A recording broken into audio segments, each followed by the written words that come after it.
Trunk Music by Michael Connolly, Harry Bosch Series, Book 5. Part I. As he drove along Mulholland Drive toward the Cahuenga Pass, Bosch began to hear the music. It came to him in fragments of strings and errant horn sequences, echoing off the brown summer-dried hills and blurred by the white noise of traffic carrying up from the Hollywood freeway, nothing he could identify. All he knew was that he was heading toward its source. He slowed when he saw the cars parked off to the side of a gravel turnoff road. 2 detective sedans and a patrol car. Bosch pulled his Caprice in behind them and got out. A single officer in uniform leaned against the fender of the patrol car. Yellow plastic crime scene tape, the stuff used by the Mile in Los Angeles, was strung from the patrol car's side view mirror across the gravel road to the sign posted on the other side. The sign said in black-on-white letters that were almost indistinguishable behind the graffiti that covered the sign, LAFD Fire Control, Mountain Fire District Road, no public admittance, no smoking. The patrol cop, a large man with sun-reddened skin and blonde bristly hair, straightened up as Bosch approached. The first thing Bosch noted about him other than his size was the baton. It was holstered in a ring on his belt, and the business end of the club was marred, the black acrylic paint scratched away to reveal the aluminum beneath. Street fighters wore their battle-scarred sticks proudly as a sign, a not-so-subtle warning. This cop was a headbanger, no doubt about it. The plate above the cop's breast pocket said his name was Powers. He looked down at Bosch through Ray-Bans, though it was well into dusk and a sky of burnt orange clouds was reflected in his mirrored lenses. It was one of those sundowns that reminded Bosch of the glow the fires of the riots had put in the sky a few years back. "Harry Bosch," Powers said with a touch of surprise. "When did you get back on the table?" Bosch looked at him a moment before answering. He didn't know Powers, but that didn't mean anything. Bosch's story was probably known by every cop in Hollywood Division. "Just did," Bosch said. He didn't make any move to shake hands. You didn't do that at crime scenes. First case back in the saddle, huh? Bosch took out a cigarette and lit it. It was a direct violation of department policy, but it wasn't something he was worried about. Something like that. He changed the subject. Who's down there? Edgar and the new one from Pacific, his soul sister. Ryder, whatever. Bosch said nothing further about that. He knew what was behind the contempt in the uniform cop's voice. It didn't matter that he knew Kismin Ryder had the gift and was a top-notch investigator. That would mean nothing to Powers, even if Bosch told him it was so. Powers probably saw only one reason why he was still wearing a blue uniform instead of carrying a detective's gold badge, that he was a white man in an era of female and minority hiring and promotion. It was the kind of festering sore better left undisturbed. Powers apparently registered Bosch's non-response as disagreement and went on. "Anyway, they told me to let Emmy and Sid drive on down when they get here. I guess they're done with the search, so you can drive down instead of walking, I guess."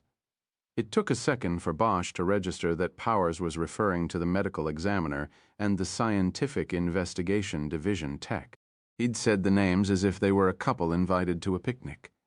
Bosch stepped out to the pavement, dropped the half-cigarette, and made sure he put it out with his shoe. It wouldn't be good to start a brush fire on his first job back with the homicide table. "I'll walk it," he said. "What about Lieutenant Billets?" "Not here yet." Bosch went back to his car and reached in through the open window for his briefcase. He then walked back to Powers. "You the one who found it?" "That was me." Powers was proud of himself. "How'd you open it?" "Keep a Slim Jim in the car, opened the door, then popped the trunk." "Why?" "The smell. It was obvious." "Wear gloves?" "Nope, didn't have any." "What did you touch?" Powers had to think about it for a moment. "Door handle. The trunk pull, that'd be about it." "Did Edgar or Ryder take a statement? You write something up?" "Nothing yet." Bosch nodded. "Listen, Powers, I know you're all proud of yourself, but next time don't open the car, okay? We all want to be detectives, but not all of us are. That's how crime scenes get fucked up, and I think you know that." Bosch watched the cop's face turn a dark shade of crimson and the skin go tight around his jaw.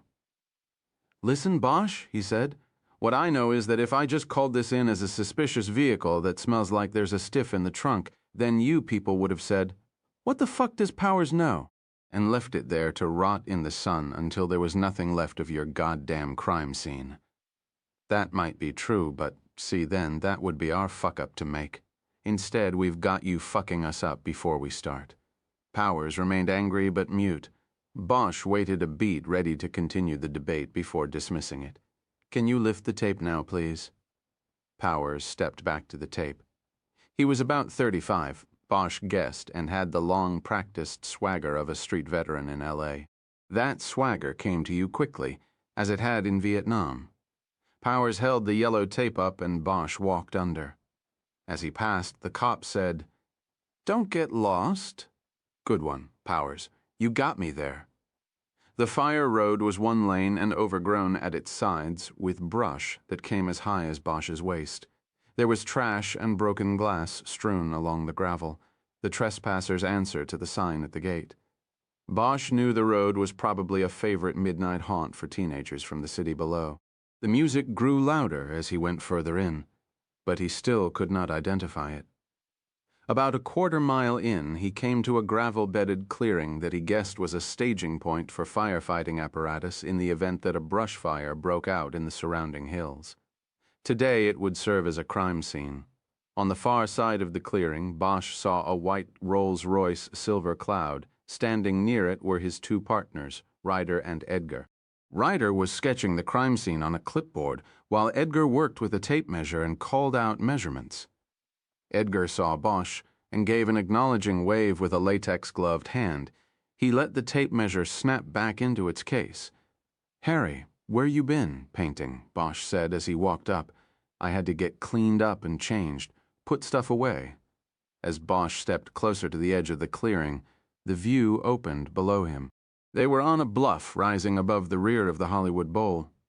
The rounded music shell was down to the left, no more than a quarter-mile, and the shell was the source of the music.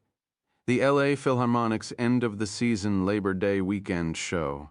Bosch was looking down at 18,000 people in concert seats stretching up the opposite side of the canyon. They were enjoying one of the last Sunday evenings of the summer. "Jesus," he said out loud, thinking of the problem. Edgar and Ryder walked over. "What have we got?" Bosch asked. Ryder answered. "One in the trunk. White male. Gunshots. We haven't checked him out much further than that. We've been keeping the lid closed. We've got everybody rolling, though." Bosch started walking toward the rolls, going around the charred remnants of an old campfire that had burned in the center of the clearing. The other two followed. "This okay?"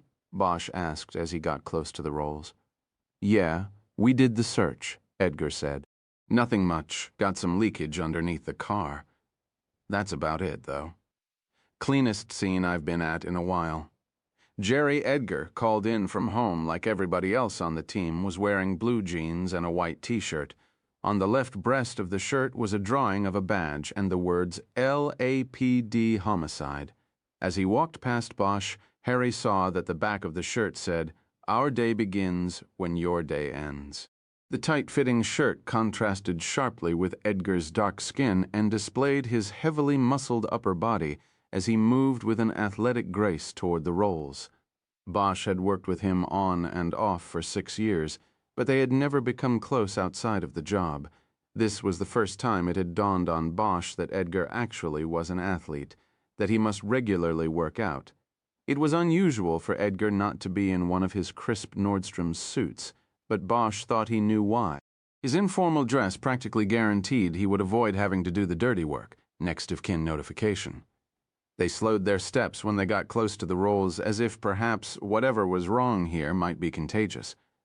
The car was parked with its rear end facing south and visible to the spectators in the upper levels of the bowl across the way. Bosch considered their situation again. "So you want to pull this guy out of there with all those people with their wine and box lunches from the grill watching?" he asked. "How do you think that's going to play on the TV tonight?" "Well," Edgar replied, "we thought we'd kind of leave that decision to you, Harry. You being the three." Edgar smiled and winked. "Yeah, right," Bosch said sarcastically. "I'm the three." Bosch was still getting used to the idea of being a so-called team leader. It had been almost 18 months since he had officially investigated a homicide, let alone headed up a team of 3 investigators. He had been assigned to the Hollywood Division burglary table when he returned to work from his involuntary stress leave in January. The Detective Bureau commander, Lieutenant Grace Billets, had explained that his assignment was a way of gradually easing him back into detective work. He knew that explanation was a lie, and that she had been told where to put him, but he took the demotion without complaint. He knew they would come for him eventually. After 8 months of pushing papers and making the occasional burglary arrest, Bosch was called into the CO's office and Billets told him she was making changes. The division's homicide clearance rate had dipped to its lowest point ever. Fewer than half of the killings were cleared. She had taken over command of the Bureau nearly a year earlier, and the sharpest decline, she struggled to admit, had come under her own watch. Bosch could have told her that the decline was due in part to her, not following the same statistical deceptions practiced by her predecessor, Harvey Pounds, who had always found ways of pumping up the clearance rate, but he kept that to himself. Instead, he sat quietly while Billets laid out her plan. The first part of the plan was to move Bosch back to the homicide table as of the start of September. A detective named Selby, who barely pulled his weight, would go from homicide to Bosch's slot on the burglary table. Billets was also adding a young and smart detective transfer she had previously worked with in the Pacific Division Detective Bureau, Kisman Ryder, next, and this was the radical part.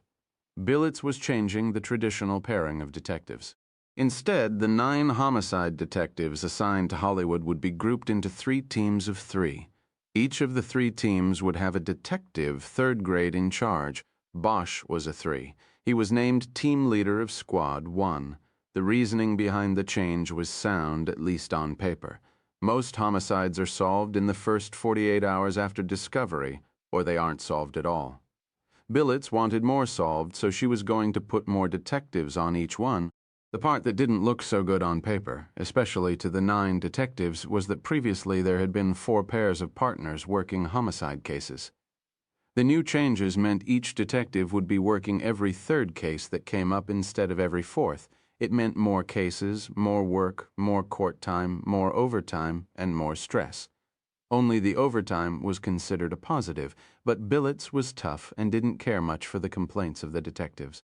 And her new plan quickly won her the obvious nickname. "Anybody talk to Bullets yet?" Bosch asked. "I called," Ryder said. "She was up in Santa Barbara for the weekend, left a number with the desk. She's coming down early, but she's still at least an hour and a half from us. She said she was going to have to drop the hubby off first and would probably just roll to the Bureau." Bosch nodded and stepped to the rear of the Rolls. He picked up the smell right away. It was faint, but it was there. Unmistakable, like no other. He nodded to no one in particular again. He placed his briefcase on the ground, opened it, and took a pair of latex gloves from the cardboard box inside. He then closed the case and placed it a few feet behind him and out of the way. "Okay, let's take a look," he said while stretching the gloves over his hands. He hated how they felt. "Let's stand close. We don't want to give the people in the bowl more of a show than they paid for." "It ain't pretty," Edgar said as he stepped forward. The 3 of them stood together at the back end of the Rolls to shield the view from the concert-goers. But Bosch knew that anybody with a decent pair of field glasses would know what was going on. This was L.A. Before opening the trunk, he noticed the car's personalized license plate. It said TNA. Before he could speak, Edgar answered his unasked question. Comes back to TNA Productions. On Melrose, T and A. No, the letters TNA, just like on the plate. Where on Melrose? Edgar took a notebook out of his pocket and looked through the pages. The address he gave was familiar to Bosch, but he couldn't place it. He knew it was down near Paramount, the sprawling studio that took up the entire north side of the 5500 block. The big studio was surrounded by smaller production houses and mini-studios. They were like sucker fish that swam around the mouth of the big shark, hoping for the scraps that didn't get sucked in. "Okay, let's do it." He turned his attention back to the trunk. He could see that the lid had been lightly placed down so it would not lock closed. Using one rubber-coated finger, he gently lifted it. As the trunk was opened, it expelled a sickeningly fetid breath of death. Bosch immediately wished he had a cigarette, but those days were through. He knew what a defense lawyer could do with one ash from a cop's smoke at a crime scene. Reasonable doubts were built on less. He leaned in under the lid to get a close look, careful not to touch the bumper with his pants. The body of a man was in the trunk. His skin was a grayish white, and he was expensively dressed in linen pants, sharply pressed and cuffed at the bottom, a pale blue shirt with a flowery pattern, and a leather sport coat. His feet were bare. The dead man was on his right side in the fetal position, except his wrists were behind him instead of folded against his chest. It appeared to Bosch that his hands had been tied behind him, and the bindings then removed, most likely after he was dead. Bosch looked closely and could see a small abrasion on the left wrist, probably caused by the struggle against the bindings. The man's eyes were closed tightly, and there was a whitish, almost translucent material dried in the corners of the sockets. "Kiz, I want you taking notes on appearance." "Right." Bosch bent further into the trunk. He saw a froth of purged blood had dried in the dead man's mouth and nose. His hair was caked with blood, which had spread over the shoulders and to the trunk mat, coating it with a coagulated pool. He could see the hole in the floor of the trunk through which blood had drained to the gravel below. It was a foot from the victim's head, and appeared to be evenly cut in the metal underlining in a spot where the floor mat was folded over. It was not a bullet hole. It was probably a drain or a hole left by a bolt that had vibrated loose and fallen out. In the mess that was the back of the man's head, Bosch could see two distinct, jagged, edged penetrations to the lower rear skull, the occipital protuberance, the scientific name popping easily into his mind. Too many autopsies, he thought. The hair close to the wounds was charred by the gases that explode out of the barrel of a gun. The scalp showed stippling from gunpowder. Point-blank shots, no exit wounds that he could see. Probably 22s, he guessed. They bounce around inside like marbles dropped into an empty jelly jar. Bosch looked up and saw a small spray of blood splattered on the inside of the trunk lid. He studied the spots for a long moment and then stepped back and straightened up. He appraised the entire view of the trunk now, his mind checking off an imaginary list. Because no blood drips had been found on the access road into the clearing, he had no doubts that the man had been killed here in the trunk. Still, there were other unknowns. Why here? Why no shoes and socks? Why were the bindings taken off the wrists? He put these questions aside for the time being. "You check for the wallet?" he asked without looking at the two others. "Not yet," Edgar replied. Recognize him? For the first time, Bosch looked at the face as a face. There was still fear etched on it. The man had closed his eyes. He had known what was coming. Bosch wondered if the whitish material in the eyes was dried tears. "No, do you?" "No, it's too messy. Anyway." Bosch gingerly lifted the back of the leather coat and saw no wallet in the back pockets of the dead man's pants. He then opened the jacket and saw the wallet was there in an inside pocket that carried a Fred Habermen's shop label on it. Bosch could also see a paper folder for an airline ticket in the pocket. With his other hand, he reached into the jacket and removed the two items. "Get the lid," he said, as he backed away. Edgar closed it over as gently as an undertaker closing a coffin. Bosch then walked over to his briefcase, squatted down, and put the two items down on it. He opened the wallet first. There was a full complement of credit cards and slots on the left side and a driver's license behind a plastic window on the right. The name on the license said Anthony N. Aliso. Anthony N. Aliso, Edgar said. Tony for short. TNA Productions.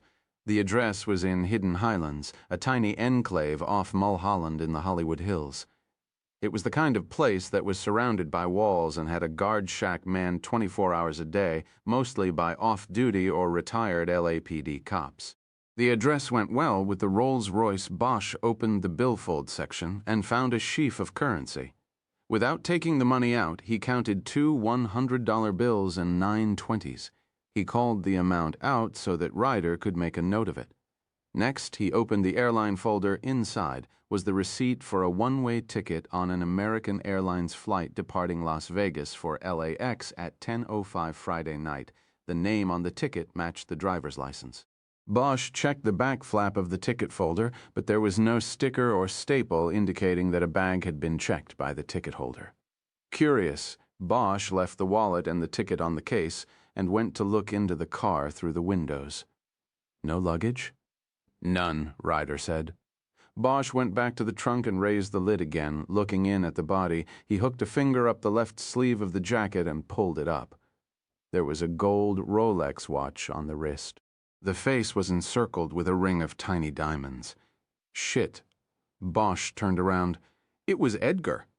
What? You want me to call OCID? Why? No robbery. 2 in the back of the head. It's a whack job, Harry.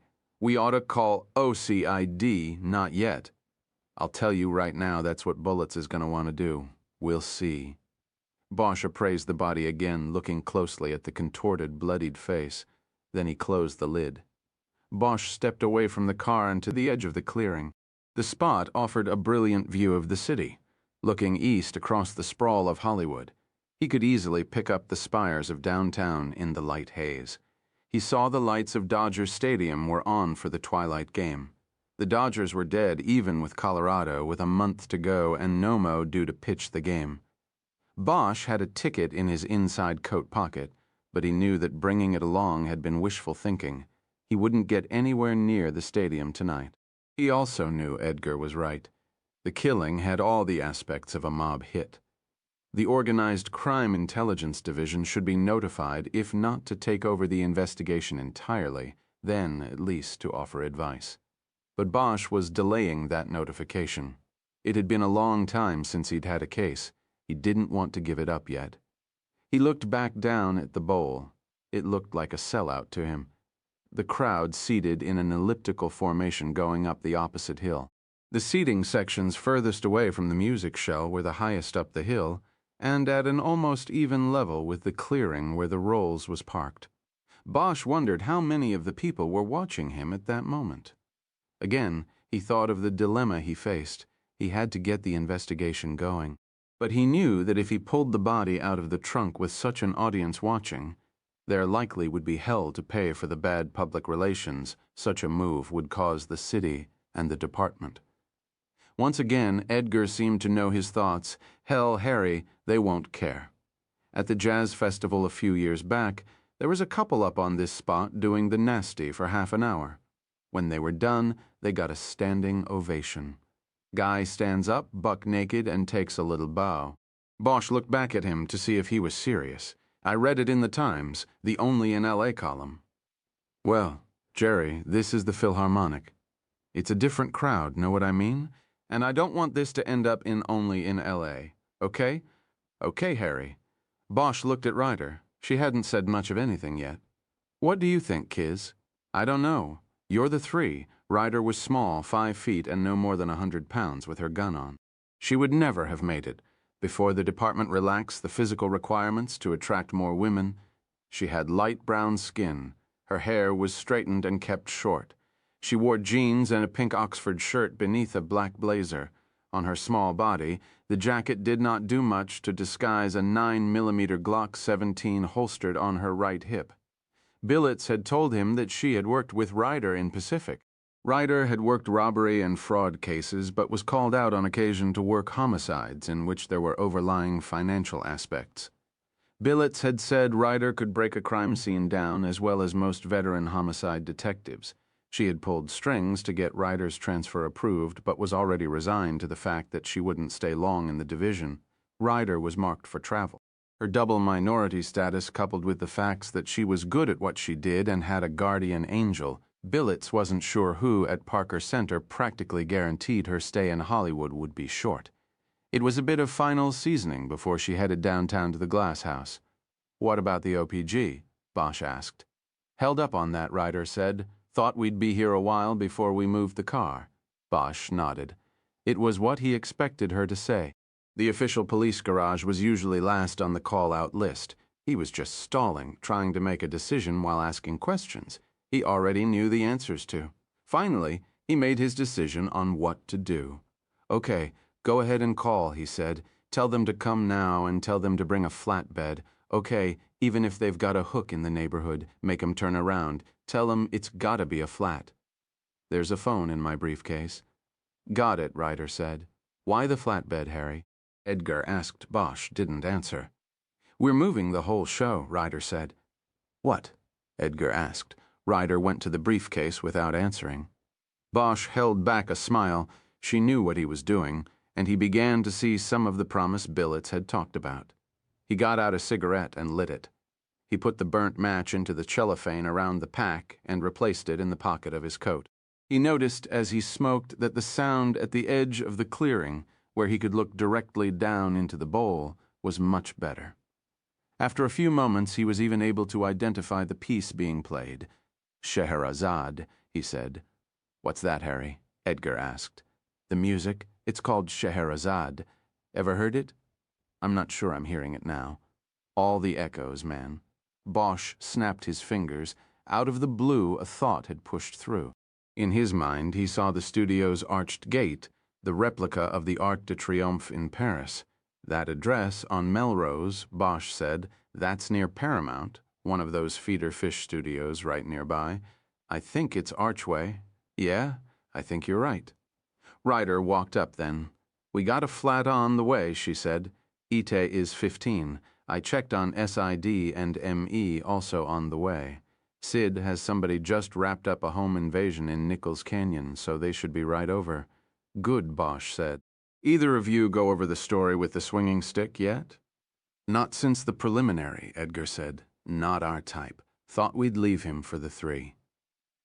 The unspoken meaning of this was that Edgar had sensed the racist animosity Powers radiated toward himself and Ryder. "Okay, I'll take him," Bosch said. "I want you two to finish the charting, then do another sweep of the immediate area. Take different areas this time." He realized he had just told them things he didn't need to tell them. "Sorry, you know what to do. All I'm saying is let's take this one by the numbers. I've got a feeling it's going 8 by 10 on us." "What about OCID?" Edgar asked. "I told you, not yet." 8 by 10, Ryder said, a confused expression on her face. 8 by 10 case, Edgar told her.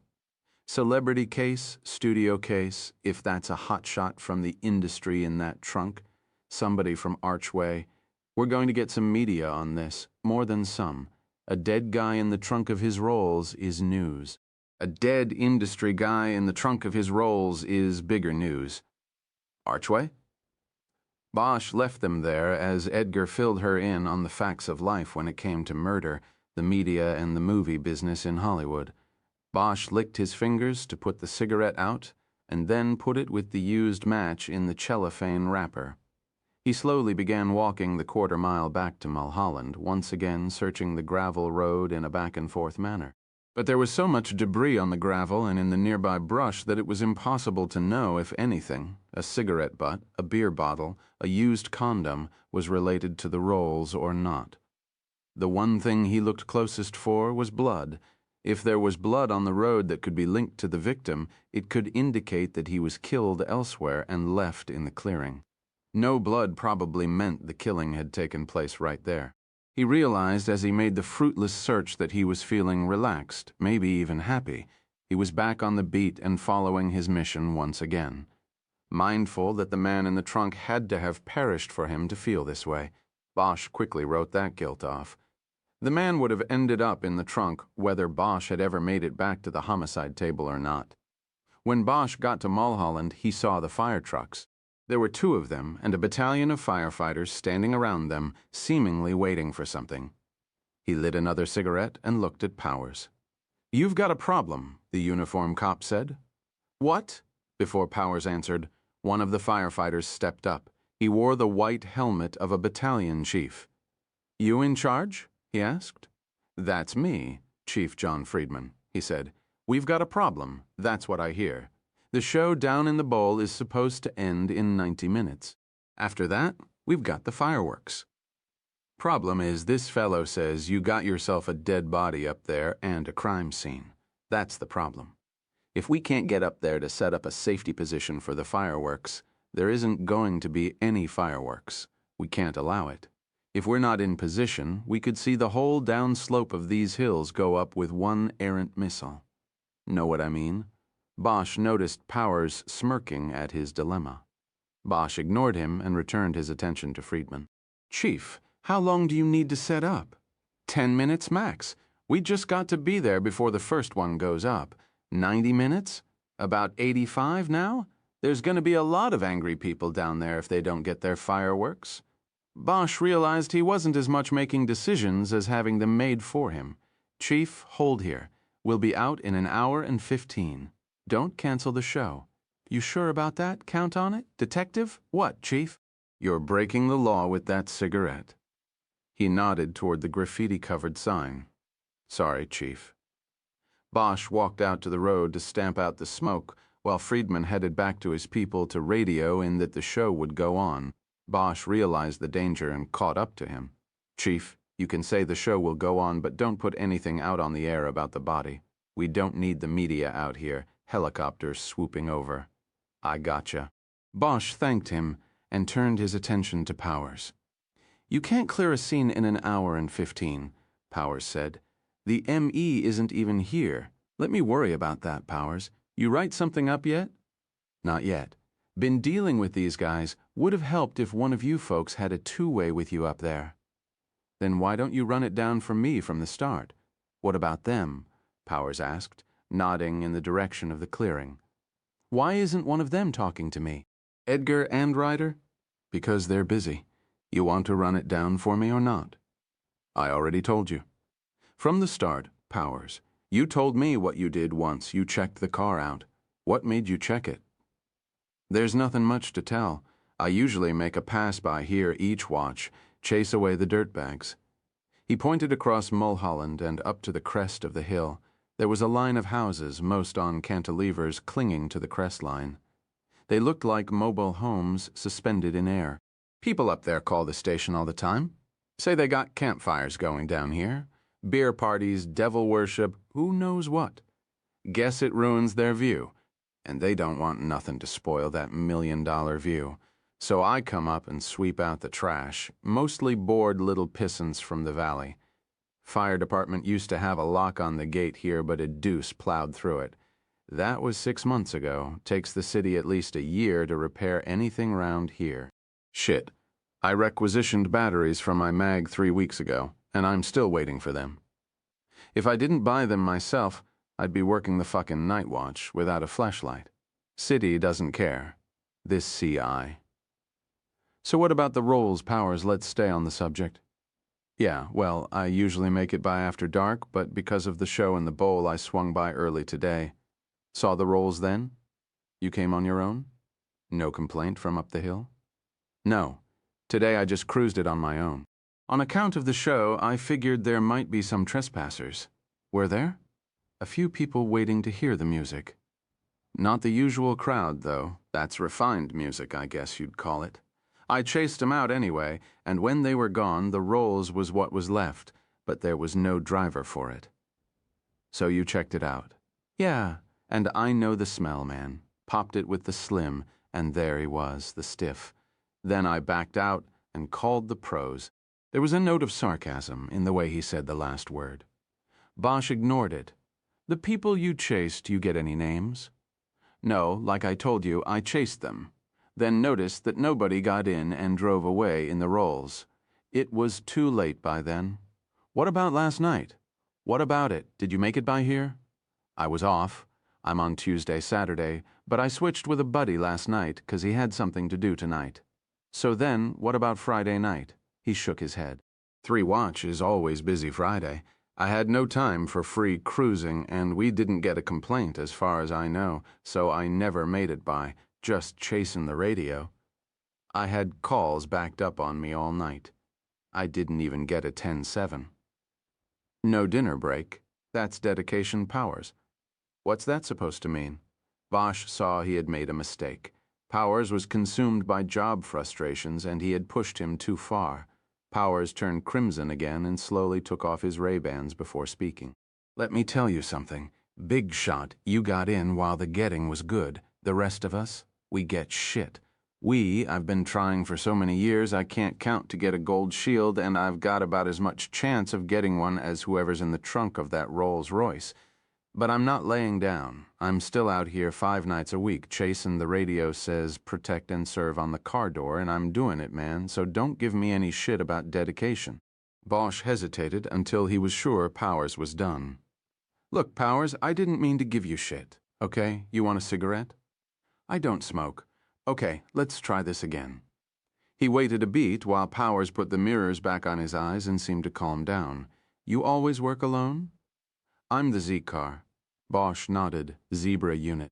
An officer of many stripes, meaning he handled a variety of calls, usually trash calls, while cars with 2 officers aboard handled the hotshots, the prime, possibly dangerous calls. Zebras worked patrol alone and often had free rein of the entire division. They were in the supervisory level between the sergeants and the grunts who were assigned to patrol geographic slices of the division known as basic car areas. How often you chase people out of here?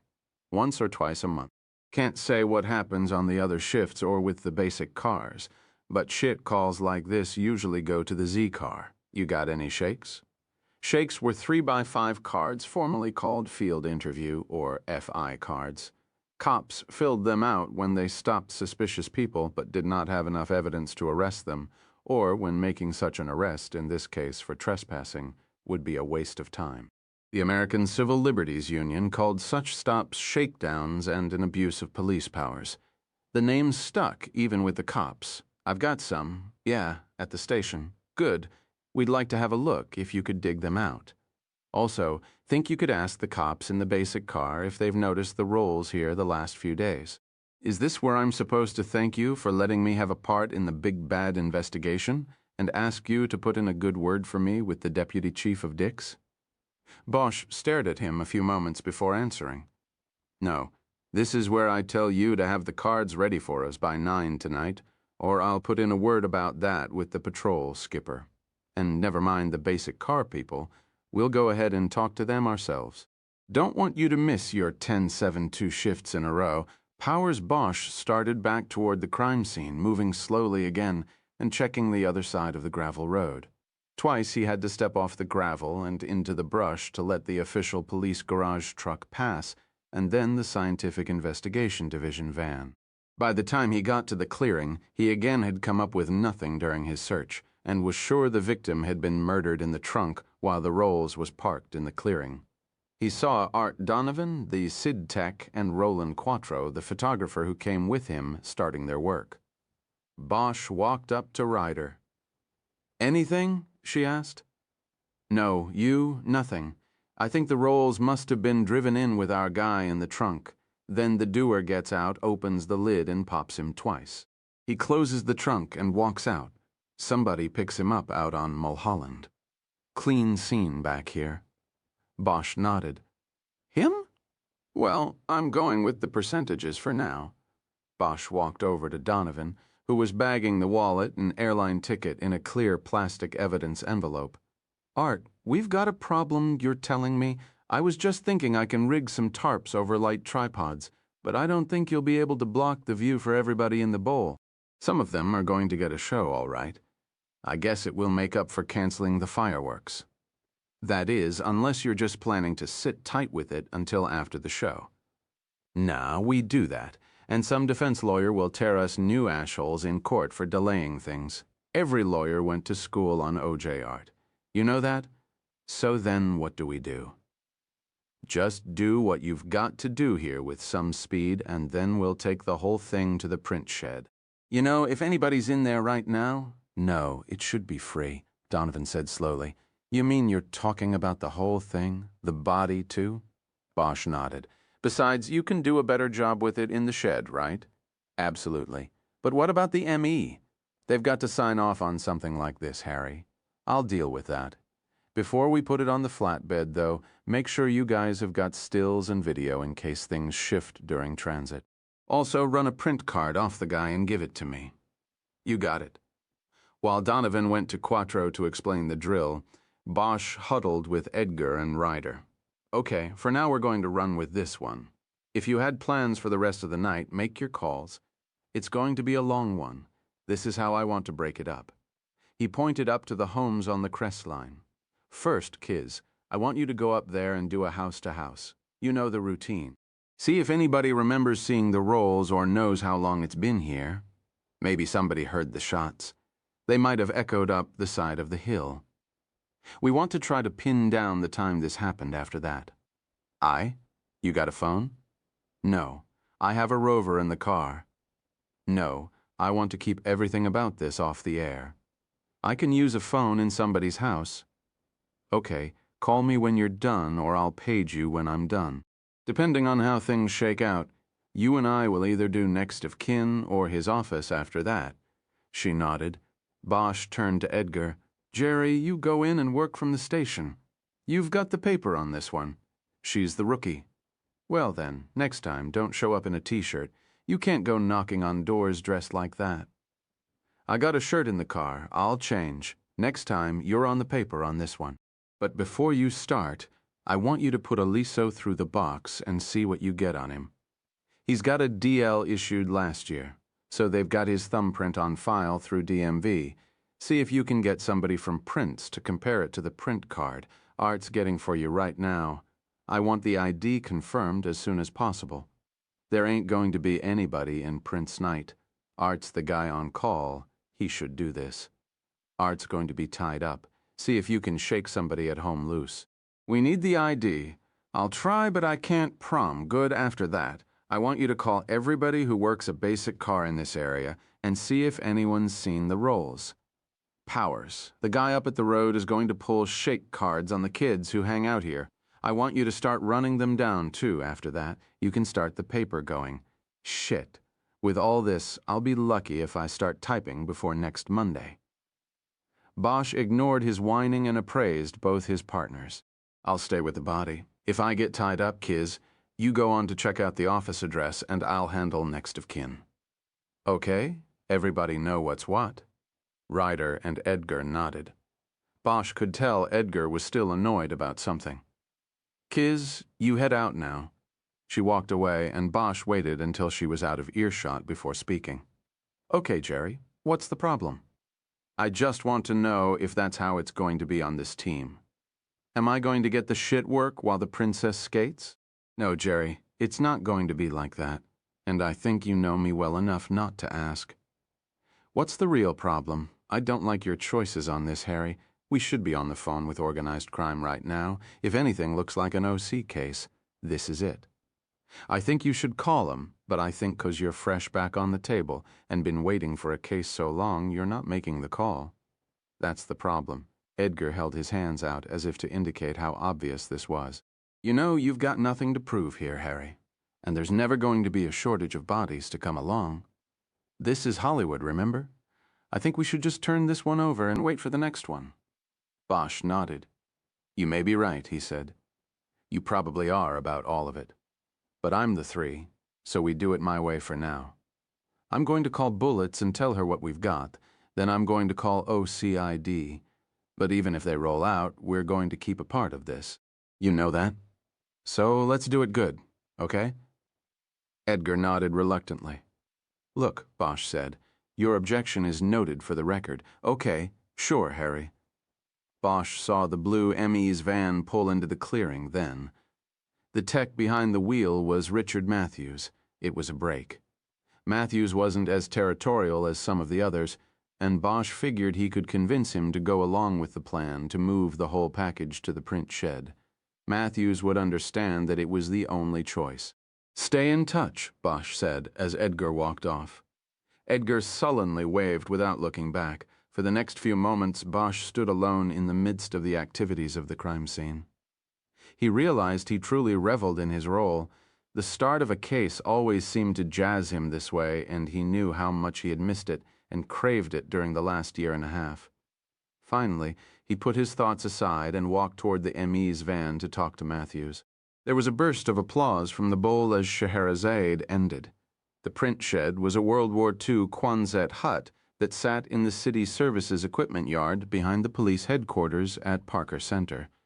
It had no windows and a double-wide garage door.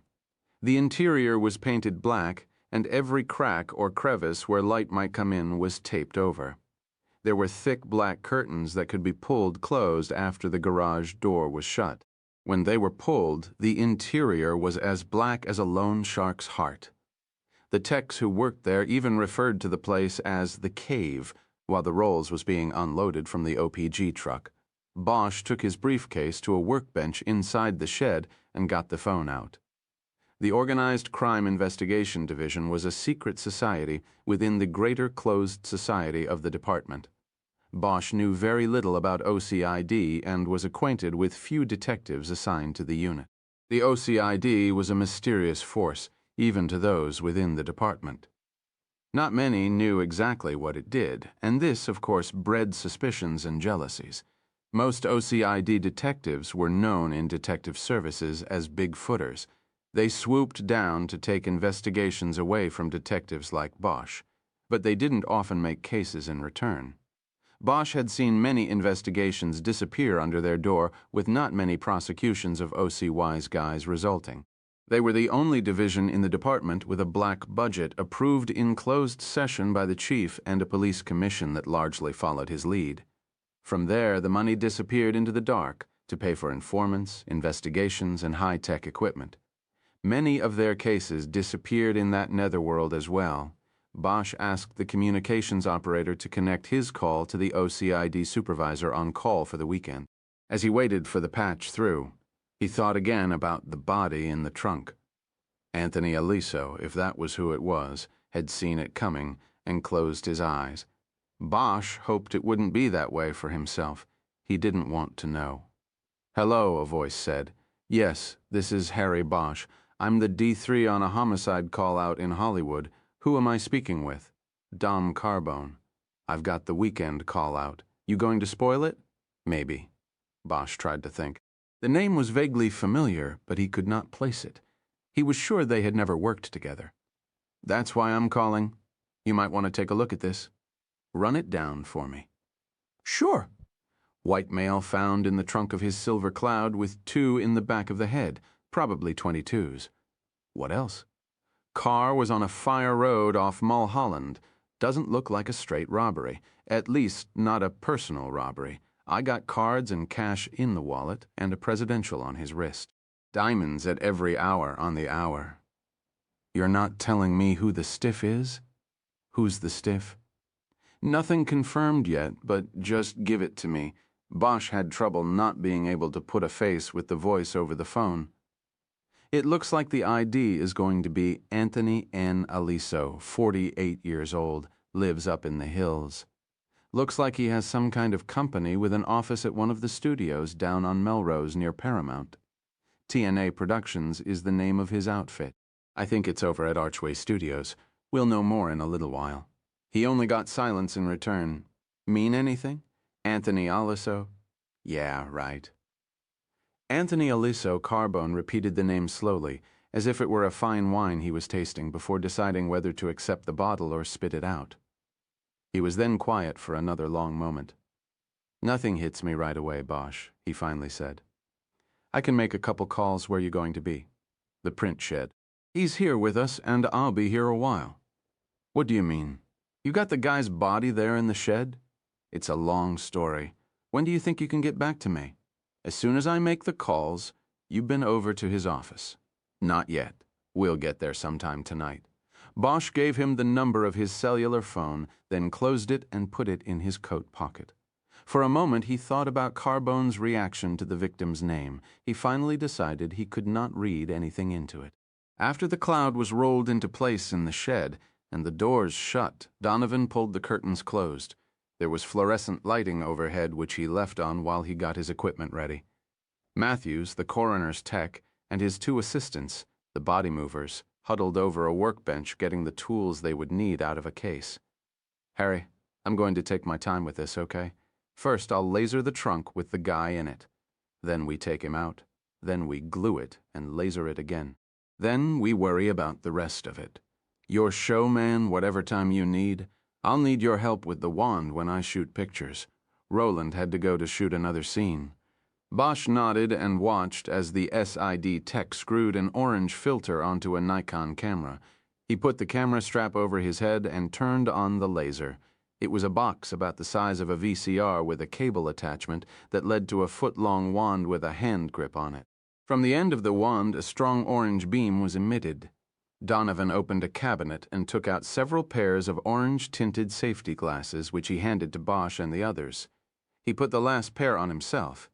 He gave Bosch a pair of latex gloves to put on as well. "I'll do a quick run around the outside of the trunk and then open her up," Donovan said. Just as Donovan moved to the switch box to cut off the overheads, the phone in Bosch's pocket buzzed. Donovan waited while Bosch answered. It was Carbone. "Bosch, we're taking a pass." Harry didn't say anything for a moment, and neither did Carbone.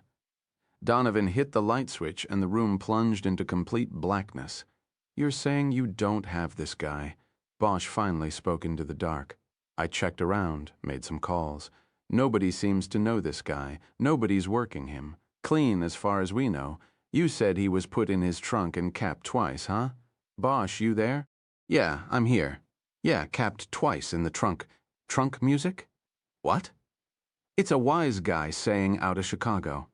You know, when they whack some poor slob, they say, 'Oh, Tony, don't worry about Tony. He's trunk music now. You won't see him no more.' But the thing is, Bosch, this doesn't seem to fit.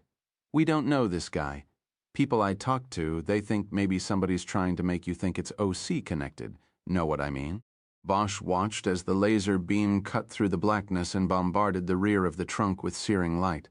With the glasses on, the orange was filtered out and the light was a bright, intense white. Bosch was 10 feet away from the Rolls, but he could see glowing patterns on the trunk lid and the bumper. This always reminded him of those National Geographic shows in which a submersible camera moved through the ocean's black depths, putting its light on sunken ships or aircraft. It was somehow eerie. "Look, Carbone," he said, "you aren't even interested in coming out to take a look?" "Not at this time, of course. Give me a call back if you come across anything. You know, that show's different than what I told you, and I'll do some more checking tomorrow. I got your number." Bosch was secretly pleased that he wasn't going to get bigfooted by the OCID, but he was also surprised at the brush-off. The quickness with which Carbone had dismissed the case seemed unusual. "Any other details you want to give me, Bosch? We're just starting. But let me ask you. You ever hear of a hitter takes the Vic's shoes with him? Also, he unties the body afterward. Takes his shoes, untees him. Not offhand. No, nobody specific. But like I said, I'll ask around in the morning and I'll put it on our box. Anything else cute about this one?" Bosch didn't like what was happening. Carbone seemed too interested while saying he wasn't. He said Tony Aliso wasn't connected yet. He still wanted the details. Was he just trying to be helpful? Or was there something more to it? "That's about all we got at the moment," Bosch said, deciding not to give up anything else for free. "Like I said, we're just getting going here." "Okay then, give me the morning and I'll do some more checking. I'll call if I come up with anything, okay?" "Right. Check you later. But you know what I think you have there, Bosch? You've got a guy. He was probably making sandwiches with somebody's wife. A lot of times things look like pro hits that aren't. You know what I mean?" "Yeah, I know what you mean. I'll talk to you later." Bosch walked to the rear of the Rolls. Up close, he could see the pattern swirls he had noticed in the laser light before appeared to be swipe marks made with a cloth. It looked like the whole car had been wiped down. But when Donovan moved the wand over the bumper, the laser picked up a partial shoe print on the chrome. "Did anybody?" "No," Bosch said. "Nobody put their foot there." "Okay then, hold the wand on the print." Bosch did so while Donovan bent over and took several photos, bracketing the exposure settings to make sure he had at least one clear shot. It was the forward half of the foot. There was a circle pattern at the ball of the foot with lines extending from it like the rays of a sun. There was a cross-cut pattern through the arch, and then the print was cut off by the edge of the bumper. "Tennis shoe," Donovan said. "Maybe a work shoe." After he photographed it, he moved the wand around the trunk again, but there was nothing but wipe marks. "Okay," Donovan said. "Open it." Using a penlight to guide his way, Bosch made it to the driver's door and bent in to pull the trunk release. Shortly afterward, the smell of death flooded the shed. It looked to Bosch as though the body had not shifted during the transport. But the victim took on a ghoulish look under the harsh examination of the laser, his face almost skeletal, like the monsters painted in day glow in funhouse hallways. The blood seemed blacker and the bone chips in the jagged wound were luminescent in bright counterpoint. On his clothes, small strands of hair and tiny threads glowed. Bosch moved in with a pair of tweezers and a plastic vial like the kind made to hold a stack of silver half-dollars. He carefully picked these pieces of potential evidence off the clothing and collected them in the vial. It was painstaking work, and there was nothing much there. He knew this kind of material could be found on anybody at any time. It was common. When he was done, he said to Donovan, "The tail of the jacket, I flipped it up to check for a wallet."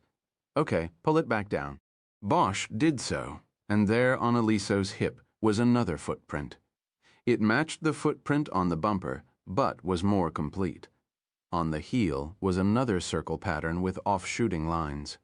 In the lower arch was what looked like a brand name, but it was unreadable. Regardless of whether they could identify the shoe, Bosch knew it was a good find. It meant that a careful killer had made a mistake, at least one. If nothing else, it gave rise to the hope that there might be other mistakes, that they might eventually lead him to the killer. Take the wand. Bosch did so, and Donovan did his thing with the camera again. "I'm just shooting this to document it, but we'll take the jacket off before the body goes," he said. Next, Donovan moved the laser up around the inside of the trunk lid. Here, the laser illuminated numerous fingerprints, mostly thumbprints, where a hand would have been placed to prop the lid open while loading things in or out. Many of the prints overlapped each other, a sign that they were old, and Bosch knew right away they probably belonged to the victim himself. "I'll shoot these, but don't count on anything," Donovan said. "I know." When he was done, Donovan put the wand and the camera on top of the laser box and said, "Okay, why don't we take this fellow out of there? Lay him out and scan him real quick before he's out of here." Without waiting for an answer, he flipped the fluorescents back on and everybody put their hands to their eyes as the harsh light blinded them. A few moments later, the body movers and Matthews went to the trunk and started transferring the corpse to a black plastic body bag they had unfolded on a gurney. "This guy is loose," Matthews said as they put the corpse down. "Yeah," Bosch said. "What do you think?" 42 to 48. But let me do some stuff and see what we've got." But first Donovan put out the lights again and moved the wand over the body from the head down. The tear pools in the eye sockets glowed white in the light. There were a few hairs and fibers on the dead man's face, and Bosch dutifully collected them. There was also a slight abrasion high on the right cheekbone, which had been hidden when the body was lying on its right side in the trunk. He could have been hit, or it might have been from being shoved into the trunk, Donovan said. As the beam moved down over the chest, Donovan got excited. "Well, looky here." Glowing in the laser light were what looked like a complete handprint on the right shoulder of the leather jacket and two smudged thumbprints, one on each of the lapels. Donovan bent down very close to look. "This is treated leather. It doesn't absorb the acids in the prints. We caught a major break here, Harry. This guy wears anything else, and forget it. The hand is excellent. These thumbs didn't take. I think we can raise them up with some glue, Harry. Bend one of the lapels over." Bosch reached for the left lapel and carefully turned the cloth over. There on the inside of the crease were 4 more fingerprints. He turned the right lapel and saw 4 more there. It appeared that someone had grabbed Tony Aliso by the lapels. Donovan whistled. "This looks like 2 different people. Look at the size of the thumbs on the lapel and the hand on the shoulder. I'd say the hand is smaller, Harry. Maybe a woman, I don't know. But the hands that grabbed this guy by the lapels were big." Donovan got scissors from a nearby toolbox and carefully cut the sport coat off the body. Bosch then held it as Donovan went over it with the laser wand. Nothing else came up besides the shoe print and the fingerprints they had already cited. Bosch carefully hung the jacket over a chair at the counter and came back to the body. Donovan was moving the laser over the lower extremities. What else? Donovan said to no one except maybe the body. Come on now, tell us a story. There were more fibers and some old stains on the pants. Nothing that stood out as possibly significant until they reached the cuffs. Bosch pulled open the cuff on the right leg, and in the crease was a large buildup of dust and fibers. Also, 5 tiny pieces of gold glitter glowed in the laser beam. Bosch carefully tweezered these into a separate plastic vial. From the left cuff, he recovered 2 more similar pieces. What is it? He asked. Got me? Looks like glitter or something. Donovan moved the wand over the bare feet. They were clean, which indicated to Bosch that the victim's shoes had probably been removed after he was forced into the trunk of the Rolls. Okay, that's it, Donovan said. The lights came back on, and Matthews went to work with the corpse, rotating joints, opening the shirt to look at the lividity level of the blood, opening the eyes and swiveling the head. Donovan paced around, waiting for the coroner's tech to finish so he could continue the laser show. He walked over to Bosch. Harry, you want the swag on this? Swag? Scientific wild-ass guess? Yeah, Bosch said, amused. Give me the swag. Well, I think somebody gets the drop on this guy, ties him up, dumps him in the trunk, and drives him to that fire road. He's still alive, okay? Then our doer gets out, opens the trunk, puts his foot on the bumper, ready to do the job, but can't get all the way in there to put the muzzle against the bone, you know? That was important to him, to do the job right. So he sticks his big foot on this poor guy's hip, leans further in, and bam, bam, out go the headlights. What do you think? Bosch nodded. I think you're onto something. He had already been thinking along the same lines, but was past those deductions to the problem. Then how does he get back? He asked. Back to where? If this guy was in the trunk the whole time, then the doer drove the Rolls. If he drove there in the Rolls, then how's he get back to wherever he intercepted Tony? The other one, Donovan said. We've got 2 different prints on the jacket. Somebody could have followed behind the Rolls, the woman, the one who put her hand on the Vic's shoulder. Bosch nodded. He had already been puzzling with this, but didn't like something about the scenario Donovan had woven. He wasn't sure what it was. Okay, Bosch, Matthews interrupted. You want to hear this tonight, or you want to wait for the report? Night, Bosch said. Okay then, listen up. Lividity was fixed and unchanged. The body was never moved once the heart stopped pumping. He referred to a clipboard. Let's see, what else? We've got 90% rigor mortis resolution, cornea clouding, and we've got skin slippage. I think you take all of that, and it's 48 hours. Maybe a couple hours less. Let us know if you come up with any markers, and we might do better. Will do, Bosch said. By markers he knew. Matthews meant that if he traced the victim's last day and found out what he had eaten last and when, the ME could get a better fix on time of death by studying the digestion of food in the stomach. He's all yours, Bosch said to Matthews. Any idea on the post? You caught the tail end of a holiday weekend. That's bad luck for you. Last I heard, we've run on 27 homicides in the county so far. We probably won't cut this one until Wednesday, if you're lucky. Don't call us, we'll call you. Yeah, I've heard that one before, but the delay didn't really bother Bosch this time. In cases like this, the autopsy usually held few surprises. It was pretty clear how the victim died. The mystery was why and by whom. Matthews and his assistants wheeled the corpse out, leaving Bosch and Donovan alone with the Rolls. Donovan stared at the car silently, contemplating it the way a matador looks at the bull he is going to fight. We're going to get her secrets, Harry. Bosch's phone buzzed then, and he fumbled getting it out of his jacket and open. It was Edgar. We got the ID, Harry. It is Aliso. You got this off the prints? Yeah, Mosler's got a fax at home. I sent him everything, and he eyeballed it. Mosler was one of the SID's latent print men. This is with the DL thumbprint. Right? Also, I pulled a full set of Tony's prints from an old pop for soliciting. Mosler had those to look at, too. It's Aliso. Okay, good work. What else you got? Like I said, I ran this guy. He's pretty clean. Just the soliciting arrest back in '75, few other things, though. His name comes up as a victim on a burglary up at his house in March. And on the civil indexes, I've got a few civil actions against the guy. Breach of contract stuff. It looks like a trail of broken promises and pissed-off people. Harry, good motive stuff. What were the cases about?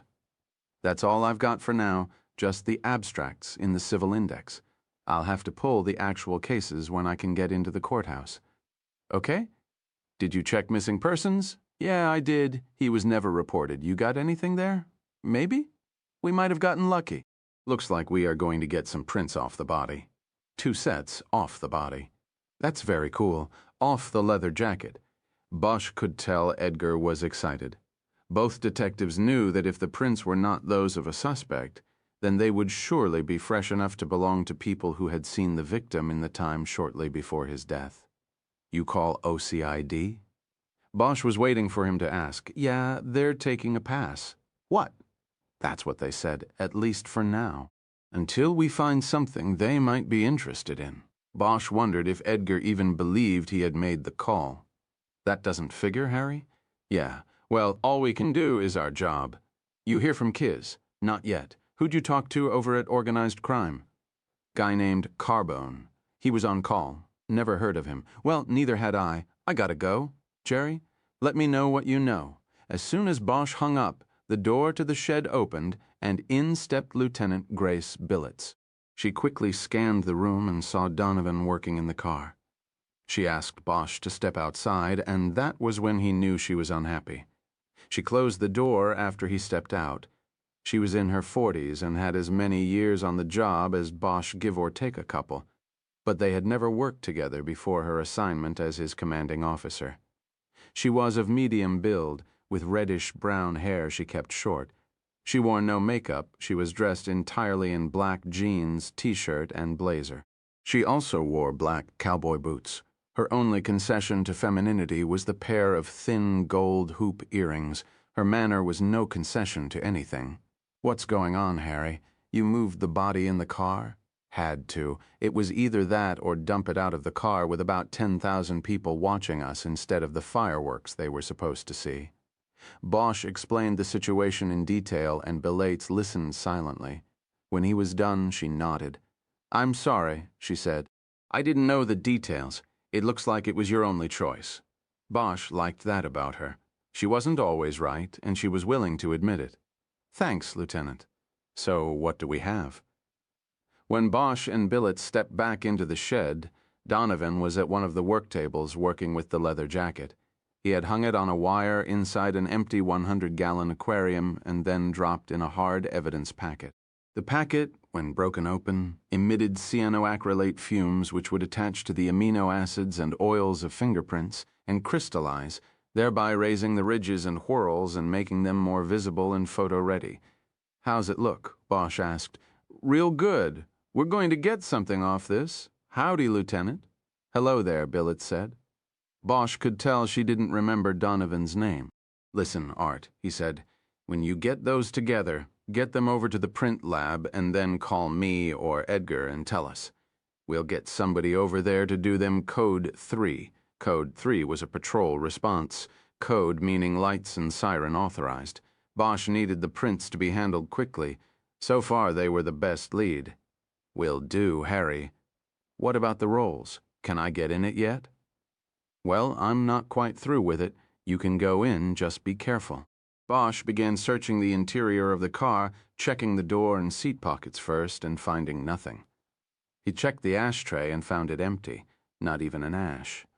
He made a mental note that the victim apparently didn't smoke. Billets stood nearby, watching but not helping. She had risen to Detective Bureau commander primarily on the success of her skills as an administrator, not as an investigator. She knew when to watch and not get in the way. Bosch checked under the seats and found nothing of interest. He opened the glove compartment last, and a small square piece of paper fell out. It was a receipt for an airport valet company, holding it by the corner. Bosch walked it over to the workbench and told Donovan to check it for prints when he got the chance. He went back to the glove compartment and found the lease agreement and registration of the car, its service records, and a small toolkit with a flashlight. There was also a half-used tube of Preparation H, a hemorrhoid medication. It seemed like an odd place to keep it, but Bosch guessed that maybe Aliso kept the tube handy for long drives. He bagged all of the items from the compartment separately and while doing so noticed an extra battery in the toolkit. It struck him as odd because the flashlight obviously took 2 batteries. Having one extra would not do much good. He pressed the flashlight's on-off switch. It was dead. He unscrewed the cap and 1 battery slid out, looking into the barrel. Bosch saw a plastic bag. He used a pen to reach in and pull the bag out. It contained about 2 dozen brown capsules. Billets stepped closer. "Poppers," Bosch said. "Amyl nitrate. Supposed to help you get it up and keep it there. You know, improve your orgasm." He suddenly felt the need to explain his knowledge was not based on personal experience. It's come up in other cases before. She nodded. Donovan walked over with the valet ticket in a clear plastic envelope. "A couple smudges. Nothing we can work with." Bosch took it back. He then carried the various plastic evidence bags he had to the counter. "Art, I'm taking the receipt. The poppers and the car's service records, okay? You got it. I'll leave you the plane ticket and the wallet. You're also going to put some speed on the prints from the jacket and what else? Oh yeah, those sparkles. What do you think? Hopefully tomorrow. The rest of the fiber stuff I'll take a look at, but it's probably going to be exclusionary." That meant most of the material they had collected would sit in storage after a quick examination by Donovan and come into play only if a suspect was identified. It would then be used either to tie that suspect to the crime scene or to exclude him. Bosch took a large envelope off a shelf over the counter, put all the pieces of evidence he was taking into it, then put it in his briefcase and snapped it closed. He headed for the curtain with billets. "Good to see you again, Art," she said. "Likewise, Lieutenant. You want me to call OPG to come get the car?" Bosch asked. "Nah, I'm going to be here a while," Donovan said. "Got to use the vac and I might think of something else to do. I'll take care of it, Harry." "Okay, man, later." Bosch and Billets stepped through the curtain and then through the door. Outside, he lit a cigarette and looked up at the dark, starless sky. Billets lit one of her own. "Where to?" she asked. "Next of kin. You want to come? It's always a fun thing." She smiled at his sarcasm. "No, I think I'll pass on that. But before you leave, what's your gut on this, Harry? I mean OCID passing without taking a look. That kind of bothers me." "Me too." He took a long drag and exhaled. "My gut is that this one's going to be tough, unless something good comes out of those prints. That's our only real break so far. Well, tell your people that I want everybody in at 8 for a roundtable on what we've got so far. Let's make it 9, Lieutenant. I think by then we should have something back from Donovan on the prints." "Okay, 9 then. I'll see you then, Harry. And from now on, when we're talking like this, you know informally, call me Grace. Sure, Grace? Have a nice night." She expelled her smoke in a short burst that sounded like the start of a laugh. "You mean, what's left of it?" On the way up to Mulholland Drive in Hidden Highlands, Bosch paged Ryder, and she called back from one of the houses she was visiting. She said it was the last of the houses overlooking the clearing where the Rolls was parked. She told him the best she could come up with was a resident who remembered seeing the white Rolls Royce from the back deck of his home on Saturday morning, about 10. The same resident also believed the car was not there on Friday evening when he was out on the deck to watch the sunset. That fits with the time frame the ME's looking at and the plane ticket. "I think we're zeroing in on Friday night sometime after he got in from Vegas, probably on his way home from the airport. Nobody heard any shots. Not that I've found. There's 2 houses where I got no answer. I was going to go back and try them now. Maybe you can catch them tomorrow. I'm heading up to Hidden Highlands. I think you should go with me." They made arrangements to meet outside the entrance to the development where Aliso had lived, and Bosch closed the phone. He wanted Kiz along when he told Aliso's next of kin he was dead, because it would be good for her to learn the grim routine, and because the percentages called for whoever that next of kin was to be considered a possible suspect. It was always good to have a witness with you when you first spoke to the person who later could become your quarry. Bosch looked at his watch. It was nearly 10. Taking care of the notification meant they probably wouldn't be getting to the victim's office until midnight. He called the communications center and gave the operator the address on Melrose and had her look it up in the cross-directory. It came back to Archway Pictures, as Bosch had guessed. He knew they had caught a bit of a break. Archway was a mid-sized studio that largely rented offices and production facilities to independent filmmakers. As far as Bosch knew, it hadn't made its own films since the 1960s. The break was that he knew someone in security over there. Chucky Meacham was a former robbery-homicide bull who had retired a few years earlier and taken a job as assistant director of security at Archway. He would be useful in smoothing their way in. Bosch considered calling ahead and arranging for Chucky Meacham to meet them at the studio, but decided against it. He decided he didn't want anyone to know he was coming until he got there. He got to Hidden Highlands 15 minutes later. Ryder's car was parked on the shoulder off Mulholland. Bosch pulled up and she got in his car. Then he pulled into the entrance lane next to the gatehouse. It was a small brick structure with a single guard inside. Hidden Highlands was maybe a little richer, but not that different from many of the other small, wealthy, and scared enclaves nestled in the hills and valleys around Los Angeles. Walls and gates, guardhouses, and private security forces were the secret ingredients of the so-called melting pot of Southern California. A guard in a blue uniform stepped out of the gatehouse carrying a clipboard, and Bosch had his badge wallet out and open. The guard was a tall, thin man with a worn, gray face. Bosch didn't recognize him, though he had heard in the station that most of the guards working here were off-duty uniforms from Hollywood Division. In the past, he had seen postings for part-time jobs on the bulletin board outside the roll call room. The guard gave Bosch a once-over in a laconic manner, avoiding a look at the badge on purpose. "Can I help you?" he finally said. "I need to go to the home of Anthony Aliso." He gave the address on Hillcrest that had been on the victim's driver's license. "Your names?" "Detective Harry Bosch.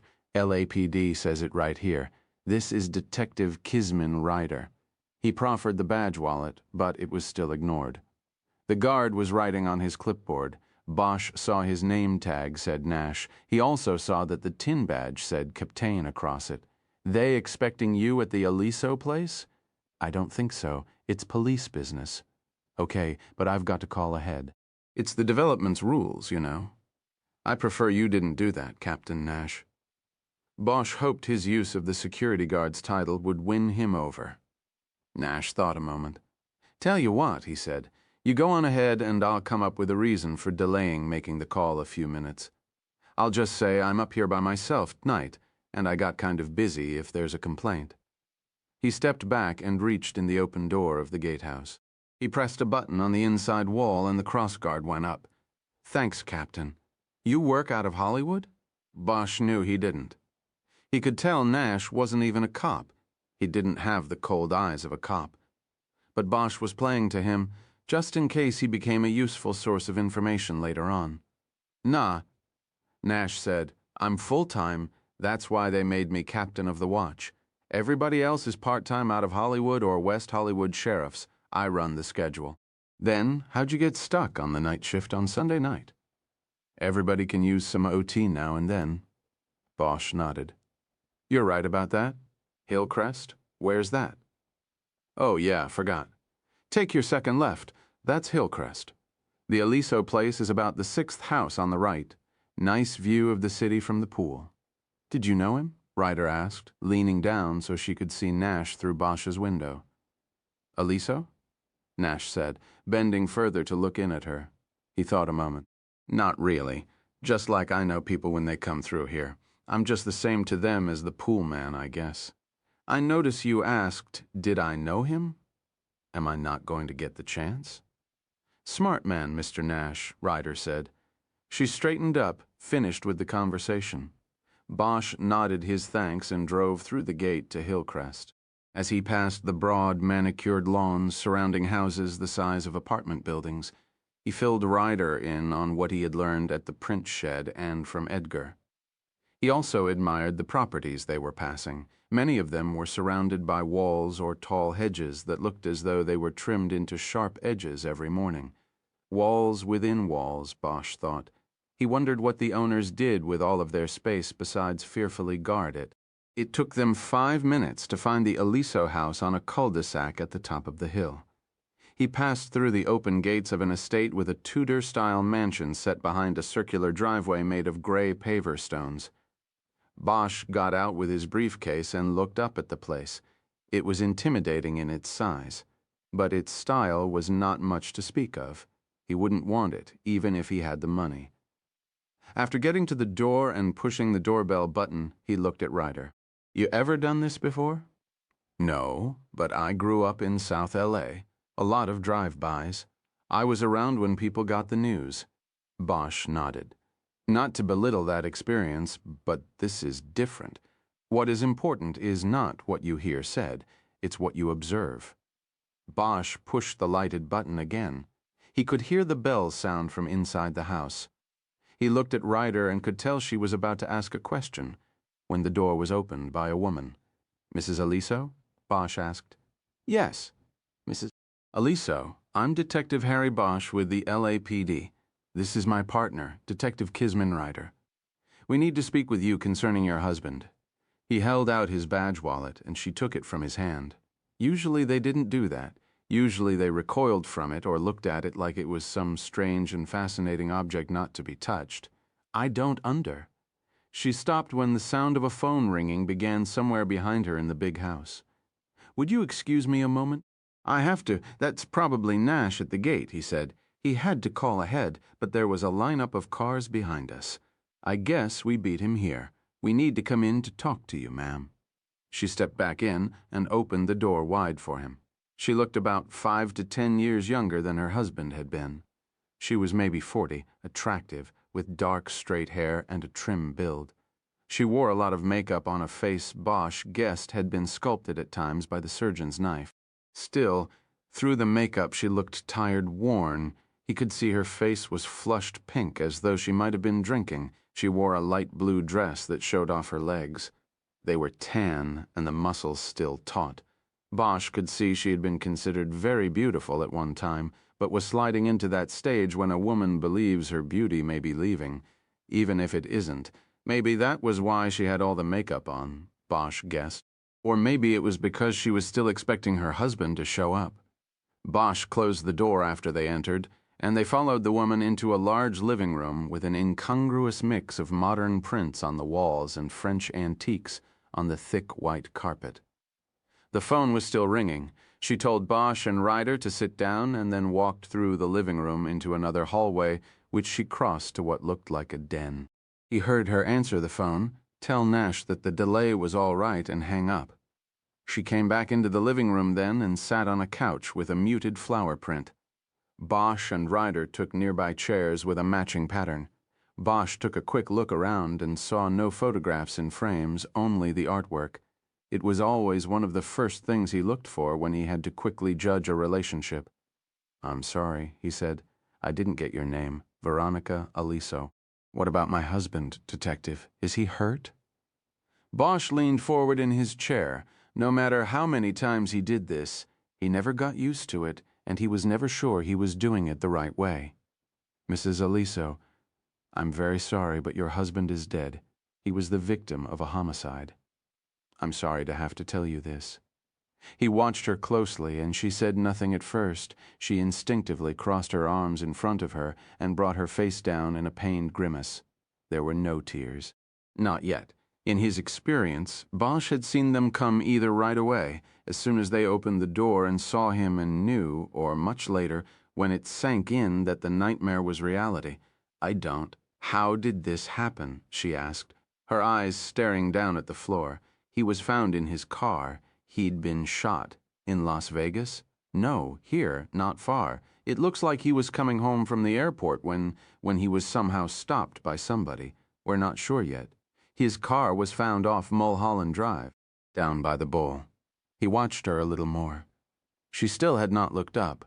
Bosch felt a sense of guilt pass over him. Guilt because he was not watching this woman with sympathy. He had been in this place too many times for that.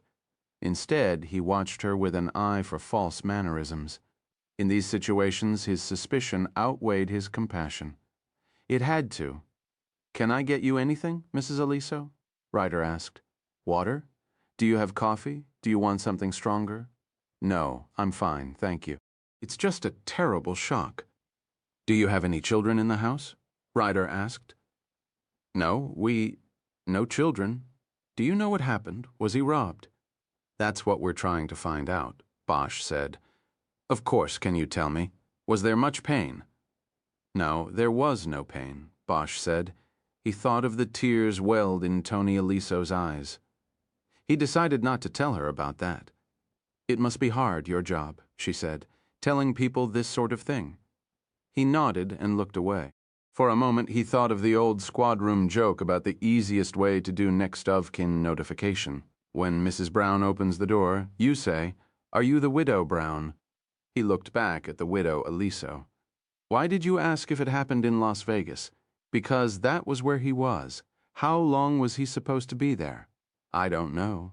He never scheduled it with a return. He always bought open-ended tickets so he could come back when he wanted to. He always said he'd be back when his luck changed, for the worse. We have reason to believe he came back to Los Angeles on Friday night. His car wasn't found until this evening. That's 2 days, Mrs. Aliso. Did you try to call him in Las Vegas during that time? No. We usually didn't speak when he was over there. And how often was it that he went? Once or twice a month. For how long each time? Anywhere from 2 days to once he spent a week. Like I said, it all depended on how he was doing. And you never called him there? Ryder asked. Rarely. Not at all this time. Was it business or pleasure that took him there? Bosch asked. He always told me it was both. He said he had investors to see. But it was an addiction, that's what I believed. He loved to gamble and could afford to do it, so he went. Bosch nodded but didn't know why. This last time, when did he go? He went Thursday, after leaving the studio. You saw him last then? Thursday morning, before he went to the studio. He left for the airport from there. It's closer. And you had no idea when to expect him back. He said it as a statement.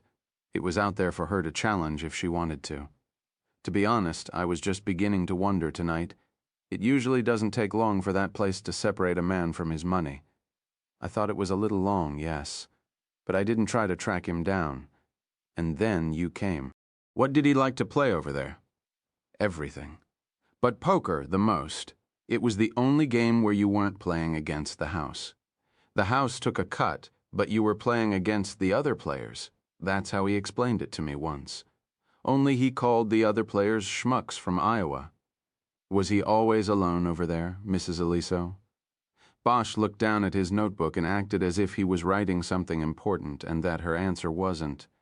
He knew it was cowardly. I wouldn't know. Did you ever go with him at all? I don't like to gamble. I don't like that city. That city is a horrible place. They can dress it up all they want. It's still a city of vices and whores, not just the sexual kind. Bosch studied the cool anger in her dark eyes. You didn't answer the question, Mrs. Aliso, Ryder said. What question? Did you ever go to Las Vegas with him? At first, yes, but I found it boring. I haven't been in years. Was your husband in any kind of serious debt? Bosch asked. I don't know if he was. He didn't tell me. You can call me Veronica. You never asked if he was getting into trouble? Ryder asked. I just assumed that he would tell me if he was. She turned the hard, dark eyes on Ryder now, and Bosch felt a weight lift off him. Veronica Aliso was challenging them to disagree. I know this probably makes me some kind of a suspect, but I don't care, she said. You have your job to do. It must be obvious to you that my husband and I, let's just say we coexisted here. So as to your questions about Nevada, I couldn't tell you whether he was 1,000,000 up or 1,000,000 down. Who knows? He could have beaten the odds, but I think he would have bragged about it if he had. Bosch nodded and thought about the body in the trunk. It didn't seem like that of a man who had beaten any odds. Where did he stay in Las Vegas? Mrs. Aliso. Always at the Mirage. I do know that. You see, not all of the casinos have poker tables. The Mirage has a classy one. He always said that if I needed to call there, ask for the poker pit if there is no answer in the room. Bosch took a few moments to write this down. He found that often silence was the best way to get people to talk and reveal themselves. He hoped Ryder realized that he was leaving holes of silence in the interview on purpose. You asked if he went there alone? Yes? Detectives, in the course of your investigation, I believe you will undoubtedly learn that my husband was a philanderer. I ask only one thing of you. Please do your best to keep that information from me. I simply don't want to know. Bosch nodded and was silent a moment while he composed his thoughts. What kind of woman wouldn't want to know, he wondered. Maybe one who already did. He looked back at her and their eyes connected again. Aside from gambling, was your husband in any other kind of trouble as far as you know? He asked. Work-related, financial? As far as I know, he wasn't. But he kept the finances. I could not tell you what our situation is at the moment. When I needed money, I asked him, and he always said cash a check and tell him the amount. I have a separate account for household expenses. Without looking up from the notebook, Bosch said, just a few more, and we'll leave you alone for now. Did your husband have any enemies that you know of? Anybody who would want to harm him? He worked in Hollywood. Backstabbing is considered an art form there. Anthony was as skilled at it as anyone else who has been in the industry 25 years. Obviously, that means there could always be people who were unhappy with him, but who would do this? I don't know. The car, the Rolls Royce, is leased to a production company over at Archway Studios. How long had he worked there? His office was there, but he didn't work for Archway per se. TNA Productions was his own company. He simply rented an office and a parking spot on the Archway lot. But he had about as much to do with Archway as you do. Tell us about his production company, Ryder said. Did he make films, in a manner of speaking? You could say he started big and ended small. About 20 years ago, he produced his first film. The Art of the Cape. If you saw it, you were one of the few. Bullfight movies are not popular. But it was critically acclaimed, played the film festival circuit and then the art houses, and it was a good start for him. She said that Aliso had managed to make a couple more films for general release. But after that, his production and moral values steadily declined until he was producing a procession of exploitative dreck. These films, if you want to call them that, are notable only for the number of exposed breasts in them, she said. In the business, it's called straight-to-video stock. In addition to that, Tony was quite successful in literary arbitrage. What is that? He was a speculator. Mostly scripts, but he did manuscripts, books on occasion. And how would he speculate on them? He'd buy them, wrap up the rights. Then, when they became valuable or the author became hot, he'd go to market with them. Do you know who Michael St. John is? The name sounded familiar, but Bosch could not place it. He shook his head. Ryder did the same. He's one of the screenwriters of the moment. He'll be directing studio features within a year or so. He's the flavor of the month, so to speak. Okay. Well, 8 years ago, when he was in the USC Film School and was hungry and was trying to find an agent and trying to catch the attention of the studios, my husband was one of the vultures who circled overhead. You see, my husband's films were so low budget that he'd get students to shoot them, direct them, write them. So he knew the schools, and he knew talent. Michael St. John was one he knew had talent. Once, when he was desperate, he sold Anthony the rights to 3 of his student screenplays for $2,000. Now, anything with St. John's name on it goes for at least 6 figures. What about these writers? How do they take this? Not well. St. John was trying to buy his scripts back. You think he could have harmed your husband? No. You asked me what he did, and I told you. If you're asking who would kill him, I don't know. Bosch jotted a couple of notes down. You mentioned that he said that he saw investors when he went to Las Vegas, Ryder said. Yes. Can you tell us who they were? Schmucks from Iowa, I would assume, people he would meet and persuade to invest in a movie.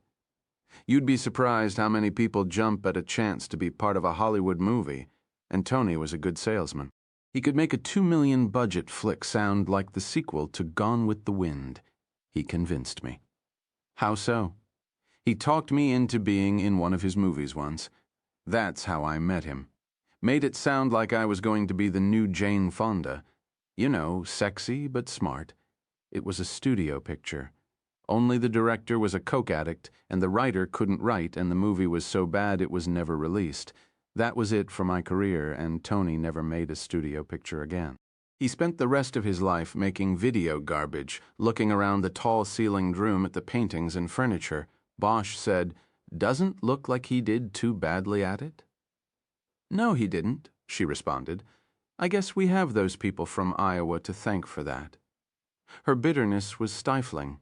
Bosch looked down at his notebook just so he could avert his eyes from her. "All this talk," she said then. "I need some water. Do either of you want something?" "Water would be fine," Bosch said. "We're not going to be much longer. Detective writer?" "I'm fine, thank you. I'll be right back." While she was gone, Bosch stood up and looked around the living room in a manner that suggested he wasn't really interested. He said nothing to Ryder. He was standing near a side table looking at a carved glass figurine of a nude woman when Veronica Aliso came back in with 2 glasses of ice water. "I just want to ask you a few more questions about this past week," Bosch said. "Fine." He sipped from his glass and remained standing. "What would your husband have taken with him to Las Vegas as far as luggage went? Just his overnighter. What did it look like?" "It was a hanging bag that, folded over.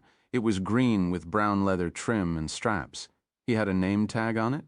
"Did he take a briefcase or any work with him?" "Yes, his briefcase. It was one of those aluminum shell kind. They are lightweight but impossible to break into or something." "Is the luggage missing?" "We're not sure. Do you know where he kept the key to the briefcase?" "On his keychain, with the car keys." There had been no car keys in the Rolls or on Aliso's body. Bosch realized that the reason they might have been taken was to open the briefcase. He put the glass down next to the figurine and looked at it again. He then began writing the descriptions of the briefcase and hanging bag in his notebook. "Did your husband wear a wedding ring?" "No." "He did wear quite an expensive watch, though. It was a Rolex. I gave it to him." "The watch was not taken." "Oh." Bosch looked up from his notebook. "Do you remember what your husband was wearing on Thursday morning when you last saw him?" Just clothes. He had on his white pants and a blue shirt and his sport coat. His black leather sport coat." "Yes." "Mrs. Aliso, do you remember if you hugged him or kissed him goodbye?" This seemed to fluster her, and Bosch immediately regretted the way he had phrased the question. "I'm sorry.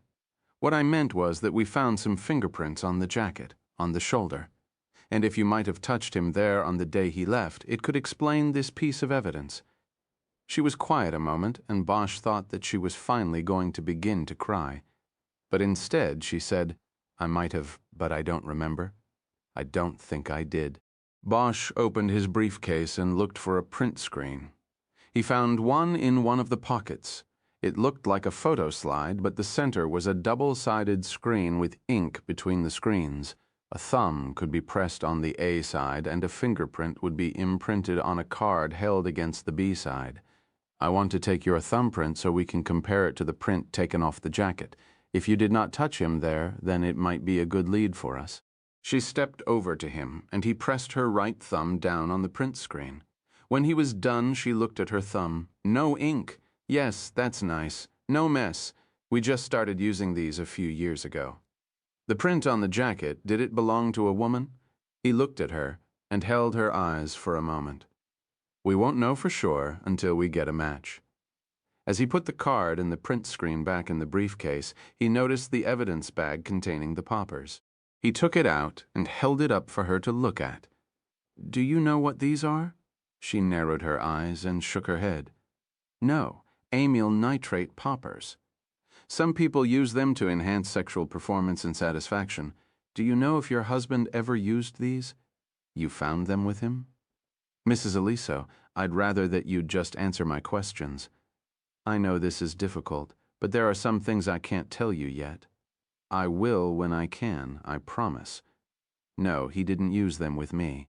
I'm sorry that I have to be so personal, but we want to catch the person who did this. We both want that. Now, your husband was about 10 or 12 years older than you. He was being charitable here. Did he have problems performing sexually? Is there any chance he might have been using poppers without your knowledge?" She turned to go back to her chair. When she was seated again, she said, "I wouldn't know." Now Bosch narrowed his eyes. What was she trying to say? His silence worked. She answered before he had to ask, but as she spoke, she looked directly at Ryder, the unspoken message being that as a woman, Ryder might sympathize. Detective, I haven't had, I guess, sexual relations is the way it is said in these matters. My husband and I not in almost 2 years. Bosch nodded and looked down at his notebook. The page was blank, but he couldn't bring himself to write this latest piece of information down with her watching them. He folded the notebook closed and put it away. You want to ask me why, don't you? He just looked at her, and she answered with a measure of defiance in her face and voice. He had lost interest. Are you sure? He told me that to my face. Bosch nodded. Mrs. Aliso, I'm sorry for the loss of your husband. I'm also sorry for the intrusion and the personal questions. I'm afraid, though, that there will be more as the investigation progresses. I understand. There is one other thing I'd like to cover. Yes, what is it? Did your husband have a home office? Yes. Could we take a quick look at it? She stood up and they followed her down the second hallway to the office. They both stepped into the room and Bosch looked around. It was a small room with a desk and 2 file cabinets. There was a TV on a cart in front of a wall of shelves. Half were filled with books and the rest stacked with scripts, the titles written with magic markers on the edges of the pages. There was a golf bag leaning in the corner. Bosch walked over and studied the desk. It was spotless. He came around and saw that the desk contained 2 file drawers. He opened these and found one empty and one containing several files. He quickly looked through the file tabs and saw that they apparently were files containing personal finance records and tax documents. He closed the drawers, deciding that a search of the office could probably keep. It's late, he said. This is not the time. I want you to understand, though, that investigations like this often shoot off into many directions, but we have to follow up on everything. We're going to need to come in here tomorrow and go through your husband's things. We'll probably take a lot with us. We'll have a warrant, so everything will be perfectly legal. Yes, of course. But can't I just give you permission to take what you need? You could, but it would be better this way. I'm talking about checkbooks, savings account records, credit card statements, insurance, everything. We'll probably need the records on your household account too, I understand. What time? I don't know yet. I'll call first, or someone will. Do you know, did your husband leave a will? Yes, both of us made wills. They're with our attorney. How long ago was that? The will? Oh, a long time, years. In the morning, I'd like you to call the attorney and tell him we'll need a copy of it. Are you up to doing that? Of course. What about insurance? Yes, we have policies. The attorney, Neil Denton, in Century City, will have them also, okay? We'll worry about that tomorrow. I need to seal this room now. They stepped back into the hallway and Bosch closed the door. From his briefcase, he took a sticker that said, Crime scene due, not enter premises. Call LAPD 213-485-4321. Bosch pressed the sticker across the door jamb. If anyone entered the room now, they would have to cut the sticker or peel it off. Bosch would know. Detective? Veronica Aliso said quietly from behind him. Bosch turned around. I'm the suspect, aren't I? Bosch put the 2 papers he had peeled off the back of the sticker in his pocket. I suppose everyone and no one is a suspect at this point. We're looking at everything. But yes, Mrs. Aliso, we're going to be looking at you. I guess I shouldn't have been so candid before then. Ryder said, if you've got nothing to hide, the truth shouldn't hurt you. Bosch knew from long experience never to say such a thing. He knew the words were false before they were out of her mouth. Judging by the small, thin smile on Veronica Aliso's face, she knew it as well. Are you new at this, Detective Ryder? She asked while looking at Bosch with that smile. No, ma'am. I've been a detective for 6 years. Oh, and I guess I don't have to ask Detective Bosch. Mrs. Aliso? Bosch asked, Veronica, there's one last thing you could clear up for us tonight. We do not know yet exactly when your husband was killed, but it would help us concentrate on other matters if we could quickly eliminate routine avenues of, "You want to know if I have an alibi? Is that it? We just want to know where you were the last few days and nights. It's a routine question, nothing else." Well, I hate to bore you with my life's details, because I'm afraid that's what they are, boring. But other than a trip to the mall and supermarket Saturday afternoon, I haven't left the house since I had dinner with my husband Wednesday night. You've been here alone? Yes, but I think you can verify this with Captain Nash at the gate. They keep records of who comes in as well as out of Hidden Highlands. Even the residents also on Friday. Our pool man was here in the afternoon. I gave him his check. I can get you his name and number. That won't be necessary right now, thank you. And again, I'm sorry for your loss. Is there anything we can do for you right now? She seemed to be withdrawing into herself. He was not sure she had heard his question. "I'm fine," she finally said. He picked up his briefcase and headed down the hallway with Ryder. It ran behind the living room and took them directly to the front door. All the way along the hallway there were no photographs on the wall. It didn't seem right to him, but he guessed nothing had been right in this house for a while. Bosch studied dead people's rooms the way scholars studied dead people's paintings at the Getty. He looked for the hidden meanings, the secrets of lives and deaths. At the door, Ryder went out first. Bosch then stepped out and looked back down the hall. Veronica Aliso was framed at the other end in the light. He hesitated for a beat. He nodded and walked out. They drove in silence, digesting the conversation, until they got to the gatehouse and Nash came out. "How'd it go?" "It went. He's dead, isn't he, Mr. Aliso?" "Yeah." Nash whistled quietly. "Captain Nash, you keep records here of when cars come in and out?" Ryder asked. "Yes, but this is private property. You'd need a search warrant," Bosch said. "Yes, we know. But before we go to all that trouble, tell me something. Say, I come back with a warrant. Are your gate records going to tell me when exactly Mrs. Aliso came in and out of here the last few days?"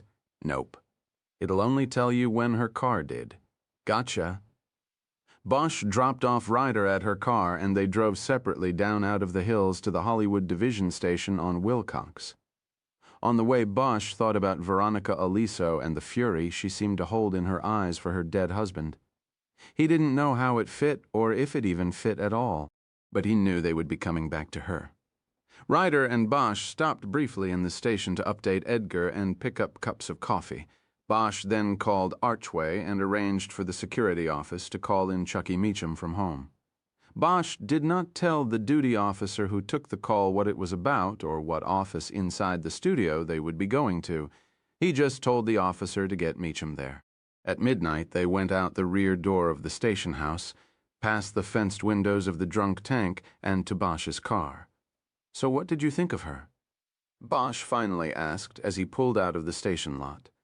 "The embittered widow? I think there wasn't much to their marriage, at least at the end. Whether that makes her a killer or not, I don't know. No pictures? On the walls?" "Yeah, I noticed that." Bosch lit a cigarette, and Ryder didn't say anything about it, although it was a violation of department policy to smoke in the detective car. "What do you think?" Ryder asked. "I'm not sure yet. There's what you said. The bitterness you could almost put in a glass if you ever ran out of ice. Couple other things I'm still thinking about." "Like what?" "Like all the makeup she had on and the way she took my badge out of my hand. Nobody's ever done that before. It's like, I don't know, like maybe she was waiting for us?" When they got to the entrance of Archway Pictures, Meacham was standing under the half-size replica of the Arc de Triomphe, smoking a cigarette and waiting. He was wearing a sport coat over a golf shirt and had a bemused smile on his face when he recognized Bosch pulling up. Bosch had spent time with Meacham in the Robbery-Homicide Division 10 years before, never partnered, but they worked a few of the same task forces. Meacham had gotten out when the getting out was good. He pulled the pin a month after the Rodney King tape hit the news. He knew. He told everybody it was the beginning of the end. Archway hired him as the assistant director of security. Nice job. Nice pay. Plus he was pulling in the 20-year pension of half pay. He was the one they talked about when they talked about smart moves. Now, with all the baggage the LAPD carried, the King beating the riots, the Christopher Commission, OJ, Simpson and Mark Furman, a retiring Dick would be lucky if a place like Archway hired him to work the front gate. Harry Bosch, Meacham said, leaning down to look in. What it is. The first thing Bosch had noticed was that Meacham had gotten his teeth capped since he'd last seen him. Chucky, long time. This is my partner, Kiz Ryder. Ryder nodded, and Meacham nodded and studied her a moment. Black female detectives were a rarity in his day, even though he hadn't been off the job more than 5 years. So what's shaking, detectives?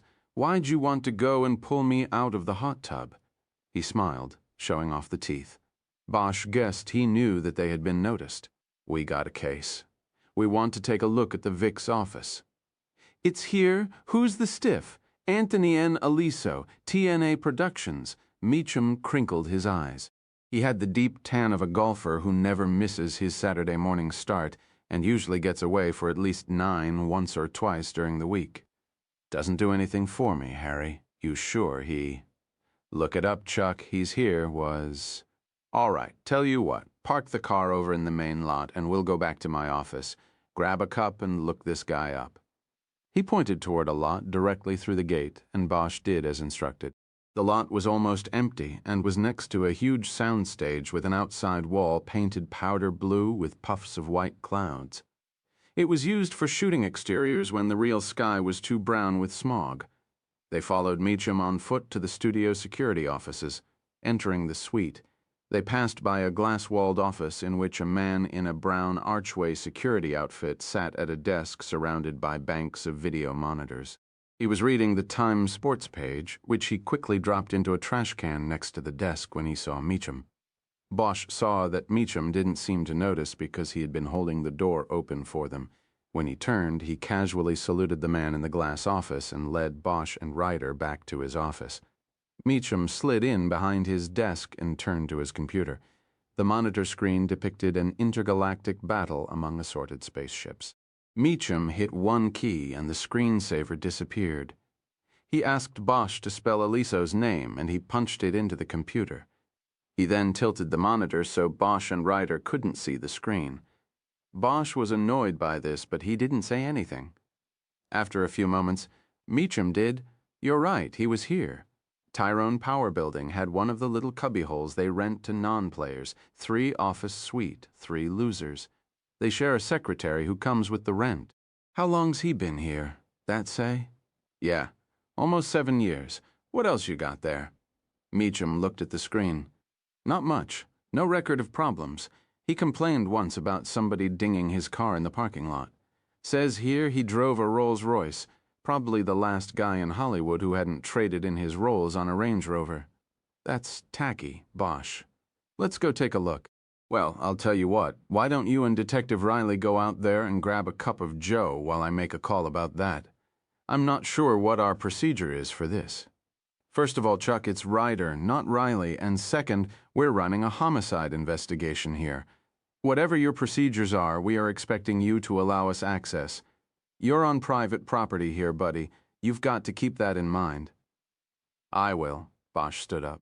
And when you make your call, the thing you should keep in mind is that so far the media haven't gotten wind of any of this. I didn't think it would be good to pull Archway into this sort of thing, especially since we don't know for sure what's involved here. You can tell whoever you're calling that I'll try to keep it that way. Meacham smirked and shook his head. Still the same old Bosch. Your way or the highway. Something like that. While waiting, Bosch had time to gulp down a cup of lukewarm coffee from a pot that had been on a warmer in the outer office for the better part of the night. It was bitter, but he knew the cup he'd had at the station would not take him through the night. Ryder passed on the coffee, instead drinking water from a dispenser in the hallway. After nearly 10 minutes, Meacham came out of his office. Okay, you got it? But I'll tell you right now that me or one of my people gotta be in there the whole time as observers. That going to be a problem for you, Bosch? No problem. Okay, let's go. We'll take a cart. On the way out, he opened the door to the glass room and stuck his head in. Peters, who's roving? Serurier and Fogel. Okay, get on the air and tell Serurier to meet us at Tyrone Power. He's got keys, right? Right. Okay, do it. Meacham made a motion to close the door, but stopped. And Peters, leave the sports page in the trash can. They took a golf cart to the Tyrone Power Building because it was on the other side of the lot from the security offices. Along the way, Meacham waved to a man dressed entirely in black who was coming out of one of the buildings they passed. "We've got a shoot on New York Street tonight. Otherwise, I'd take you through there. You'd swear you were in Brooklyn." "Never been," Bosch said. "Me neither," Ryder added. "Then it doesn't matter unless you wanted to see them shooting.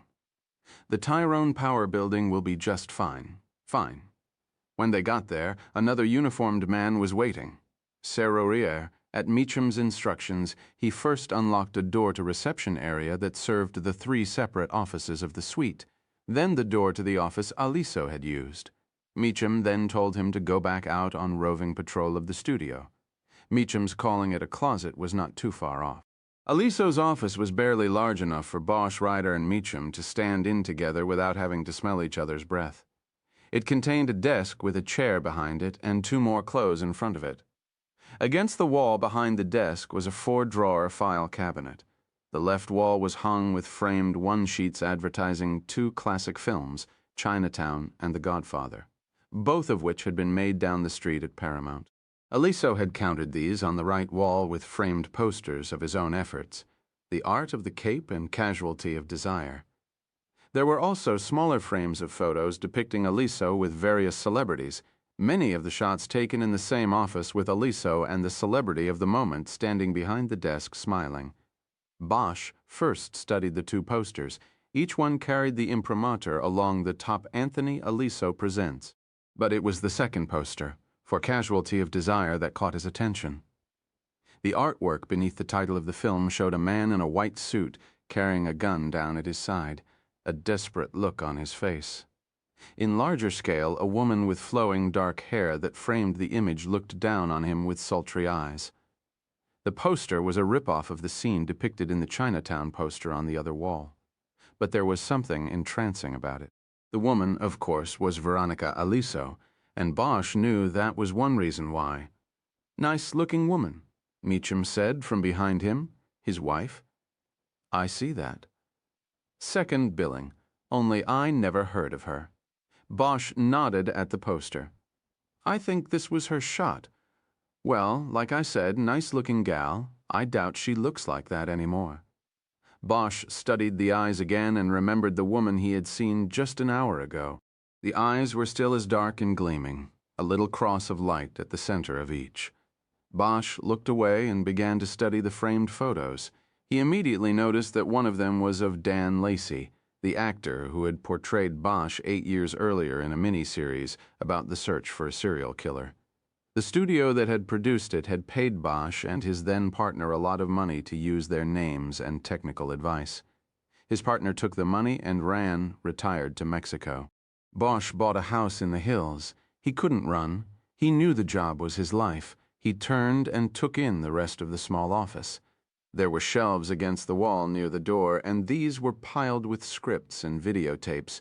No books, save for a couple of directories of actors and directors. "Okay," Bosch said. "Chucky, you stand back by the door and observe like you said, Kiz. Why don't you start with the desk, and I'll start with the files." The files were locked, and it took Bosch 10 minutes to open them with the pics he got out of his briefcase. It then took an hour just to make a cursory study of the files. The drawers were stocked with notes and financial records regarding the development of several films that Bosch had never heard of. This did not seem curious to him after what Veronica Aliso had said, and because he knew little about the film business anyway. But it seemed from his understanding of the files he was quickly scanning that large sums of money had been paid to various film services companies during the production of the films. And what struck Bosch the most was that Aliso seemed to have financed a hell of a nice lifestyle from this little office. After he was finished going through the 4th and bottom drawer, Bosch stood and straightened his back, his vertebrae popping like dominoes clicking together. He looked at Ryder, who was still going through the drawers of the desk. "Anything?" "A few things of interest, but no smoking gun, if that's what you mean. Aliso's got a flag here from the IRS. His corporation was going to be audited next month." Other than that, there is some correspondence between Tony Aliso and St. John. The flavor of the month Mrs. Aliso mentioned, heated words, but nothing overtly threatening. I've still got one drawer to go. There's a lot in the file's financial stuff. We're going to have to go through it all. I'd like you to be the one. You going to be up for it? No problem. What I'm seeing so far is a lot of routine, if not sloppy business records. It just happens to be the movie business here. I'm going outside to catch a smoke. When you're done there, why don't we switch and you take the files? I'll take the desk. Sounds like a plan. Before going out, he ran his eyes along the shelves by the door and read the titles of the videotapes. He stopped when he came to the one he was looking for. Casualty of Desire. He reached up and took it down. The cover carried the same artwork as the movie poster. He stepped back and put it on the desk so it would be gathered with things they would be taking. Ryder asked what it was. It's her movie, he said. I want to watch it. Oh, me too. Outside, Bosch stood in the small courtyard by a bronze statue of a man he guessed was Tyrone Power and lit a cigarette. It was a cool night and the smoke in his chest warmed him. The studio grounds were very quiet now. He walked over to a trash can next to a bench in the courtyard and used it to tip his ashes. He noticed a broken coffee mug at the bottom of the can. There were several pens and pencils scattered in the can as well. He recognized the archway insignia, the Arc de Triomphe with the sun rising in the middle of the arch on one of the fragments. He was about to reach into the trash can to pick out what looked like a gold cross pen when he heard Meacham's voice and turned around. She's going places, isn't she? I can tell. He was lighting his own cigarette. Yeah, that's what I hear. It's our first case together. I don't really know her, and from what I hear, I shouldn't try. She's going to the glass house as soon as the time is right. Meacham nodded and flicked his ashes onto the pavement. Bosch watched him glance up toward the roofline above the second floor and give another one of his casual salutes. Bosch looked up and saw the camera moored to the underside of the roof eave. Don't worry about it, Bosch said. He can't see you. He's reading about the Dodgers last night. S'pose you're right. Can't get good people these days, Harry. I get guys who like driving around in the carts all day, hoping they're going to be discovered like Clint Eastwood or something. Had a guy run into a wall the other day because he was so intent on talking with a couple creative execs walking by. There's one of them oxymorons for you. Creative executive. Bosch was silent. He didn't care about anything that Meacham had just said. You ought to come work here, Harry. You've got to have your 20 in by now. You should pull the pin and then come work for me. Your lifestyle will rise a couple of notches, I guarantee it. No thanks, Chuck. Somehow I just don't see myself tooling around in one of your golf carts. Well, the offer's there. Any time, buddy. Any time.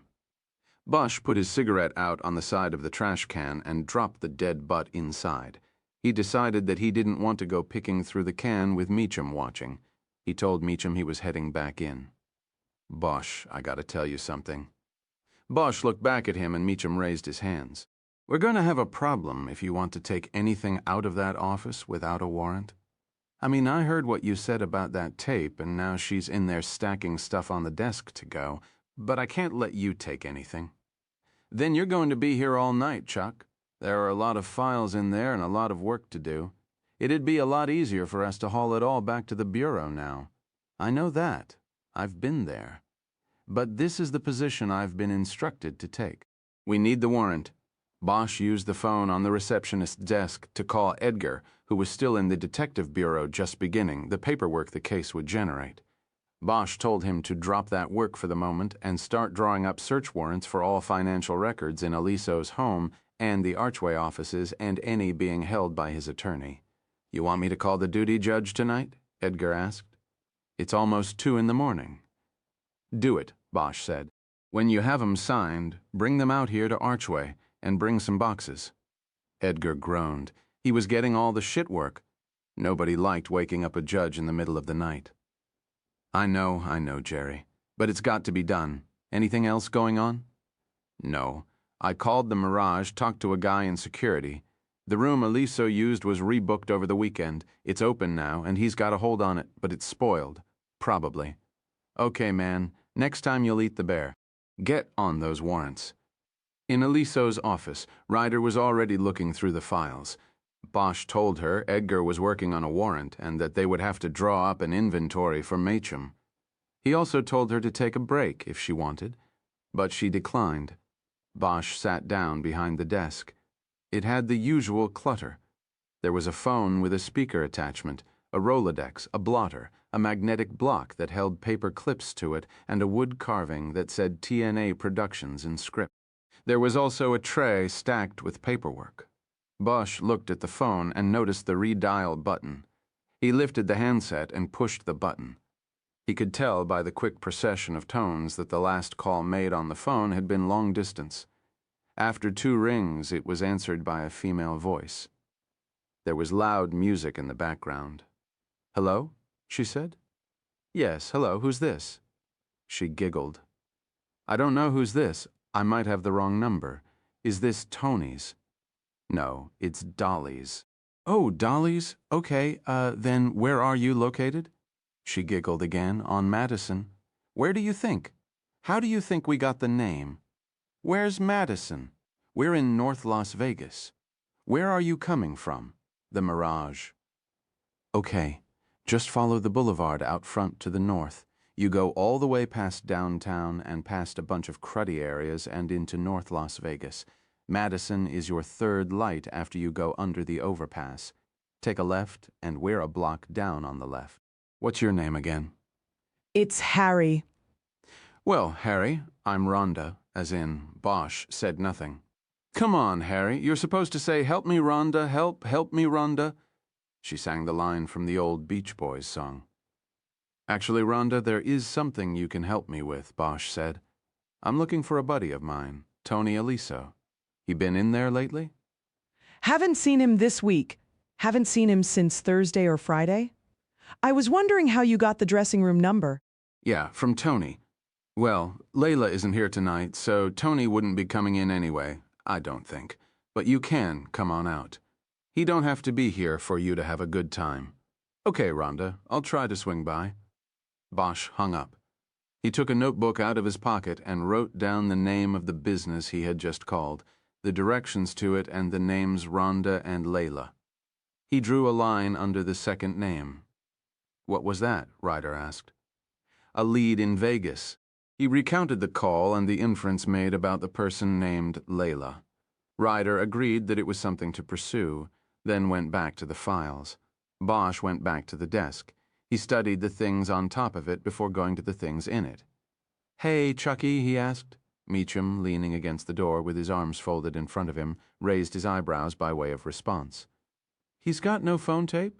What about when the receptionist isn't out there? Do phone calls go to the operator or some kind of a phone service?" No, the whole lot's on voicemail now." "So, Aliso had voicemail? How do I get into it?" "Well, you've got to have his code. It's a 3-digit code. You call the voicemail computer, punch in the code, and you pick up your messages. How do I get his code?" "You don't. He programmed it himself. There's no master code I can break in with?" "Nope. It's not that sophisticated a system, Bosch. I mean, what do you want? It's phone messages." Bosch took out his notebook again and checked the notes for Aliso's birthday. "What's the voicemail number?" he asked. Machem gave him the number and Bosch called the computer. After a beep, he punched in 721, but the number was rejected. Bosch drummed his fingers on the desk, thinking. He tried 862, the numbers corresponding with TNA, and a computer voice told him he had 4 messages. "Kiz, listen to this," he said. He put the phone on speaker and hung up. As the messages were played back, Bosch took a few notes, but the first 3 messages were from men reporting on technical aspects of a planned film shoot, equipment rental, and costs. Each call was followed by the electronic voice which reported when on Friday the call had come in. The 4th message made Bosch lean forward and listen closely. The voice belonged to a young woman, and it sounded like she was crying. "Hey, Tone, it's me. Call me as soon as you get this. I almost feel like calling your house. I need you. That bastard Lucky says I'm fired. And for no reason, he just wants to get his dick into modesty. I don't want to have to work at the Palomino or any of those other places. The Garden, forget it. I want to come out there to L.A., be with you, call me. The electronic voice said the call had come in at 4 a.m. on Sunday, long after Tony Aliso was dead. The caller had not given her name. It was therefore obviously someone Aliso would have known. Bosch wondered if it was the woman Rhonda had mentioned, Layla. He looked at Ryder and she just shook her shoulders. They knew too little to judge the significance of the call. Bosch sat in the desk chair, contemplating things a few moments. He opened a drawer but didn't start through it. His eyes traveled up the wall to the right of the desk and roamed across the photos of the smiling Tony Aliso posed with celebrities. Some of them had written notes on the photos, but they were hard to read. Bosch studied the photo of his celluloid alter ego, Dan Lacey, but couldn't read the small notes scrawled across the bottom of the photo. Then he looked past the ink and realized what he was looking at. On Aliso's desk in the photo was an archway mug crammed with pens and pencils. Bosch took the photo off the wall and called Macham's name. Macham came over. "Somebody was in here," Bosch told him. "What are you talking about? When was the trash can emptied outside? How the hell would I know? What are? The surveillance camera out there on the roof, how long you keep the tapes?" Meacham hesitated a second, but then answered, "We roll 'em over every week. We'd have 7 days off that camera. It's all stop action, 10 frames a minute. Let's go take a look." Bosch didn't get home until 4. That left him only 3 hours to sleep before an agreed-upon breakfast meeting with Edgar and Ryder at 7:30. But he was too strung out on coffee and adrenaline to even think about shutting his eyes. The house had the sour tang of a fresh paint smell, and he opened the sliders onto the back deck to let in the cool night air. He checked out the Cahuenga Pass below and watched the cars on the Hollywood freeway cutting through. He was always amazed at how there were always cars on the freeway, no matter what the hour. In L.A., they never stopped. He thought about putting on a CD, some saxophone music, but instead just sat down on the couch in the dark and lit a cigarette. He thought about the different currents running through the case. Going by the preliminary take on the victim, Anthony Aliso had been a financially successful man. That kind of success usually brought with it a thick insulation from violence and murder. The rich were seldom murdered, but something had gone wrong for Tony Aliso. Bosch remembered the tape and went to his briefcase, which he had left on the dining room table. Inside it there were 2 video cassettes, the Archway surveillance tape and the copy of Casualty of Desire. He turned on the TV and put the movie in the video player. He began watching in the dark. After viewing the tape, it was obvious to Bosch that the movie deserved the fate it had received. It was badly lit, and in some frames the end of a boom microphone hovered above the players. This was particularly jarring in scenes shot in the open desert, where there should have been nothing above but blue sky. It was basic filmmaking gone wrong, and added to the amateurish look of the film were the poor performances of the players. The male lead, an actor Bosch had never seen before, was woodenly ineffective in portraying a man desperate to hold on to his young wife, who used sexual frustration and taunting to coerce him into committing crimes, eventually including murder, all for her morbid satisfaction. Veronica Aliso played the wife and was not much better an actor than the male lead. When lighted well, she was stunningly beautiful. There were 4 scenes in which she appeared partially nude, and Bosch watched these with a voyeuristic fascination. But overall, it was not a good role for her, and Bosch also understood why her career, like her husband's, had not moved forward. She might blame her husband and harbor resentment toward him, but the bottom line was that she was like thousands of beautiful women who came to Hollywood every year. Her looks could put a pause in your heart, but she could not act to save her life.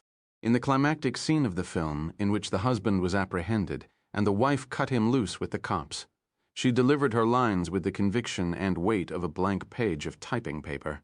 It was him. He's crazy. I couldn't stop him until it was too late. Then I couldn't tell anyone because it would look like I was the one who wanted them all dead. Bosch watched all the way through the credits and then rewound the tape by using the remote. He never got off the couch. He then turned the TV off and put his feet up on the couch. Looking through the open sliders, he could see the light of dawn etching the ridgeline across the pass. He still wasn't tired. He kept thinking about the choices people make with their lives. He wondered what would have happened if the performances had been at least passable and the film had found a distributor. He wondered if that would have changed things now, if it would have kept Tony Aliso out of that trunk.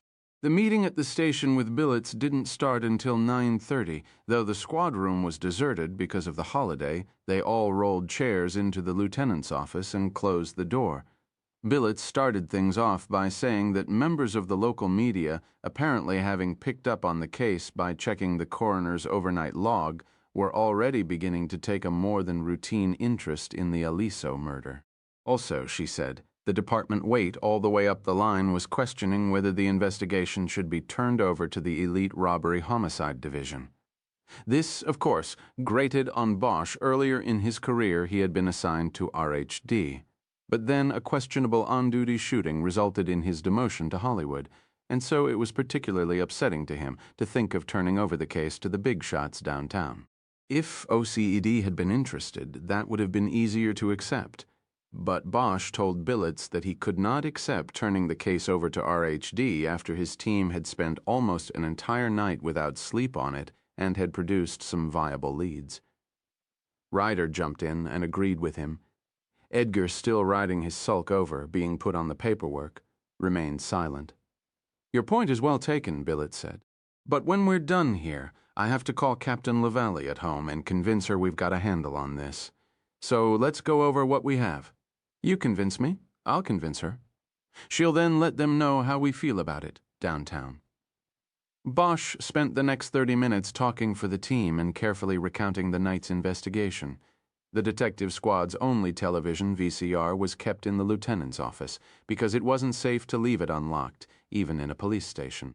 He put in the tape Meacham had dubbed off the archway surveillance tape and queued up the part that included the intruder. The surveillance camera this was shot from turns a frame every 6 seconds. "So it's pretty quick and jerky, but we've got the guy on it," Bosch said. He hit the play button and the screen depicted a grainy black and white view of the courtyard and front of the Tyrone Power Building. The lighting made it appear to be late dusk. The time counter on the bottom of the screen showed the time and date to be 8:13 the evening before. Bosch put the machine on slow motion, but still the sequence he wanted to show billets was over very quickly. In 6 quick frames, they showed a man go to the door of the building, hunch over the knob, and then disappear inside. Actual time at the door was about 30 to 35 seconds, Ryder said. "It may look from the tape like he had a key, but that's too long to open a door with a key. The lock was picked, somebody good and fast." "Okay, here he comes back out," Bosch said. When the time counter hit 8:17, the man was captured on the video emerging from the doorway. The video jumped and the man was in the courtyard heading toward the trash can. Then it jumped and the man was walking away from the trash can. Then he was gone. Bosch backed the tape up and froze it on the last image of the man as he walked from the trash can. It was the best image. It was dark, and the man's face was blurred, but still possibly recognizable if they ever found someone to compare it to. He was white, with dark hair and a stocky, powerful build. He wore a golf shirt with short sleeves and the watch on his right wrist, visible just above one of the black gloves he wore, had a chrome band that glinted with the reflection of the courtyard light. Above the wrist was the dark blur of a tattoo on the man's forearm. Bosch pointed these things out to Billets and added that he would be taking the tape to SID to see if this last frame, the best of those showing the intruder, could be sharpened in any way by computer enhancement. "Good," Billets said. "Now what do you think he was doing in there?" "Retrieving something," Bosch said. "From the time he goes in until he comes out, we've got less than 4 minutes. Not a lot of time. Plus he had to pick the interior door to Aliso's office. Whatever he is doing in there, he knocks an archway mug off the desk and it breaks on the floor. He does what he was there to do, then gathers up the broken mug and the pens and dumps them in the trash can on his way out. We found the broken mug and the pens in the can last night." "Any prints?" Billets asked. Once we figured there was a break-in, we backed out and had Donovan come on out when he was done with the rolls. He got prints, but nothing we can use. He got Aliso's and mine and Kiz's. As you can see on the video, the guy wore gloves. Okay. Bosch involuntarily yawned, and Edgar and Ryder followed suit. He drank from the cup of stale coffee he had brought into the office with him. He had long had the caffeine jitters, but knew if he stopped feeding the beast, now he would quickly crash. And the theory on what this intruder was retrieving, Billets asked. The broken mug puts him at the desk rather than the files, Ryder said. Nothing in the desk seemed disturbed. No empty files, nothing like that. We think it was a bug. Somebody put a bug in Aliso's phone and couldn't afford to let us find it. The phone was right next to the mug in the pictures on Aliso's walls. The intruder somehow knocked it over. Funny thing is, we never checked the phone for a bug. If whoever this guy was had left well enough alone, we probably would have never tumbled to it. I've been to Archway, Billets said. It's got a wall around it. It's got its own private security force. How's this guy get in? Or are you suggesting an inside job? Two things, Bosch said. There was a film shooting in progress at the studio on the New York Street set. That meant a lot of people in and out of the front gate. Maybe this guy was able to slip through with part of the shooting crew. The direction in which he walks off in the video is to the north. That's where New York Street is. The gate is to the south. Also, the north side of the studio butts up against the Hollywood Cemetery. You're right, there is a wall. But at night, after the cemetery is closed, it's dark and secluded. Our guy could have climbed the wall there. Whatever way he did it, he had practice. What do you mean? If he was taking a bug out of Tony Aliso's phone, it had to have been planted there in the first place. Billets nodded. Who do you think he was? She asked quietly. Bosch looked at Ryder to see if she wanted to answer. When she didn't speak, he did. Hard to say. The timing is the catch. Aliso's probably been dead since Friday night. His body's not found till about 6 last night. Then this break-in comes at 8:13. That's after Aliso's been found and after people start finding out about it. But 8:13, that's before you talked to the wife? Right. So that kind of threw a wrench into it. I mean, I was all set to say, let's go full speed on the wife and see what we get. Now, I'm not so sure. See if she's involved. This break-in doesn't make sense. Explain. Well, first you've got to figure out why he was being bugged and what's the most likely answer. The wife put a PI or somebody on Tony to see if he was screwing around, okay? Okay. Now, saying that's the case, if the wife was involved in putting her husband down into that trunk, why would she or her PI or whoever wait until last night? This is after the body's been found to pull the bug out of there. It doesn't make sense. It only makes sense if the two things were not related, if the killing and the bug are separate. Understand? I think so. And that's why I'm not ready to chuck everything and just look at the wife. Personally, I think she might be good for this. But there's too much we don't know right now. It doesn't feel right to me. There's something else running through all of this, and we don't know what yet. Billets nodded and looked at all the investigators. This is good. I know there isn't a lot that is solid yet, but it's still good work. Anything else? What about the prints Art Donovan pulled off the victim's jacket last night? For now, we've struck out, he put them on APHIS, NCIC, the whole works, and got blanked. Damn. They're still valuable. We come up with a suspect. The prints could be a clincher. Anything else from the car? No, Bosch said. Yes, Ryder said. Billets raised her eyebrows at the contradiction. One of the prints Donovan found on the inside lip of the trunk lid? Ryder said. It came back to Ray Powers. He's the P3 who found the body. He overstepped when he popped the trunk. He obviously left his print when he opened it. We caught it, and no harm, no foul, but it was sloppy work, and he should have never opened the trunk in the first place. He should have called us. Billets glanced at Bosch, and he guessed she was wondering why he hadn't brought this to her attention. He looked down at her desk. Okay, I'll take care of it, Billets said. I know Powers. He's been around, and he should certainly know procedure. Bosch could have defended Powers with the explanation the cop had given the day before, but he let it go. Powers wasn't worth it. Billets went on. So where do we go from here? Well, we've got a lot of ground to cover, Bosch said.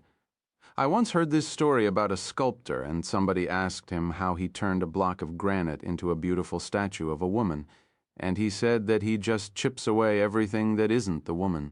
That's what we have to do now. We've got this big block of information and evidence. We've got to chip away everything that doesn't count, that doesn't fit. Billets smiled, and Bosch suddenly felt embarrassed about the analogy, though he believed it was accurate. What about Las Vegas, she asked. Is that part of the statue or the part we need to chip away? Now Ryder and Edgar were smiling. Well, we've got to go there for one thing, Bosch said, hoping he didn't sound defensive. Right now, all we know is that this victim went there and was dead pretty soon after he came back. We don't know what he did there, whether he won, lost, whether somebody tailed him back here from there. For all we know, he could have hit a jackpot there and was followed back here and ripped off. We've got a lot of questions about Las Vegas. Plus, there's the woman, Ryder said. What woman? Billets asked. Right, Bosch said. The last call made on Tony Aliso's office line was to a club in North Las Vegas. I called it and got the name of a woman I think he was seeing over there. Layla there was. Layla, like that song, I guess? There also was a message from an unnamed woman on his office line. I think it might have been this, Layla. We've got to talk to her. Billets nodded, made sure Bosch was done, and then laid down the battle plan. All right, Billets said. First off, all media inquiries are to be directed to me. The best way to control information on this is to have it come from one mouth. For the moment, we'll tell the reporters it is obviously under investigation, and we are leaning toward a possible carjacking or robbery scenario. It's innocuous enough and will probably appease them. Everyone okay with that? The three detectives nodded. Okay, I'm going to make a case with the captain to keep the case here with us. It looks to me like we have 3 or 4 avenues which need to be pursued vigorously. Granite that we have to chip away at, as Harry would say. Anyway, it will also help me with the captain if we are already scrambling on these things. So, Harry, I want you to get on a plane as soon as possible and get to Vegas. I want you on that end of it. But if there's nothing there, I want you to get in and get out. We'll need you back here, okay? Bosch nodded. It would have been his choice if he were the one making the decisions, but he felt a pang of discomfort that she was doing it. Kiz, you stick with the financial trail. I want to be in a position of knowing everything about this guy, Anthony Aliso, by tomorrow morning. You're also going to have to go up to the house with the search warrant. So while you're there, take another shot at the wife. See what else you can get about the marriage when you're picking up the records. I don't know, if you get a chance, sit down with her, try to get a heart-to-heart. I don't know, Ryder said. I think we're past the heart-to-heart. She's a smart woman, smart enough to already know we're taking a look at her. I almost think that to be safe, we've got to advise her next time any of us talk to her. It was pretty close last night. Use your judgment on that, Billets said. But if you advise, she's probably going to call her lawyer. I'll see what I can do. And Jerry, I know, I've got the paper. It was the first time he had spoken in 15 minutes. Bosch thought he was carrying his sulk to the limit. Yes, you have the paper. But I also want you on the civil cases and this screenwriter guy who was having the dispute with Aliso. It sounds to me to be the longest shot, but we've got to cover everything. Get that cleared up, and it will help narrow our focus.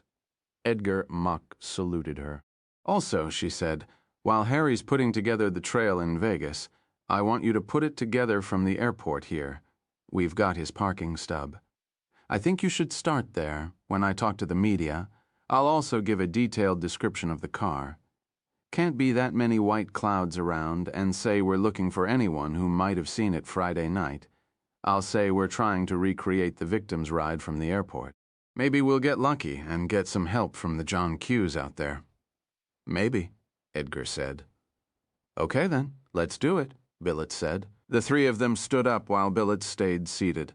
Bosch took his time taking the tape out of the VCR so that the other two were out of the office when he was done, and he was alone with Billets. I'd heard that you didn't have any actual time on a homicide table while you were coming up, he said to her. That's true. My only job as an actual detective was working sexual crimes in Valley Bureau.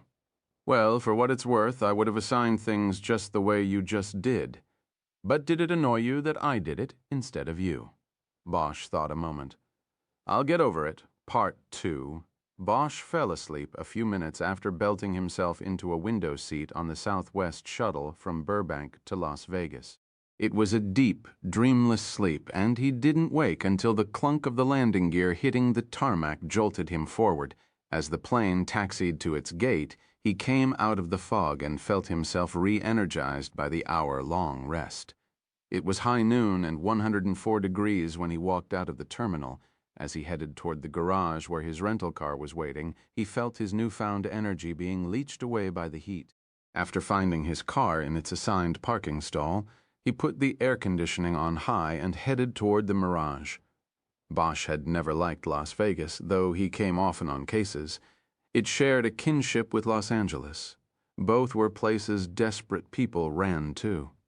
Often when they ran from Los Angeles, they came here. It was the only place left. Beneath the veneer of glitz and money and energy and sex beat a dark heart. No matter how much they tried to dress her up with neon and family entertainment, she was still a whore. But if any place could sway him from that opinion, it was the Mirage. It was the symbol of the new Las Vegas, clean, opulent, legit. The windows of its tower glinted gold in the sun, and inside no money had been spared in its rich casino design. As Bosch walked through the lobby, he was first mesmerized by the white tigers in a huge glassed-in environment that any zookeeper in the world would salivate over. Next, as he waited in line to check in, he eyed the huge aquarium behind the front desk. Sharks lazily turned and moved back and forth behind the glass, just like the white tigers. When it was Bosch's turn to check in, the desk clerk noticed a flag on his reservation and called security. A day-shift supervisor named Hank Meyer appeared and introduced himself. He said that Bosch would have the complete cooperation of the hotel and casino. Tony Aliso was a good and valued customer, he said. We want to do what we can to help, but it's highly unlikely that his death had anything to do with his stay here. We run the cleanest ship in the desert. I know that, Hank, Bosch said, and I know it is a reputation you don't want blemished. I'm not expecting to find anything inside the Mirage, but I need to go through the motions. So do you, right? Right. Did you know him? No, I didn't. I've been on day shift the entire 3 years I've been here. From what I understand, Mr. Aliso primarily gambled at night. Meyer was about 30 and had the clean-cut image that the Mirage and now all of Las Vegas wanted to present to the world. He went on to explain that the room Aliso had last stayed in at the hotel was sealed and was being held that way for Bosch's inspection. He gave Bosch the key and asked that he return it as soon as he was finished with the room. He also said the poker pit dealers and sportsbook clerks who worked the night shift would be made available for interviews. All of them knew Aliso because of his regular visits. You have an eye in the sky over the poker tables? Yes, we do. You have video from Thursday, going into Friday? I'd like to see it if you do. That won't be a problem. Bosch made arrangements to meet Meyer at the second-floor security office at 4. That was when the casino shifts changed and the dealers who knew Aliso would report for work. He could look at the surveillance tape from the poker pit's overhead camera then as well. A few minutes later, alone in his room, Bosch sat on the bed and looked around. The room was smaller than he had expected, but it was very nice. By far the most comfortably appointed room he had ever seen in Las Vegas. He pulled the phone off the side table onto his lap and called the Hollywood division to check in. Edgar picked up the line. It's Bosch. Well, the Michelangelo of murder, the Rodin of homicide. Funny. So what's going on over there? Well, for one thing, bullets won the battle, Edgar said. Nobody from RHD has come around to snatch the case. That's good. What about you? You making any progress? I almost have the murder book up to speed. I have to put it aside now, though. The screenwriter is coming in at 1:30 for a sit-down. Says he doesn't need a lawyer. Okay, I'll leave you to it. Tell the lieutenant I checked in. Yeah, And by the way, she wants another confab on how things are going at 6. You should call in and we'll put you on the speaker. Will do. Bosch sat on the bed a few moments, wishing he could lie back on it and sleep. But he knew he couldn't. He had to drive the case forward. He got up and unpacked his overnighter, hanging his 2 shirts and 1 pair of pants in the closet. He put his extra underwear and socks on the closet shelf, then left the room and took an elevator to the top floor. The room Aliso had used was at the end of the corridor. The card key Meyer had given him worked without a problem, and he stepped into a room about twice the size of his own. It was a combination bedroom and sitting room and had an oval jacuzzi next to the windows that looked out across the expanse of the desert and the smooth, cocoa-colored mountain chain to the northwest of the city. Directly below was a view of the pool and the hotel's porpoise habitat attraction. Looking down, he could see one of the gray fish moving beneath the shimmering water. It looked as out of place as Bosch felt in the suite he stood in. Dolphins in the desert, he said out loud. The room was plush by any standards in any city, and obviously was kept for high rollers. Bosch stood by the bed for a few moments and just looked around. There was nothing that seemed out of place, and the thick carpet had the uniformed waves left by a recent vacuuming. He guessed that if there had been anything of evidentiary value in the room, it was gone now.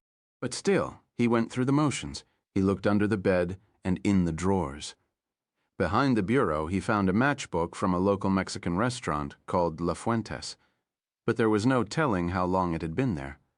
The bathroom was tiled in pink marble floor to ceiling. The fixtures were polished brass.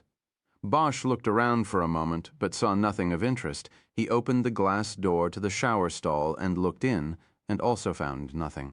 But as he was closing the door, his eyes caught on something on the drain. He reopened the door and looked down, then pressed his finger on the tiny speck of gold caught in the rubber sealant around the drain fitting. He raised his finger and found the tiny piece of glitter stuck to his finger. He guessed that it was a match to the pieces of glitter found in the cuffs of Tony Aliso's pants. Now all he needed was to figure out what they were and where they had come from. The Metro Police Department was on Stewart Street in downtown. Bosch stopped at the front desk and explained he was an out-of-town investigator, wanting to make a courtesy check-in with the homicide squad. He was directed to the 3rd-floor detective bureau, where a desk man escorted him through a deserted squad room to the commander's office. Captain John Felton was a thick-necked, deeply tanned man of about 50. Bosch figured he had probably given the welcome speech to at least 100 cops from all over the country in the last month alone. Las Vegas was that kind of place. Felton asked Bosch to sit down, and he gave him the standard spiel. Detective Bosch, welcome to Las Vegas. Lucky for you, I decided to come in on the holiday to take care of some of this paperwork that haunts me. Otherwise, there'd be nobody here. Anyway, I hope you find your stay enjoyable and productive. If there is anything you need, don't hesitate to call. I can promise you nothing, but if you request something that is within my power to provide, I will be more than happy to provide it. So, that out of the way, why don't you tell me what brings you here? Bosch gave him a quick rundown on the case. Felton wrote down the name Tony Aliso, and the last days he was known to have stayed in Las Vegas and where. I'm just trying to run down his activities on the days he was here. You think he was followed from here and then taken off in L.A.? I don't think anything at the moment. We don't have evidence of that. And I hope you won't find any. That's not the kind of press we want to get in L.A. What else you got? Bosch pulled his briefcase onto his lap and opened it. I've got 2 sets of prints taken off the body. The body, he was wearing a treated leather jacket. We got the prints with the laser. Anyway, we ran them on APHIS, NCIC, California DOJ, the works, but got nothing. I thought maybe you'd run them through your own computer, see what happens. While the automated fingerprint identification system used by the LAPD was a computer network of dozens of fingerprint databases across the country, it didn't connect them all. And most big city police departments had their own private databases. In Vegas, they would be prints taken from people who applied for jobs for the city or the casinos. They were also prints taken from people on the sly. Prints the department shouldn't legally have because their owners had simply fallen under the suspicion of the department but had never been arrested. It was against this database that Bosch was hopeful Felton would check the sets from the Aliso case. "Well, let me see what you have," Felton said. "I can't promise anything. We've probably got a few that the national nets don't, but it's a long shot." Bosch handed over print cards Art Donovan had prepared for him. "So you are starting at the Mirage?" the captain asked after he put the cards to the side of his desk. "Yeah, I'll show his picture around, go through the motions, see what I can come up with. You're telling me everything you know, right?" "Right?" Bosch lied. "Okay." Felton opened a desk drawer and took out a business card and handed it over to Bosch. "That's got my office and pager on it. Call me if anything comes up. I've got the pager with me at all times. Meantime, I'll get back to you about the prints one way or the other by tomorrow morning." Bosch thanked him and left. In the lobby of the police station, he called the SID office at LAPD and asked Donovan if he'd had time to check out the tiny pieces of glitter they had found in the cuffs of Tony Aliso's pants. "Yeah, but you aren't going to like it," Donovan said. "It's just glitter-tinted aluminum. You know, like they use in costuming and in celebrations? Your guy probably went to a party or something. They were throwing this stuff around, maybe popping it out of party favors or something, and some of it got on him. He could brush off what he could see, but he didn't see the particles that fell into the cuffs of his pants. They stayed." "Okay. Anything else?" No, not on the evidence, at least." "Then on what?" "Well, Harry, you know the guy from OCID that you were talking on the phone with last night while we were in the shed? Carbone?" "Yeah, Dominic Carbone." "Well, he dropped by the lab today. He was asking questions about what we found last night." Bosch's vision darkened. He said nothing, and Donovan continued. "He said he was here on something else and was just acting curious. But, Harry, I don't know. It seemed more than just a passing interest, if you know what I mean." "Yeah, I know what you mean. How much did you tell him?" "Well, before I caught on and started wondering what was going on, I sort of let slip we pulled prints off the jacket. Sorry, Harry, but I was proud. It's rare that we pull righteous prints off a dead guy's jacket, and I guess I was sort of bragging about it." "It's okay. You tell him we didn't get anything with them." "Yeah, I said they came back clean.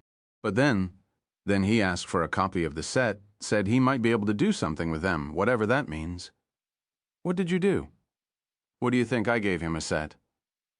"You what?" "Just kidding, Harry. I told him to call you if he wanted a set. Good. What else you tell him?" "That's it, Harry." "Okay, Art, it's cool. I'll check you later. See you, Harry. Hey, where are you anyway?" "Vegas. Really? Hey, put down a 5 for me on 7 on the roulette wheel. Do it one time. I'll pay you when you get back. Unless I win. Then you pay me." Bosch got back to his room 45 minutes before his appointment with Hank Meyer.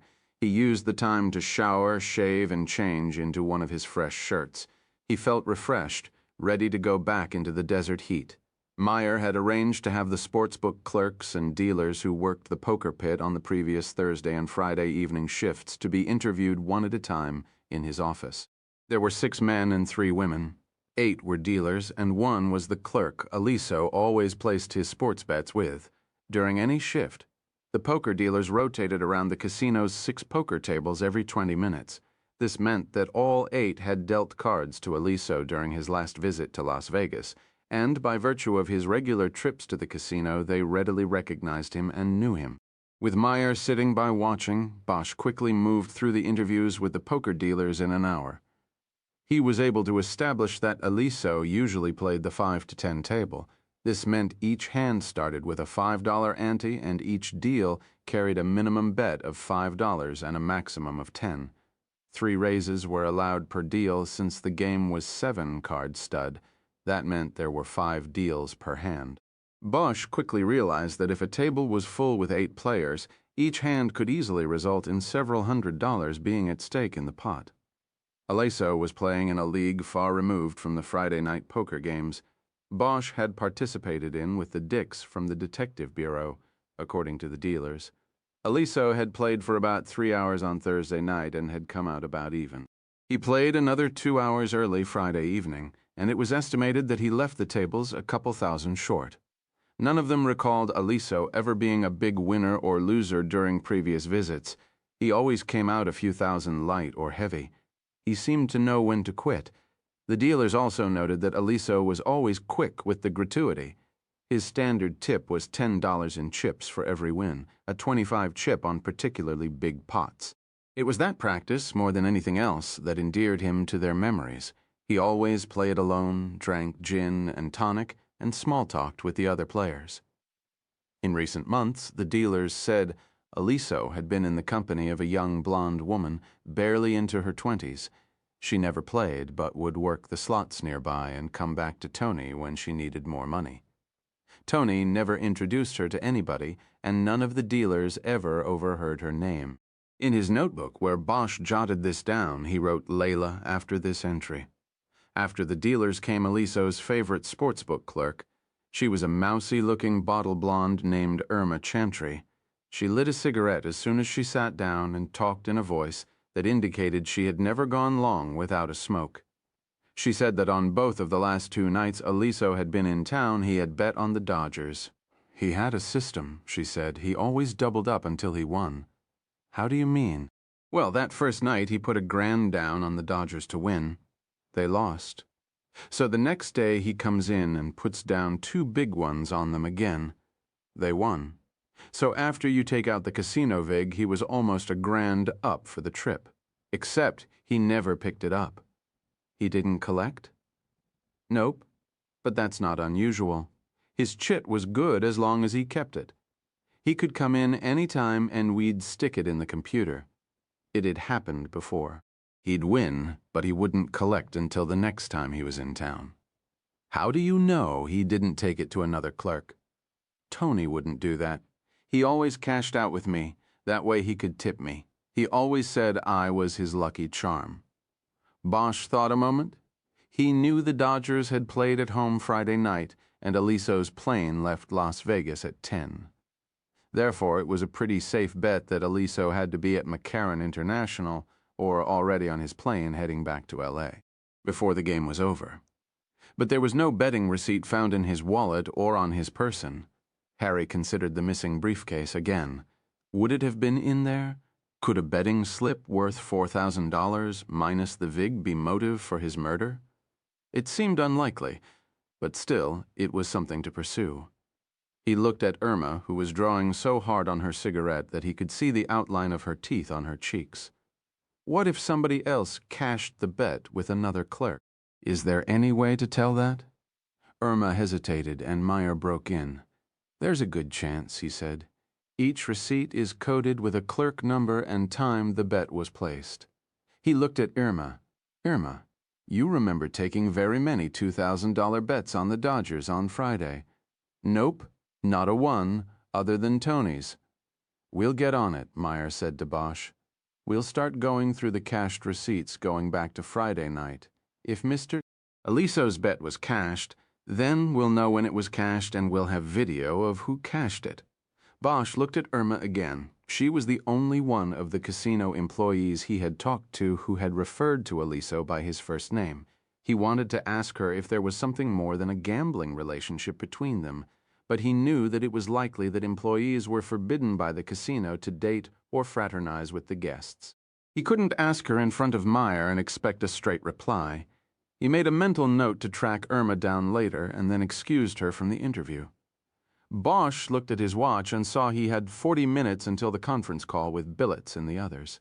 He asked Meyer if he'd had a chance to get the surveillance tapes from the eye in the sky over the poker pit for Thursday and Friday. I just want to see the guy gambling, he said. I want to get a feel for him in life. I understand, and yes, the tapes are ready for viewing. I told you we wanted to cooperate completely. They left the office and walked down a corridor to a tech room.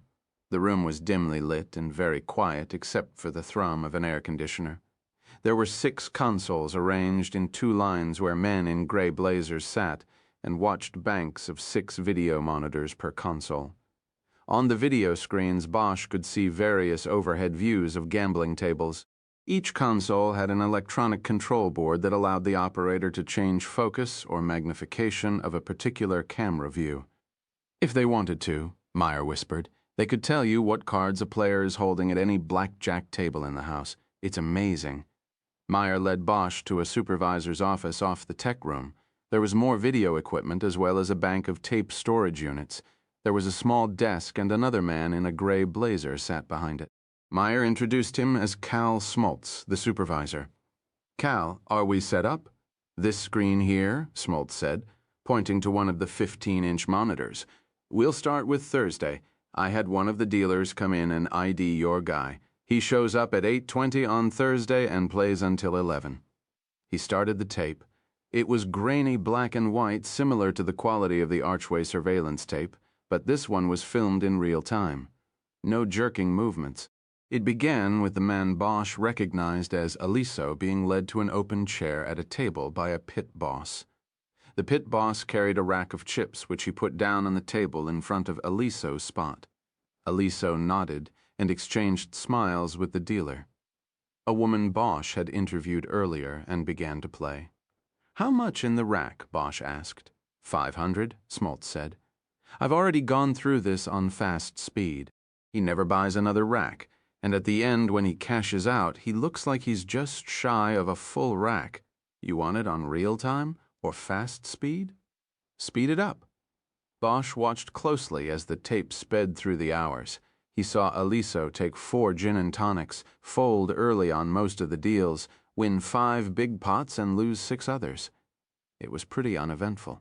Smoltz slowed the tape down when the time counter neared 11, and Bosch watched as Aliso called for the pit boss, cashed out, and left the frame of the camera. "Okay," Smoltz said. "On Friday we have 2 tapes." "How come?" Bosch asked. "He played at 2 tables. When he first showed up, there wasn't a seat open at the 5 and dime table. We only have 1 because there aren't that many customers who want to play for those stakes, so he played on a 1 to 5 until something came open. This tape is the 1 to 5, the cheaper table." Another video began, and Bosch watched as Aliso went through the same motions as in the other tape. This time, Bosch noticed Aliso was wearing the leather sports jacket.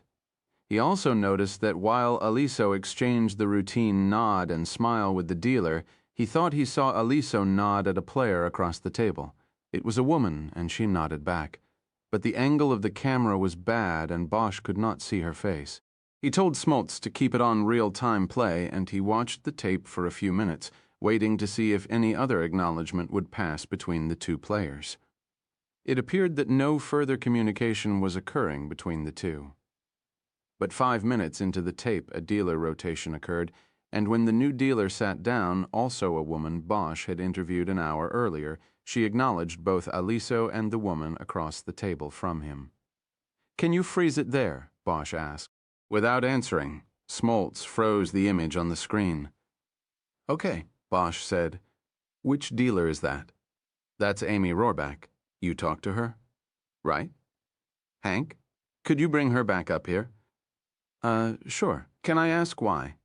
"This player," Bosch said, pointing on the screen to the woman across from Aliso. She acknowledged Aliso when he sat down. Amy Rohrback just acknowledged her. She must be a regular. She knew Aliso and Rohrback. I might want to talk to her, and your dealer might know her name." "Okay, I'll go get her. But if she's in the middle of a dealing rotation, I'll have to wait." "That's fine." While Meyer went down to the casino, Bosch and Smoltz continued to review the tapes on fast speed. Aliso played for 25 minutes at the 1 to 5 table before the pit boss came around, picked up his rack of chips, and moved him to the more expensive 5 to 10 table. Smoltz put in the tape for that table, and Aliso played there, losing miserably, for 2 more hours. 3 times he bought $500 racks of chips, and each time he quickly lost them. Finally, he put the few remaining chips he had left down as a tip for the dealer and got up and left the table. The tape was finished, and Meyer still hadn't returned with Rohrback. Smoltz said he would spool up the tape with the mystery woman on it so it would be ready. When it was, Bosch told him to fast-forward it to see if there was ever a moment when her face was visible. Smoltz did so, and after 5 minutes of straining to watch the quick movements of the people on the tape, Bosch saw the mystery woman look up at the camera. There, back it up and slow it down. Smoltz did so, and Bosch watched the screen as the woman took out a cigarette. lit it and leaned her head back, her face toward the ceiling camera, and exhaled. The discharged smoke blurred her image, but before it had done so, Bosch thought he had recognized her. He was frozen to silence. Smoltz backed the tape up to the moment her face was most clearly visible and froze the image on the screen. Bosch just stared silently. Smoltz was saying something about the image being the best they could hope for when the door opened and Meyer came back in. He was alone. Amy had just started a deal set, so it's going to be another 10 minutes or so. I gave her the message to come back up. You can call down there and tell her never mind, Bosch said, his eyes still on the screen. Really? How come? I know who she is. Who is she? Bosch was silent a moment. He didn't know if it was seeing her light the cigarette or some pang of deeper anxiety, but he dearly wanted a cigarette. Just somebody. I knew her a long time ago. Bosch sat on the bed with the phone on his lap, waiting for the conference call, but his mind was far off. He was remembering a woman he had long believed was out of his life. What had it been? Now 4, 5 years. His mind was such a rush of thoughts and emotions, he couldn't remember for sure. It had been long enough, he realized. It should be no surprise to him that she was out of prison by now. Eleanor Wish, he said out loud.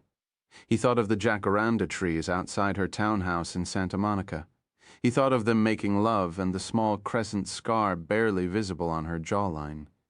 He remembered the question she had asked him so long ago, when they were making love. Do you believe you can be alone and not be lonely? The phone rang. Bosch jerked out of his reverie and answered. It was Billets. Okay, Harry, we're all here. Can you hear me all right? It's not good, but it probably won't get any better. Right, city equipment. Okay, let's start by everybody kind of reporting on the day's events. Harry, you want to go first? All right, there's not a lot to tell. He went over the details of what he had done so far, stressing the missing betting receipt as something to watch for. He told of his review of the surveillance tapes, but left out mention of his recognizing Eleanor Wish. He had decided that there was no definitive sign of a connection between her and Aliso, and that for the time being he would keep it to himself. He ended his summary by telling the others of his plans to check out Dolly's, the place Aliso had last called from his office line at Archway, and the woman named Layla who was mentioned when Bosch called there. Next, it was Edgar's turn. He announced the flavor of the month screenwriter had been cleared through alibi and Edgar's own gut instinct that the young man might have rightfully hated Aliso, but was not of the personality type that would act on that hate with a .22. Edgar said he had also interviewed the employees at the garage where Aliso had his car washed and waxed while he went to Las Vegas. Part of the service was airport pickup, and Edgar said the man who picked Aliso up said that Tony was alone, relaxed, and in no hurry. It was a routine pickup, Edgar said. Aliso took his car and went home, gave the guy a $20 tip. So whoever put him down, they intercepted him on the way home. My guess is it was somewhere up there on Mulholland. Lot of deserted curves. You could stop a guy if you did it quick. Probably 2 people. What did the valet say about luggage? Bosch asked. Oh, yeah, Edgar said. He said that as near as he could remember, Tony had the 2 bags the wife described, a silver briefcase and one of those hanging bags. He hadn't checked either one for the flight. Bosch nodded, though he was alone. What about the media? Bosch said. We put anything out yet? It's being handled, Billets said. Media Relations is putting out a release first thing tomorrow. It will have a picture of the Rolls. They'll also make the car available at the OPG for video, and I'll be available for sound bites. I'm hoping the stations will pick it up. Anything else, Jerry? Edgar concluded by saying he had the murder book up to speed and that he was halfway through the list of plaintiffs from the various lawsuits against Aliso. He said he would be setting up interviews for the next day with others who had allegedly been wronged by Aliso. Lastly, he said he had called the coroner's office and the autopsy on Aliso had not yet been scheduled. Okay, Billets said. Kiz, what do you have? Ryder broke her report into 2 parts. The first was on her interview with Veronica Aliso, which she covered quickly. saying the woman had been extremely close-mouthed during their morning interview in comparison to the night before when Bosch and Ryder brought her the news of her husband's death. The morning session consisted mostly of yes and no answers and a few added details.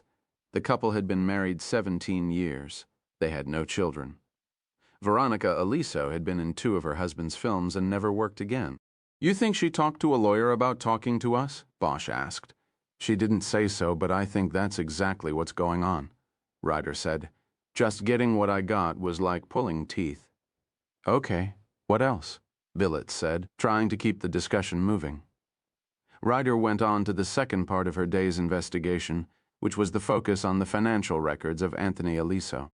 Even listening on the poor conference line connection, Bosch could tell Kiz was excited about what she had learned so far. Basically, this guy's financial portfolio shows an extremely comfortable standard of living. He's got high 5-figure sums in his personal bank accounts, zeroed-out credit cards, that house that has a $700,000 mortgage against a value of $1.1 million. That's it, though, as far as what I could find. The Rolls is leased, his wife's Lincoln is leased, and the office we know is leased. She paused a moment before going on. "Incidentally, Harry, if you have the time, here's something you might want to check out over there. Both the cars are leased to his company, TNA Productions, through a dealership over there in Vegas. You might want to check it out if there's time. It's called Ride Along, one word, Incorporated. The address is 2002 Industrial Drive, Suite 330. Bosch's jacket, with his notebook inside it, was on a chair on the other side of the room. He wrote the name and address down on a little pad that was on the night table. "Okay," Ryder said. "So now we go on to his business, and this is where it gets pretty interesting. I'm really only halfway through the records we pulled out of his office, but so far it looks like this guy was into a Class A scam. And I'm not talking about ripping off some schmuck's student screenplays. I think that was just his side hobby. I'm talking about him running a laundry. I think he was a front for somebody." She waited a beat before going on. Bosch moved to the edge of the bed, excitement tickling the back of his neck. "We've got tax returns, production orders, equipment rentals, pays and owes from the making of several films, more than a dozen, all of it straight-to-video stuff. Like Veronica said, it's just this side of porno. I looked at some of the tapes he had in his office, and it was all pretty awful stuff. Not much in the way of narrative unless you count the build-up of tension waiting for the female lead to get naked. The only problem is that the ledgers don't match what's on the film, and most of the big checks paid by TNA Productions went to mail drops and companies that I'm finding out don't exist anywhere but on paper." "How do you mean?" Billets asked. "I'm saying his business records show $1 million to $1.5 million going into each of these so-called movies, and you look at the tapes, and I'm telling you, there can't be more than 100, maybe 200,000 involved. My brother works in the business as an editor, and I know enough to know that the kind of money Aliso's books show being spent on these movies is not being spent on these movies. I think that what he was doing was using these flicks to launder money, lots of money." "Run it down, Kiz," Billets said. "Just how would he do it?" "Okay, start with his source. We'll call him Mr. X for now. Mr. X has $1 million he shouldn't have. Whether it's from drugs or whatever, he needs to clean it up, legitimize it so he can put it in the bank and spend it without drawing attention. He gives it to Tony Aliso, invests it in Tony's production company. Aliso then makes a cheap movie with it, spending less than 1/10 of it. But when it comes to keeping the books, he makes it look like he's used all of the money for production costs. He's got checks going out almost weekly to various production companies, prop companies, movie equipment companies. All the checks are in the $8,000 to $9,000 range, just under the government reporting limit." Bosch listened carefully as she spoke. He had his eyes closed and concentrated. He admired Ryder's ability to cull all of this out of the records. Okay.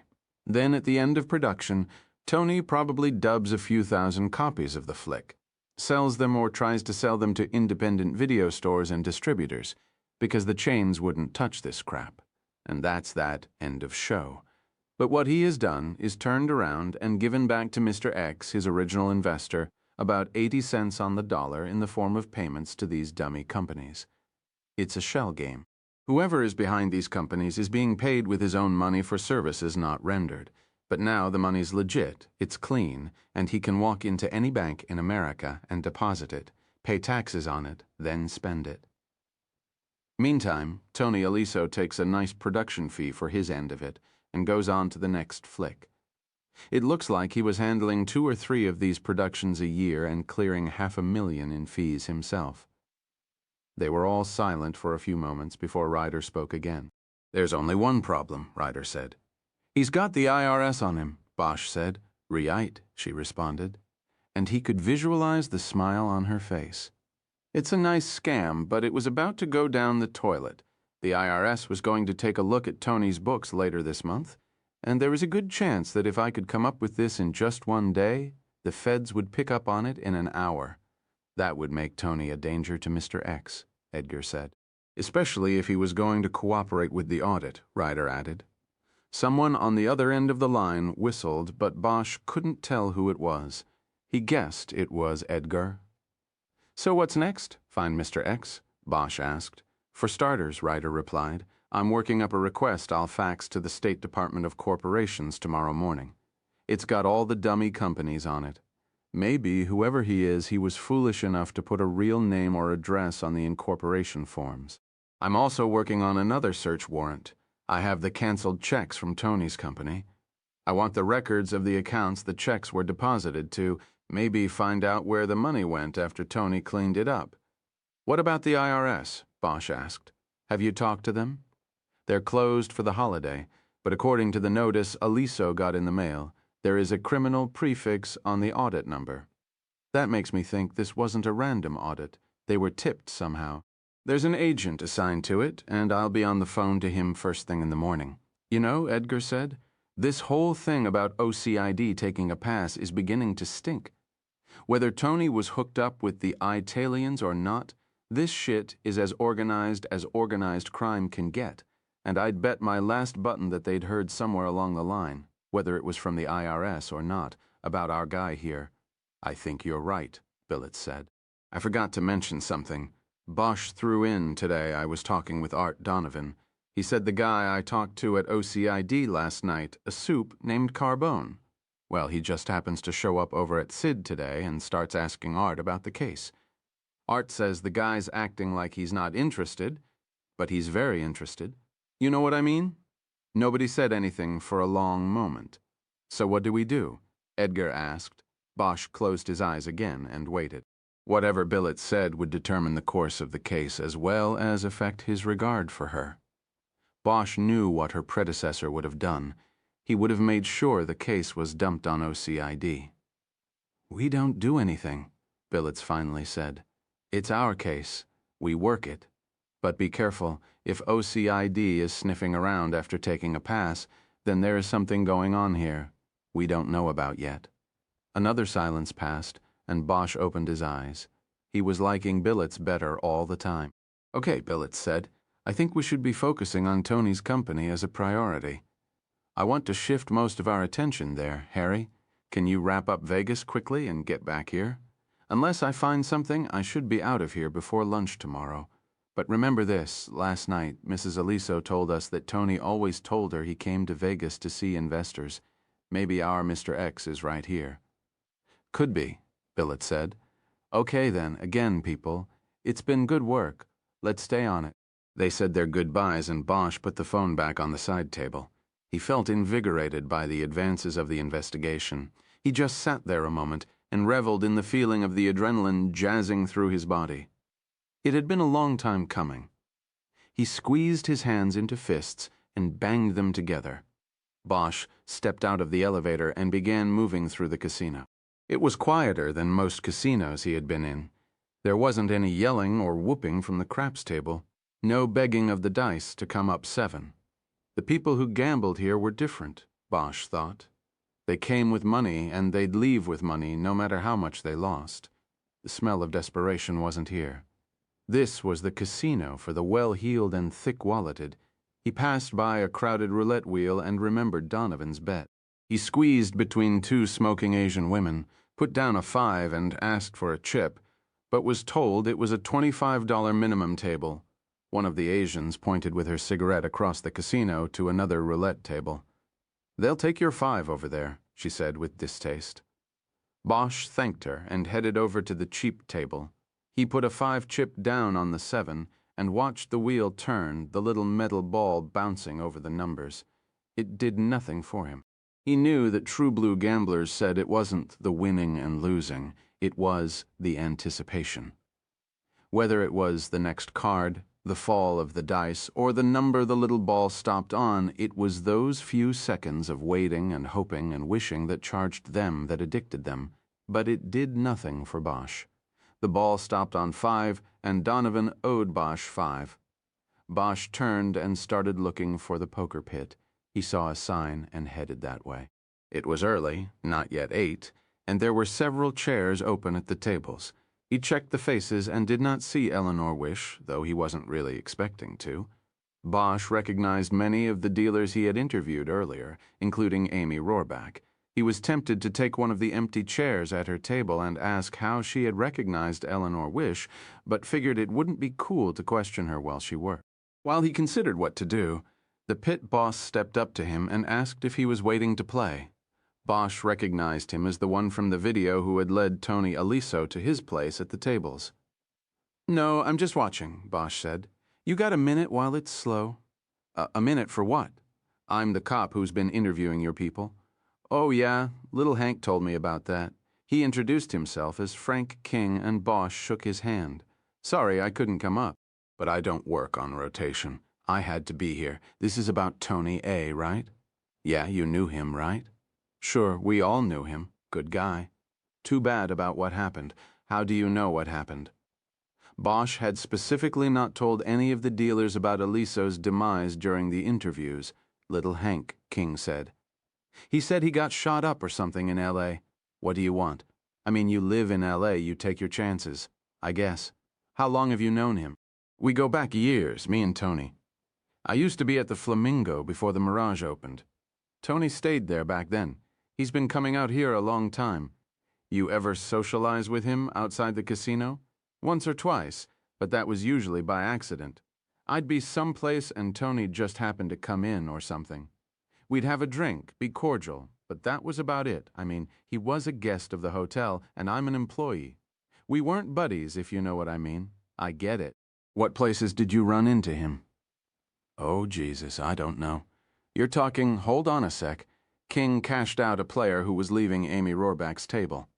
Bosch had no idea how much the man had started with, but he was leaving with $40 and a frown. King sent him away with a better luck next time salute and then came back to Bosch. "Like I was saying, I saw him in a couple bars. You're talking a long time ago. One was the round bar at the Stardust. One of my buddies was the barkeep, and I used to drop by there after work time to time. I saw Tony there, and he sent over a drink. This was probably 3 years ago at least. I don't know what good it does." "You? Was he alone?" "No, he was with some broad young piece of fluff. Nobody I recognized." "All right. What about the other time?" "When was that?" "That was maybe last year sometime. I was with a bachelor party. It was for Marty, who runs the Craps here, and we all went to get straightened out at Dolly's. It's a strip club on the north side, and Tony was in there too. He was by himself, and he came over and had a drink. In fact, he bought the whole table a drink. Must have been 8 of us. He was a nice guy. That was it." Bosch nodded. So Aliso had been a regular at Dolly's going back at least a year. Bosch was planning to go there to get a line on the woman named Layla. She was probably a dancer, Bosch guessed, and Layla was more than probably not her real name. "You seen him more recently with anybody?" "You mean abroad?" "Yeah, some of the dealers said there was a blonde recently. Yeah, I think I saw him a couple, 3 times with the blonde. He was giving her the dough to play the machines while he played cards. I don't know who it was, if that's what you mean." Bosch nodded. "That it?" King asked. "One more thing. Eleanor Wish, you know her?" "She was playing the cheap table on Friday night. Tony played for a while at the same table. It looked like they knew each other. I know a player named Eleanor. I never knew her last name. She the looker, brown hair, brown eyes, still in nice shape despite, as they say, the encroachment of time. King smiled at his clever use of words. Bosch didn't. That sounds like her. She a regular? Yeah, I see her in here maybe once a week. Maybe less. She's a local as far as I know. The local players run a circuit. Not all the casinos have live poker. See, it doesn't earn a lot for the house. We have it as a courtesy to our customers, but we hope they play a little poker and a lot of blackjack. Anyway, the locals run a circuit so they don't play against the same faces all the time. So they maybe play here one night, over to Harrah's the next. Then it's the Flamingo. Then maybe they work the downtown casinos a few nights, like that. You mean she's a pro? No, I mean she's a local and she plays a lot. Whether she's got a day job or lives off poker, I don't know. I don't think I ever cashed her out for more than 2 bills. That's not a lot. The other thing is I heard she tips the dealers too well. The pros don't do that. Bosch asked King to list all the casinos in the city that he knew offered live poker, then thanked him. I doubt you're going to find anything other than Tony knowing her to say hello to, that's all. Why's that? Too old. She's a nice-looking gal. But she was too old for Tony. He liked 'em young. Bosch nodded and let him go. He then wandered through the casino in a quandary. He didn't know what to do about Eleanor Wish. He was intrigued by what she was doing, and King's explanation about her being a once-a-week regular seemed to make her recognition of Aliso innocent enough. But while she most likely had nothing to do with the case, Bosch felt the desire to talk to her. To tell her he was sorry for the way things had turned out, for the way he had made them turn out. He saw a bank of payphones near the front desk and used one to call information. He asked for a listing for Eleanor Wish and got a recording saying the phone number was unlisted at the customer's request. Bosch thought a moment and then dug through the pocket of his jacket. He found the card that Felton, the Metro Detective's captain, had given him and paged him. He waited with his hand on the phone so no one else could use it for 4 minutes before it rang. Felton? Yeah, who's this? Bosch from earlier today. Right. L.A. I still haven't gotten the prints back. I'm expecting to hear something first thing. No, I'm not calling about that. I was wondering if you or any of your people have enough juice with the phone company to get me a listing number and address. It's unlisted? Bosch felt like telling him that he wouldn't be calling if the account was listed, but let it go. Yeah, unlisted. Who is it?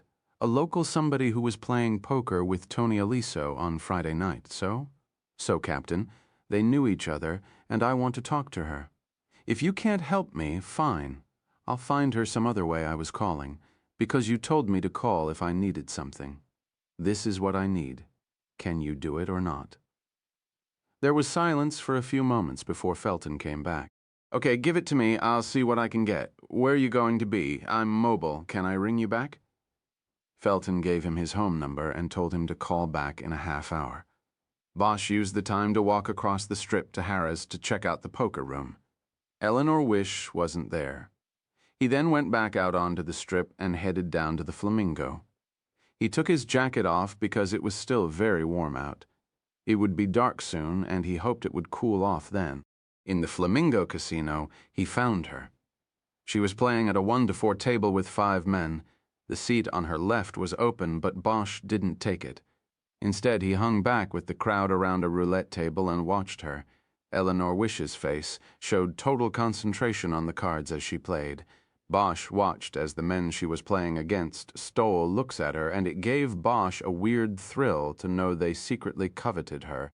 In the 10 minutes he watched, she won 1 hand. He was too far away to see what she won with, and bailed out early on 5 others. It looked as though she was well ahead.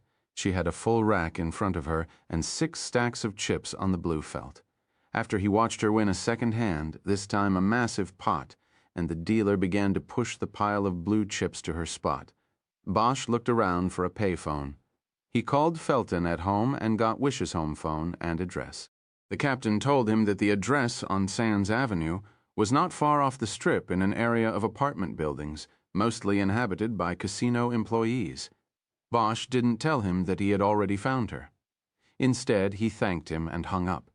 When Bosch got back to the poker room, she was gone. The 5 men were still there, but there was a new dealer and no Eleanor Wish.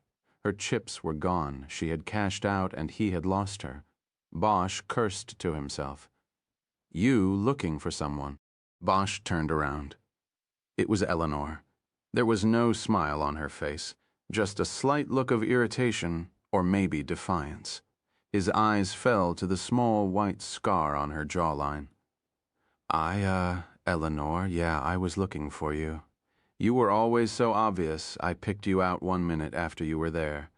I would have gotten up then, but I was bringing that guy from Kansas along. He thought he knew when I was bluffing. He didn't know shit, just like you. Bosch was tongue-tied. This was not how he had envisioned this happening, and he didn't know how to proceed. Look, Eleanor, I just wanted to see how you were doing. I don't know, Right, so you just flew out to Vegas to look me up. What's going on, Bosch? Bosch looked around. They were standing in a crowded section of the casino, players passing on both sides of them, the cacophony of the slot machine, din and whoops of success and failure created a blur of sight and sound around him. I'll tell you. Do you want to get a drink or something? Maybe something to eat? 1 drink, you know, a place that's quiet. Not here. Follow me. They left through the front doors of the casino and walked out into the dry heat of the night. The sun was all the way down now, and it was neon that lit the sky. There's a bar in Caesars that's quiet.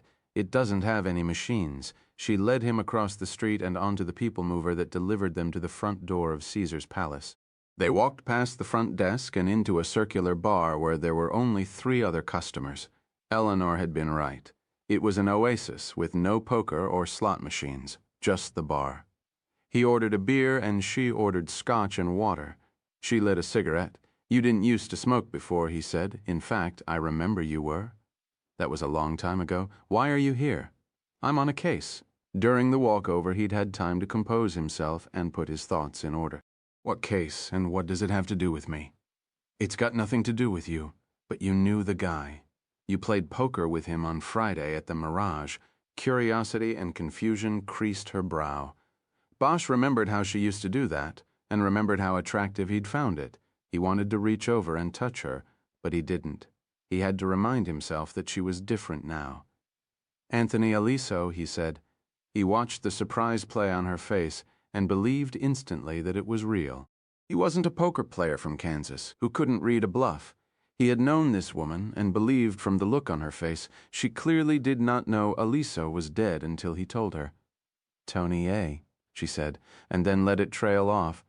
Did you know him well, or just to play against? She had a distant look in her dark eyes. Just when I'd see him there, at the Mirage. I've been playing there on Fridays. A lot of fresh money and faces come in. I'd see him there a couple times a month. For a while, I thought he was a local, too. How'd you find out he wasn't? He told me. We had a drink together a couple months ago. There were no seats at the tables. We put our names in and told Frank he's the night man to come get us at the bar when there was an opening. So we had a drink, and that's when he told me he was from L.A. He said he was in the movie business. That's it, nothing else. Well, yeah, he said, other things. We talked, nothing that stands out, though. We were passing the time until one of our names came up.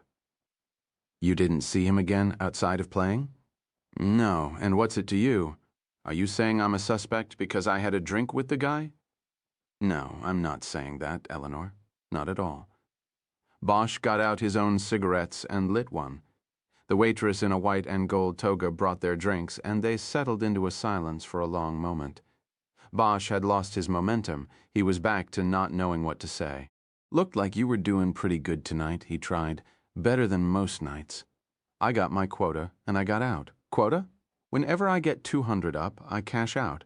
I'm not greedy, and I know luck doesn't last for long on any given night. I never lose more than 100, and if I'm lucky enough to get 200 ahead, then I'm done for the night. I got there early tonight. How'd you? He stopped himself. He knew the answer. How'd I learn to play poker well enough to live off it? You spend 3.5 years inside, and you learn to smoke and play poker and other things. She looked directly at him as if daring him to say anything about it. After another long moment, she broke away and got out another cigarette. Bosch lit it for her. So there's no day job? Just the poker? That's right. I've been doing this almost a year now. Kind of hard to find a straight job, Bosch. You tell them you're a former FBI agent, and their eyes light up. Then you tell them you just got out of federal prison and they go dead. I'm sorry, Eleanor. Don't be. I'm not complaining. I make more than enough to get by. Every now and then, I meet interesting people like your guy, Tony A., and there's no state income tax here. What do I have to complain about, except maybe that it gets to be over 100 degrees in the shade about 90 times a year too many? The bitterness was not lost on him. I mean, I'm sorry about everything. I know it doesn't do you any good now, but I wish I had it to do all over again. I've learned things since then, and I would have played it all differently. That's all I wanted to tell you. I saw you on the surveillance tape playing with Tony Aliso, and I wanted to find you to tell you that. That's all I wanted. She stubbed her half-finished smoke out in the glass ashtray and took a strong pull on her glass of scotch. I guess I should be going then, she said. She stood up. Do you need a ride anywhere? No, I actually have a car, thank you. She started out of the bar in the direction of the front doors, but after a few yards stopped and came back to the table. You're right, you know. About what? About it not doing me any good now. With that, she left. Bosch watched her push through the revolving doors and disappear into the night. Following the directions he had written down when he spoke with Rhonda over the phone in Tony Aliso's office, Bosch found Dolly's on Madison in North Las Vegas. It was strictly an upper-crust club, $20 cover, 2-drink minimum, and you were escorted to your seat by a large man in a tuxedo with a starched collar that cut into his neck like a garrote. The dancers were upper-crust, too. Young and beautiful, they probably were just shy of having enough coordination and talent to work the big-room shows on the Strip. Bosch was led by the tuxedo to a table the size of a dinner plate about 8 feet from the main stage, which was empty at the moment. A new dancer will be on stage in a couple minutes, the man in the tuxedo told Bosch. Enjoy the show. Bosch didn't know if he was supposed to tip the guy for seating him at such a close-up location as well as putting up with the tuxedo. But he let it go, and the man didn't hang around with his hand out. Bosch had barely gotten his cigarettes out when a waitress in a red silk negligee, high heels and black fishnet stockings floated over and reminded him of the 2-drink minimum. Bosch ordered beer. While he waited for his 2 beers, Bosch took a look around. Business seemed slow, it being the Monday night tail end of a holiday weekend. There were maybe 20 men in the place. Most of them were sitting by themselves and not looking at each other while they waited for the next nude woman to entertain them. There were full-length mirrors on the side and rear walls. A bar ran along the left side of the room, and cut into the wall in the back was an arched entrance above which a red neon sign that glowed in the darkness announced "Private Dancers." The front wall was largely taken up by a shimmering curtain, and the stage, a runway projected from the stage through the center of the room. The runway was the focus of several bright lights attached to a metal gridwork on the ceiling. Their brightness made the runway almost glow in contrast to the dark and smoky atmosphere of the seating area. A disc jockey in a sound booth at the left side of the stage announced the next dancer would be Randy. An old Eddie Money song, 2 Tickets to Paradise, started blaring over the sound system as a tall brunette wearing blue jeans cut off to expose the lower half of her bottom and a neon pink bikini top charged through the shimmering curtain and started moving to the beat of the music. Bosch was immediately mesmerized. The woman was beautiful, and the first thought he had was to question why she was doing this. He had always believed that beauty helped women get away from many of the hardships of life. This woman, this girl, was beautiful, and yet here she was. Maybe that was the real draw for these men, he thought. Not the glimpse of a naked woman, but the knowledge of submission, the thrill of knowing another one had been broken. Bosch began to think he had been wrong about beautiful women. The waitress put down 2 beers on the little table and told Bosch he owed $15. He almost asked her to repeat the price, but then figured it came with the territory. He handed her a 20, and when she started digging through the stack of bills on her tray for his change, he waved it off. She clutched his shoulder and bent down to his ear, making sure that she was at an angle that afforded him a look at her full cleavage. "Thank you, darling. I appreciate that. Let me know if you need anything else. There is one thing. Is Layla here tonight?" "No, she's not here." Bosch nodded, and the waitress straightened up. "How about Rhonda, then?" Bosch asked. "That's Randy up there." She pointed to the stage, and Bosch shook his head and signaled her to come closer. "No, Rhonda, like help. Help me, Rhonda. She working tonight? She was here last night." "Oh, that Rhonda. Yeah, she's around. You just missed her set. She's probably in the back changing." Bosch reached into his pocket for his money and put a 5 on her bar tray. "Will you go back and tell her the friend of Tony's she talked to last night wants to buy her a drink?" "Sure." She squeezed his shoulder again and went off. Bosch's attention was drawn to the stage, where Randy's first song had just ended. The next song was Lawyers, Guns, and Money by Warren Zevon. Bosch hadn't heard it in a while, and he remembered how it had been an anthem among the uniforms back when he had worked patrol. The dancer named Randy soon slipped out of her outfit and was nude, except for a garter stretched tightly around her left thigh. Many of the men got up and met her as she danced her way slowly down the runway. They slid dollar bills under the garter, and when a man put a 5 under the strap, Randy bent down over him, using his shoulder to steady herself, and did an extra wiggle and kissed his ear. Bosch watched this and was thinking that he now had a pretty good idea how Tony Aliso ended up with the small handprint on his shoulder when a petite blonde woman slid into the seat next to him. "Hi. I'm Rhonda. You missed my show. I heard that. I'm sorry. Well, I go back on in a half hour and do it all over again. I hope you'll stay. Yvonne said you wanted to buy me a drink," as if on cue Bosch saw the waitress heading their way. Bosch leaned over to Rhonda. "Listen, Rhonda, I'd rather take care of you than give my money to the bar. So do me a favor and don't go exorbitant on me." "Exorbitant?" She crinkled her face up in a question. "Don't go ordering champagne."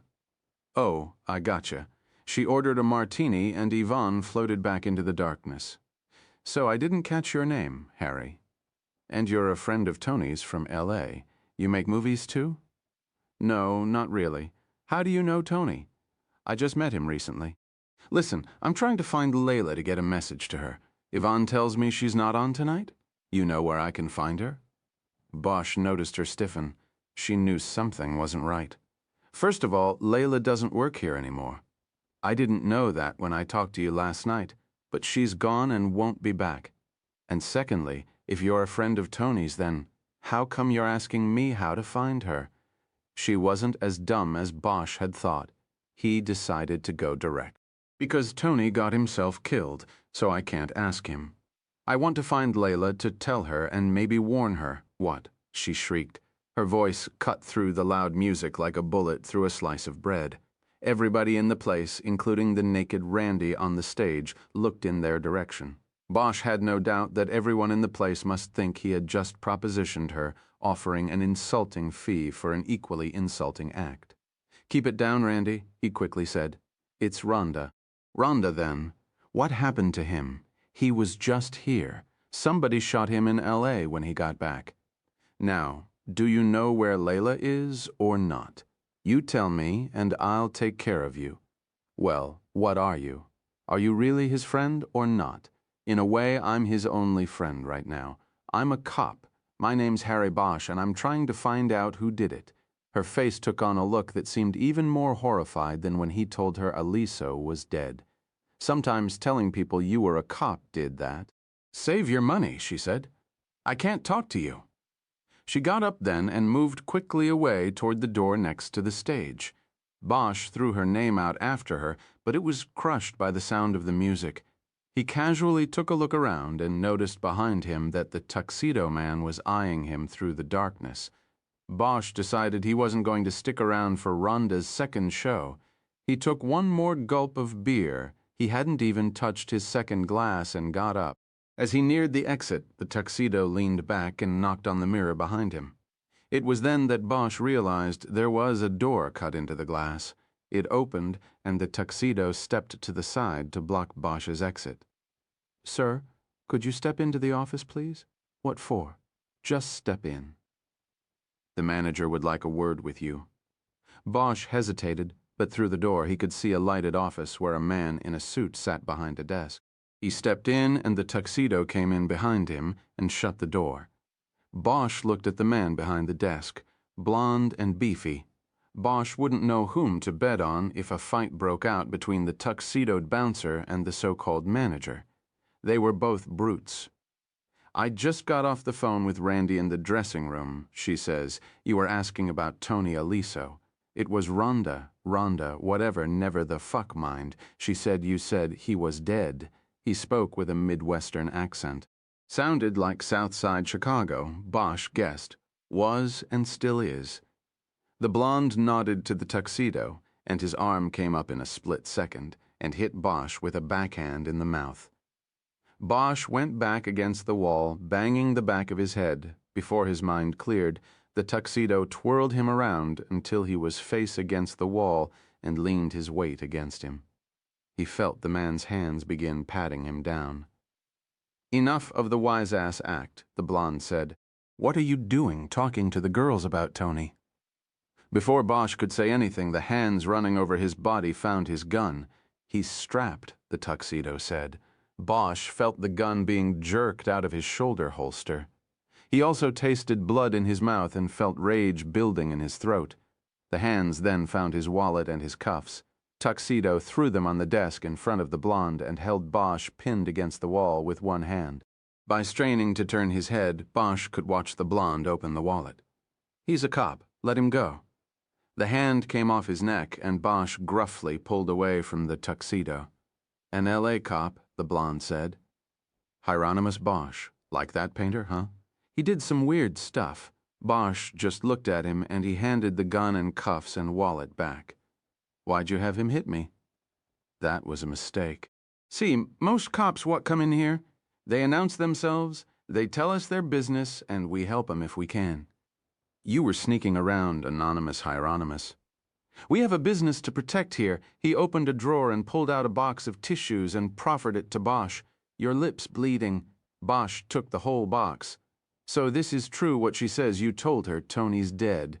"That's what I said." "How well did you know him?" "See, that's good. You assume I knew him and put that assumption in your question." "That's good. So then answer it." "He was a regular in here. He was always trying to pick off girls, told them he'd put 'em in the movies. Same old stuff. But, hell, they keep falling for it. Last 2 years, he cost me 3 of my best girls. They're in L.A. now. He left 'em high and dry once he got them there and did what he wanted with 'em. They never learn. Why'd you let him keep coming in if he was picking off your girls? He spent a lot of bread in here. Besides, there's no shortage of quiff here in Vegas. No shortage at all." Bosch headed in another direction. "What about Friday? Was he here?" "No, I don't." "Yes. Yes, he was.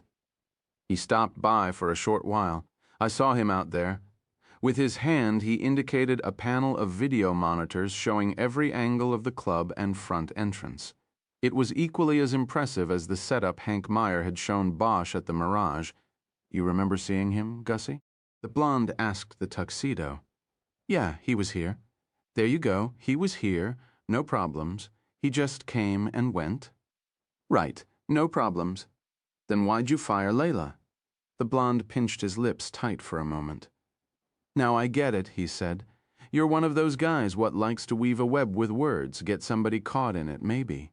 Well, nobody's caught anywhere. Layla was Tony's latest." "Fuck, that's true, but she's gone now."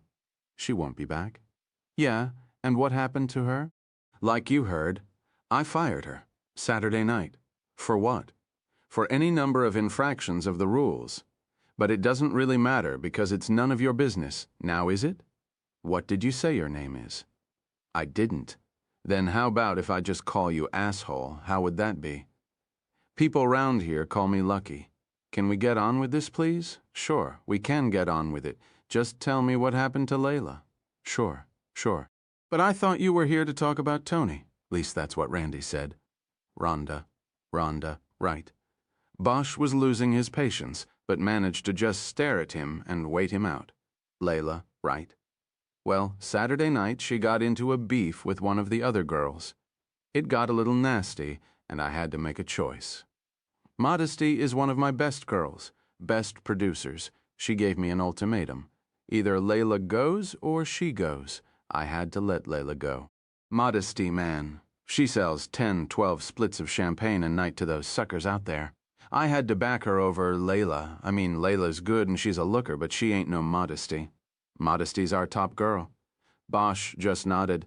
So far, his story jibed with the phone message Layla had left for Aliso. By drawing it out of the blonde man, Bosch was getting a sense of how much he could be believed. What was the trouble between Layla and the other girl about, he asked. I don't know, and don't really care. Just your typical cat fight. They didn't like each other since day one. See, Bosch, every club has its top girl, and here it's Modesty. Layla was trying to move in on that, and Modesty didn't want to be moved in on. But I have to say, Layla was trouble since she came here. None of the girls liked her act. She stole songs from the other girls. Wouldn't stop with the pussy dust, even when I told her. We just had a lot of trouble with her. I'm glad she's gone. I got a business to run here. I can't be babysitting a bunch of spoiled cunts. Pussy dust. Yeah, you know, she put that sparkly stuff on her snatch, made it sparkle in the dark and twinkle in the lights. Only problem is those sparkles come off and get on the suckers. She does a lap dance on you, and you end up with a crotch that glitters. Then you go home, and the wife figures it out and raises holy hell. I lose customers. I can't have that shit, Bosch. If it hadn't been Modesty, it would have been something else. I got rid of Layla when I got the chance. Bosch thought about the story for a few moments. Okay, he said. Just give me her address, and I'll be on my way. I would, but I can't. Don't start that shit now. I thought we were having a conversation. Let me see your payroll records. There's got to be an address. The man called Lucky smiled and shook his head. Payroll? We don't pay these broads a dime. They ought to pay us. Coming in here, it's a license to make money. You must have a phone number or an address. You want your man Gussie here to go down to Metro on an assaulting a police officer clip? We don't have her address, Bosch. What can I tell you? Or her phone number. He held his hands out, palms up.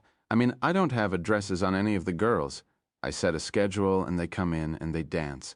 They don't show. They aren't allowed back. See, it's nice and simple, streamlined that way. It's the way we do it. And as far as the assault thing goes with Gussie, if you want to do that dance, we'll do it. But remember, you're the guy what came in here by himself, never said who you were or what you wanted to. Nobody had 4 beers in less than an hour and insulted one of the dancers before we asked you to leave. We can have affidavits to that effect in an hour. He raised his arms again, this time in a hands-off manner as if to say it was Bosch's call. Bosch had no doubt that Yvonne and Rhonda would tell the story they were told to tell. He decided to cut his losses. He smiled glibly. Have a good night, he said, and turned to the door. You too, officer, Lucky said to his back. Come back when you have time and can enjoy the show. The door opened by some unseen electronic means apparently controlled from the desk. Gussie allowed Bosch to leave first. He then followed behind as Bosch went through the main door to the valet stand. Bosch gave a Mexican man with a face like a crumpled paper lunch bag his parking stub. He and Gussie then waited in silence for the car to be brought up. No hard feelings, right? Gussie finally said as the car was approaching. I didn't know you was a cop. Bosch turned to face him. No, you just thought I was a customer. Yeah, right. And I had to do what the boss told me to do. He put his hand out. In his peripheral vision, Bosch could see his car still coming. He took Gussie's hand and, in a sharp move, pulled the big man toward him. At the same time, he raised his knee and drove it into his groin. Gussie let out an oomph and doubled over. Bosch let go of his hand and quickly jerked the tail of the man's jacket up over his head, pinning his arms in the tangle. Finally, he brought his knee up into the jacket and felt it connect solidly with Gussie's face. The big man fell backward onto the hood of a black Corvette parked near the door. just as the valet jumped out of Bosch's rental car and came scrambling around to defend his boss. The man was older and smaller than Bosch. This one wouldn't even be close, and Bosch wasn't interested in any innocent bystanders. He held his finger up to stop the man. "Don't," he said. The man considered his situation while Gussie groaned through his tuxedo jacket.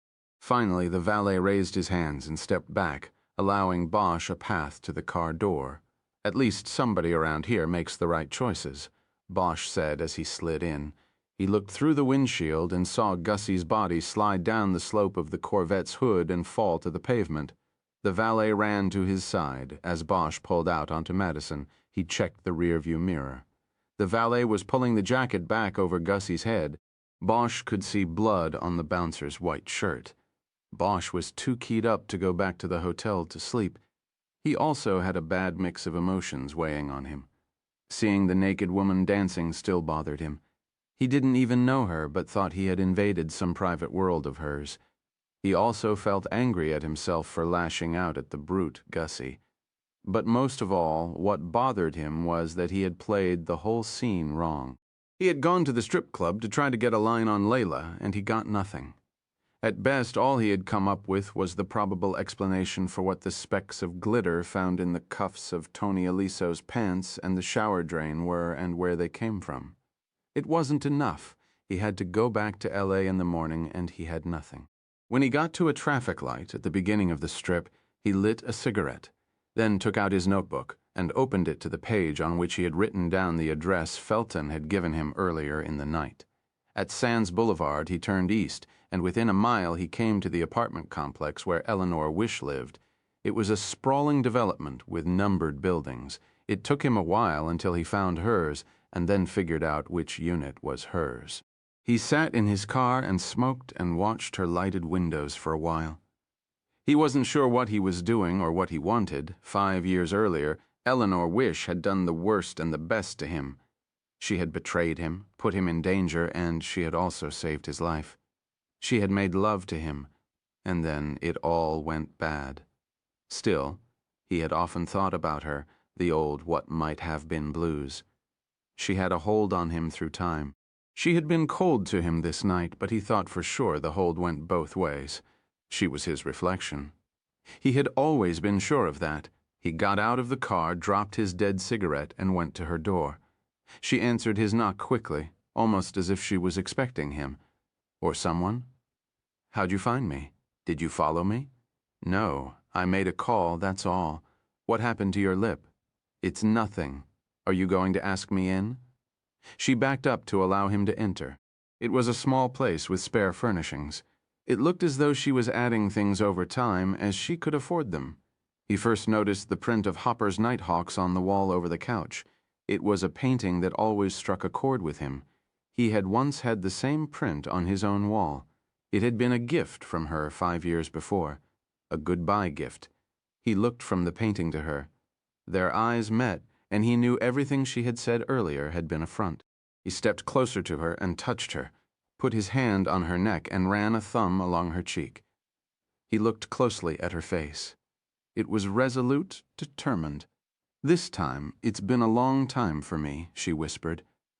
And he remembered that he had told her the same on the night they'd first made love. That was a lifetime ago, Bosch thought. What am I doing now? Can you pick up after so long and so many changes? He pulled her close, and they held each other and kissed for a long moment, and then she wordlessly led him to the bedroom, where she quickly unbuttoned her blouse and dropped her jeans to the floor. She pressed herself to him again, and they kissed while she worked her hands up his shirt, opening it and pressing her skin to his. Her hair smelled of smoke from the tables, but there was an underlying scent of perfume that reminded him of a night 5 years before. He remembered the jacaranda trees outside her window and how they put a violet snow on the ground. They made love with an intensity that Bosch had forgotten that he had. It was a bruising, huffing physical act devoid of love, invigorated and driven solely, it seemed, by lust and maybe a memory. When he was done, she pulled him toward her, into her in rhythmic thrusts until she, too, reached her moment and subsided. Then, with the clarity of thought that always comes after, They became embarrassed about their nakedness, about how they had coupled with the ferocity of animals, and now looked at each other as human beings. "I forgot to ask," she said. "You're not married now, are you?" She giggled. He reached to the floor to where his jacket had been thrown and pulled out the cigarettes. "No," he said, "I'm alone. I should have known Harry Bosch, the loner. I should have known." She was smiling at him in the darkness. He saw it when the match flared. He lit the cigarette and then offered it to her. She shook her head. "No." "How many women have there been since me? Tell me." "I don't know. Just a few. There was one, we were together about a year. That was the most serious one. What happened to her?" "She went to Italy. For good. Who knows? Well, if you don't know, then she isn't coming back. At least to you, yeah, I know. That one's been over a while." He was silent for a moment, and then she asked him who else there had been. "There was a painter I met in Florida on a case that didn't last long. After that, there's you again. What happened to the painter?" Bosch shook his head as if to dismiss the inquiry. He didn't really enjoy reviewing his ill-fated romantic record. "Distance, I guess," he said. "It just didn't work. I couldn't leave L.A. She couldn't leave where she was. She moved closer to him and kissed him on the chin. He knew he needed a shave." "What about you, Eleanor? Are you alone?" "Yes, the last man to make love to me was a cop. He was gentle, but very strong. I don't mean in a physical way, in a life way. It was a long time ago. At the time, we both needed healing. We gave it to each other." They looked at each other in the darkness for a long moment, and then she came closer. Just before their mouths met, she whispered, "A lot of time gone past." He thought about those words as she kissed him and then pushed him back on the pillows. She straddled him and started a gentle rocking motion with her hips. Her hair hung down around his face until he was in a perfect darkness. He ran his hands along her warm skin from her hips to her shoulders and then underneath to touch her breasts. He could feel her wetness on him, but it was too soon for him. "What's the matter, Harry?" she whispered. "You want to rest a while?" "I don't know." He kept thinking of those words. A lot of time gone past. Maybe too much time. She kept rocking. "I don't know what I want," he said. "What do you want, Eleanor?" "All I want is the moment. We've fucked everything else up. It's all we've got left." After a while, he was ready, and they made love again. She was very silent, her movements steady and gentle. She stayed on top of him, her face above him, breathing in short, rhythmic clips. Near the end, when he was just trying to hang on, waiting for her, he felt a teardrop hit his cheek. He reached up and smeared the tears on her face with his thumbs. "It's all right, Eleanor. It's all right." She put one of her hands on his face, feeling it in the dark as if she were a blind woman. In a short while they met at the moment when nothing in the world can intrude. Not words or even memories. It was just them together. They had the moment. He slept on and off in her bed until nearly dawn. She slept soundly with her head on his shoulder, but when he was lucky enough to doze off, it never lasted long. For the most part, he lay there staring into the gray darkness, smelling their sweat and sex, wondering what road he was on now. At 6, he extricated himself from her unconscious embrace and got dressed. When he was ready, he kissed her awake and told her he must go. "I go back to L.A. today, but I want to come back to you as soon as I can." She nodded sleepily. "Okay, Bosch, I'll be waiting." It was finally cool outside. He lit his first smoke of the day as he walked to his car. When he pulled onto Sands to head up to the Strip, he saw the sun was throwing a golden light on the mountains west of town. The Strip was still lit by a million neon lights, though the crowds on the sidewalk had greatly decreased by this hour. Still, Bosch was awed by the spectacle of light. In every imaginable color and configuration, it was a megawatt funnel of enticement to greed that burned 24 hours a day. Bosch felt the same attraction that all the other grinders felt tug at them. Las Vegas was like one of the hookers on Sunset Boulevard in Hollywood. Even happily married men at least glanced their way, if only for a second, just to get an idea what was out there, maybe give them something to think about. Las Vegas was like that. There was a visceral attraction here, the bold promise of money and sex. But the first was a broken promise, a mirage, and the second was fraught with danger, expense, physical and mental risk. It was where the real gambling took place in this town. When he got to his room, he noticed the message light was blinking. He called the operator and was told that someone named Captain Felton had called at 1 and then again at 2, and then someone named Layla at 4. There were no messages or numbers left by either of the callers. Bosch put the phone down and frowned. He figured it was too early to call Felton, but it was the call from Layla that most interested him. If it had been the real Layla who had called, then how did she know where to reach him? He decided that it had probably been through Rhonda. The night before, when he had called from Tony Aliso's office in Hollywood, he had asked Rhonda for directions from the Mirage. She could have passed that on to Layla. He wondered why she had called. Maybe she hadn't heard about Tony until Rhonda had told her. Still, he decided to put Layla on a back burner for the moment. With the financial probe Kisman Ryder had opened up in L.A., the focus of the case seemed to be shifting. It was important for them to talk to Layla, but his priority was to get back to L.A. He picked the phone back up and called Southwest and booked a 10:30 flight to L.A. He figured that would give him time to check in with Felton, then check out the dealership where Ryder said Tony Aliso had leased his cars and still make it back to the Hollywood division by lunchtime. Bosch stripped off his clothes and took a long, hot shower, washing the sweat of the night away. When he was done, he wrapped a towel around himself and used another to wipe the fog off the mirror so he could shave. He noticed that his lower lip had swollen on one side to the size of a marble, and his mustache did little to hide it. His eyes were red-rimmed and bloodshot. He wondered, as he got the bottle of Visine drops out of his shaving bag, if Eleanor had found a single thing about him attractive. When he stepped back into the room to get dressed, he was greeted by a man he had never seen before sitting in the chair by the window. He was holding a newspaper, which he put down when he noticed Bosch step into the room, clad only in the towel. "It's Bosch, right?" Bosch looked to the bureau and saw his gun was still sitting there.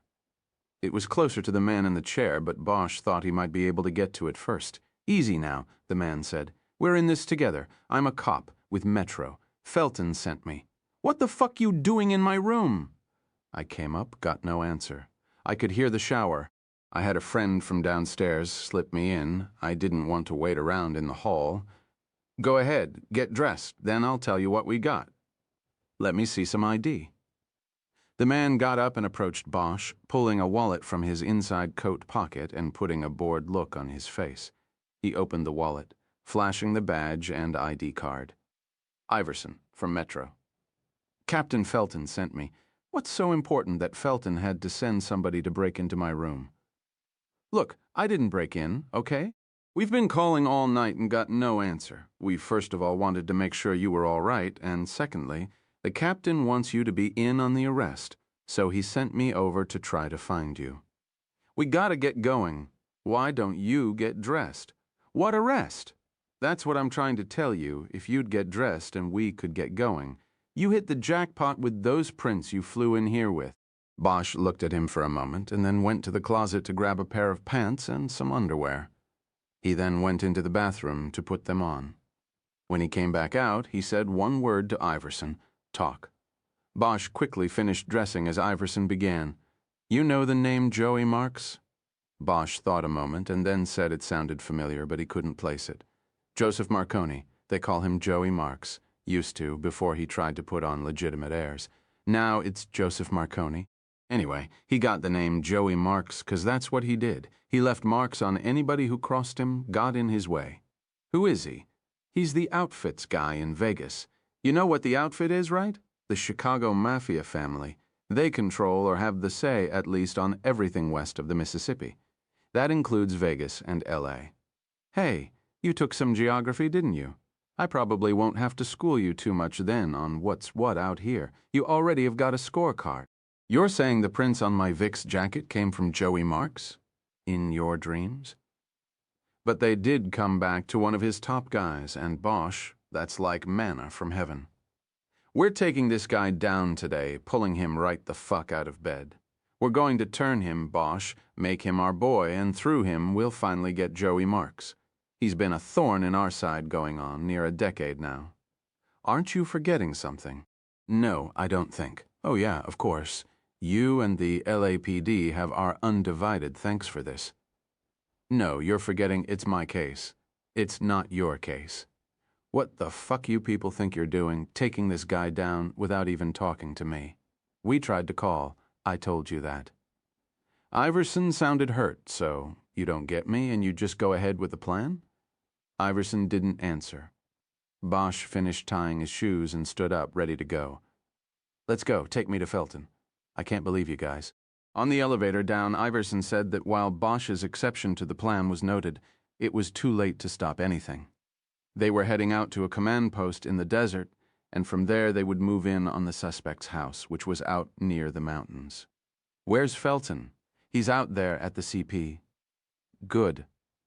Iverson was silent during most of the ride out, which was good because it allowed Bosch to think about this latest development.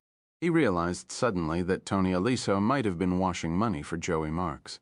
Marks was Ryder's Mr. X, he guessed. But something went wrong.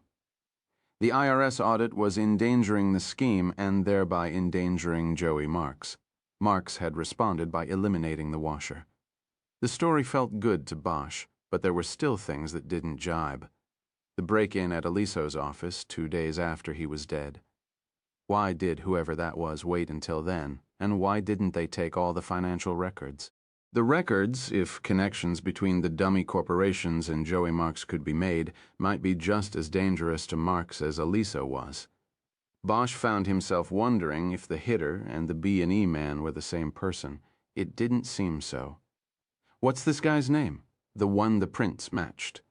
Luke Goshen. We only had his prints on file because he had to give 'em to get the entertainment license for one of Joey's strip clubs. The license is in Goshen's name. It keeps Joey out of it. Nice and clean. Only not anymore. The prints tie Goshen to a murder, and that means Joey isn't far behind. Wait a minute. What's the name of the club? Dolly's it's in. North Las Vegas. Son of a bitch. What? I say something. This Goshen guy, do they call him Lucky? Probably not after today. His luck's about to run out. Sounds like you know of him. I met the prick last night. You're shitting me. At Dolly's. The last phone call from Aliso's office in L.A. was to Dolly's.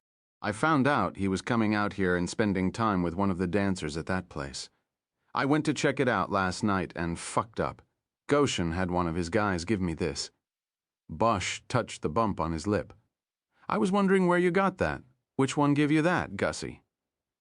Fucking Big John Flanagan. We'll be bringing his lard ass in today, too. John Flanagan? How they get Gussie out of that? It's on account he's the best-dressed bouncer in the county. You know the tuxedo. He gets all gussied up to go to work. That's how he got that one. I hope you didn't let him get away with putting that knot on your lip. We had a little discussion in the parking lot before I left. Iverson laughed. I like you, Bosch. You're a tough nut. I'm not sure I like you yet, Iverson. I'm still not happy about you people trying to take over my case. It'll work out for all of us. You're going to clear your case, and we're going to take a couple of major douchebags out of the picture. City fathers are going to be smiling all around. We'll see. There's one other thing, Iverson said. We were already working a tip on Lucky when you showed up. What are you talking about? We got a tip. It was anonymous, came in Sunday to the bureau. Guy won't give his name, but says he was in a strip club the night before and hears a couple of big guys talking about a hit. He heard one call the other Lucky. What else? Just something about the guy being put in the trunk and then getting capped. Felton know this when I talked to him yesterday? No, it hadn't filtered up to him. It came up last night after he found out the prints you brought matched Goshen. One of the guys in the bureau had taken the tip and was going to check it out. Put out a flyer on it. It would have eventually gotten over there to L.A. and you would have come calling. You're just here sooner rather than later. They had completely left the urban sprawl of the city and the chocolate-brown mountain chain rose in front of them. There were sporadic patches of neighborhoods, homes that were built way out and were waiting for the city to catch up. Bosch had been out this way once before on an investigation, going to a retired cop's house. It had reminded him of no man's land then, and it still did. "Now tell me about Joey Marks," Bosch said. "You said he's trying to go legitimate?" "No. I said he's trying to give the appearance of legitimacy. That's two different things. Guy like that, he'll never be legitimate. He can clean up his act, but he's always going to be a grease spot on the road. What's he into? If you believe the media, the mob was run out of town to make way for all the all-American family. Yeah, I know the tune. It's true, though. Vegas has changed in 10 years. When I first made it to the bureau, you could practically take your pick of the casinos and go to work. They all had connections. If it wasn't the front office, then it was the suppliers, the unions, whatever. Now it's cleaned up. It's gone from Sin City to fucking Disneyland. We got more water slides than whorehouses now. I think I liked it the old way, had more of an edge, know what I mean? Yeah, I know what you mean. Anyway, the important thing is we 99% have the mob out of the casinos. That's the good thing. But there's still a lot of what we call ancillary action around. That's where Joey fits in. He runs a string of high-rent strip bars, mostly in North Vegas, because nudity and alcohol are allowed there and the money is in alcohol. Very hard to watch that money. We figure he's siphoning a couple mil a year off the top on the clubs alone. We've had the IRS go after his books, but he does too good a job. Let's see. We think he also has a piece of some of the brothels up north. Then he's got the usual, your standard loan sharking and fencing operations. He runs a book and has the street tax on almost anything that moves in town. You know, the escort services, peep shows, all of that. He's the king. He can't go in any of the casinos because he's in the commission's black book, but it doesn't matter. He's the king. How does he have a betting book in a town where you can walk into any casino and bet on any game, any race, anywhere? You gotta have money to do that. Not with Joey, he'll take your bet. And if you're unlucky enough to lose, then you better come up with the money quick or you're one sorry motherfucker. Remember how he got his name? Well, suffice it to say his employees carry on the tradition. See, that's how he gets his hooks into people. He gets them to owe him, and then they have to give him a piece of what they have, whether it's a company that makes paint in Dayton or something else. Maybe a guy who makes cheap movies in LA. Yeah, like that. That's how it works. They open up to him or they get 2 broken knees or worse. People still disappear in Vegas, Bosch.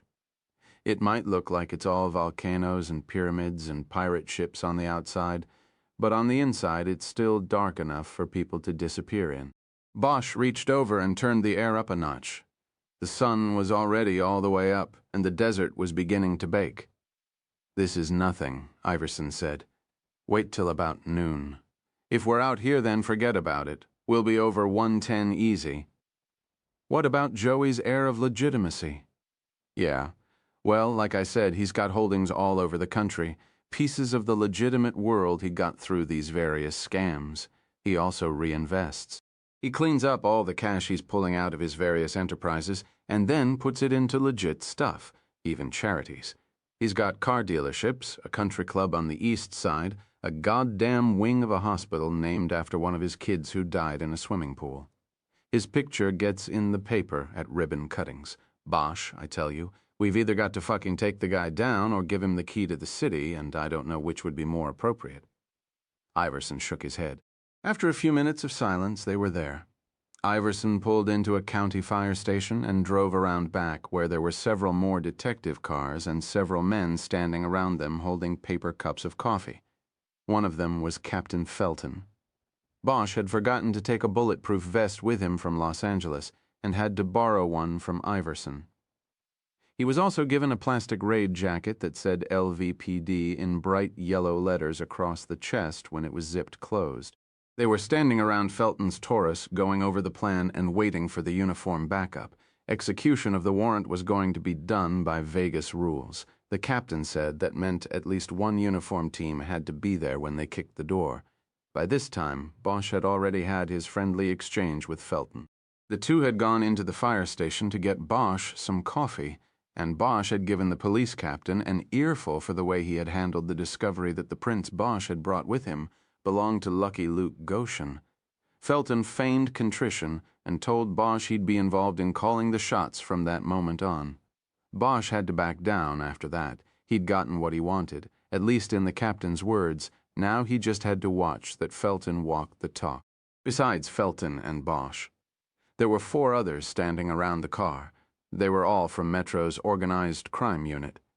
It was Iverson and his partner, Ciccarelli, and then another pair, Baxter and Parmalee. The OCU was part of Felton's domain in the department, but it was Baxter who was running the show. He was a black man who was balding, with gray hair lightly powdered around the sides of his head.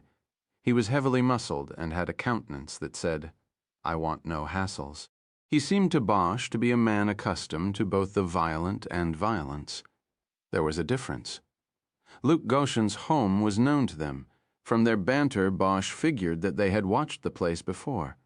It was about a mile further west from the station, and Baxter had already made a drive-by and determined that Goshen's black Corvette was in the carport. What about a warrant? Bosch asked. He could just envision the whole thing getting kicked out of court because of a warrantless entry into the suspect's house.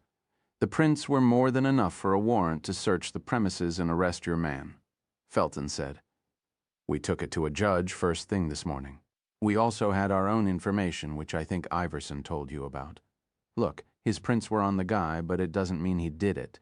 It doesn't make a case. We're acting too quickly here. My guy was put down in L.A. I've got nothing putting Luke Goshen there, and your own information? That's a joke. You've got an anonymous call, that's it. It doesn't mean shit.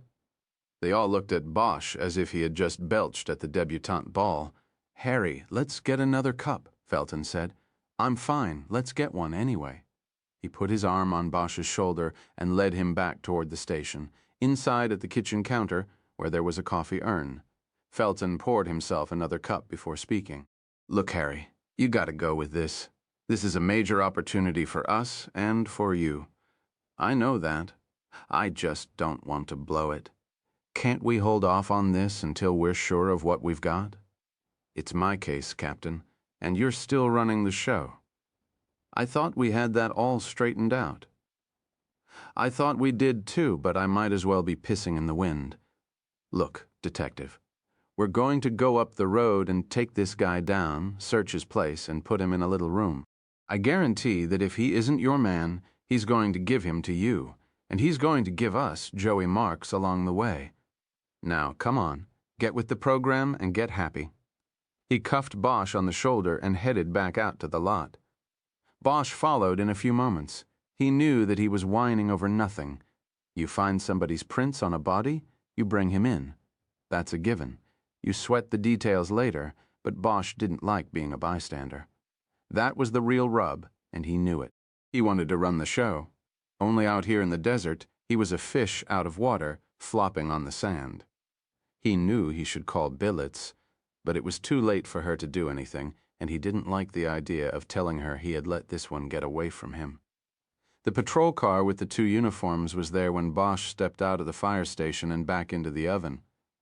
All right, Felton said. We're all here. Mount up, and let's go get this fucker. They were there in 5 minutes. Goshen lived in a house that rose out of the scrubland on Desert View Avenue. It was a large house, but not one that looked particularly ostentatious. The one thing that looked out of the ordinary was the concrete block wall and gate that surrounded the half-acre property. The house was in the middle of nowhere, but its owner needed to put a security wall around it. They all stopped their cars on the shoulder of the road and got out. Baxter had come prepared. From the trunk of his Caprice, he pulled out 2 stepladders that they would use to scale the wall next to the driveway gate. Iverson was the first to go over. When he got to the top of the wall, he put the other ladder in place on the other side, but hesitated before climbing down into the front yard. Anybody see any dogs? No dogs, Baxter said. I checked this morning. Iverson went down and the others followed him over. While he waited for his turn, Bosch looked around and could just see the neon demarcation of the strip several miles to the east. Above this, the sun was a neon red ball. The air had gone from warm to hot, and was as dry and rough as sandpaper. Bosch thought of the cherry-flavored chapstick in his pocket that he had bought at the hotel gift shop, but he didn't want to use it in front of the local boys. After Bosch had scaled the wall and was approaching the house behind the others, he looked at his watch. It was now almost 9, but the house seemed dead. No movement, no sound, no lights, nothing. Curtains were closed across every window. "You sure he's here?" Bosch whispered to Baxter. "He's here," Baxter replied without lowering his voice. "I jumped the wall about 6 and touched the hood of the vet. It was warm. He hadn't been home long. He's in there asleep, I guarantee it. 9 o'clock to this guy is like 4 in the morning for normal people." Bosch looked over at the Corvette. He remembered it from the night before. As he looked around further, he realized the confines within the walls of the compound were carpeted in lush, green grass. It must have cost a fortune to plant and another one to keep it watered. The property sat in the desert like a towel on the beach. Bosch was drawn from his wonder by the sound of Iverson hitting the front door with his foot. With weapons drawn, Bosch and the others followed Iverson into the dark opening to the house. They went in screaming the usual identifiers, "Police," and "Don't move," and quickly moved down a hallway to the left. Bosch followed the sharp slashes of light from their flashlights. Almost immediately, he heard female screams, and then a light came on in a room at the end of the hall. By the time he got in there, he saw Iverson kneeling on a king-size bed, holding his Smith & Wesson short barrel 6 inches from the face of Luke Goshen. The big man Bosch had encountered the night before was wrapped in the bed's black silk sheets and looked as calm about the situation as Magic Johnson used to look while shooting free throws with the game on the line. He even took the time to glance up at the ceiling to view the reflection of the scene in the mirror. It was the women who weren't calm. 2 of them, both nude, stood on either side of the bed, oblivious to their nakedness but fully in the latter stages of fright. Finally, Baxter quieted them with a loud shout of, "Shut up!" It took a few moments for the silence to sink in. Nobody moved. Bosch never took his eyes off Goshen. He was the only danger in the room. He sensed that the other cops who had branched off to search the house had now moved into the room behind him along with the 2 uniformed cops. "On your face, Luke," Iverson finally ordered. "You girls get some clothes on now." One of the women said, "You can't just—" "Shut up," Iverson cut her off. "Or you go into town like that. Your choice." "I'm not Go Randy," Goshen boomed with a voice as deep as a barrel. "Shut the fuck up and get dressed. They're not taking you anywhere. You too, Harm." All the men but Goshen instinctively looked at the woman he had called Harm. She looked like she weighed about 90 pounds. She had soft blonde hair breasts she could hide in a child's teacups and a gold hoop piercing one of the folds of her vagina. There was a look of fright etched on her face that had completely crowded out any hint of beauty. "Harmony," she whispered, understanding their dilemma. "Well, get dressed, Harmony," Felton said. "Both of you. Turn to the wall and get dressed." "Just get 'em their clothes and get 'em out of here," Iverson said. Harmony was stepping into a pair of jeans when she stopped and looked at the men giving conflicting orders. "Well, which is it?" Randy asked in an irritated voice.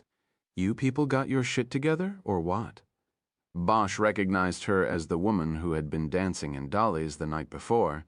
"Get 'em out of here," Iverson yelled. "Now." The uniforms moved in to usher the naked women out. "We're going," Randy yelped. "Don't touch me." Iverson yanked the sheets off Goshen and began cuffing his hands behind his back. Goshen's blonde hair ran in a thin and tightly braided ponytail down his back. Bosch hadn't noticed that the night before. "What's the matter, Iverson?" he said, his face against the mattress. "You got a problem with a little poon hanging around you, a little punk or something? Goshen, do yourself a favor. Shut your fucking hole." Goshen laughed off the threat. He was a deeply tanned man who seemed even larger than Bosch recalled from the night before. He was completely buffed, his arms the size of hams. For a short moment, Bosch thought he understood Goshen's desire to sleep with 2 women, and why they willingly went with him in 2s. Goshen faked a yawn to make sure everyone knew he wasn't the least bit threatened by what was happening. He wore only black bikini underwear that matched the sheets. There were tattoos on his back. A 1% sign on the left shoulder blade, a Harley-Davidson insignia on the right. On the upper left arm there was another tattoo, the number 88.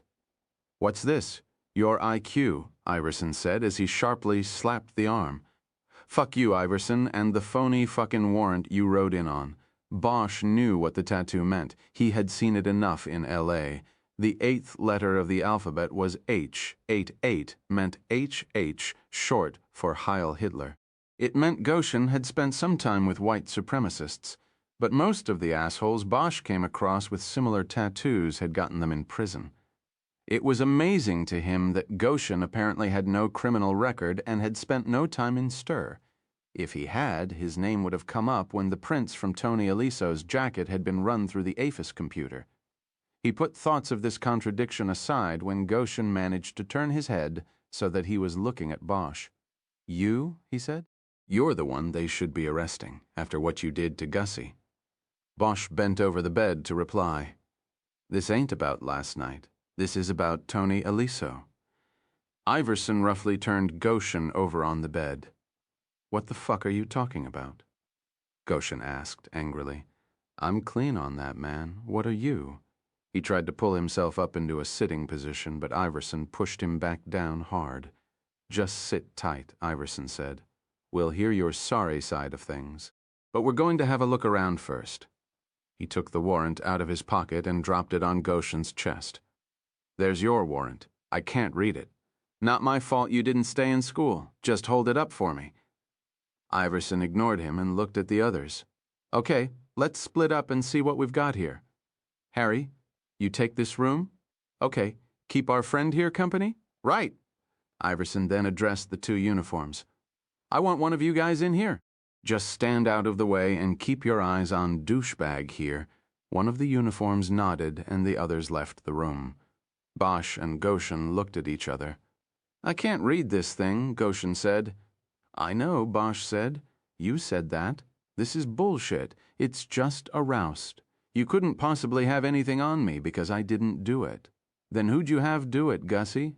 "No, man, nobody. There's no way you'll be able to pin this on me. No fucking way. I want my lawyer as soon as you're booked." "Booked for what?" "For murder. Lucky." Goshen continued his denials and demands for a lawyer while Bosch ignored him and started looking around the room, checking the drawers of the dresser. He glanced back at Goshen every few seconds. It was like walking around a lion's cage. He knew he was safe, but that didn't stop him from checking. He could tell Goshen was watching him in the mirror over the bed. When the big man finally quieted, Bosch waited a few moments and then started asking questions. He did it casually while he continued the search, as if he didn't really care about the answers. "So where were you Friday night?" "Fucking your mother. She's dead." "I know it. It wasn't all that good." Bosch stopped what he was doing and looked at him. Goshen wanted him to hit him. He wanted the violence. It was the playing field, he understood. "Where were you, Goshen?" "Friday night. Talk to my lawyer. We will. But you can talk too. I was working the club. I have a fucking job, you know." "Yeah, I know. When did you work till?" "I don't know. 4. I go home after that." "Yeah, right. It's the truth." "Where were you in that office?" "That's right. Anybody see you? You ever come out before 4? "I don't know. Talk to my lawyer." "Don't worry, we will." Bosch went back to the search and opened the closet door. It was a walk-in, but it was only a third lined with clothes. Goshen lived light. Fucking A, it's right. Goshen called from the bed, "You go check. Check it out." The first thing Bosch did was to turn over the 2 pairs of shoes and the Nikes that were lined on the floor. He studied the sole patterns, and none of them appeared even remotely like the pattern found on the bumper of the Rolls and Tony Aliso's hip. He glanced back out at Goshen to make sure the big man wasn't moving. He wasn't. Bosch next reached to the shelf above the clothes rod. He took a box down and found it full of photos. They were 8 by 10 publicity shots of dancers. They weren't nudes. Each young woman was posed provocatively in a skimpy costume. Each one's name was printed in the white border below the photo, accompanied by the name and number of Models a Million, which Bosch guessed was a local agency that provided dancers to clubs. He looked through the box until he found a photo with the name Layla on it. He studied the photo of the woman he had been looking for the previous night. She had long, flowing brown hair with blonde highlights, a full figure, dark eyes, and bee-sting lips. In the photo, they were parted just enough to show a hint of white teeth. She was a beautiful woman, and there was something familiar about her, but he couldn't place it. He decided that maybe the familiarity was the sexual malice that all the women in the photos, and those whom he had seen the night before in the club, seemed to convey. Bosch took the box out of the closet and dropped it on the bureau. He held the picture of Layla out of it. "What's with the pictures, Lucky?" "They're all the girls I've been with. How about you, cop? You had that many? I bet the ugliest one in there is better than the best one you've ever had. So what do you want to do, compare pricks, too? I'm glad you've had your fill of women, Lucky, 'cause there aren't going to be any more. I mean, sure, you'll be able to fuck or be fucked. It just won't be. With women is all I'm saying." Goshen was quiet while he contemplated this. Bosch put the photo of Layla on the bureau next to the box. "Look, Bosch, just tell me what you guys have got, and I'll tell you what I know so we can get this straightened out. You're wrong on this. I didn't do anything. So let's get this over with. Stop wasting each other's time." Bosch didn't answer. He went back into the closet and hiked up on his toes to see if there was anything else on the shelf. There was a small cloth folded like a handkerchief. He took it down and unfolded it. It was soiled with oil. He smelled it and recognized it. Bosch came out of the closet, tossed the rag, so it hit Goshen in the face and fell onto the bed. "What's this?" "I don't know." "What is it?" "It's a rag with gun oil on it." "Where's the gun?" "I don't have a gun, and that isn't mine either. Never saw it before." "Okay." "What do you mean, okay? I never fucking saw it before.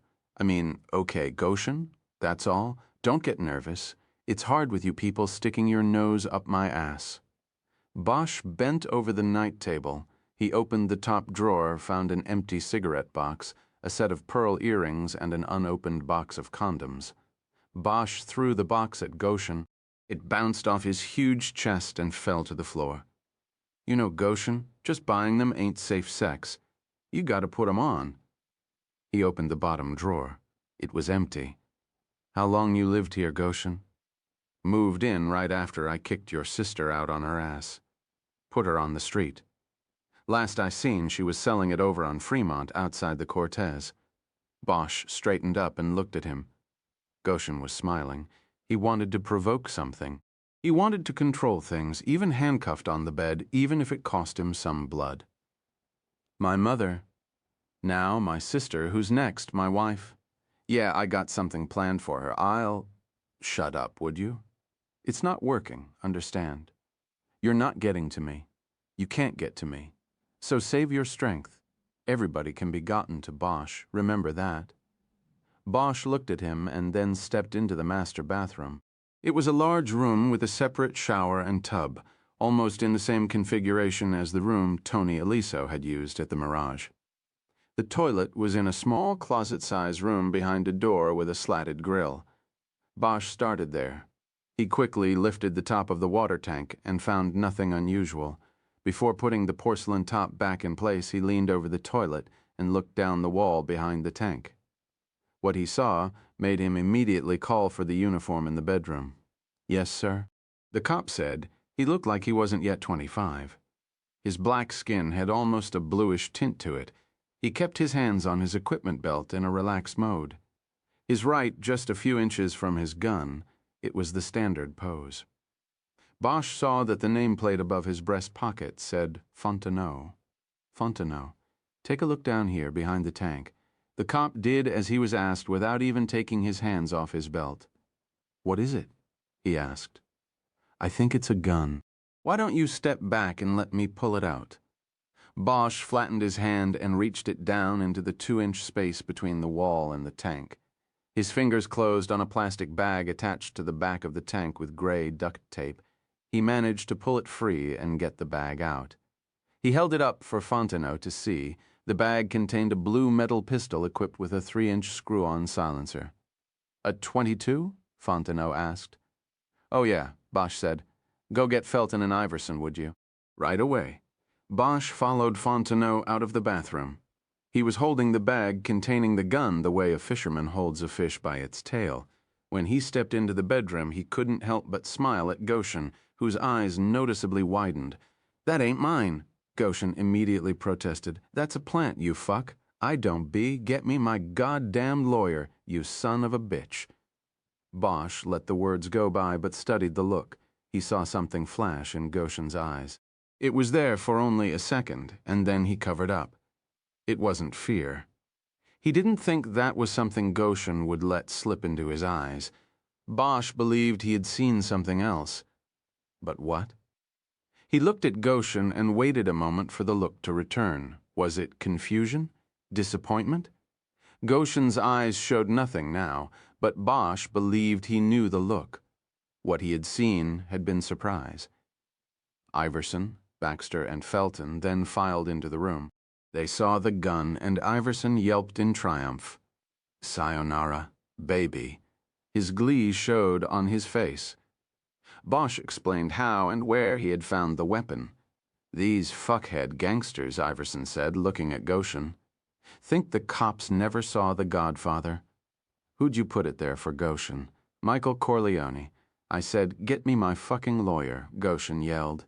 "You'll get your lawyer," Iverson said. "Now get up, you piece of shit. You gotta get dressed for the ride in." Bosch held him at gunpoint while Iverson took one of the cuffs off. Then they both pointed guns at him while he got dressed in black jeans, boots, and t-shirt, the shirt manufactured for a much smaller man. "You guys are always tough in numbers," Goshen said as he went about putting the clothes on. "You ever come up against me alone? Then it's going to be wet-ass time." "Come on, Goshen, we don't have all day," Iverson said. When he was done, they cuffed him and stuffed him into the back of Iverson's car.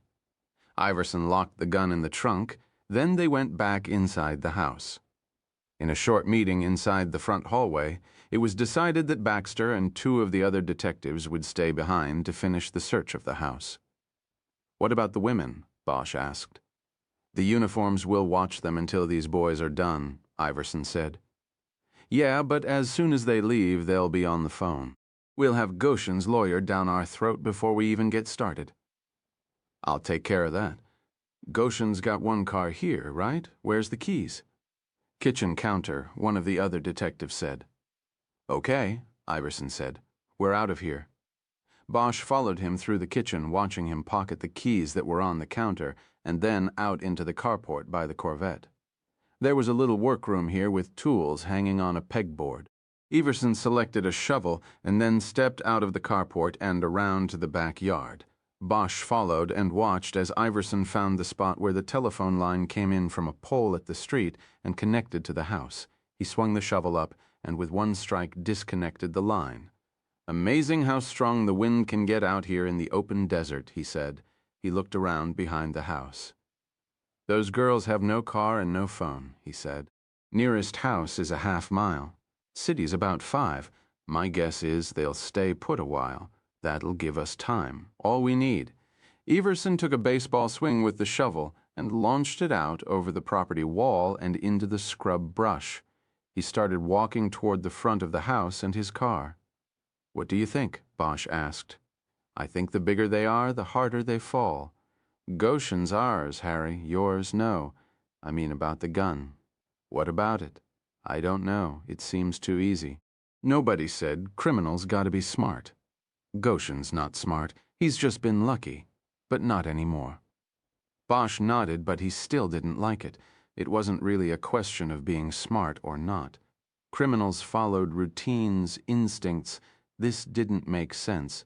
I saw something in his eyes when he saw the gun, like he was just as surprised to see it as we were. Maybe he's just a good actor, and maybe it's not even the right gun. You'll have to take it back with you to run tests.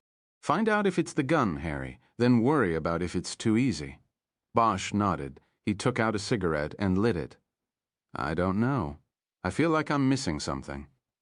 "Look, Harry, you want to make a case or not?"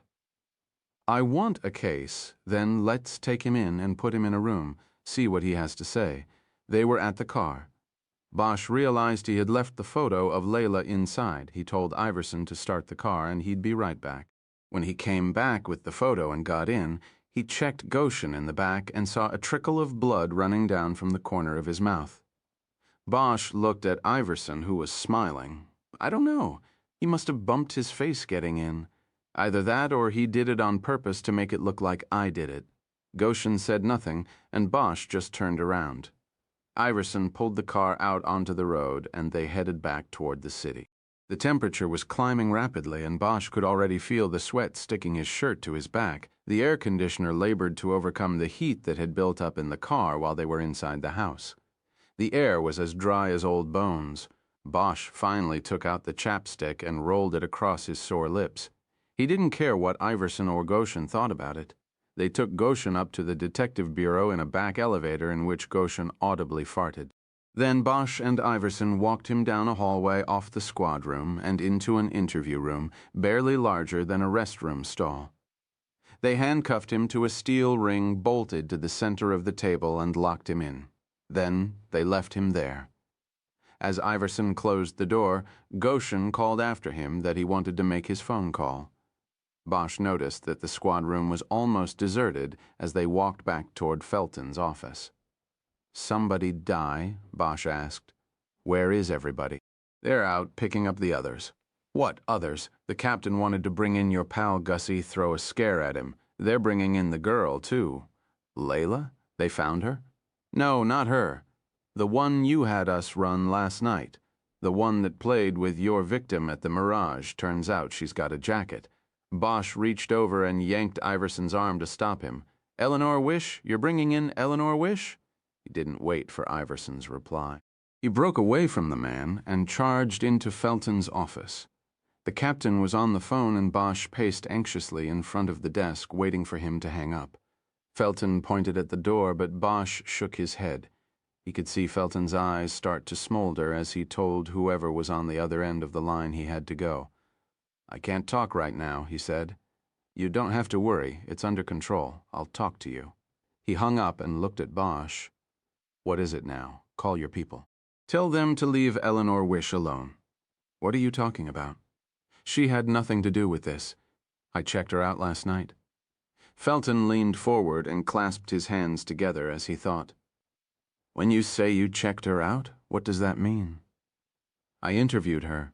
She had a passing acquaintance with the victim. That's it. She's clean. Do you know who she is, Bosch?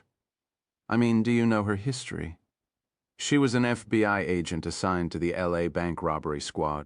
She went to prison 5 years ago on a conspiracy charge stemming from a series of burglaries involving bank safe deposit vaults. It doesn't matter, Captain. She's clean on this. I think it might be good to sweat her a little bit and take another go at her with one of my guys. Just to be sure. I'm already sure. Look. Bosch looked back at the office door and saw Iverson hanging around, trying to listen in. Bosch walked over and closed the door, then pulled a chair away from the wall and sat right in front of Felton's desk and leaned across to him. Look, Captain, I knew Eleanor Wish in L.A. I worked that case with the bank vaults. We were more than just partners on it. Then it all turned to shit, and she went away. I hadn't seen her in 5 years until I saw her on the surveillance tape at the Mirage. That's why I called you last night. I wanted to talk to her, but not because of the case. She's clean, she did her time, and she's clean. Now call your people. Felton was quiet. Bosch could see the wheels turning. I've been up most of the night working on this.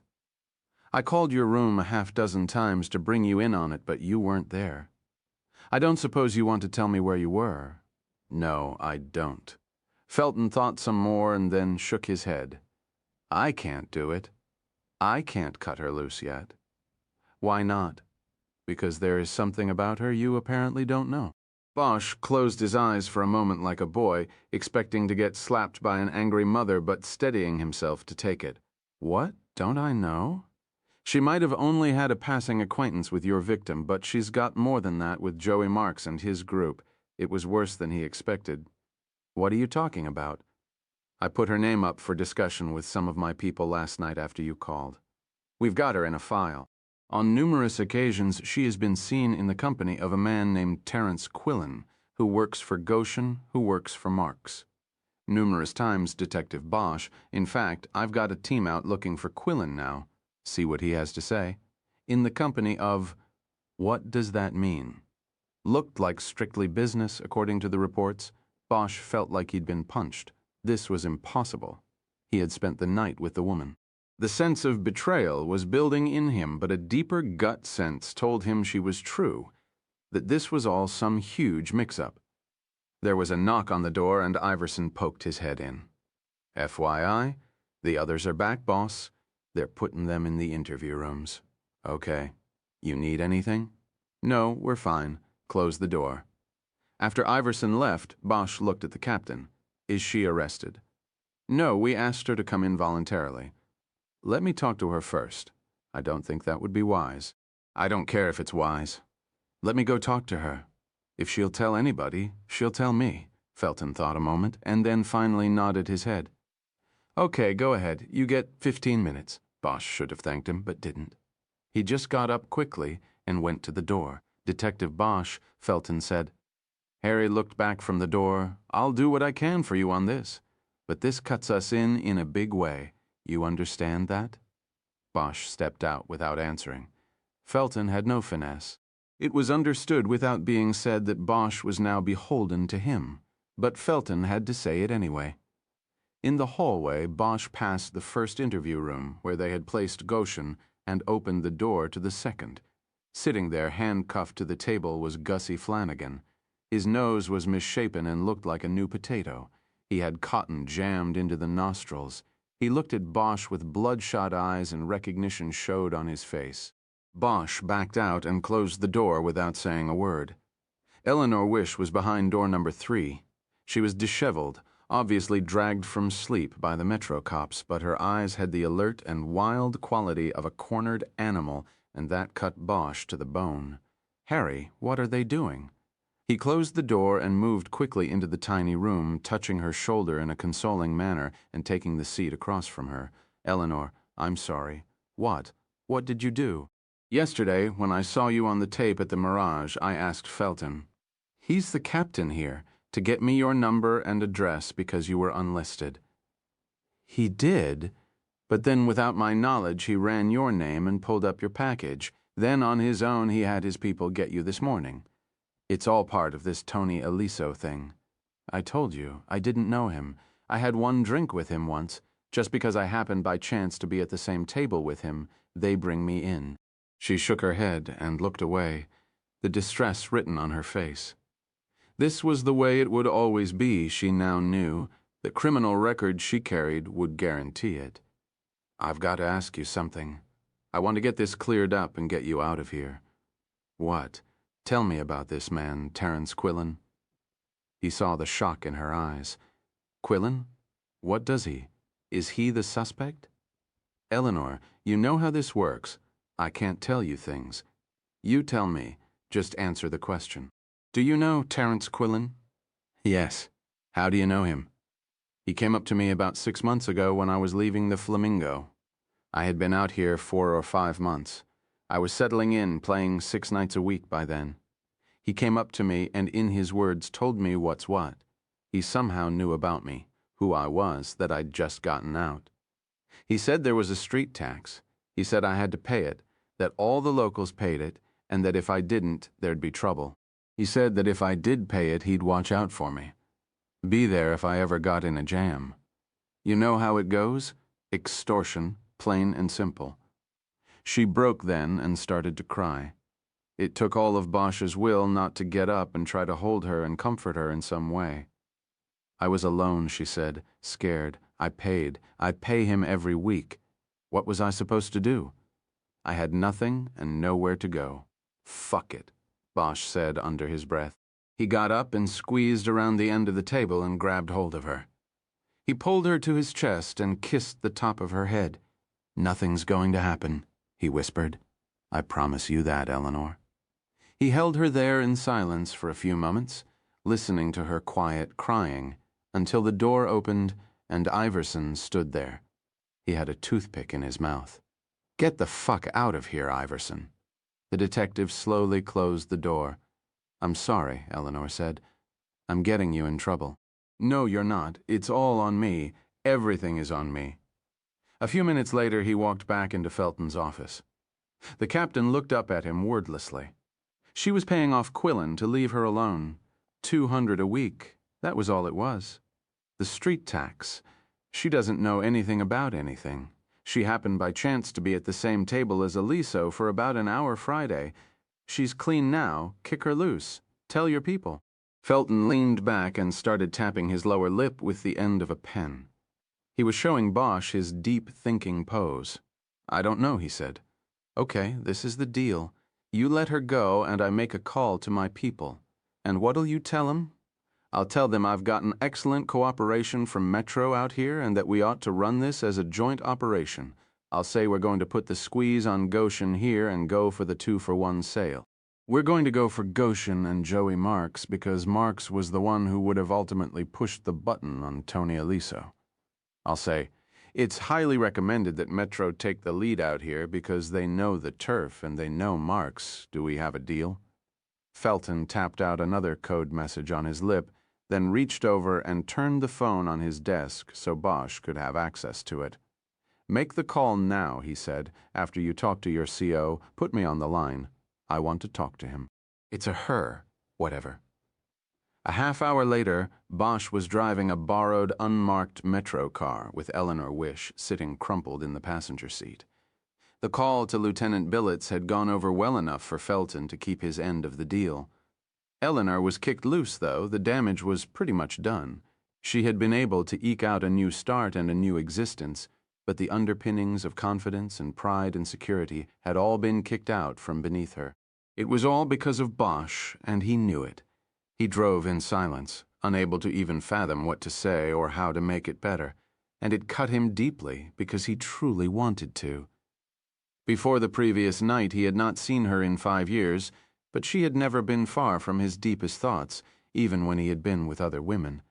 There had always been a voice back there that whispered to him that Eleanor Wish was the one. She was the match. "They're always going to come for me," she said in a small voice. "What? You remember that Bogart movie where the cop says, 'Round up the usual suspects'? And they go out and do it? Well, that's me now. They are going to mean me. I guess I never realized that until now. I'm one of the usual suspects. I guess I should thank you for slapping me in the face with reality." Bosch said nothing. He didn't know how to respond because her words were true. In a few minutes they were at her apartment, and Bosch walked her in and sat her on the couch. "You okay?" "Fine. When you get a chance, look around and make sure they didn't take anything." "I didn't have anything to take." Bosch looked at the Nighthawk's print on the wall above her. It was a painting of a lonely coffee shop on a dark night, a man and a woman sitting together, another man by himself. Bosch used to think he was the man alone. Now he stared at the couple and wondered. "Eleanor," he said, "I have to go back. I'll come back here as soon as I can." "Okay, Harry. Thanks for getting me out. You going to be okay?" "Sure. Promise." "Promise." Back at Metro, Iverson was waiting for Bosch before they took their first shot at Goshen. Felton had acceded to leaving Goshen for Bosch. It was still his case. In the hallway outside the interview room, Iverson tapped Bosch on the arm to stop him before going in. "Listen, Bosch, I just want to say I don't know what you got going on with that woman, and I guess it's nobody's business anymore since the captain let her go. But since we're going to be working together on Lucky here, I thought I'd clear the air. I didn't appreciate the way you spoke to me, telling me to get the fuck out and all." Bosch looked at him a minute. The detective still had a toothpick in his mouth, and Bosch wondered if it was the same one from before. "You know, Iverson, I don't even know your first name. It's John, but people call me Ivy." "Well, Iverson, I didn't appreciate the way you were sneaking around the captain's office or the interview room. In L.A., we've got a name for cops who sneak around and eavesdrop and are assholes on general principle. We call 'em squints. And I don't really care if you're offended by me or not, you're a squint. And you make any trouble for me from here on out, and I'll go right to Felton and make trouble for you. I'll tell him about finding you in my room today. And if that's not enough, I'll tell him that I won $600 on the wheel in the casino last night, but the money disappeared off the bureau after you were there. Now, you want to do this interview or not?" Iverson grabbed Bosch by the collar and shoved him against the wall. "Don't you fuck with me, Bosch. Don't you fuck with me, Ivy." A smile slowly cracked across Iverson's face, and he released his grip and stepped back. Bosch straightened his tie and shirt. "Then let's do it, cowboy," Iverson said. When they squeezed into the interview room, Goshen was waiting for them with his eyes closed, his legs up on the table, and his hands laced behind his head. Bosch watched Iverson look down at the torn metal where the cuff ring had been attached to the table. Red flares of anger burst on his cheeks. "Okay, asshole, get up." Iverson ordered. Goshen stood up and brought his cuffed hands up. Iverson got out his keys and took the cuff off one wrist. "Let's try this again. Sit down." When Goshen was back down, Iverson cuffed his wrists behind his back, looping the chain through one of the steel slats of the chair back. Iverson then kicked out a chair and sat to the side of the gangster. Bosch sat across from him. "Okay, Houdini, you also have got destroying public property on your list now," Iverson said. "Wow, that's bold, Iverson. Really bold. That's like the time you came into the club and took Cinda into the fantasy booth. I think you called it interrogation. She called it something else. What's this going to be?" Iverson's face now glowed with anger. Goshen puffed his chest up proudly and smirked at the detective's embarrassment. Bosch shoved the table into Goshen's midsection, and the big man doubled over it as his breath burst out. Bosch was up quickly and around the table as he went. He pulled his keychain from his pocket. Then, using his elbow to keep Goshen's chest down on the table, he flicked open the blade of his pocket knife and sawed off the big man's ponytail. He went back to his seat, and when Goshen lifted up, threw the 6-inch length of hair on the table in front of him. Ponytails went out of style at least 3 years ago. "Goshen, you probably didn't hear about it." Iverson burst out in uproarious laughter. Goshen looked at Bosch with pale blue eyes that seemed as soulless as buttons on a machine. He didn't say a word. He was showing Bosch he could take it. He was stand-up, but Bosch knew even he couldn't stand up forever. Nobody can. "You've got a problem, Lucky," Iverson said. "Big problems." Wait a minute. I don't want to talk to you, Iverson. I don't want you to talk to me. You're a runt. I've got no respect for you, understand? Anybody talks, let him talk." Goshen nodded to Bosch. There was a silence during which Bosch looked from him to Iverson and then back. "Go get a cup," Bosch said without looking at Iverson. "We'll be fine in here." "No, you. Go get a cup. You sure?" Iverson looked as if he were being kicked out of the college fraternity because the boys didn't think he fit in. "Yeah, I'm sure you got a rights form on you." Iverson got up. He took a folded piece of paper out of his coat pocket and tossed it on the table. "I'll be right outside the door." When Goshen and Bosch were alone, they studied each other for a moment before Bosch spoke. "You want to smoke? Don't play the good guy with me. Just tell me what's what." Bosch shrugged off the rebuke and got up. He moved behind Goshen and took his keys out again. This time he unlocked one of the cuffs. Goshen brought his hands up and began rubbing the wrists to get circulation going. He noticed the length of hair on the table and slapped it onto the floor. "Let me tell you something, Mr. L.A. I've been to a place where it doesn't matter what they do to you, where nothing can hurt you.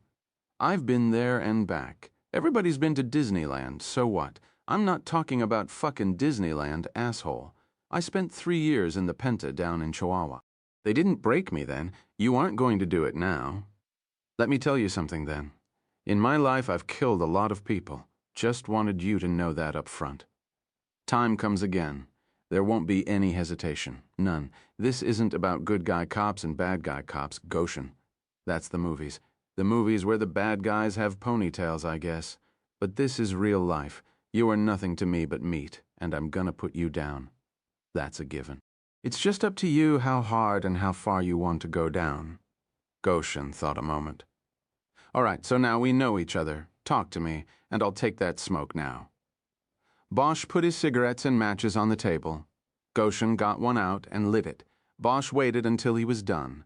I gotta advise you first. You know the routine. Bosch opened the piece of paper Iverson had left and read Goshen his rights. He then had the man sign his name on it. This is being taped, isn't it? Not yet. Okay then, what have you got? Your fingerprints were on Tony Aliso's body. The gun we found behind the toilet will be going back to LA today. The prints are good to have, real good. But if the bullets they pick out of Tony's gourd match that gun, then it's all over.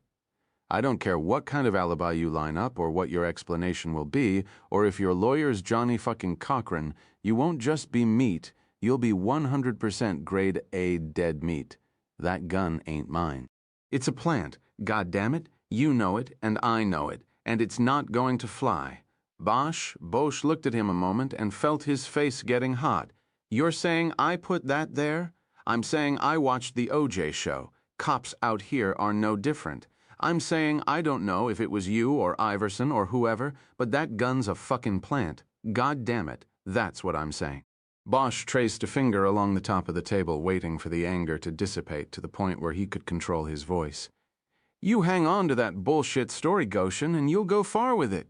You'll go about 10 years and then they'll strap you down and stick a needle in your arm. At least it's not the gas chamber anymore. They make it easy on you guys now. Bosch leaned back, but there wasn't a lot of room. The back of the chair hit the wall. He took out the chapstick and reapplied it. We own you now, Goshen. All you have left is one small window of opportunity. Call it a little piece of destiny still in your grasp. And what window's that? You know what window. You know what I'm talking about. Guy like you doesn't move an inch without the okay. Give us the guy you worked the hit with, and the guy who told you to put Tony in the trunk. You don't make a deal and there's no light at the end of the tunnel. Goshen let out his breath and shook his head. Look, I did not do this. I did not. Bosch didn't expect him to say anything different. It wasn't that easy. He had to wear him down. He leaned across the table conspiratorially. Listen, I'm going to tell you something so that you know that I'm not bullshitting you. Maybe save some time so you can decide where to go from here. Go ahead, but it's not going to change anything. Anthony Aliso was wearing a black leather jacket Friday night. Remember that one with the 2-inch lapels? You're wasting your. You grabbed him there, Goshen, just like this. Bosch reached across the table and demonstrated using both hands to grab an imaginary set of lapels on a jacket Goshen wasn't wearing. Remember that? Tell me I'm wasting my time now. Remember, Goshen, you did it, you grabbed him like that. Now who is bullshitting who? Goshen shook his head, but Bosch knew he had scored. The pale blues were looking inward at the memory. Kind of a freaky thing. Processed leather like that holds the amino acids from the prints. That's what the tech tells me. We got some nice ones. Enough to take to the DA or the grand jury, enough for me to come out here. Enough for us to come right into your fucking house and hook you up. He hesitated a moment until Goshen was looking at him. And now this gun turns up in your house. I guess we'll just have to wait on the ballistics if you don't want to talk anymore. But I've got a hunch about it. I like my chances. Goshen slammed 2 open palms down on the steel table. It made a sound like a shot and echo. This is a setup you people put. Iverson burst through the door, his gun out, and aimed at Goshen. He jerked the weapon up like a TV cop. You okay? Yeah, Bosch said. Lucky here is just a little mad is all. Give us a few more minutes. Iverson went back out without a word. Nice play, but that's all it was, Goshen said. Where's my phone call? Bosch leaned back across the table. You can make the call now, but you make the call, and it's over right here. Because that won't be your lawyer. That will be Joey's lawyer. He'll be here to represent you. But we both know the one he'll be watching out for is Joey Marks. Bosch stood up. I guess then we'll just have to settle for you. We'll go the distance on you. Yeah, but you don't have me, you prick fingerprints. You need more than that. That gun's a plant, and everybody's going to know it. Yeah, you keep saying it. I'll know what I need to know from ballistics by tomorrow morning. It was hard for Bosch to tell if that had registered because Goshen didn't give it much time to. I've got a fucking alibi. You can't pin this on me, man. Yeah. What's your fucking alibi? How do you even know when he got hit? You asked me about Friday night, right? That's the night. I didn't say that. Goshen sat silent and motionless for a half-minute. Bosch could see the eyes going to work. Goshen knew he had crossed one line with what he had said. Bosch guessed he was considering how far he should cross. Bosch pulled the chair out and sat back down. I got an alibi, so I'm in the clear. You're not in the clear till we say you are. What's your story? No, I'm going to tell my lawyer what it is. You're hurting yourself, Goshen. You've got nothing to lose telling me. Except my freedom, right? I could go out, verify your story. Maybe then I'd start listening to your story about the gun being planted. Yeah, right? That's like putting the inmates in charge of the prison. Talk to my lawyer, Bosch. Now get me a fucking phone. Bosch stood up and signaled for him to put his arms behind his back. He did so, and Bosch cuffed him again, then left the room. After Bosch filled them in on how Goshen had won round one, Felton told Iverson to take a phone into the interview room and allow the suspect to call his lawyer. I guess we'll let him stew, Felton said when he and Bosch were alone. See how he likes his first taste of incarceration. He told me he did 3 years down in Mexico. He tells that to a lot of people he's trying to impress. Like the tattoos.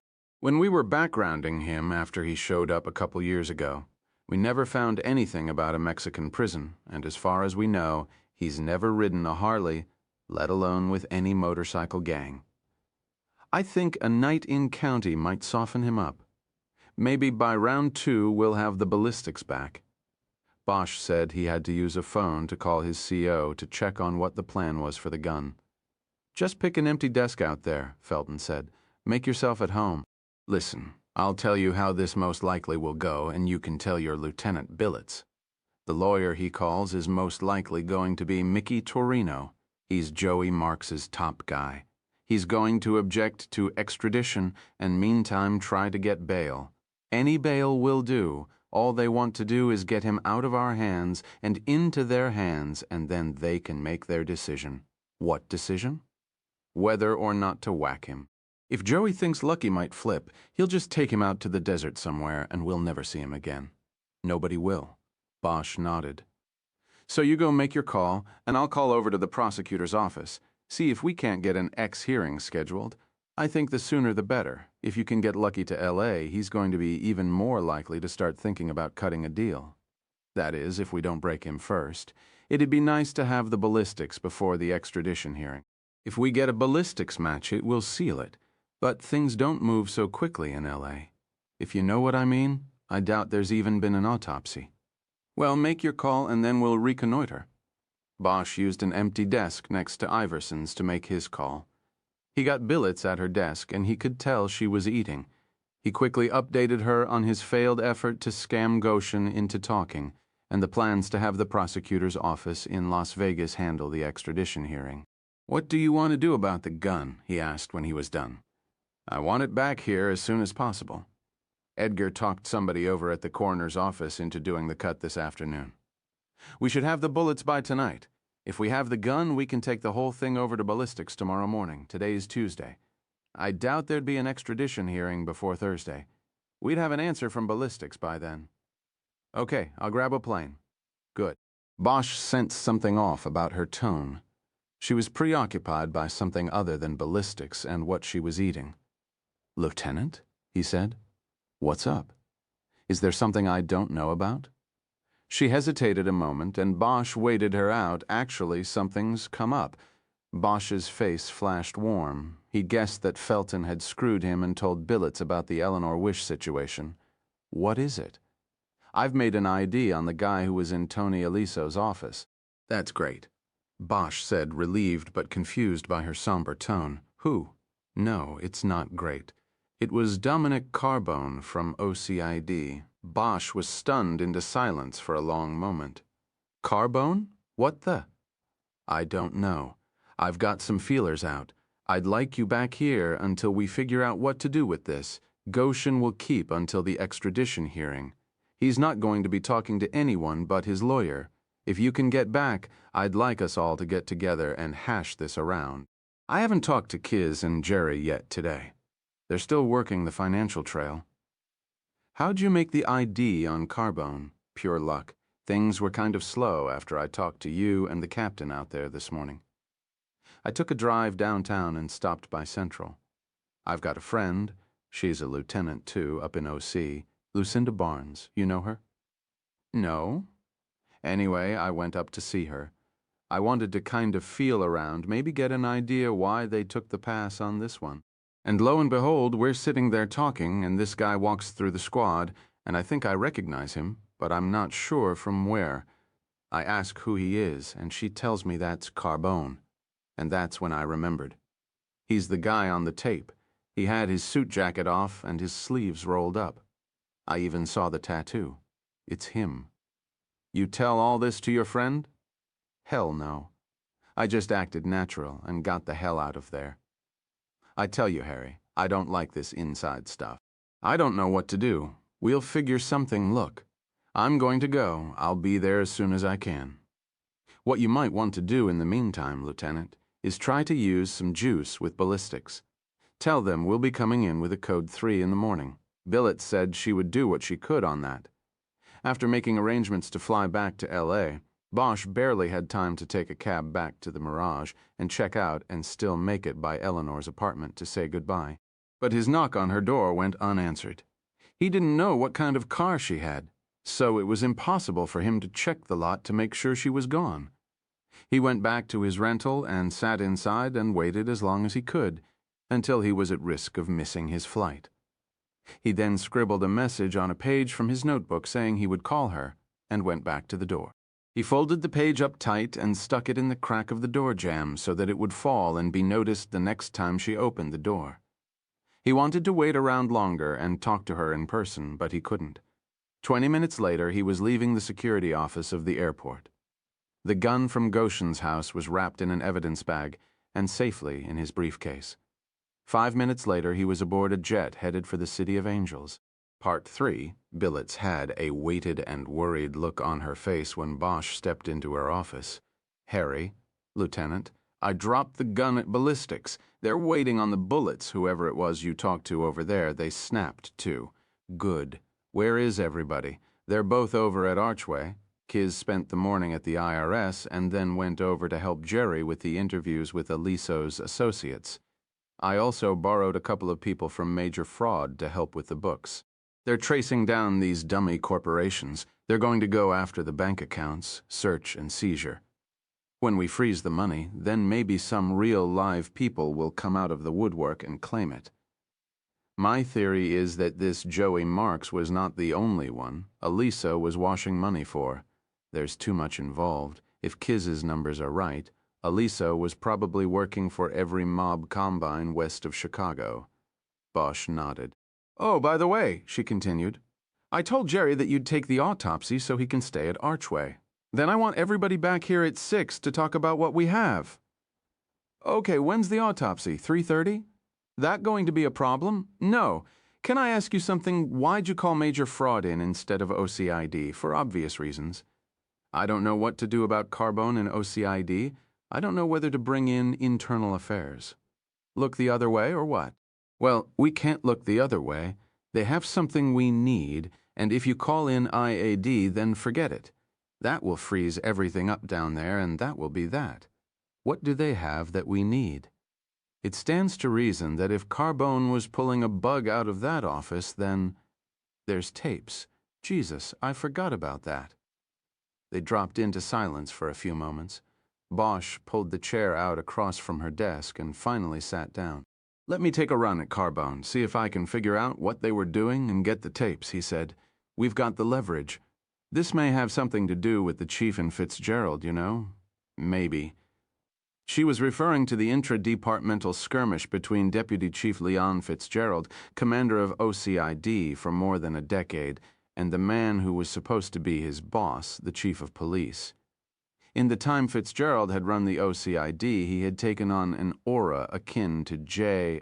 Edgar Hoover's at the FBI, a keeper of secrets who would use them to protect his position, his division, and his budget.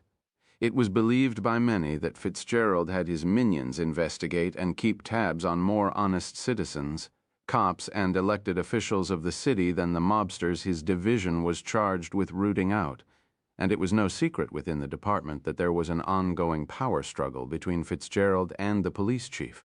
The chief wanted to rein in OCID and its deputy chief, but Fitzgerald didn't want to be reined in. In fact, he wanted his domain to broaden. He wanted to be police chief. The struggle was largely at a name-calling standstill. The chief could not fire Fitzgerald outright because of civil service protections, and he could not get backing to simply gut and overhaul OCID from the police commission, mayor or city council members, because it was believed that Fitzgerald had thick files on all of them, including the chief. These elected and appointed officials did not know what was in those files, but they had to assume that the worst things they had ever done were duly recorded. And therefore they would not back the chief's move against Fitzgerald unless they and the chief were in a guaranteed no-lose position. Most of this was department legend or rumor, but Bosch knew even legend and rumor usually have some basis in reality. He was reluctant to step behind this curtain and possibly into this fight, as Billets clearly was, but offered to do so because he saw no alternative. He had to know what OCID had been doing and what it was that Carbone was trying to protect by breaking into the Archway office. "Okay," Billets said after some long thought. "But be careful. Where's the video from Archway?" She pointed to the safe on the floor behind her desk. "It was used to secure evidence. It will be safe," she said. "It better be. It will probably be the only thing that keeps them off me." She nodded. She knew the score. The OCID offices were on the 3rd floor of Central Division in downtown. The division was located away from police headquarters at Parker Center because the work of the OCID involved many undercover operations, and it would not be wise to have so many undercovers going in and out of a place as public as the so-called Glass House, Parker Center. But it was that separation that helped foster the deepening gulf between Leon Fitzgerald and the police chief. On the drive over from Hollywood, Bosch thought about a plan and knew just how he was going to play it by the time he got to the guard shack and flipped his ID to the rookie-assigned parking lot duty. He read the name off the tag above the cop's breast pocket and drove into the lot and over toward the back doors of the station, then put the car in park and got out his phone. He called the OCID's main number and a secretary answered. "Yeah, this is Trindle down on the parking lot," Bosch said. "Is Carbone there?" "Yes, he is. If you hold A, just tell him to come down. Somebody busted into his car." Bosch hung up and waited. In 3 minutes, one of the doors at the rear of the station house opened, and a man hurried out. Bosch recognized him from the Archway surveillance tape. Billets had been right on. Bosch put the car in drive and followed along behind the man. Eventually, he pulled up alongside him and lowered the window. "Carbone? Yeah, what?" He kept walking, barely giving Bosch a glance. "Slow down. Your car's all right." Carbone stopped and now looked closely at Bosch. "What? What are you talking about?" "I made the call. I just wanted to get you out here." "Who the fuck are you?" "I'm Bosch. We talked the other night." "Oh, yeah. The Aliso caper." Then it dawned on him that Bosch could have just taken the elevator up to the 3rd floor if he wanted to see him. "What is this, Bosch? What's going on? Why don't you get in?" "I want to take a little ride." "I don't know, man. I don't like the way you're doing this." "Get in, Carbone. I think you better." Bosch said it in a tone and with an accompanying stare that invited no choice but compliance. Carbone, who was about 40 with a stocky build, hesitated a moment, then walked around the front of the car. He was wearing a nice dark blue suit like most mob cops liked to wear, and he filled the car with the smell of a brisk cologne. Right away, Bosch didn't like him. They drove out of the parking lot, and Bosch went north toward Broadway. There was a lot of traffic and pedestrians, and they moved slowly. Bosch said nothing, waiting for Carbone. "Okay, so what's so important you have to kidnap me away from the station?" he finally asked. Bosch drove another block without answering. He wanted Carbone to sweat a little. "You've got problems, Carbone?" he finally said. "I just thought I should tell you." "See, I want to be your friend, Carbone." Carbone looked at Bosch with caution. "I know I got problems," he said. "I'm paying 2 different women child support. My house still has cracks in the walls from the earthquake, and the union ain't going to get us a raise again this year. So fucking what? Those aren't problems, man. Those are inconveniences. I'm talking about real problems, about the break-in you did the other night over at Archway." Carbone was silent for a long moment, and Bosch wasn't sure, but he thought the man was holding his breath. "I don't know what you're talking about. Take me back." "No, Carbone. See, that's the wrong answer. I'm here to help you, not hurt you. I'm your friend, and that goes for your boss, Fitzgerald, too. I still don't know what you're talking about. Okay, then I'll tell you what I'm talking about. I called you Sunday night and asked you about my stiff named Aliso.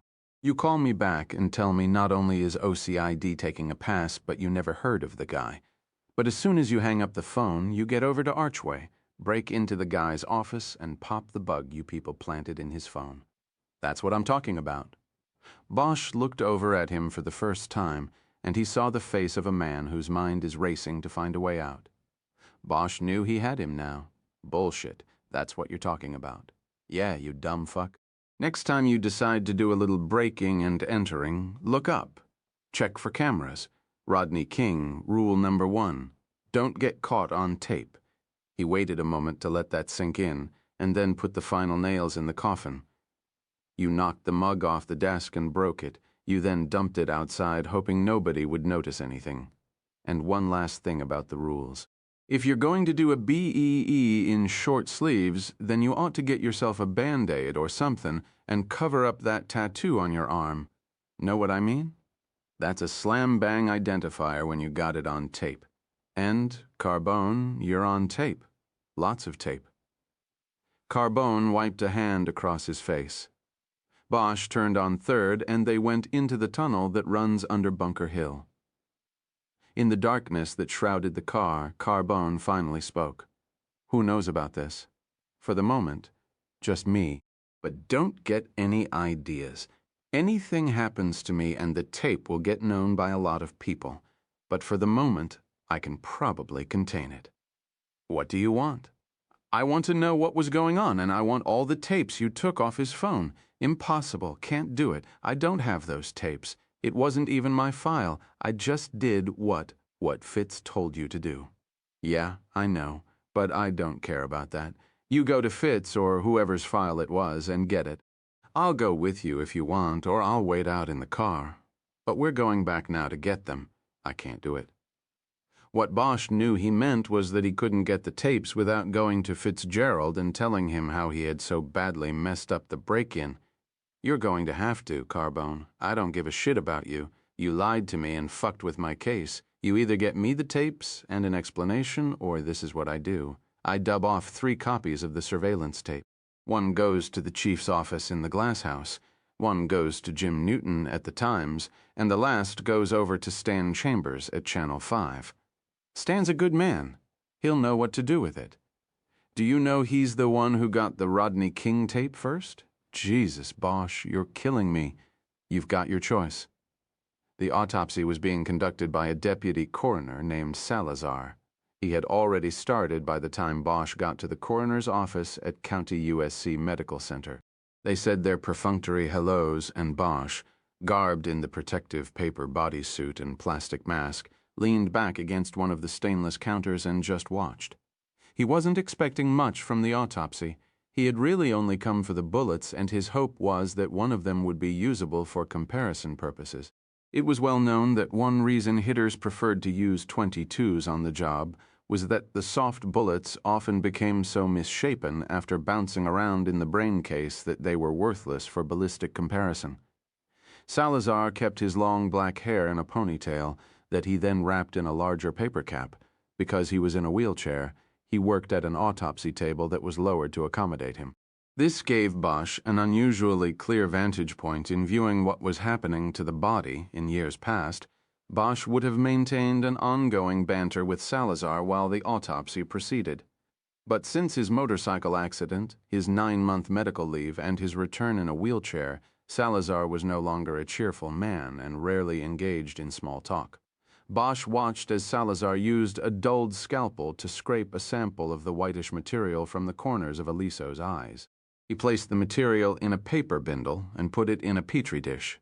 He placed the dish on a tray that held a small stand containing the test tubes filled with blood, urine, and other samples of body materials to be scanned and tested.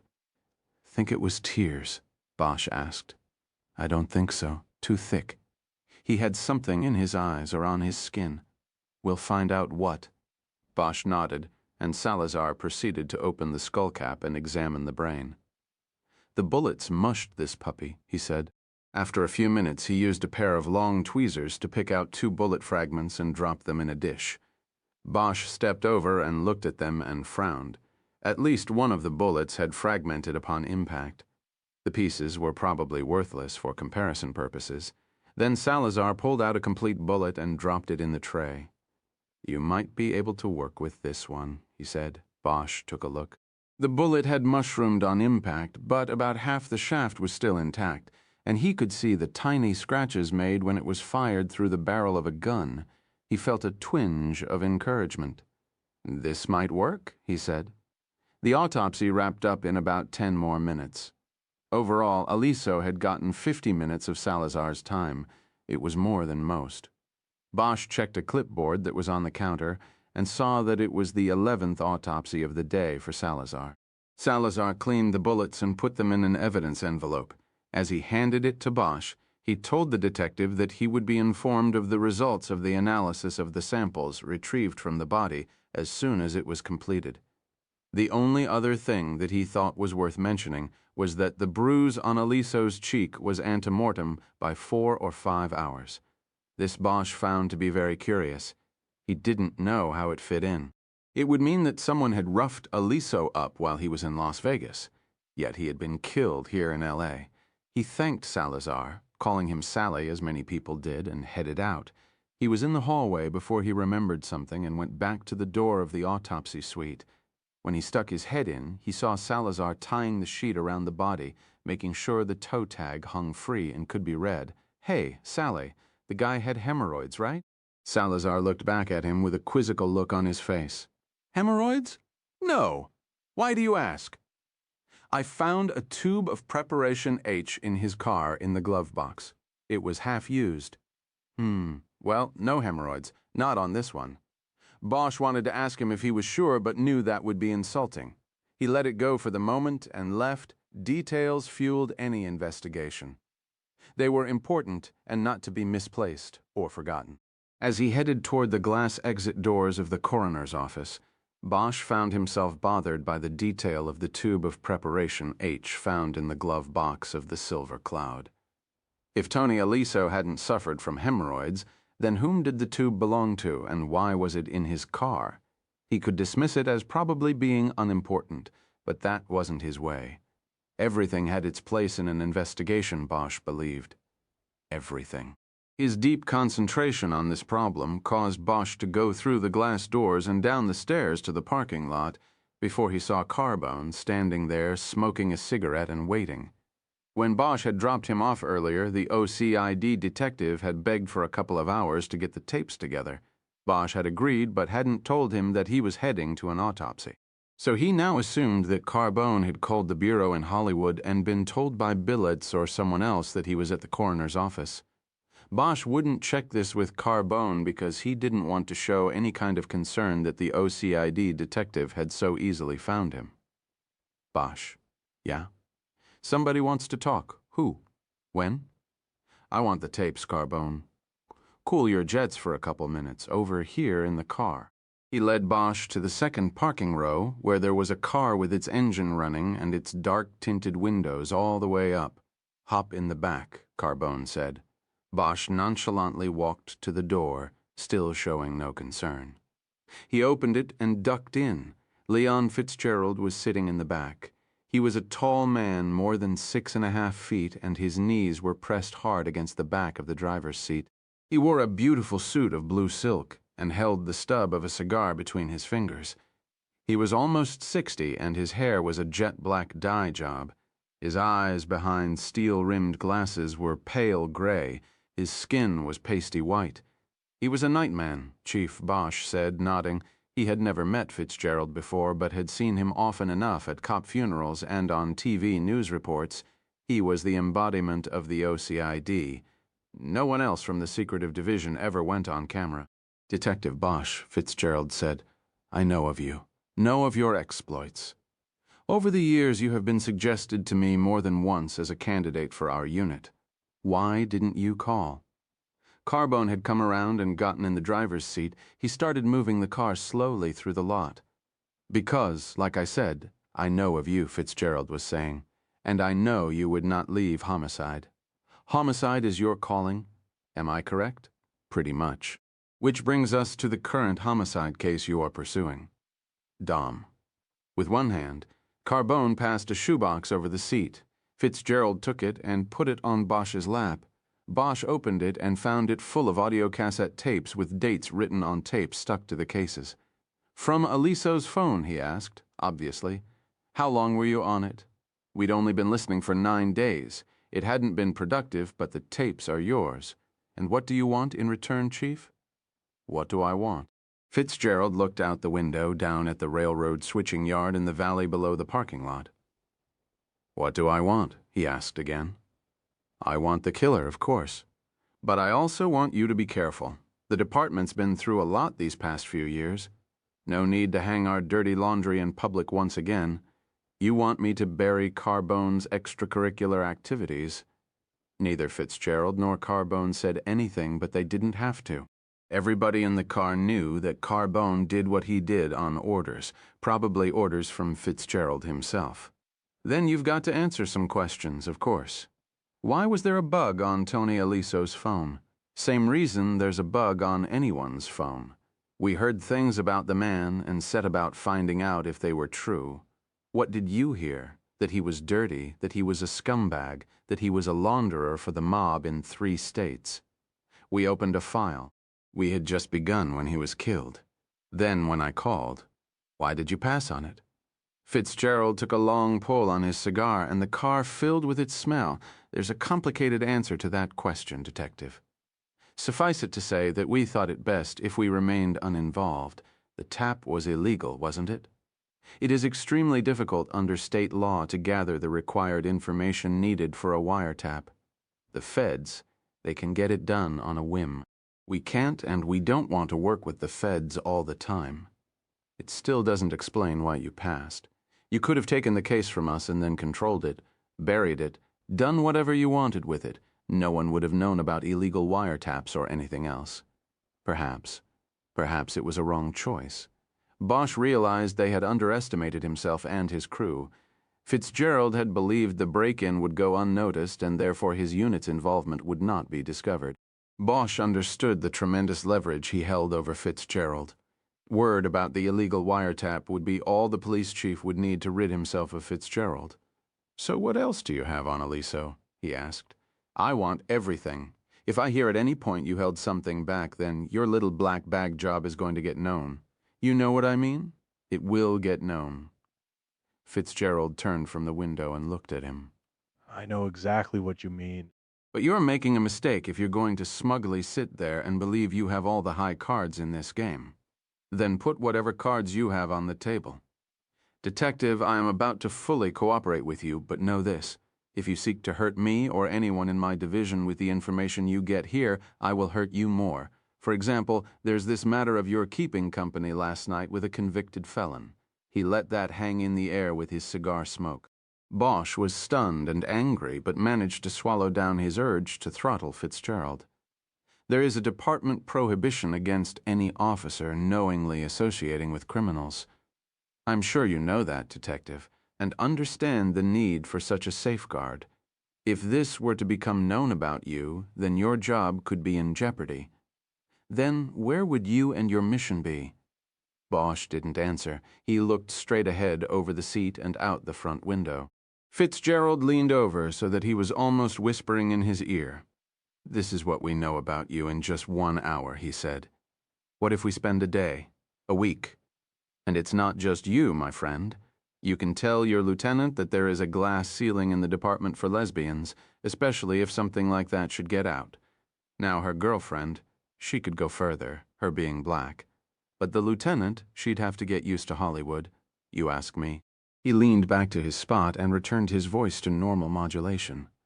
Do we have an understanding here, Detective Bosch? Bosch turned and finally looked at him.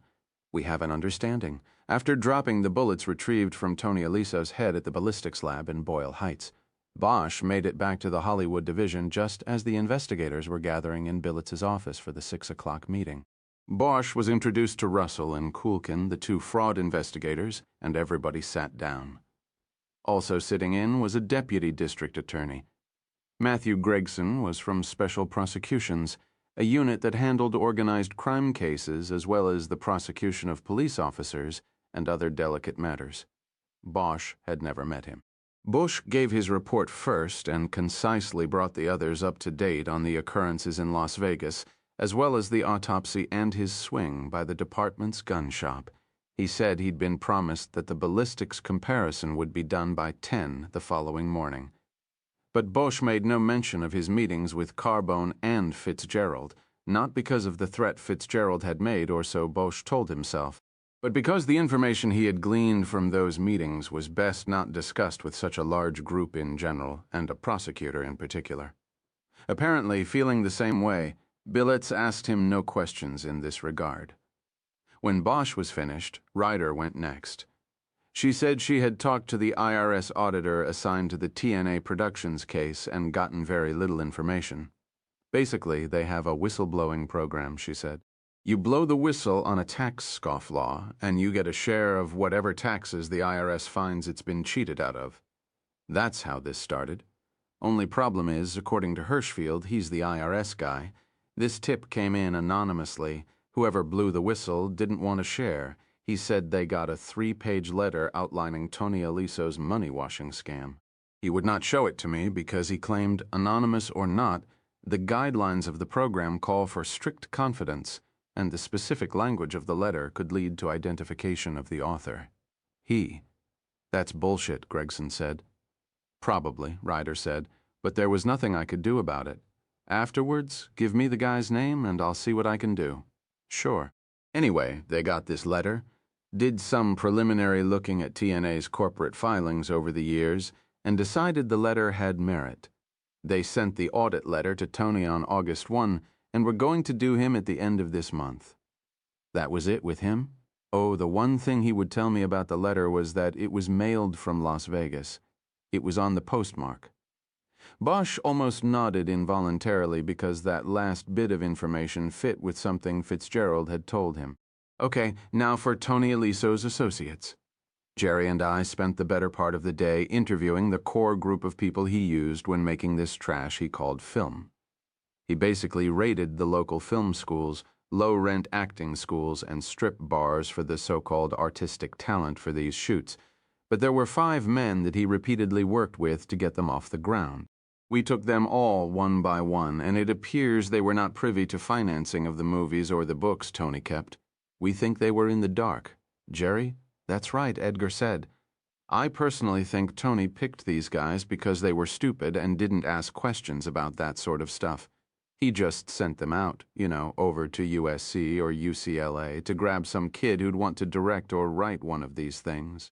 They'd go over to the Star Strip on La Cienega and talk girls into taking the bimbo parts on and on.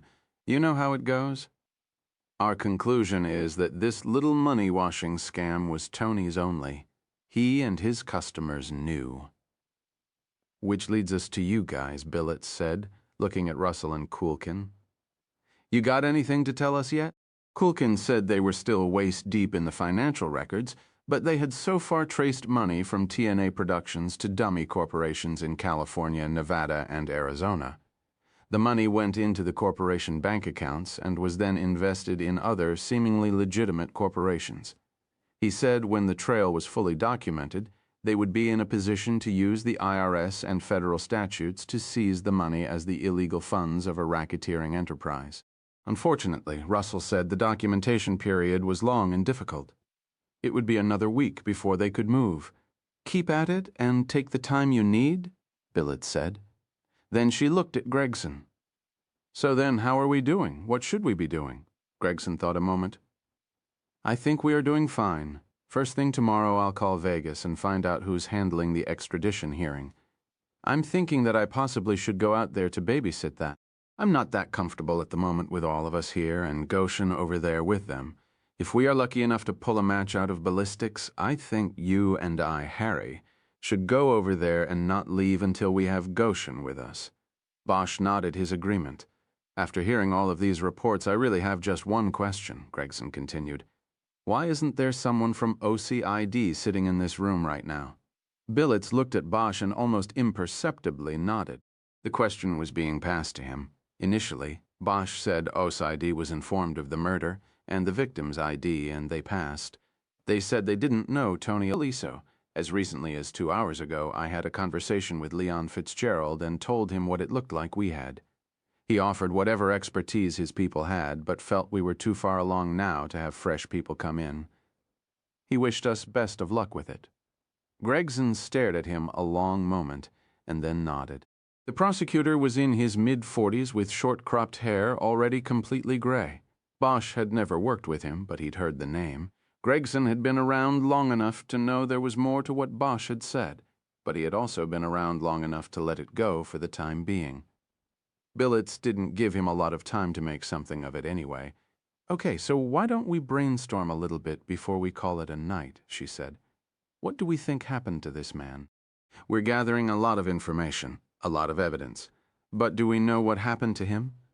She looked at the faces gathered in the room. Finally, Ryder spoke up.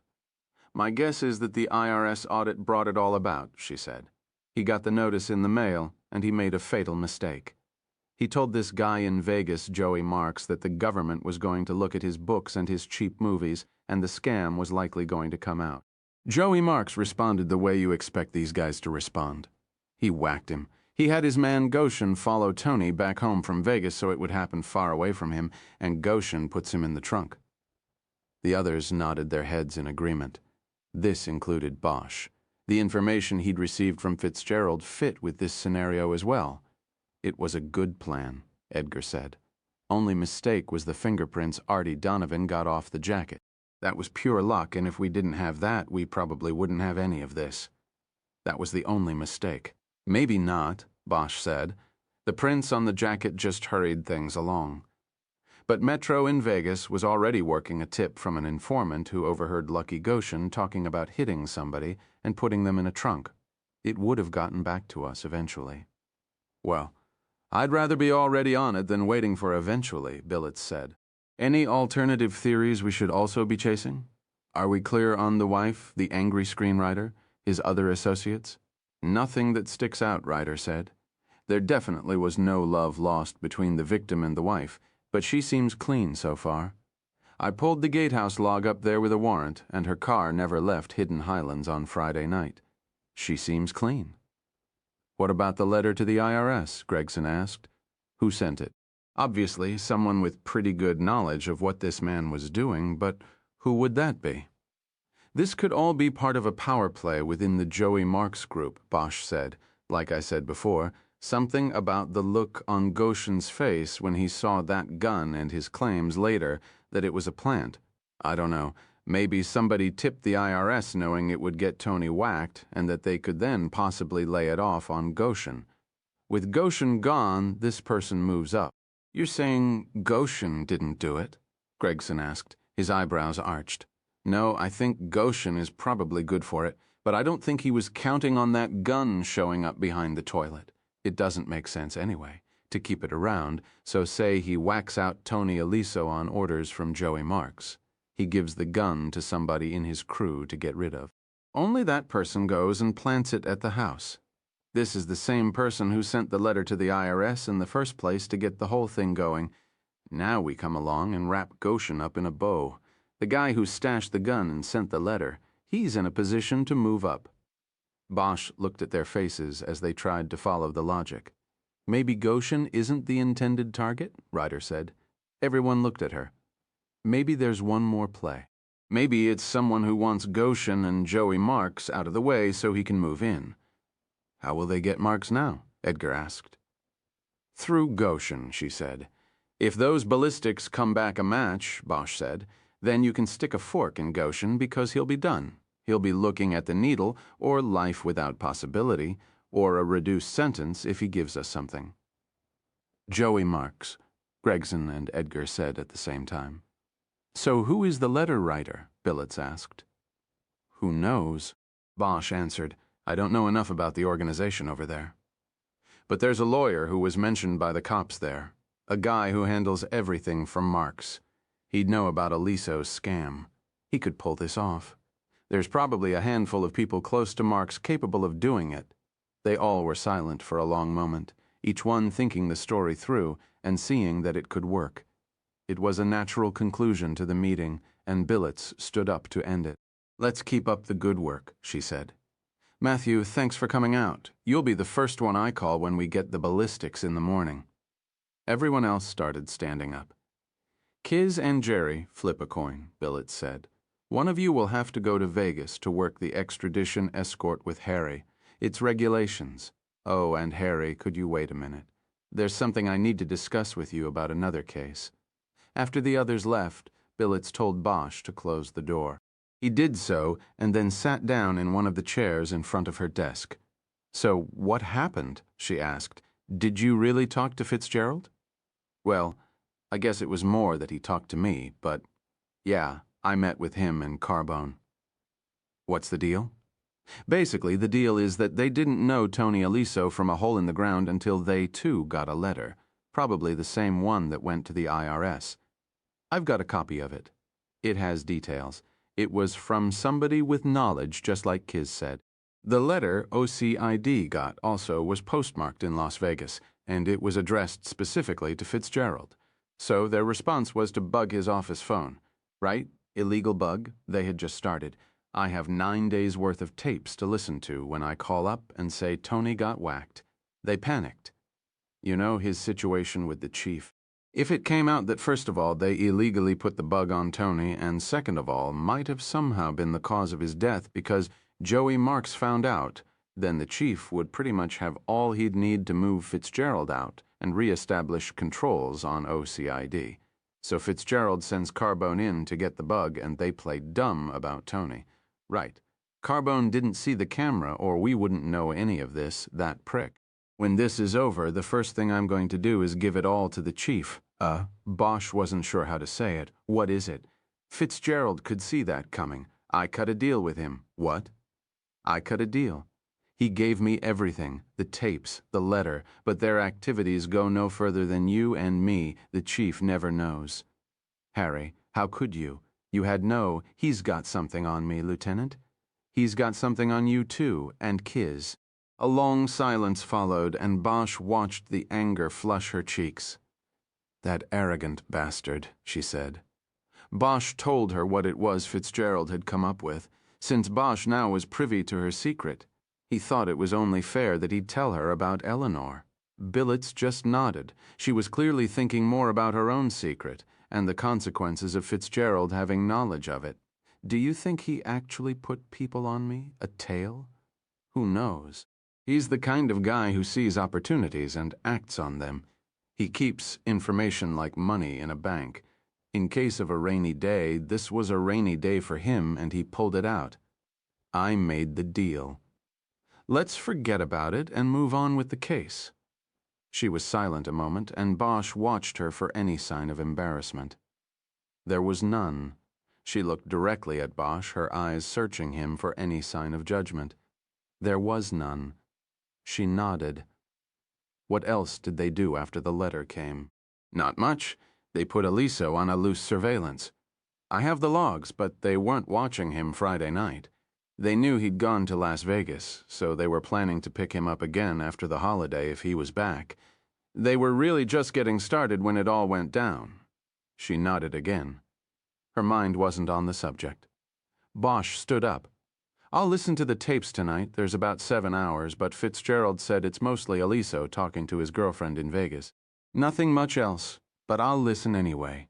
You need anything else, Lieutenant? No. Let's talk in the morning. I want to know about the ballistics as soon as you know. You got it. Bosch headed to the door, but she stopped him. It's weird, isn't it? When sometimes you can't tell the good guys from the bad. He looked back at her. Yeah, it's weird. The house still smelled of fresh paint when Bosch finally got home. He looked at the wall he had started to paint 3 days before, and it seemed long ago. He didn't know when he'd finish now. The house had been a ground-up rebuilding job after the earthquake. He'd only been back a few weeks after, more than a year of living in a residence hotel near the station. The earthquake, too, seemed long ago. Things happened fast in this city. Everything but the moment seemed like ancient history. He got out the number Felton had given him for Eleanor Wish and called it, but there was no answer, not even a machine picking up. He hung up and wondered if she had gotten the note he left for her. His hope was that they would somehow be together after this case was over, but if it came to that, he realized he wasn't sure how he'd deal with the department's prohibition against associating with a convicted felon. His thoughts about this spun into the question of how Fitzgerald had found out about her and the night they had spent together in her apartment. It seemed to him it was likely that Fitzgerald would maintain contacts with Metro, and he guessed that maybe Felton or Iverson had informed the deputy chief about Eleanor Wish. Bosch made 2 sandwiches of lunch meat from the refrigerator and then took them, 2 bottles of beer and the box of tapes Fitzgerald had given him over to the chair next to his stereo. As he ate, he arranged the tapes in chronological order and then started playing them. There was a photocopy of a log and pen register with entries showing what time of day Aliso either received or made the calls and what number he had called. More than half the calls were between Aliso and Layla, either placed to the club. Bosch could tell because of the background music and noise, or a number he assumed was her apartment. She never identified herself on any of the calls, but on the occasions Tony called her at the club, he asked for her by her stage name, Layla. Other than that, he never used her name. Most of their conversations were about the minutiae of daily life. He called her most often at home in the mid-afternoon. In one call to her home, Layla was angry at Aliso for waking her up. He complained that it was already noon, and she reminded him that she had worked until 4 at the club. Like a chastened boy, he apologized and offered to call back. He did at 2. In addition to the conversations with Layla, there were calls to other women involving the timing of a scene that needed to be reshot for one of Tony's movies and various other film-related business calls. There were 2 calls placed by Aliso to his home, but both of his conversations with his wife were quick and to the point. One time he said he was coming home, and the other time he said he was going to be held up and wouldn't be home for dinner. When Bosch was done, it was after midnight, and he had counted only one of the conversations as being of even marginal interest. It was a call placed to the dressing room at the club on the Tuesday before Aliso was murdered. In the midst of their rather boring, innocuous conversation, Layla asked him when he was coming out next. "Coming out Thursday, baby?" Aliso replied. "Why, you miss me already." "No, I mean, yeah, sure. I miss you and all, Tone. But Lucky was asking if you were coming, that's why I asked." Layla had a soft little girl voice that seemed unpracticed or fake. "Well, tell him I'll be in Thursday night. You working then?" "Yeah, I'm working." Bosch turned off the stereo and thought about the one call that mattered. It meant Goshen knew, through Layla, that Aliso was coming out. It wasn't much, but it could probably be used by a prosecutor as part of an argument for premeditation. The problem was that it was tainted evidence. In legal terms, it did not exist. He looked at his watch. It was late, but he decided to call. He took the number off the log where Layla's number had been recorded by a pen register, which read the tones that sounded when a number was punched into a phone. After 4 rings, it was answered by a woman with a slow voice laced with practiced sexual intent. "Layla? No, this is Pandora." Bosch almost laughed, but he was too tired aging. "Where's Layla?" "She isn't here. This is a friend of hers, Harry. She tried to call me the other night. You know where she is, or where I could reach her?" "No, she hasn't been around for a couple days. I don't know where she is. Is this about Tony?" "Yeah, well, she's pretty upset. I guess if she wants to talk to you, she'll call you again. You in town? Not right now. Where do you guys live?" I don't think I'm going to tell you that. Pandora, is Layla scared of something?" "Of course she is. Her old man gets killed. She thinks people might think she knows something, but she doesn't. She's just scared. Bosch gave Pandora his home number and told her to have Layla call if she checked in. After he hung up, he looked at his watch and took out the little phone book he kept in his jacket. He called Billets's number and a man answered. Her husband, Bosch, apologized for the late call, asked for the lieutenant, and wondered while he waited what the husband knew about his wife and Kismin Ryder. When Billets picked up, Bosch told her about his review of the tapes and how little value they had. The one call establishes Goshen's knowledge of Aliso's trip to Vegas, as well as his interest in it. But that's about it. I think it's kind of marginal, and we'll be okay without it. When we find Layla, we should be able to get the same information from her, legally. Well, that makes me feel better. Bosch heard her exhale. Her unspoken worry had obviously been that if the tapes contained any vital information, they would have to have been brought forward to prosecutors, thereby alienating Fitzgerald and ending her own career. Sorry for the late call, Bosch said. But I thought you might want to know as soon as I knew. Thanks, Harry. I'll see you in the morning. After he hung up, he tried Eleanor Wish's line once more, and again there was no answer. Now the slight worry he'd had in his chest bloomed into a full-fledged concern. He wished he was still in Vegas so he could go to her apartment to see if she was there and just not answering, or if it was something worse. Bosch got himself another beer from the refrigerator and went out to the back deck. The new deck was larger than its predecessor and offered a deeper view into the pass. It was dark and peaceful out. The usual hiss of the Hollywood freeway far below was easily tuned out. He watched the spotlights from Universal Studios cut across the starless sky and finished his beer, wondering where she was. On Wednesday morning, Bosch got to the station at 8 and typed out reports detailing his moves and investigation in Las Vegas. He made copies and put them in the lieutenant's mailbox and then clipped the originals into the already inch-thick murder book that Edgar had started. He filed no report on his conversations with Carbone and Fitzgerald or his review of the tapes OCID had made off Aliso's office phone. His work was only interrupted by frequent walks to the watch office for coffee. He had completed these chores by 10 o'clock, but waited another 5 minutes before calling the department's gun shop. He knew from experience that he should not call before the time the report on the bullet comparisons was to be finished. He threw in the extra 5 minutes just to make sure. It was a long 5 minutes. As he called, Edgar and Ryder gravitated toward his spot at the homicide table so that they could immediately get the comparison results. It was a make-or-break point in the investigation, and they all knew it. Bosch asked for Lester Poole, the gun tech assigned the case. They had worked together before.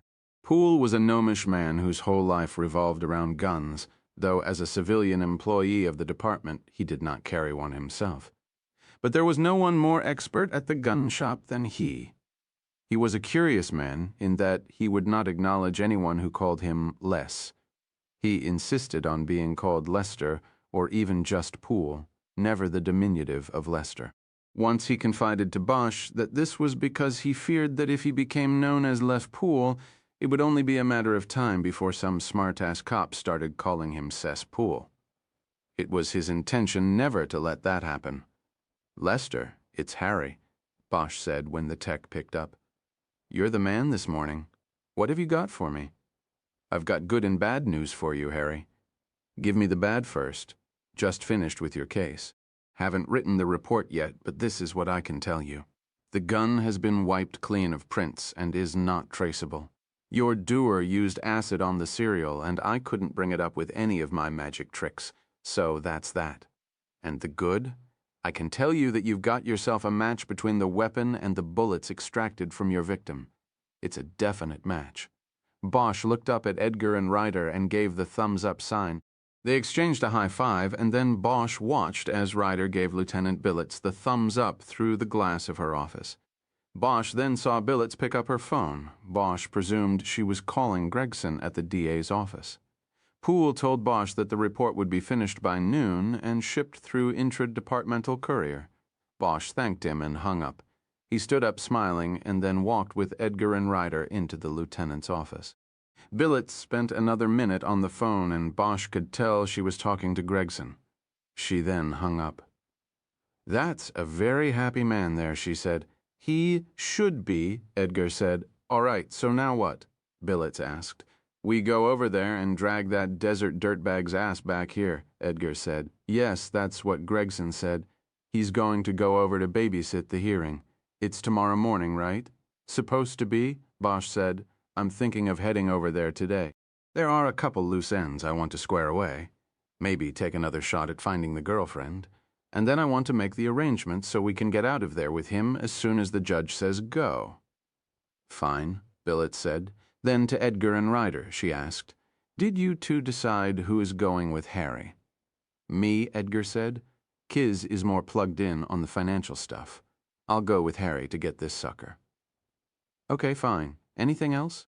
Bosch told them about the gun being untraceable, but this didn't seem to dent the euphoria engendered by the ballistics match.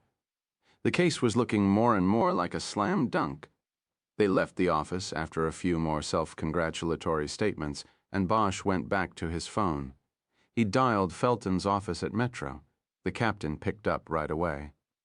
Felton, it's Bosch in L.A. Bosch, what's up? Thought you might want to know. The gun checks out. It fired the bullets that killed Tony Aliso. Felton whistled into the phone. Damn, that's nice and neat. Lucky ain't going to feel so lucky when he hears about that. Well, I'm coming out in a little while to tell him. Good. When you going to be here? Haven't set it up yet. What about the extradition hearing? We still on for tomorrow morning? Absolutely. As far as I know, I'll have somebody double-check to make sure. His lawyer might be trying to make waves, but that won't work. This added piece of evidence will help, too. Bosch told him that Gregson would be coming out in the morning to aid the local prosecutor if needed.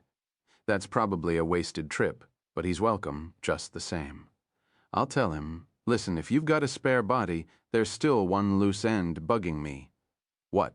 Tony's girlfriend. She was a dancer at Dolly's till she got fired by Lucky on Saturday. I still want to talk to her. She goes by the name Layla. That's all I have. That and her phone number. He gave Felton the number, and the captain said he'd have somebody check into it. Anything else? Yeah, one other thing. You know Deputy Chief Fitzgerald out here, don't you? Sure do. We've worked cases together. You talked to him lately? No, not in. It's been a while. Bosch thought he was lying, but decided to let it go. He needed the man's cooperation for at least another 24 hours. Why do you ask Bosch? No reason. Just thought I'd ask. He's been advising us from this end. That's all. Good to hear that. He's a very capable individual. Capable? Yeah, that he is. Bosch hung up, and then immediately set about making travel arrangements for himself and Edgar. He booked 2 rooms at the Mirage. They were above the department's maximum allowance for hotel rooms, but he was sure Billets would approve the vouchers. Besides, Layla had called him once at the Mirage. She might try again. Last, he reserved round-trip tickets for himself and Edgar out of Burbank. On the Thursday afternoon return, he reserved one more seat for Goshen. Their flight out left at 3:30 and got them into Las Vegas an hour later. He figured that would give them plenty of time to do what they had to do. Nash was in the gatehouse and came out to greet Bosch with a smile. Harry introduced Edgar. Looks like you guys have got yourself a real whodunit, eh? Looks that way, Bosch said. You got any theories? Not a one. I gave your girl the gate log, she tell you that. She's not my girl, Nash. She's a detective. Pretty good one, too. I know. I didn't mean nothing. So, is Mrs. Aliso home today? Let's take a look. Nash slid the door of the gatehouse back open, went inside, and picked up a clipboard. He scanned it quickly and flipped back to the prior page. After scanning it, he put the clipboard down and came back out. She should be there, he said. Hasn't been out in 2 days. Bosch nodded his thanks. I gotta call her, you know, Nash said. Rules. No problem. Nash raised the gate and Bosch drove through. Veronica Aliso was waiting at the open door of her house when they got there. She was wearing tight gray leggings beneath a long, loose T-shirt with a copy of a Matisse painting on it. She had on a lot of makeup again. Bosch introduced Edgar, and she led them to the living room. They declined an offer for something to drink. Well then, what can I do for you men? Bosch opened his notebook and tore out a page he had already written on. He handed her the page. "That's the number of the coroner's office and the case number," he said. "The autopsy was completed yesterday, and the body can be released to you now. If you're already working with a funeral home, just give that case number to them, and they'll take care of it." She looked at the page for a long moment. "Thank you," she finally said. "You came all the way up here to give me this?" "No, we also have some news. We've arrested a man for your husband's murder." Her eyes widened. "Who? Did he say why he did this?" "His name is Luke Goshen. He's from Las Vegas. Have you ever heard of him?" Confusion spread across her face. "No, who is he? He's a mobster, Mrs. Aliso, and your husband knew him pretty well, I'm afraid. We're going to Las Vegas now to get him. If all goes well, we will be coming back with him tomorrow. Then the case will proceed through the courts.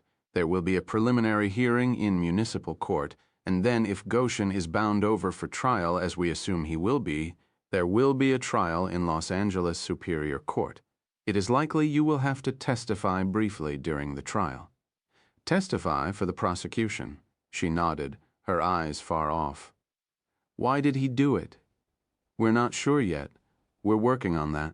We do know that your husband was involved in business dealings with this man's employer, a man named Joseph Marconi.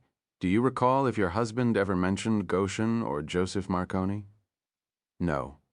What about the names Lucky or Joey Marks?" She shook her head in the negative. "What business dealings?" she asked. "He was cleaning money for them, washing it through his film business."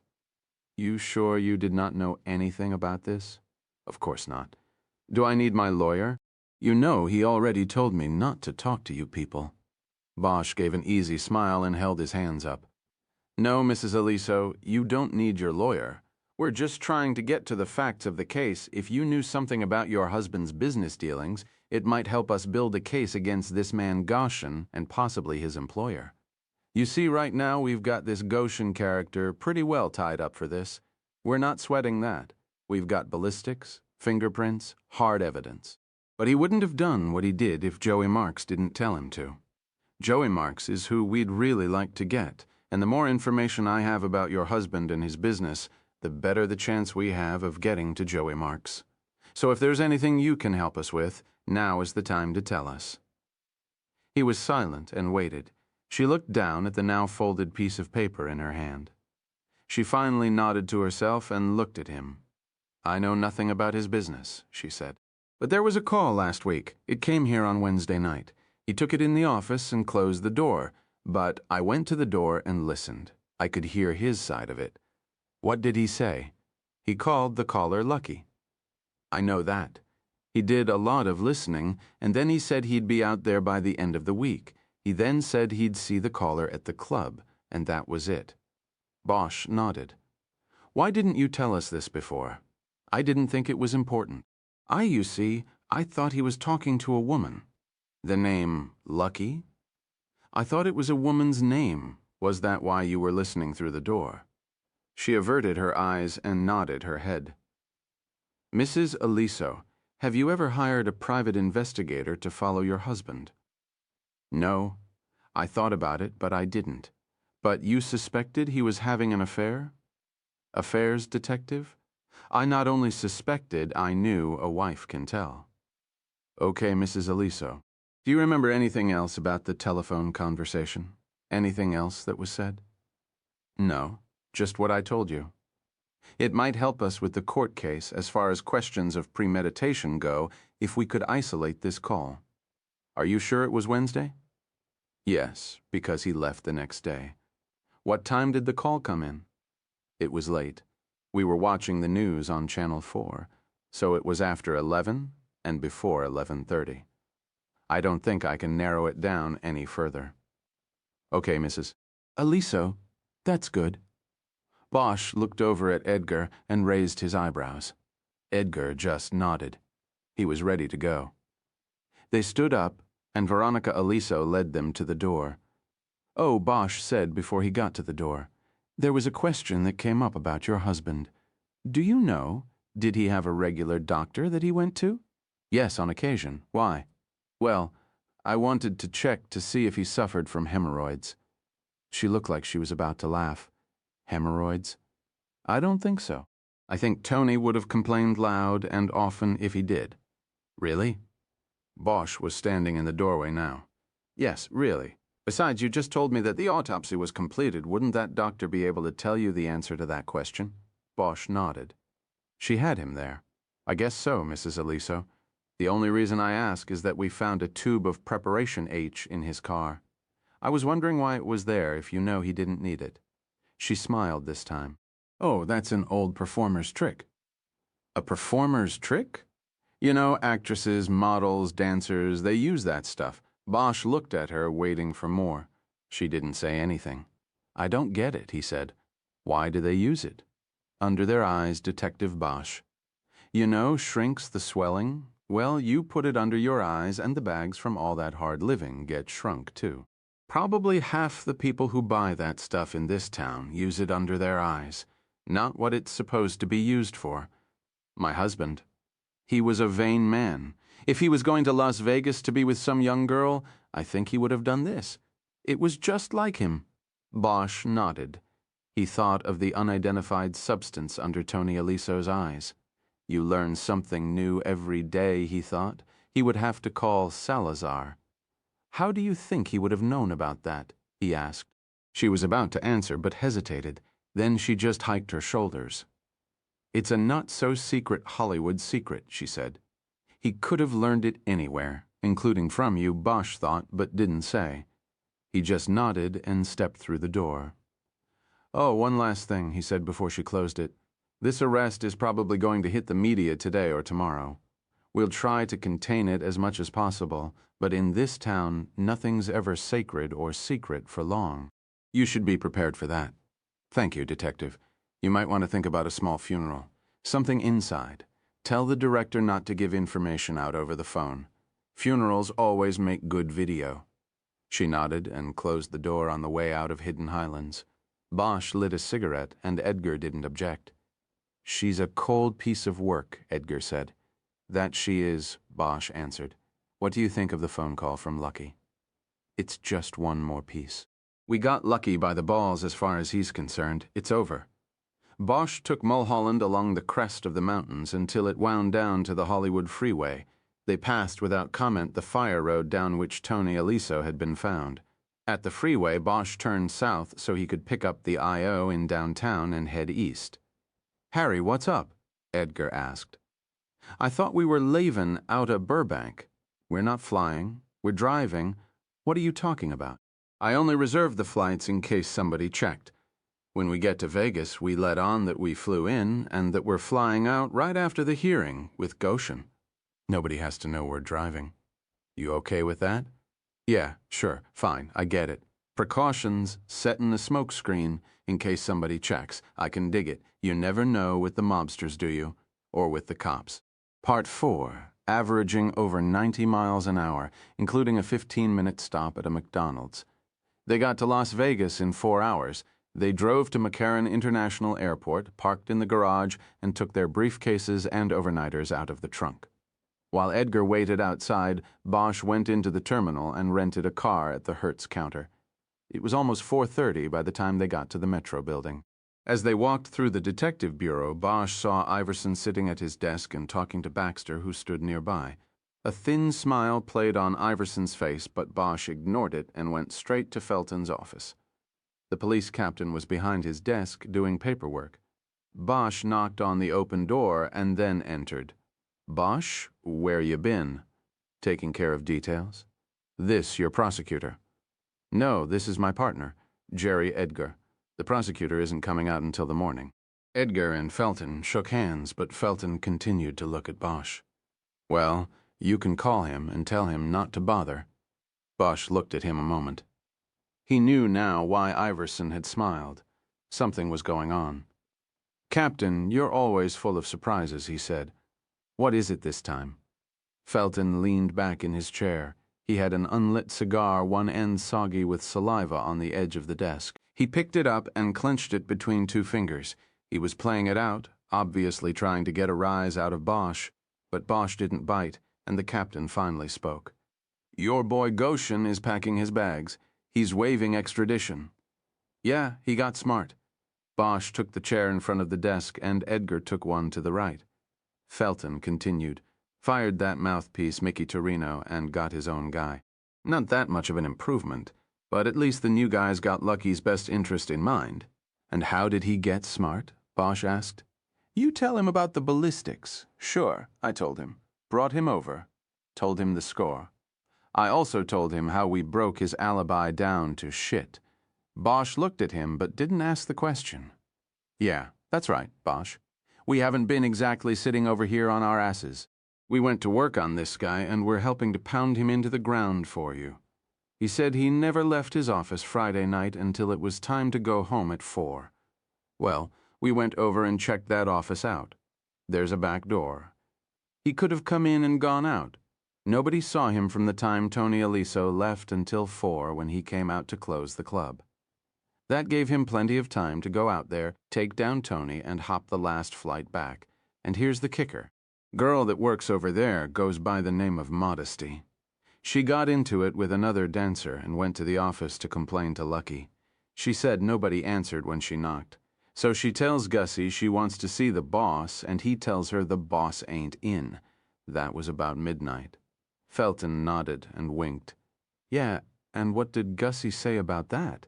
He isn't saying shit. We don't expect him to, but if he wants to get on the stand and back up Lucky's alibi, you can tear him apart easy. He's got a record going back to the 7th grade. All right, never mind him. What about Goshen? Like I said, we brought him over this morning and told him what we got and that he was running out of time right quick. He had to make a decision, and he made it. He switched lawyers. That's about as clear a sign as you're going to get. He's ready to deal, you ask me. That means you'll get him and Joey Marks, a few of the other douchebags in town. We'll take the biggest bite out of the outfit in 10 years. Everybody's happy. Bosch stood up. Edgar followed suit. This is the second time you've done this to me, Bosch said, his voice measured and controlled. You're not going to get a third. Where is he? Hey, cool down, Bosch. We're all working for the same thing. Is he here or not? He's in interview room 3. Last I checked, Weiss was in there with him too. Alan Weiss, he's the new lawyer. Has Goshen given you any statement? No, of course not. Weiss gave us the particulars. No negotiating until you get him to L.A. In other words, he'll waive and you take him home. Your people will have to work out the deal over there. We're out of it after today, excepting when you come back to pick up Joey Marks. We'll help with that. I've been waiting for that day for a long time. Bosch left the office without further word. He walked through the squad room without looking at Iverson and made his way to the rear hallway that led to the interview rooms. He lifted the flap that covered the door's small window and saw Goshen in blue jail overalls sitting at the small table, a much smaller man in a suit across from him. Bosch knocked on the glass, waited a beat, and opened the door. Counselor? Could we speak for a moment outside? Are you from L.A.? It's about time. Let's talk outside. As the lawyer got up, Bosch looked past him at Goshen. The big man was handcuffed to the table. It was barely 30 hours since Bosch had seen him last, but Luke Goshen was a different man. His shoulders seemed slumped as if he was closing in on himself. His eyes had a hollow look, the kind of stare that comes from a night of looking at the future. He didn't look at Bosch. After Weiss stepped out, Bosch closed the door. Weiss was about Bosch's age. He was trim and deeply tanned. Bosch wasn't sure but thought he wore a hairpiece. He wore glasses with thin gold frames. In the few seconds he had to size the lawyer up, Bosch decided that Goshen had probably done well for himself. After introductions, Weiss immediately got down to business. My client is willing to waive any challenge to extradition, but, detectives, you need to act quickly. Mr. Goshen does not feel comfortable or safe in Las Vegas, even in Metro lockup. My hope was that we would have been able to go before a judge today, but it's too late now. But at 9 a.m. tomorrow, I'll be in court. It's already arranged with Mr. Lipson, the local prosecutor. You'll be able to take him to the airport by 10. Slow down a second, Counselor, Edgar said. What's the hurry all of a sudden? Is it 'cause Luke in there heard about the ballistics we got? Or because maybe Joey Marks has heard too and figures he better cut his losses? I guess maybe it's easier for Joey to put the hit out on him in Metro than all the way over in L.A., right? Bosch added. Weiss looked at them as if they were some form of life he had not previously encountered. Mr. Goshen doesn't know anything about a hit, and I hope that statement is just part of the usual intimidation tactics you employ. What he does know is he is being set up to take the fall for a crime he did not commit, and he feels the best way to handle this is to cooperate fully in a new environment, someplace away from Las Vegas. Los Angeles is his only choice. Can we talk to him now? Weiss shook his head. Mr. Goshen won't be saying a word until he's in Los Angeles. My brother will take the case from there. He has a practice there. Saul Weiss, you may have heard of him. Bosch had, but shook his head in the negative. I believe he has already contacted your Mr. Gregson. So, you see, Detective, you're just a courier here. Your job is to get Mr. Goshen on a plane tomorrow morning and get him safely to Los Angeles. It will most likely be out of your hands after that. Most likely not, Bosch said. He stepped around the lawyer and opened the door to the interview room. Goshen looked up. Bosch stepped in and moved to the table. He leaned over it and put his hands flat on the table before he could speak. Weiss had moved into the room and was talking. Luke, don't say a word to this man. Don't say a word. Bosch ignored Weiss and looked only at Goshen. All I want, Lucky, is a show of faith. You want me to take you to L.A., get you there safe, then give me something. Just answer one question, where? He has to take you anyway, Luke. Don't fall for this. I can't represent you if you don't listen to me. Where's Layla? Bosch asked. I'm not leaving Vegas until I talk to her. If you want to get out of here in the morning, I've got to talk to her tonight. She's not at her place. I talked to her roommate, Pandora, last night, and she says Layla's been gone a couple of days. Where is she? Goshen looked from Bosch to Weiss. Don't say a word, Weiss said. Detective, if you step out, I'd like to confer with my client. I think, actually, that might be something I won't have a problem with him answering. Hope not. Bosch went back into the hallway with Edgar. He put a cigarette in his mouth, but didn't light it. Why is Layla so important? Edgar asked. I don't like loose ends. I want to know how she fits. Bosch didn't tell him that he knew from the illegal tapes that Layla had called Aliso and asked at Goshen's request when he'd be coming out to Vegas. If they found her, he would have to draw it out of her during the interview without giving away that he already knew it. It's also a test, he did tell Edgar, to see how far we can get Goshen to go with us. The lawyer stepped out then and closed the door behind him. If you try that again, talking to him when I specifically said he would not respond, then we will have no relationship whatsoever. Bosch felt like asking what relationship they already had, but let it go. Is he going to tell us? No, I am. He said that when this person Layla first came to work at the club, he gave her a ride home a few nights. On one of those nights, she asked him to drop her at a different place because she was trying to avoid somebody she was dating at the time, and she thought he might be waiting at her apartment. Anyway, it was a house in North Las Vegas. She told him it was where she grew up. He doesn't have the exact address, but said the place was at the corner of Donna Street and Lillis, the northeast corner. Try there, that's all he had. Bosch had his notebook out and wrote the street names down. Thank you, counselor. While you have the notebook out, write down courtroom 10. That's where we will be tomorrow at 9. I trust you will make secure arrangements for my client's safe delivery. That's what a courier is for, right? I'm sorry, Detective. Things are said in the heat of the moment. No offense. None taken. Bosch went out to the squad room and used the phone at an empty desk to call Southwest and change the reservations on the return flight from 3 in the afternoon to a 10:30 morning flight. Bosch didn't look at Iverson, but could tell the detective was watching him from a desk 15 feet away. When he was done, Bosch stuck his head in Felton's office. The captain was on the phone. Bosch just mock saluted him and was gone. Back in the rental car, Edgar and Bosch decided to go over to the jail and make arrangements for the custody transfer before trying to find Layla. The jail was next to the courthouse. A discharge sergeant named Hackett gave the detectives a rudimentary rundown on how and where Goshen would be delivered to them. Since it was after 5 and the shifts had changed, Bosch and Edgar would be dealing with a different sergeant in the morning. Still, it made Bosch feel more comfortable seeing the routine ahead of time. They would be able to put Goshen into their car in an enclosed and safe loading dock area. He felt reasonably sure that there wouldn't be trouble, at least not there. With directions from Hackett, they drove into a middle-class neighborhood in North Las Vegas and found the house where Goshen had once dropped Layla off. It was a small bungalow-style house with an aluminum awning over each window. There was a Mazda RX-7 parked in the carport. An older woman answered the door. She was mid-60s and well-preserved. Bosch thought he could see some of the photo of Layla in her face. Bosch held his badge up so she could see it. "Ma'am, my name is Harry Bosch and this is Jerry Edgar.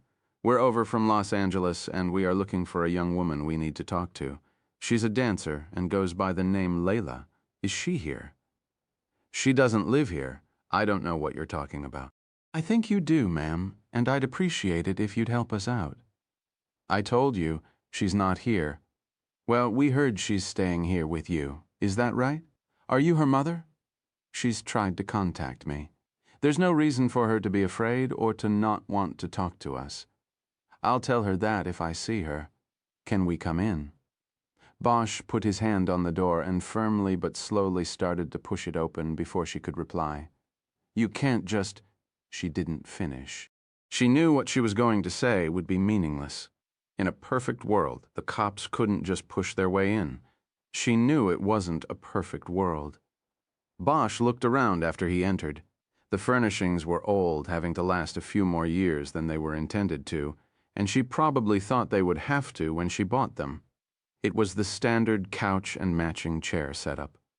There were patterned throws on each, probably to cover the wear. There was an old TV, the kind with a dial to change the channels. There were gossip magazines spread on a coffee table. "You live here alone?" he asked. "Yes, I do," she said indignantly, as if his question was an insult. "When was the last time you saw Layla?" "Her name's not Layla." "That was my next question.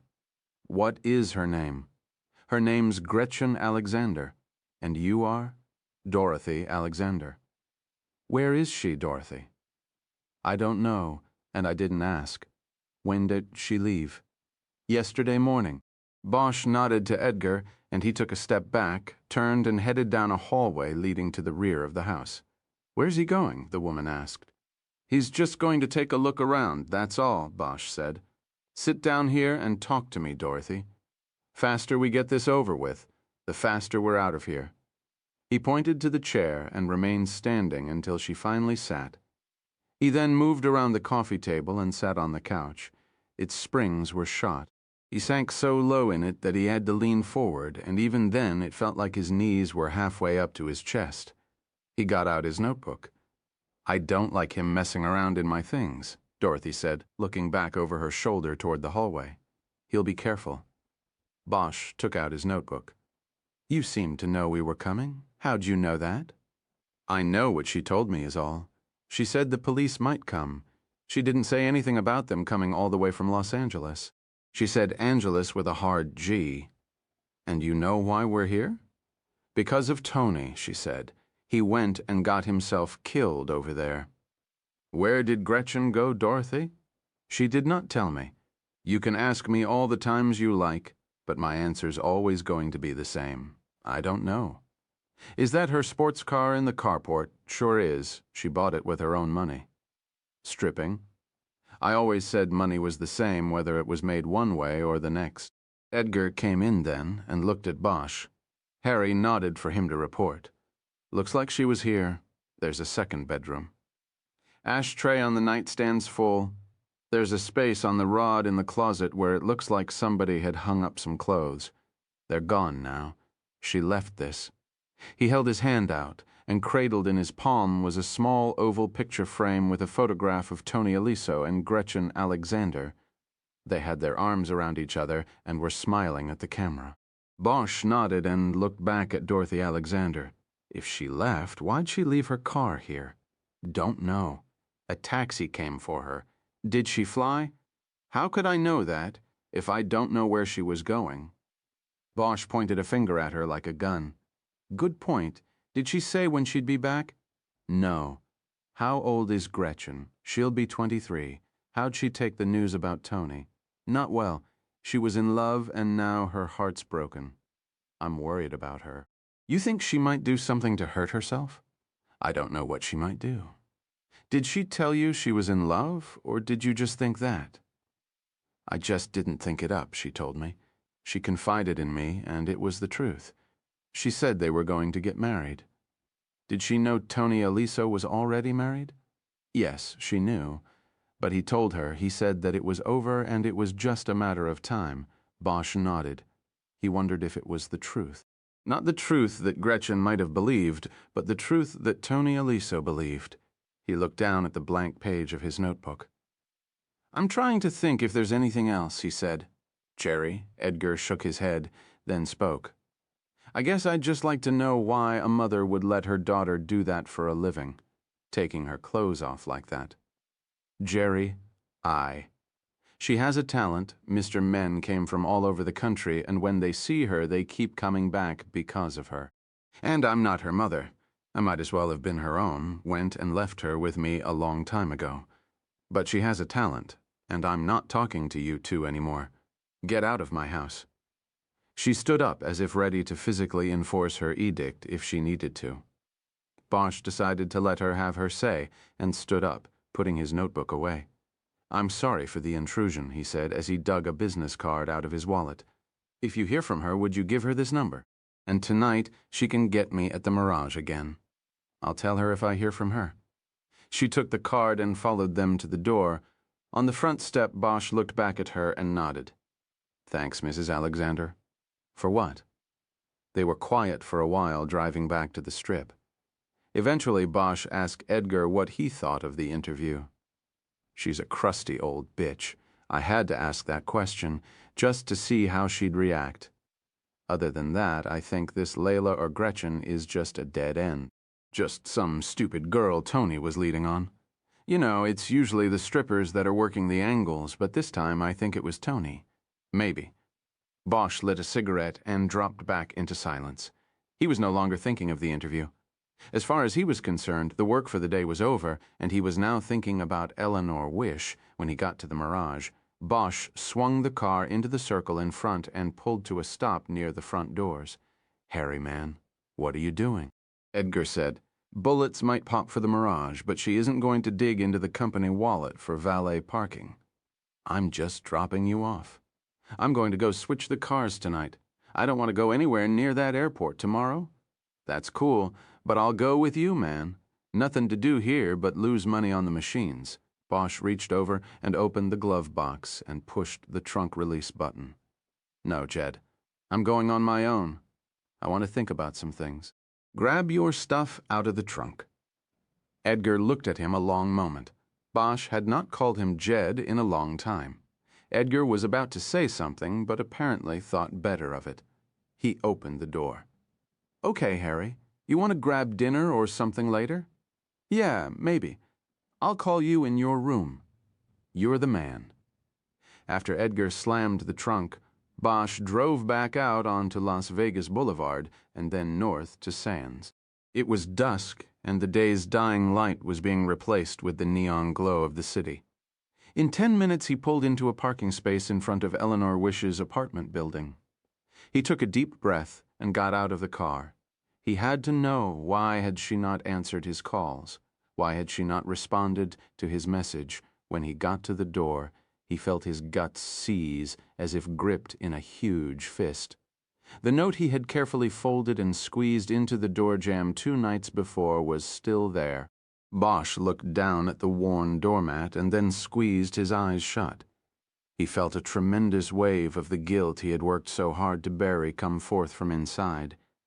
He had once made a phone call that got an innocent man killed. It had been a mistake, something he could not possibly have seen coming, but it happened just the same, and he had worked hard to put it not behind him, but at least in a place where he could live with it. But now Eleanor Bosch knew what he would find behind the door. Asking Felton for her number and address had sent things into motion, a terrible motion that ended with her being hauled into Metro and her fragile dignity and belief that bad things were behind her being crushed. Bosch kicked over the doormat on the off chance she had left a key. There was none. His lockpicks were in the glove compartment of the car parked at the airport. He hesitated a moment, focused on a spot over the doorknob, then stepped back, raised his left leg, and drove his heel into the door. It splintered along the jamb and flew open. Bosch slowly stepped into the apartment. He noticed nothing amiss in the living room. He moved quickly into the hallway and then down into the bedroom. The bed was unmade and empty. Bosch stood there for a moment, taking it all in. He realized he hadn't taken a breath since he had kicked in the door. He slowly exhaled and began breathing normally. She was alive, somewhere. At least he thought so. He sat down on the bed, took out a cigarette, and lit it. His feeling of relief was quickly crowded by other doubts and nagging questions. Why hadn't she called? Hadn't there been something real about what they had shared? "Hello," a man's voice came from the front of the apartment. Bosch assumed it was someone who had heard him pop the door. He stood up and headed out of the bedroom. "Yeah," he said, "I'm back here. I'm with the police." He stepped into the living room and saw a man impeccably dressed in a black suit with a white shirt and black tie. It wasn't what Bosch expected. "Detective Bosch?" Bosch tensed and didn't answer. "There's someone outside who would like to talk to you." "Who?" "He'll tell you who he is and what his business is." The man walked out the front door, leaving it up to Bosch whether to follow. He hesitated a moment and did. There was a stretch limousine in the parking lot, its engine running. The man in the black suit walked around and got into the driver's seat. Bosch watched this for a moment and then walked toward the limo. He brought his arm up instinctively and brushed it against his coat until he felt the reassuring shape of his gun beneath it. As he did this, the rear door closest to him opened and a man with a rough, dark face beckoned to him. Bosch showed no hesitation. It was too late now. Bosch ducked into the big car and took a seat facing the rear. There were two men sitting on the plushly padded back seat. One was the rough-faced man, who was casually dressed and slouching in his luxurious spot, and the other, an older man in an expensive three-piece suit, the tie pulled tight to his neck. Sitting between the two men on a padded armrest was a small black box with a green light glowing on it. Bosch had seen such a box before. It detected electronic radio waves emitted by eavesdropping devices. As long as that green light glowed, they could talk and be reasonably assured they wouldn't be overheard and recorded. "Detective Bosch," the rough-faced man said. "Joey Marks, I presume." "My name is Joseph Marconi. What can I do for you, Mr. Marconi?"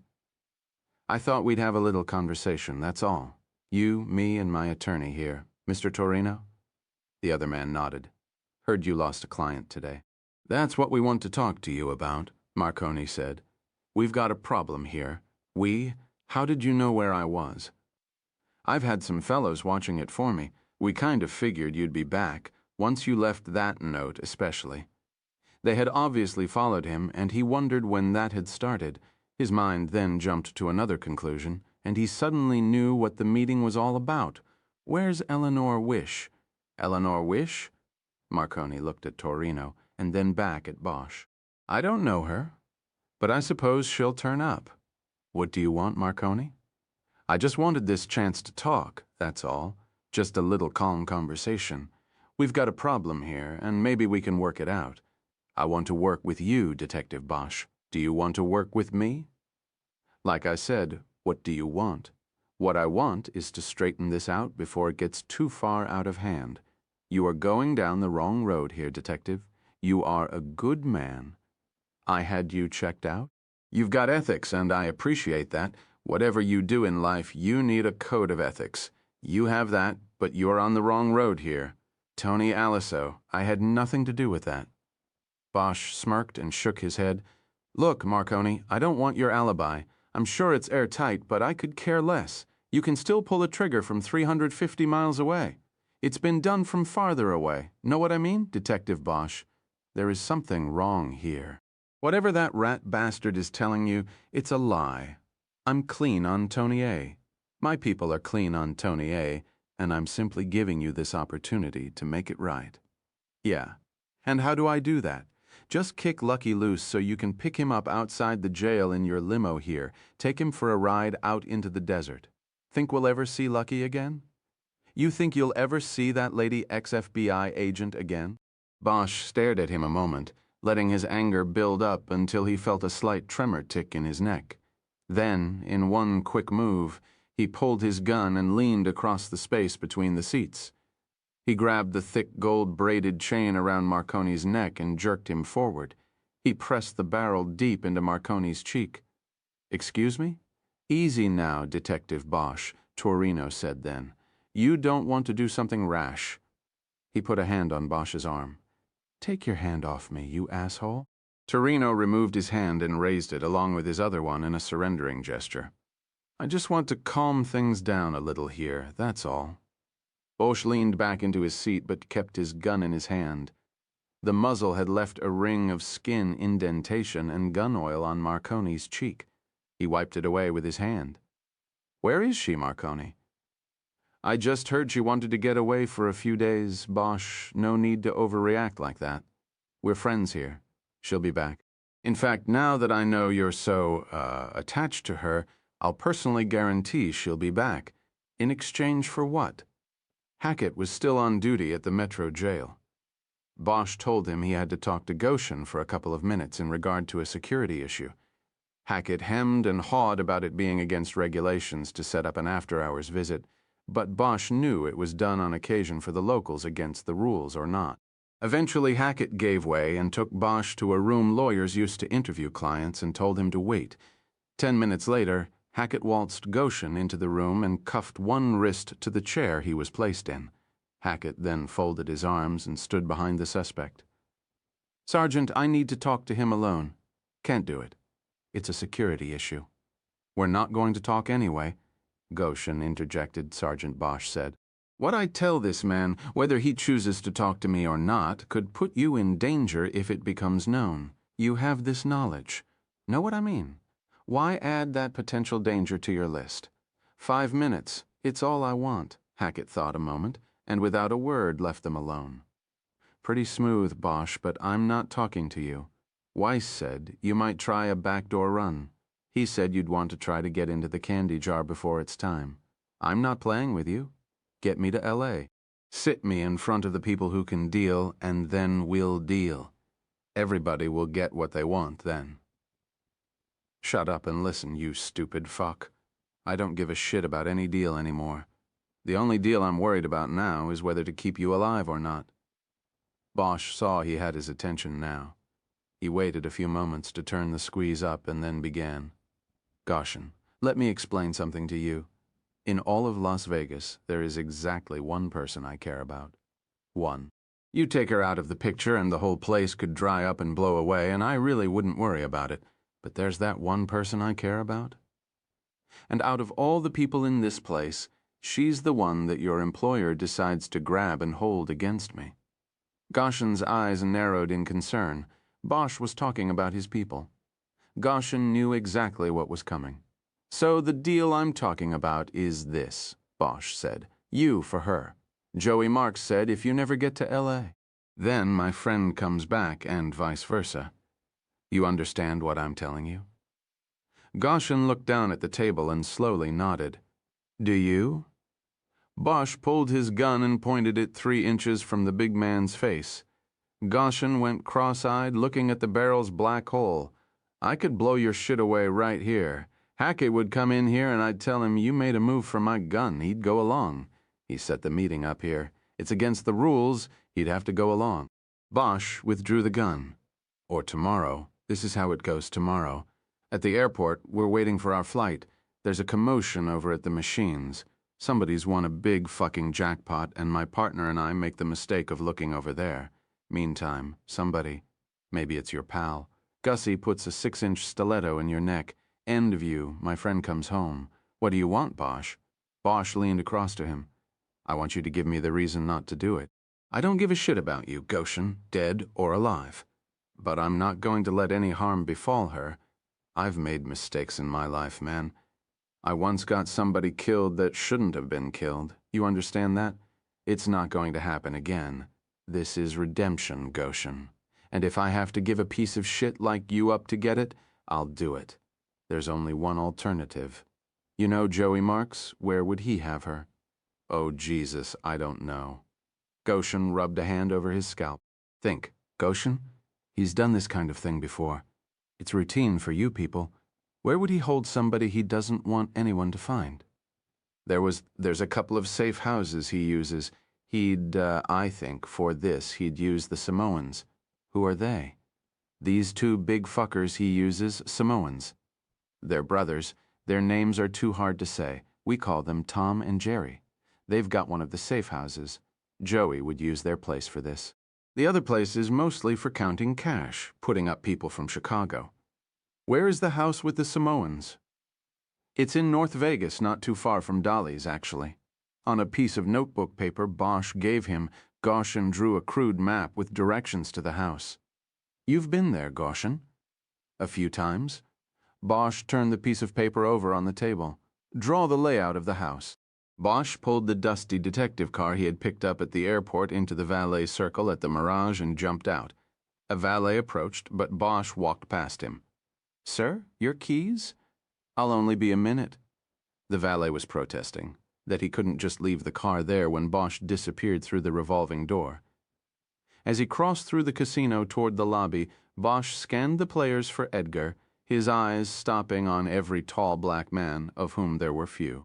He didn't see Edgar on a house phone in the lobby. He asked for Edgar's room and then breathed an almost audible sigh of relief when his partner picked up the phone. Jerry, it's Bosch. I need your help. What's up? Meet me out front at the valet. Now? I just got room service. When you didn't call, right now, Jerry? And did you bring your vest from L.A.? My vest? Yeah. What's? Bring your vest with you. Bosch hung up before Edgar could ask any questions. As he turned to head back to the car, he came face to face with someone he knew at first. Because the man was well dressed, Bosch thought it was one of Joey Marks's men. But then he placed him. Hank Meyer, Mirage, Security. Detective Bosch, I didn't expect to see you here.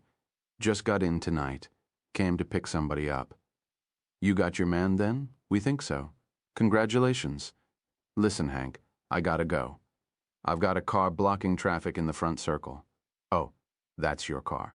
I just heard that on the security radio. Yes, please move it. I'll talk to you later. Bosch made a move to pass him. Oh, Detective, just wanted you to know we still haven't had that betting slip come in. Bosch stopped. What? You asked if we'd check to see if anyone cashed the bet your victim put down Friday night. On the Dodgers? Oh, yeah, right. Well, we went through the computer tapes and located the sequence number. I then checked the number on the computer. No one has collected on it yet. Okay, thanks. I called your office today to let you know, but you weren't there. I didn't know you were coming here. We'll keep an eye out for it. Thanks, Hank. I gotta go. Bosch started walking away, but Meyer kept talking. No problem. Thank you. We look forward to opportunities to cooperate with and hopefully help our law enforcement brethren. Meyer smiled broadly. Bosch looked back at him and felt like he had a weight tied to his leg. He couldn't get away from him. Bosch just nodded and kept going, trying to remember the last time he had heard the phrase law enforcement brethren. He was almost across the lobby when he glanced back and saw that Meyer was still behind him. One more thing, Detective Bosch. Bosch stopped but lost his patience. Hank, what? I've got to get out of here. It will just take a second, a favor. I assume your department will go to the press with this arrest. I'd appreciate it if you kept any mention of the Mirage out of it. Even our help, if you don't mind. No problem. I won't say a word. Talk to you later, Hank. Bosch turned and walked away. It was unlikely the Mirage would have been mentioned in any press release anyway, but he understood the concern. Guilt by association, Meyer was mixing public relations with casino security. Or maybe they were the same thing. Bosch got to the car just as Edgar came out, carrying his bulletproof vest in his hand. The valet looked at Bosch balefully. Bosch took out a 5 and handed it to him. It didn't do much to change his disposition. Then Bosch and Edgar jumped in the car and took off. The safe house Goshen told Bosch about looked deserted when they drove by. Bosch pulled the car to a stop a half-block away. "I still don't know about this, Harry," Edgar said. "We should be calling in Metro." "I told you, we can't. Marks has to have somebody inside Metro, or else he wouldn't have known to snatch her in the first place. So we call Metro, he finds out, and she's dead or moved somewhere else before Metro even makes a move, so we go in and we call Metro afterward. If there is an afterward, just what the hell are we going to do? Go in blasting. This is cowboy shit, Harry. No, all you're going to do is get behind the wheel, turn the car around, and be ready to drive. We might have to leave in a hurry." Bosch had hoped to use Edgar as a backup, but after he'd told him the situation on the way over, it was clear that Edgar wasn't going to be solid. Bosch went to Plan B, where Edgar was simply a wheelman. Bosch opened his door and looked back at Edgar before getting out. "You're going to be here, right?" "I'll be here. Just don't get killed. I don't want to have to explain it." "Yeah, I'll do my best. Let me borrow your cuffs and pop the trunk." Bosch put Edgar's cuffs into his coat pocket and went to the trunk. At the trunk, he took out his vest and put it on over his shirt and then put his coat back on to hide his holster. He pulled up the trunk liner and lifted up the spare tire. Below it was a Glock 17 pistol wrapped in an oily rag. Bosch popped the clip on it, checked the top bullet for corrosion, and then put the weapon back together. He put it in his belt. If there was going to be any shooting on this mission, he wasn't going to use his service gun. He came up alongside the driver's window, saluted Edgar, and headed down the street. The safe house was a small concrete block and plaster affair that blended in with the neighborhood. After jumping a 3-foot fence, Bosch took the gun from his belt and held it at his side as he walked along the side of the house. He saw no light emitted from any of the front or side windows, but he could hear the muffled sound of television. She was here. He could feel it.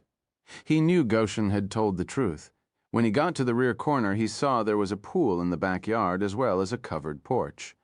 There was a concrete slab with a satellite dish anchored to it. The modern mafia crash pad, Bosch thought. You never knew how long you'd have to hole up, so it was good to have 500 channels. The backyard was empty, but as Bosch turned the corner, he saw a lighted window. He crept down the back of the house until he was close. The blinds were drawn on the window, but by getting close and looking between the cracks, he could see them in there. 2 huge men he immediately assumed were the Samoans and Eleanor. The Samoans sat on a couch in front of a TV. Eleanor sat on a kitchen chair next to the couch. One wrist and one ankle were handcuffed to the chair. Because the shade of a floor lamp was in the way, he could not see her face. But he recognized her clothes as those she had worn on the day they had dragged her into Metro. The 3 of them were sitting there watching a rerun of a Mary Tyler Moore show. Bosch felt the anger building in his throat. Bosch crouched down and tried to think of a way to get her out of there. He leaned his back against the wall and looked across the yard and the shimmering pool. He got an idea. After taking one more glimpse through the blinds and seeing that no one had moved, Bosch went back to the corner of the house to the slab where the satellite dish sat. He put his gun back in his belt, studied the equipment for a few moments, and then simply used 2 hands to turn the dish out of alignment and point its focus toward the ground. It took about 5 minutes. Bosch figured most of this must have been spent with one or the other of the Samoans fiddling with the TV and trying to get the picture back. Finally, an outdoor floodlight came on, the back door opened, and one of them stepped out onto the porch. He wore a Hawaiian shirt as big as a tent and had long, dark hair that flowed over his shoulders. When the big man got to the dish, he clearly wasn't sure how to proceed.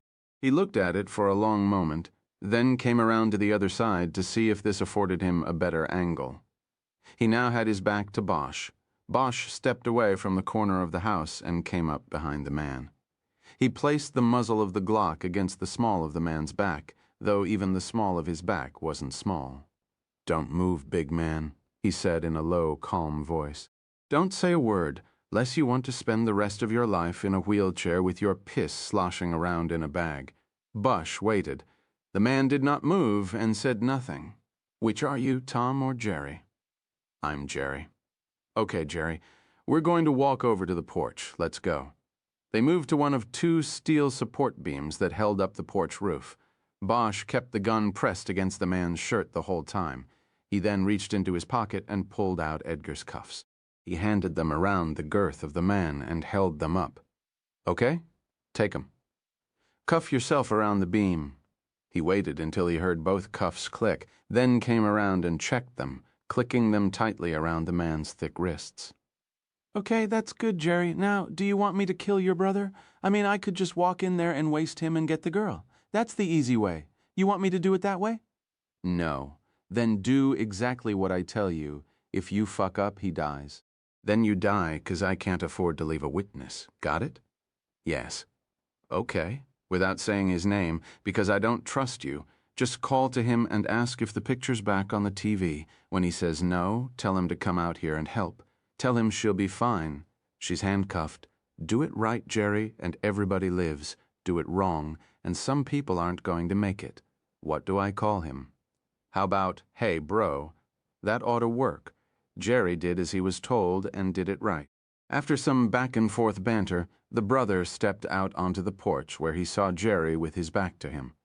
Just as he realized something wasn't right, Bosch came from the blind spot to his right rear and put the gun on him. Using his own cuffs this time, he locked the second brother, who he guessed was slightly larger than the first and had on a louder shirt, to the porch's other support beam.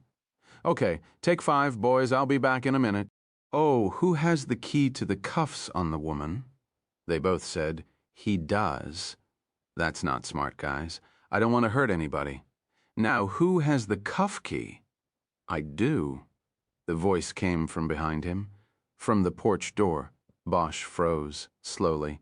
Bosch tossed the gun into the pool and turned around real slow-like. Bosch did what he was told and turned around.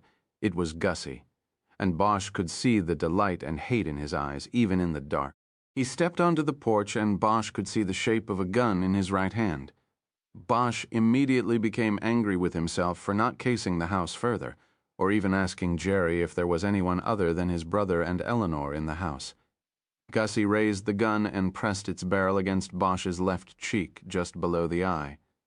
See how it feels? Been talking to the boss, huh? That's right. And we're not stupid, man. You're stupid. We knew you might try something like this. Now we gotta call him and see what he wants to do.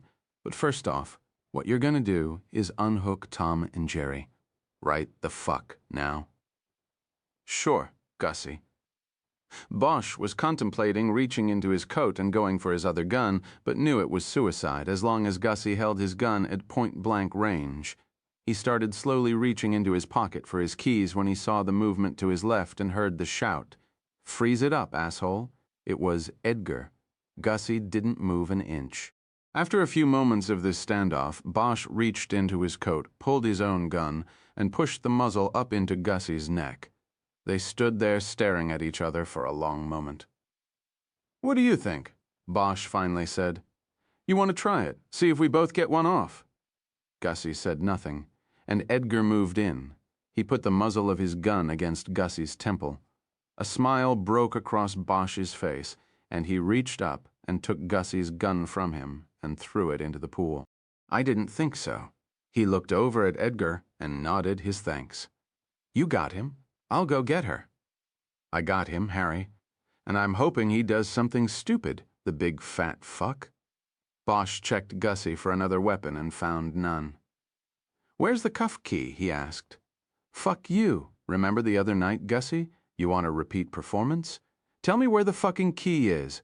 Bosch figured his own cuff key would fit, but he wanted to make sure he got one away from Gussie. The big man finally blew out his breath and told Bosch the key was on the kitchen counter.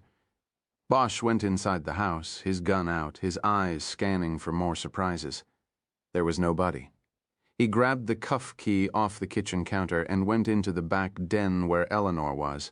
When he stepped into the room and her eyes rose to his, he saw something that he knew he would always cherish. It wasn't something he believed he could ever put into words. The giving way of fear, the knowledge of safety. Maybe thanks. Maybe that was how people looked at heroes, he thought. He rushed to her and knelt in front of her chair so that he could unlock the cuffs. You okay, Eleanor? Yes, I'm fine. I knew, Harry. I knew you would come.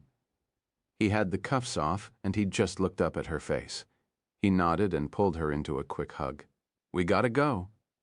They went out the back, where the scene did not look as if it had changed at all. Jerry, you got him? I'm going to find a phone and call Felton, I got. No, Eleanor said, don't call them. I don't want that. Bosch looked at her. Eleanor, what are you talking about? These guys, they abducted you. If we hadn't come here, there's a good chance they would have taken you out into the desert tomorrow and planted you. I don't want the cops. I don't want to go through all of that. I just want this to end. Bosch looked at her a long moment. Jerry, you got him? He asked. I got him. Bosch went to Eleanor and grabbed her arm and led her back into the house. When they were in the alcove by the kitchen and far enough away that the men outside could not hear them, he stopped and looked at her. Eleanor, what's going on? Nothing. I just don't want. Did they hurt you? No, Did they rape you? Tell me the truth. No, Harry, it is nothing like that. I just want this to end here.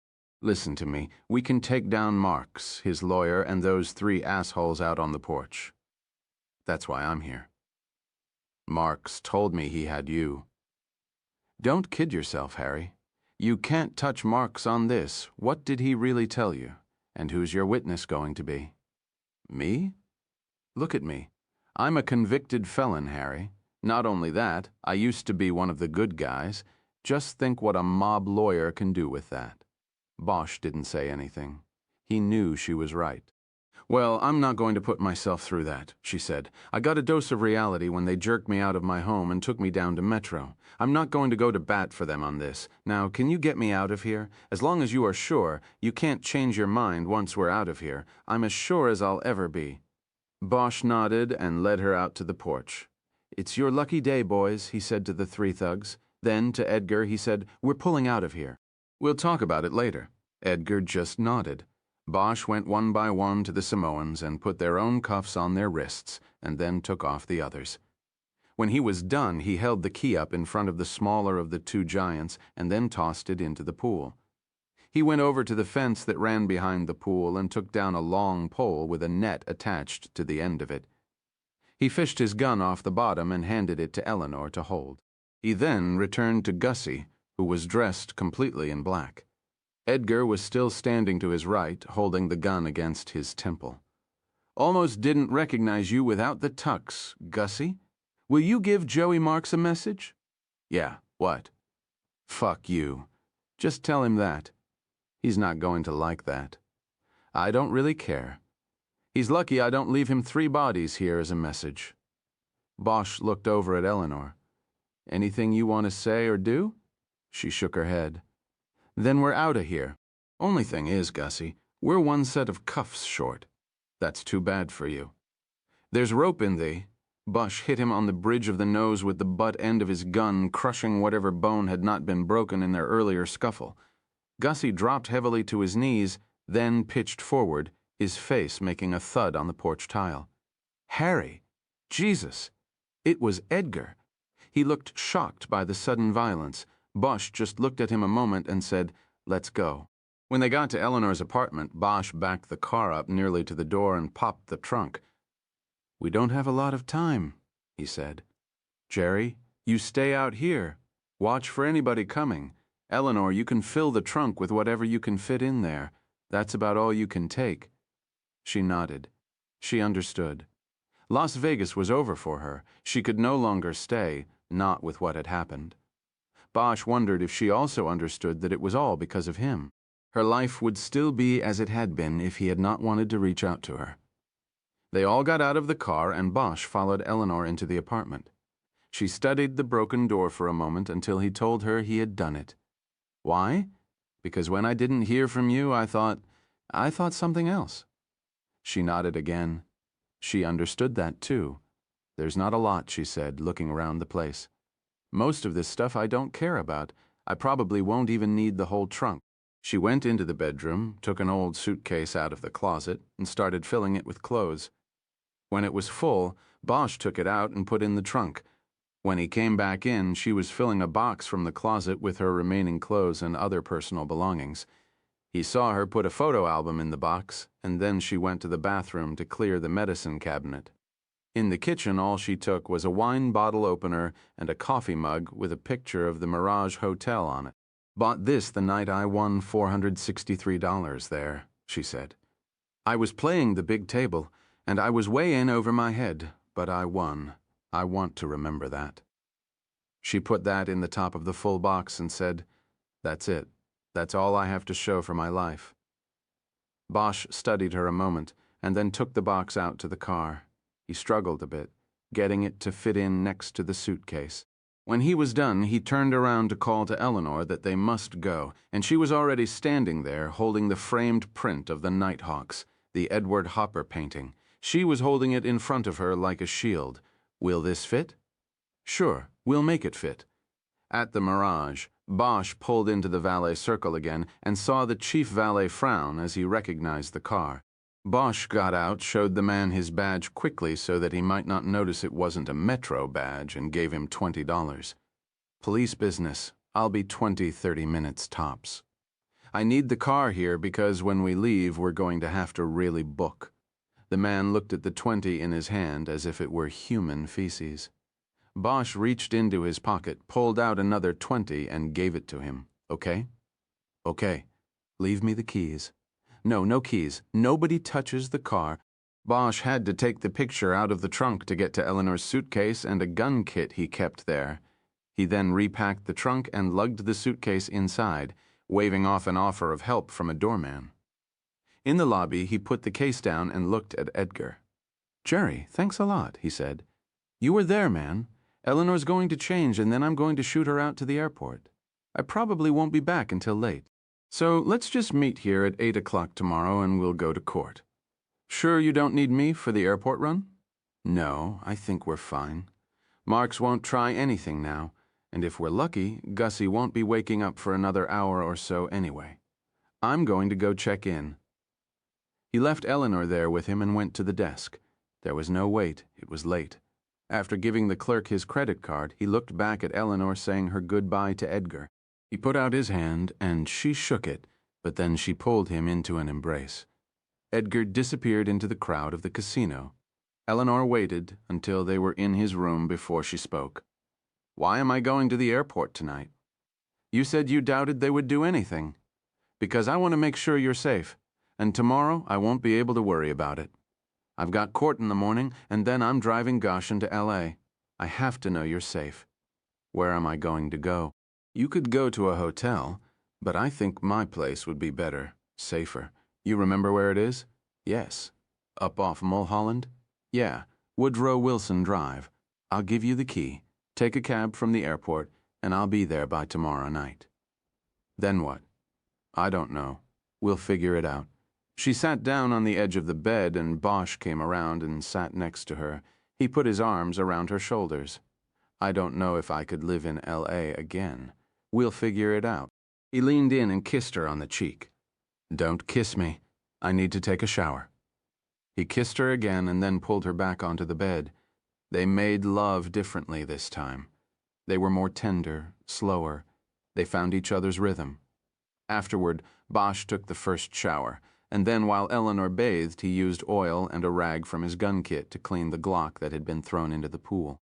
He worked the action and trigger several times to make sure the weapon was working properly. Then he filled the clip with fresh ammunition.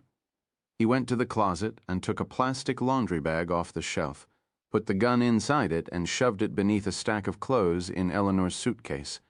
After her shower, Eleanor dressed in a yellow cotton summer dress and twined her hair into a French braid. Bosch liked watching her do it with such skill. When she was ready, he closed the suitcase, and they left the room. The head valet came up to Bosch as he was putting the suitcase into the trunk. "Next time, 30 minutes is 30 minutes. Not an hour. Sorry about that." "Sorry doesn't cut it. I could have lost my job, man." Bosch ignored him and got in the car on the way to the airport. He tried to compose his thoughts into articulate sentences that he could recite to her, but it wasn't working. His emotions were too much of a jumble. Eleanor, he finally said, everything that's happened, it's my fault. And I want to try to make it up to you. She reached over and put her hand on his thigh. He put his hand on top of hers. She didn't say anything. At the airport, Bosch parked in front of the Southwest terminal and got her suitcase out of the trunk. He locked his own gun and badge in the trunk so he could go through the airport's metal detector without a problem. There was one last flight to L.A., leaving in 20 minutes. Bosch bought her a ticket and checked her bag. The gun would cause no problem as long as the bag was checked. He then escorted her to the terminal, where there was already a line of people making their way down the jetway. Bosch took the key to his house off his keychain, gave it to her, and told her the exact address. "It's not the same as you might remember it," he said. "The old place got wrecked in the earthquake. It's been rebuilt and it's not all the way done, but it will be all right. The sheets, I probably should have washed them a few days ago, but didn't have time. There's fresh ones in the hallway closet," she smiled. "Don't worry, I'll figure everything out. Listen, like I said before, I don't think that you've got anything to worry about anymore, but just in case, you've got the Glock in your suitcase. That's why I checked it. You cleaned it while I was in the shower, didn't you? I thought I smelled the oil when I came out." He nodded. "Thanks, but I don't think I'll need it anyway." "Probably not." She looked over at the line the last people were boarding. She had to go. "You're being very good to me, Harry." "Thank you." He frowned. Not good enough. Not enough to make up for everything. She went up on her toes and kissed him on the cheek. "Goodbye, Harry. Goodbye, Eleanor." He watched her hand in her ticket and go through the door to the jetway. She didn't look back, and there was a whisper in the back of his mind telling him he might never see her again. But he shut it off and walked back through the nearly deserted airport. Most of the slot machines stood mute and ignored. Bosch felt a deep sense of loneliness engulf him. The only hitch in Thursday morning's court proceedings occurred before they started, when Weiss came out of lockup after conferring with his client and quickly went into the hall to find Bosch and Edgar conferring with Lipson, the local prosecutor who would handle the extradition hearing. Gregson had not made the trip from the L.A. County DA's office. Weiss and Lipson had given him their assurances that Luke Goshen was going to waive any objection to being brought back to California. "Detective Bosch," Weiss said, "I was just in with my client, and he asked me to get him some information before the hearing. He said he wanted an answer before he gave any waiver." "I don't know what it's about, but I hope you haven't been in contact with my client." Bosch put a concerned yet puzzled look on his face. "What's he want to know?" "He just wanted to know how last night worked out, whatever that means. I'd like to know what is going on here. Just tell him everything is fine." "What is fine, Detective? If your client wants to tell you, he can tell you. Just deliver the message." Weiss stalked away, heading back toward the lockup door. Bosch looked at his watch. It was 5 till 9, and he figured the judge wouldn't come out to the bench at the crack of 9. None of them ever did. He reached into his pocket for his cigarettes. "I'm going outside to have a smoke," he told Edgar. Bosch took the elevator down and went out to the front of the courthouse to have his cigarette. It was warm out, and he thought the day would probably be another scorcher with Las Vegas in September. It was pretty much guaranteed. He was glad he'd be leaving soon, but he knew the ride through the desert during the heat of the day would be rough. He didn't notice Mickey Torino until the lawyer was a few feet away from him.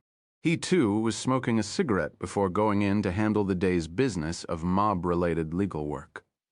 Bosch nodded his greeting, as did Torino. "I guess you heard by now." "No deal." Torino looked around to see if they were being watched. "I don't know what you're talking about, Detective." "Yeah, I know. You guys never know anything. I do know one thing, and that's that you're making a mistake on this one, in case you care about things like that." "I don't think so. At least, not in the big picture. We might not have the real shooter, but we have the guy who set it up, and we're going to get the guy who ordered it. Who knows, maybe we'll get the whole crew. Who you going to work for then, Counselor? That is, if we don't get you too." Torino smirked and shook his head as if he were dealing with a foolish child. "You don't know what you're dealing with here. It's not going to play. You'll be lucky if you get to keep Goshen. At best, you've got only him. That's all. You know, Lucky keeps making noises about being set up. He, of course, thinks it's us putting him in the frame, and I know that's bullshit.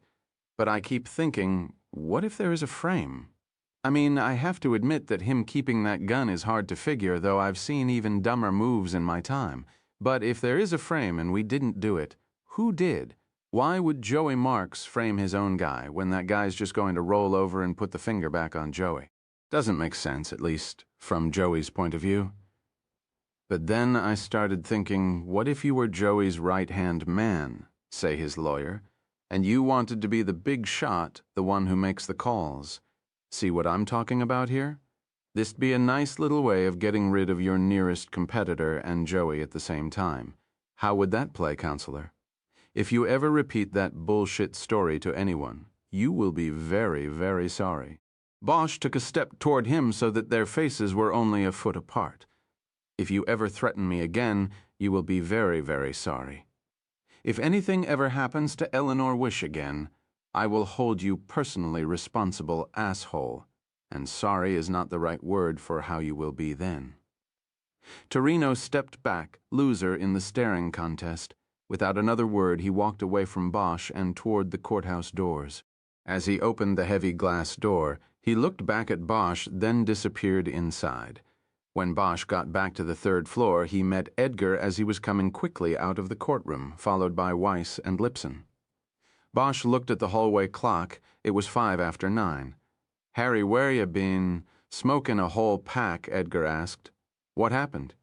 "It's over."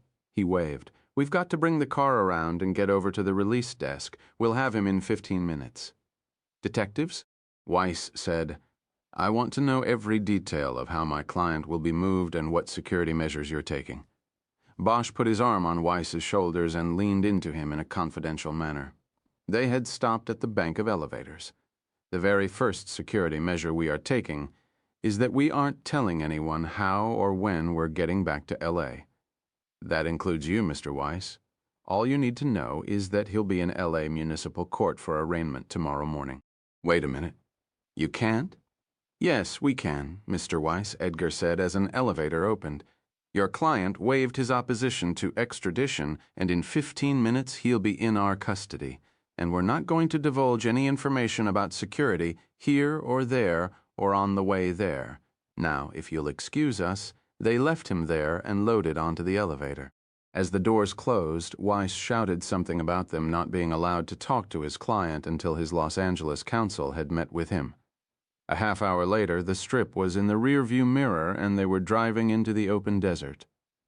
"Say goodbye, Lucky," Bosch said. "You won't be back." When Goshen didn't say anything, Bosch checked him in the mirror. The big man was sitting sullenly in the back with his arms cuffed to a heavy chain that went around his waist. He returned Bosch's stare, and for a brief moment Bosch thought he saw the same look he had let loose for a moment in his bedroom before he managed to drag it back inside like a naughty child. "Just drive," he said after he had recovered his demeanor. "We're not having a conversation here." Bosch looked back at the road ahead and smiled. "Maybe not now, but we will. We'll be talking." Part V as Bosch and Edgar were leaving the men's central jail in downtown Los Angeles. Bosch's pager sounded, and he checked the number. He didn't recognize it, but the 485 exchange told him the person paging him was in Parker Center. He took the phone out of his briefcase and returned the call. Lieutenant Billets answered, "Detective, where are you?" Her use of his rank instead of his name told him she probably wasn't alone. The fact that she was calling from Parker Center rather than the bureau in Hollywood told him that something had gone wrong at Men's Central. "What's up? Do you have Luke Goshen with you?" "No, we just dropped him off." "Why? What is it? Give me the booking number." Bosch hesitated a moment, but then held the phone under his chin while he reopened his briefcase and got the number from the booking receipt. He gave Billets the number and once again asked what was going on. She once again ignored the question. "Detective," she said, "I want you to come over to Parker right away." The 6th floor conference room. The 6th floor was administration level. It was also where the internal affairs offices were. Bosch hesitated again before finally answering. Sure, Grace. You want Jerry too? Tell Detective Edgar to go back to Hollywood Division. I'll contact him there. We've only got the one car. Then tell him to take a cab and put it on his expense account. Hurry it up, Detective. We are waiting for you here. We who's waiting? She hung up then, and Bosch just stared at the phone for a moment. What is it? Edgar asked. I don't know. Bosch stepped off the elevator into the deserted sixth-floor hallway and proceeded toward the conference room he knew was behind the last door before the entrance to the police chief's office at the end of the hall. The yellowed linoleum had been recently polished. As he walked toward his destiny with his head down, he saw his own dark reflection moving just in front of his steps. The door to the conference room was open, and as Bosch stepped in, all eyes in the room were on him. He looked back at Lieutenant Billets and Captain LaValle from the Hollywood Division, and the recognizable faces of Deputy Chief Irvin Irving and an IAD squint named Chastain. But the four remaining men gathered in chairs around the long conference table were strangers to Bosch. Nevertheless, he guessed from their conservative gray suits that they were feds. Detective Bosch, have a seat, Irving said. Irving stood up, ramrod straight in a tight uniform. The dome of his shaven head shone under the ceiling fluorescence. He motioned to the empty seat at the head of the table. Bosch pulled the chair out and sat down slowly as his mind raced. He knew that this kind of showing of brass and feds was too big to have been caused by his affair with Eleanor Wish. There was something else going on, and it involved only him. Otherwise, Billets would have told him to bring Edgar along. Who died? Bosch asked. Irving ignored the question. When Bosch's eyes traveled across the table to his left and up to Billets's face, the lieutenant glanced away. Detective, we need to ask you some questions pertaining to your investigation of the Aliso case, Irving said. What are the charges? Bosch responded. There are no charges, Irving replied calmly. We need to clear some things up. Who are these people? Irving introduced the four strangers. Bosch had been right. They were feds. John Samuels, an assistant U.S. attorney assigned to the organized crime strike force, and 3 FBI agents from 3 different field offices. They were John O'Grady from L.A., Dan Ekeblad from Las Vegas, and Wendell Werris from Chicago. Nobody offered to shake Bosch's hand. Nobody even nodded. They just stared at Bosch with looks that transmitted their contempt for him. Since they were feds, their dislike of the LAPD was standard issue. Bosch still couldn't figure out what was going on here. Okay, Irving said. We're going to get some things cleared up first. I'm going to let Mr. Samuels take it from here. Samuels wiped a hand down his thick black mustache and leaned forward. He was in the chair at the opposite end of the table from Bosch. He had a yellow legal tablet on the table in front of him, but it was too far away for Bosch to be able to read what was on it. He held a pen in his left hand and used it to hold his place in his notes. Looking down at the notes, he began. Let's start with your search of Luke Goshen's home in Las Vegas, Samuel said. Exactly who was it? Who found the firearm later identified as the weapon used in the killing of Anthony Aliso? Bosch narrowed his eyes. He tried looking at Billets again, but her eyes were focused on the table in front of her. As he scanned the other faces, he caught the smirk on Chastain's face. No surprise there. Bosch had hooked up with Chastain before. He was known as Sustain Chastain by many in the department. When departmental charges are brought against an officer, an internal affairs investigation and Board of Rights hearing result in one of 2 findings. The allegations are either sustained or ruled unfounded. Chastain had a high ratio of sustained to unfounded cases, thus the departmental moniker which he wore like a medal.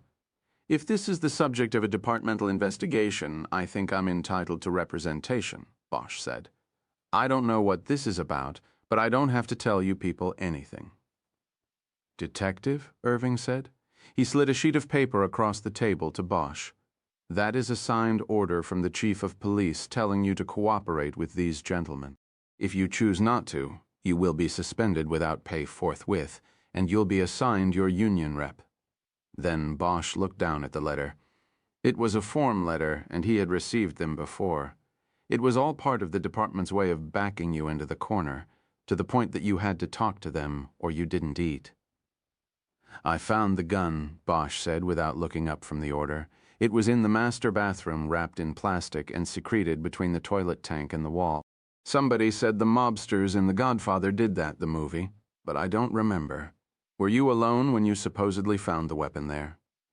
Supposedly? Are you saying it wasn't there? Just answer the question, please. Bosch shook his head in disgust. He didn't know what was going on, but it was looking worse than he had imagined. I wasn't alone. The house was full of cops. Were they in the master bathroom with you? O'Grady asked. Bosch just looked at O'Grady. He was at least 10 years younger than Bosch, with the clean-cut looks the Bureau prized. I thought Mr. Samuels was going to handle the questioning, Irving said. I am, Samuels said. Were any of these cops in that bathroom with you when you located this weapon? I was by myself. As soon as I saw it, I called the uniform in the bedroom in to take a look before I even touched it. If this is about Goshen's lawyer making some beef to you people about me planting the gun, it's bullshit. The gun was there, and besides, we've got enough on him without the gun. We've got motive. Prince, why would I plant a gun? To make it a slam dunk, O'Grady said. Bosch blew out his breath in disgust. It's typical of the Bureau to drop everything and come after an LA cop just because some sleazeball gangster drops a dime. What are they giving annual bonuses now if you guys nail a cop? Double if it's an LA cop. Fuck you, O'Grady, okay? Yeah, fuck me, just answer the questions. Then ask them. Samuels nodded as if Bosch had scored a point and moved his pen a half-inch down his pad. Do you know, he asked, did any other police officer enter that bathroom before you entered to search it and subsequently found the gun? Bosch tried to remember, picturing the movements of the Metro cops in the room. He was sure no one had gone into the bathroom other than to take a quick look, to make sure no one was in there hiding. I don't know for sure about that, he said. But I doubt it. If somebody did go in, there wasn't enough time to plant the gun. The gun was already there. Samuels nodded again, consulted his legal pad, and then looked at Irving. Chief Irving, I think that's as far as we want to take it for the moment. We certainly appreciate your cooperation in this matter, and I expect we'll be talking again soon.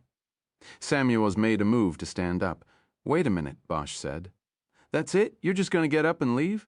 What the fuck is going on here? I deserve an explanation. Who made the complaint? Goshen's lawyer. Because I'm going to make a complaint right back at him. Your deputy chief can discuss this with you, if he chooses to. No, Samuels, you tell me. You're asking the questions. Now you answer a few. Samuels drummed his pen on his pad for a moment and looked at Irving. Irving opened his hands to show it was his choice. Samuels then leaned forward and looked balefully at Bosch. If you insist on an explanation, I'll give you one, he said. I'm limited, of course, in what I can say. Jesus, would you just tell me what the hell is going on? Samuels cleared his throat before going on. About 4 years ago, in a joint operation involving the FBI offices in Chicago, Las Vegas, and Los Angeles, the strike force instituted what we called Operation Telegraph. Personnel-wise, it was a small operation, but it had a large goal. Our goal was Joseph Marconi and the remaining tentacles of the mob's influence in Las Vegas.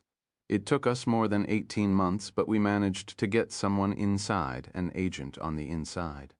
And in the 2 years since that was accomplished, that agent was able to rise to a level of prominence in Joseph Marconi's organization, one in which he had the intended target's complete confidence. Conservatively, we were 4 to 5 months from closing the operation and going to a grand jury to seek indictments for more than a dozen high-ranking members of the Cosa Nostra in 3 cities, not to mention an assortment of burglars, casino cheats, bust-out artists, cops, judges, lawyers, and even a few Hollywood fringe players such as Anthony N. Aliso. This is not to mention that, largely through the efforts of this undercover agent and the wiretaps authorized with probable cause gathered through him, we now have a greater understanding of the sophistication and reach of organized crime entities such as Marconi's. Samuels was talking as if he were addressing a press conference. He let a moment pass as he caught his breath. but he never took his eyes off Bosch.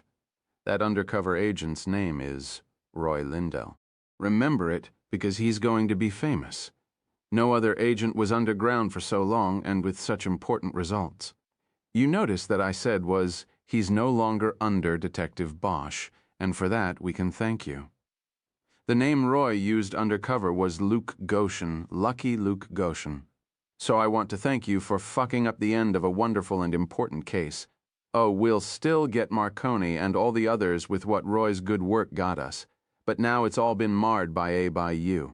Bosch felt anger backing up in his throat, but tried to remain calm, and he managed to speak in an even voice. Your suggestion, then, is, no, your accusation is that I planted that gun. Well, you are wrong about that, dead wrong. I should be angry and offended, but given the situation, I understand how you made the mistake. But instead of pointing at me, maybe you folks ought to take a look at your man Goshen, or whatever the hell his name is. Maybe you should question whether you left him under too long, because that gun wasn't planted. Don't you dare, O'Grady blurted out. Don't you dare say a word about him. You're nothing but a fucking rogue cop. We know about you, Bosch, all your baggage. This time you went too far. You planted evidence on the wrong man this time. I take it back, Bosch said, still calm. I am offended. I am angry. So fuck you, O'Grady. You say I planted the gun? Prove it. But first, I guess you gotta prove that I was the one who put Tony Aliso in his trunk. Because how the hell else would I have the gun to plant? Easy. You could have found it there in the bushes off the goddamned fire road. We already know you searched it by yourself. We, gentlemen, Irving interjected, will put you down for this, Bosch. Gentlemen. O'Grady closed his mouth, and everyone looked at Irving. This is getting out of hand. I'm ending this meeting. Suffice it to say, an internal investigation will be conducted, and we are doing our own investigation, Samuels said. Meantime, we have to figure out how to salvage our operation. Bosch looked at him incredulously. Don't you understand, he said. There is no operation. Your star witness is a murderer. You left him in too long. Samuels, he turned, became one of them. He killed Tony Aliso for Joey Marks. His prints were on the body. The gun was found in his house. Not only that, he's got no alibi. Nothing. He told me he spent all night in the office, but I know he wasn't there. He left, and he had time to get over here, do the job, and get back. Bosch shook his head sadly and finished in a low voice. I agree with you, Samuels. Your operation is tainted now, but not because of me. It was you who left the guy in the oven too long. He got cooked. You were his handler. You fucked up. This time Samuels shook his head and smiled sadly. That was when Bosch realized the other shoe hadn't dropped. There was something else. Samuels angrily flipped up the top page of his pad and read a notation. The autopsy concludes time of death was between 11 p.m. Friday and 2 a.m. Saturday. Is that correct, Detective Bosch? I don't know how you got the report since I haven't seen it myself yet. Was the death between 11 and 2? Yes. Do you have those documents, Dan? Samuels asked Ekblad. Ekblad took several pages folded lengthwise from the inside of his jacket and handed them to Samuels. Samuels opened the packet and glanced at its contents and then tossed it across the table to Bosch. Bosch picked it up but didn't look at it. He kept his eyes on Samuels. What you have there are copies of a page from an investigative log as well as an interview report prepared Tuesday morning by Agent Ekblad here. There are also 2 sworn affidavits from Agents Ekblad and Phil Colbert, who will be with us here shortly. What you'll find if you look at those is that on Friday night at midnight, Agent Ekblad was sitting behind the wheel of his bureau car in the back parking lot at Caesars, just off Industrial Road. His partner Colbert was there next to him, and in the back seat, Agent Roy Lindell. He waited a beat, and Bosch looked down at the papers in his hands. It was Roy's monthly meeting. He was being debriefed.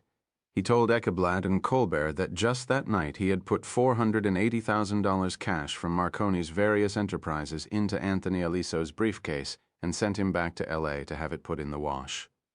He also, by the way, mentioned that Tony had been in the club drinking and got a little out of line with one of the girls.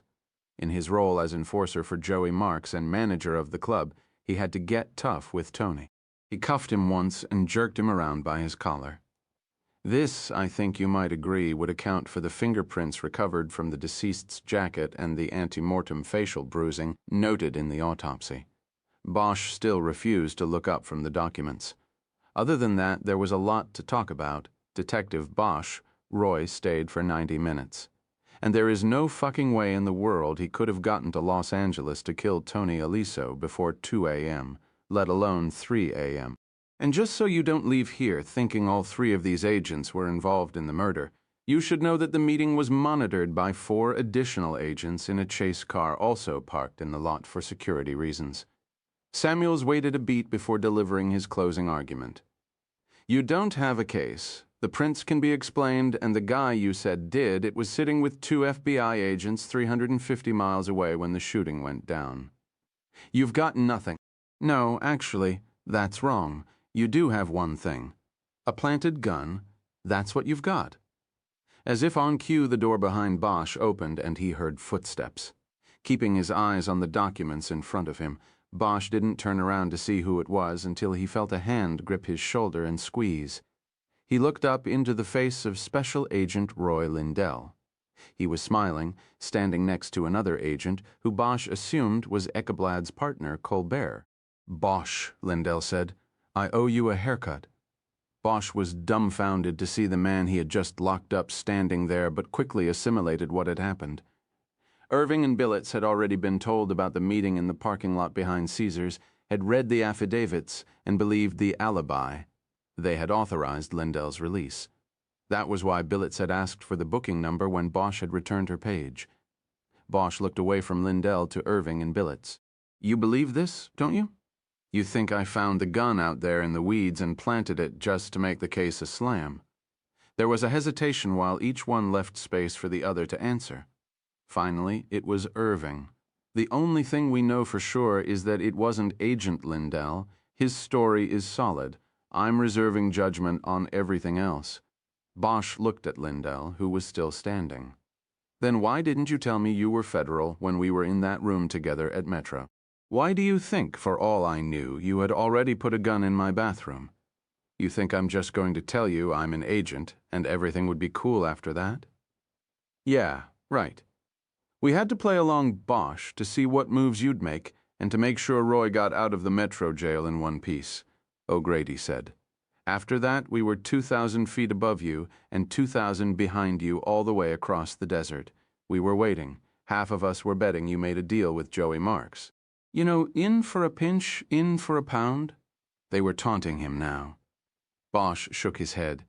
It seemed to be the only thing he could do. Don't you people see what is happening? He said. You're the ones who made a deal with Joey Marks. Only you don't know it. He is playing you like a symphony. Jesus. I can't believe I'm sitting here and this is actually happening. How is he playing us? Billets asked the first indication that she might not have gone all the way across to the other side on him. Bosch answered, looking at Lindell. Don't you see? They found out about you. They knew you were an agent, so they set this all up. Ekblad snorted in derision. They don't set things up, Bosch, Samuel said. If they thought Roy was an informant, they'd just take him out to the desert and put him under 3 feet of sand. End of threat. No, because we're not talking about an informant. I'm talking about them knowing specifically he was an agent and knowing that because of that they couldn't just take him out to the desert. Not an FBI agent. If they did that, they'd have more heat on them than the Branch Davidians ever felt. No, so what they did was make a plan. They know he's been around a couple years and knows more than enough to take them all down hard, but they can't just kill him. Not an agent? So they've got to neutralize him, taint him, make him look like he crossed, like he's just as bad as they are, so when he testifies they can take him apart with Tony Aliso's hit. Make a jury think that he'd carry out a hit to maintain his cover. They sell a jury that and they could all walk away. Bosch thought he had planted the seeds of a pretty convincing story, even having pulled it together on the fly. The others in the room looked at him in silence for a few moments, but then Lindell spoke up. You give them too much credit, Bosch, he said. Joey's not that smart. I know him. He's not that smart. What about Torino? You going to tell me he couldn't come up with this? I just thought of it sitting here. Who knows how long he had to come up with something? Answer one question, Lindell. Did Joey Marks know that Tony Aliso had the IRS on his back, that an audit was coming? Lindell hesitated and looked to Samuels to see if he could answer. Bosch felt the sweat of desperation breaking on his neck and back. He knew he had to convince them or he wouldn't walk out of the room with his badge. Samuels nodded to Lindell. If he knew, he didn't tell me, Lindell said. Well, maybe that's it, Bosch said. Maybe he knew, but he didn't tell you. Joey knew he had a problem with Aliso, and somehow he knew he had a bigger problem with you. And he and Torino put their heads together and came up with this whole thing so they could kill two birds with the one stone. There was another pause, but Samuels shook his head. It doesn't work, Bosch. You're stretching. Besides, we've got 700 hours of tapes. There's enough on them to put Joey away without Roy even testifying one word. First of all, they might not have known there were tapes, Billets said. And secondly, even if they did, it's fruit of the poison tree. You wouldn't have the tapes without Agent Lindell. You want to introduce them in court. You have to introduce him. They destroy him. They destroy the tapes. Billets had clearly shifted to Bosch's side of the equation, and that gave him hope. It also made Samuels see that the meeting was over. He gathered up his pad and stood up. Well, he said, I can see we aren't going any further with this. Lieutenant, you're listening to a desperate man. We don't have to. Chief Irving, I don't envy you. You have a problem and you have to do something about it. If on Monday I find out that Bosch is still carrying his badge, then I'm going to go to the sitting grand jury and get an indictment against him for evidence tampering and violating the civil rights of Roy Lindell. I will also ask our civil rights unit to look into every arrest this man has made in the last 5 years. A bad cop never plants evidence once, Chief. It's a habit. Samuels made his way around the table toward the door. The others got up and were following. Bosch wanted to jump up and throttle him, but he remained outwardly calm. His dark eyes followed Samuels as the federal attorney moved to the door. He never looked back at Bosch, but before stepping out, he took one last shot at Irving. The last thing I want to have to do is air your dirty laundry, Chief. But if you don't take care of this, you'll leave me no choice. With that, the Federals filed out and those remaining sat in silence for a long moment, listening to the sound of the steps tracking down the polished linoleum in the hallway. Bosch looked at Billets and nodded. Thanks, Lieutenant. For what? Sticking up for me at the end there. I just don't believe you'd do it, is all. I wouldn't plant evidence on my worst enemy. If I did that, I'd be lost. Chastain shifted in his seat while a small smile played on his face, but not small enough to pass Bosch's notice. Chastain, you and I have hooked up a couple times before, and you missed me both times, Bosch said. You don't want to strike out, do you? You better sit this one out. Look, Bosch, the chief asked me to sit in on this, and I did that. It's his call, but I think you and that story you just wove out of thin air are full of shit. I agree with the feds on this one. If it was my choice, I wouldn't let you out of this room with a badge. But it's not your choice, is it? Irving said. When Bosch got to his house, he carried a bag of groceries to the door and knocked, but there was no answer. He kicked over the straw mat and found the key he had given Eleanor there. A feeling of sadness came over him as he bent to pick it up. She was not there. Upon entering, he was greeted by the strong smell of fresh paint, which he thought was odd, because it had now been 4 days since he had painted. He went directly into the kitchen and put away the groceries. When he was finished, he took a bottle of beer from the refrigerator and leaned against the counter, drinking it slowly, making it last. The smell of paint reminded him that now he would have plenty of time to finish all the work the house needed. He was strictly a 9-to-5er at the moment. He thought of Eleanor again and decided to look to see if there was a note from her or whether her suitcase might be in the bedroom. But he went no further than the living room, where he stopped and looked at the wall he had left half-painted after getting the call to the crime scene on Sunday. The wall was now completely painted. Bosch stood there a long moment, appraising the work as though it were a masterpiece in a museum. Finally, he stepped to the wall and lightly touched it. It was fresh but dry, painted just a few hours before, he guessed. Though no one was there to see it, A broad smile broke across his face. He felt a jolt of happiness break through the gray aura surrounding him. He didn't need to look for her suitcase in the bedroom. He took the painted wall as a sign, as her note. She'd be back. An hour later, he had unpacked his overnighter and the rest of her belongings from the car and was standing in the darkness on the rear deck. He held another bottle of beer and watched the ribbon of lights moving along the Hollywood freeway at the bottom of the hill. He had no idea how long she had stood in the frame of the sliding door to the deck and watched him. When he turned around, she was just there. Eleanor. "Harry, I thought you wouldn't be back until later." "Neither did I. But I'm here." He smiled. He wanted to go to her and touch her, but a cautious voice told him to move slowly. "Thanks for finishing." He gestured toward the living room with his bottle. "No problem. I like to paint. It relaxes me." "Yeah, me too." They looked at each other a moment. "I saw the print," she said. "It looks good there."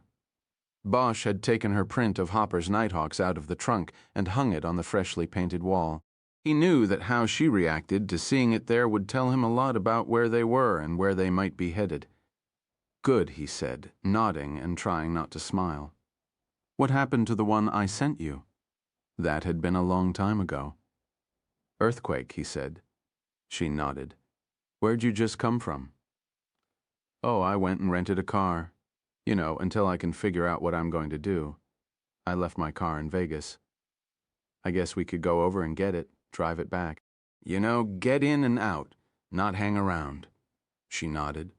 "Oh, I got a bottle of red wine, too. You want something? Or another beer?" "I'll have what you're having." "I'm going to have a glass of wine. You sure you want that?" "I'm sure. I'll open it." He followed her into the kitchen and opened the wine and took down 2 glasses from a cabinet and rinsed them. He hadn't had anyone who liked wine over in a long time. She poured and they touched glasses before drinking. "So how's the case going?" she asked. "I don't have a case anymore." She creased her brow and frowned. "What happened? I thought you were bringing your suspect back." "I did, but it's no longer my case. Not since my suspect turned out to be a bureau agent with an alibi." "Oh, Harry." She looked down. "Are you in trouble?" Bosch put his glass on the counter and folded his arms. "I'm on a desk for the time being. I've got the squints investigating me. They think, along with the bureau, that I planted evidence against the agent, the gun. I didn't. But I guess somebody did. When I figure out who, then I'll be okay." "Harry, how did this?" He shook his head, moved toward her and put his mouth on hers. He gently took the glass out of her hand and put it on the counter behind her. After they made love, Bosch went into the kitchen to open a bottle of beer and make dinner. He peeled an onion and chopped it up along with a green pepper. He then cleared the cutting board into a frying pan and sautéed the mixture with butter, powdered garlic, and other seasonings. He added 2 chicken breasts and cooked them until the meat was easy to shred and pull away from the bone with a fork. He added a can of Italian tomato sauce, a can of crushed tomatoes, and more seasonings. He finished by pouring a shot of red wine from Eleanor's bottle in. While it all simmered, he put a pot of water on to boil for rice. It was the best dinner he knew how to cook in a kitchen. He would have preferred grilling something on the deck, but the grill had been hauled away when the original house was demolished after the earthquake. While he had replaced the house, he had not yet gotten around to getting a new grill. He decided as he mixed rice into the boiling water that if Eleanor chose to stay for a while, he would get the grill. "Smells good." He turned and she was standing in the doorway. She was dressed in blue jeans and a denim shirt. Her hair was damp from the shower. Bosch looked at her and felt the desire to make love to her again. "I hope it tastes good," he said. "This is a new kitchen, but I don't really know how to use it yet. Never did much cooking." She smiled. "I can tell already it will be good. Tell you what, will you stir this every few minutes while I take a shower?" "Sure, I'll set the table." "Okay. I was thinking we'd eat out on the deck. It doesn't smell like paint out there." "Sorry. No, I mean it will be nice out there. I'm not complaining about the paint. In fact, That was all a ruse, you know, to leave the wall half-painted like that. I knew you wouldn't be able to resist." She smiled. A regular Tom Sawyer, detective, 3rd grade. Maybe not for long.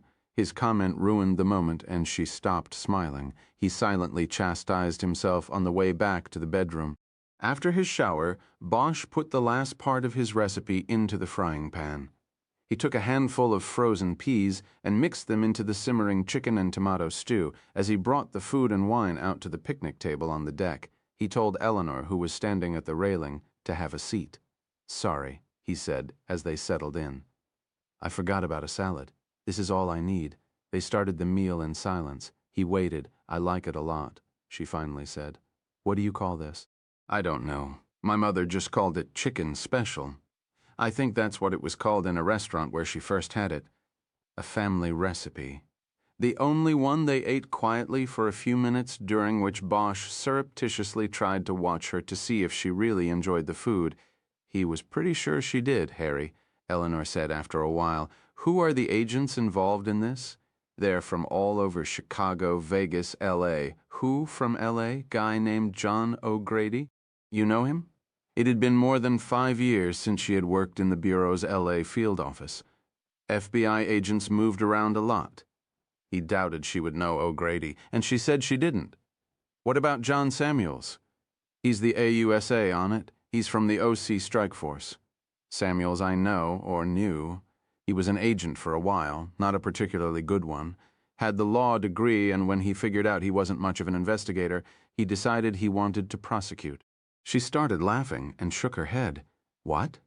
"Nothing. Just something they used to say about him." "It's kind of gross. What?"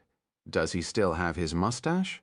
"Yeah, well, they used to say that he could sure put a case together for prosecution, but as far as investigating it out on the street went, he couldn't find shit if it was in his own mustache."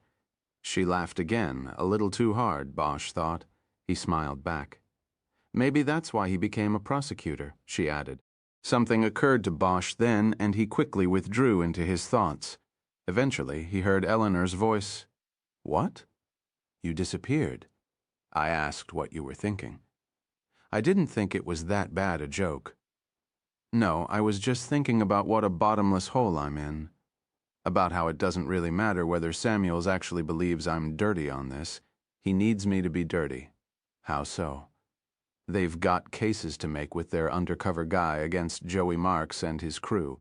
And they've got to be ready and able to explain how a murder weapon got to be in their guy's house. Because if they can't explain it, then Joey's lawyers are going to shove it down their throats, make it look like their guy is tainted, is a killer worse than the people he was after. That gun has reasonable doubt written all over it. So the best way to explain away the gun is to blame it on the LAPD, on me. A bad cop from a bad department who found the gun in the weeds and planted it on the guy he thought did it. The jury will go along. They'll make me out to be this year's Mark Furman." He saw the humor was long gone from her face now. There was obvious concern in her eyes, but he thought there was also sadness. Maybe she understood, too, how well he was boxed in. "The alternative is to prove that Joey Marks or one of his people planted the gun because they somehow knew Luke Goshen was an agent and needed to discredit him. Though that's the likely truth, it's a harder road to follow. It's easier for Samuels just to throw the mud on me." He looked down at his half-finished dinner and put his knife and fork on the plate. He couldn't eat any more. He took a long drink of wine and then kept the glass in his hand ready. "I think I'm in big trouble, Eleanor." The gravity of his situation was finally beginning to weigh on him. He'd been operating on his faith that the truth would win out, and now clearly saw how little truth would have to do with the outcome.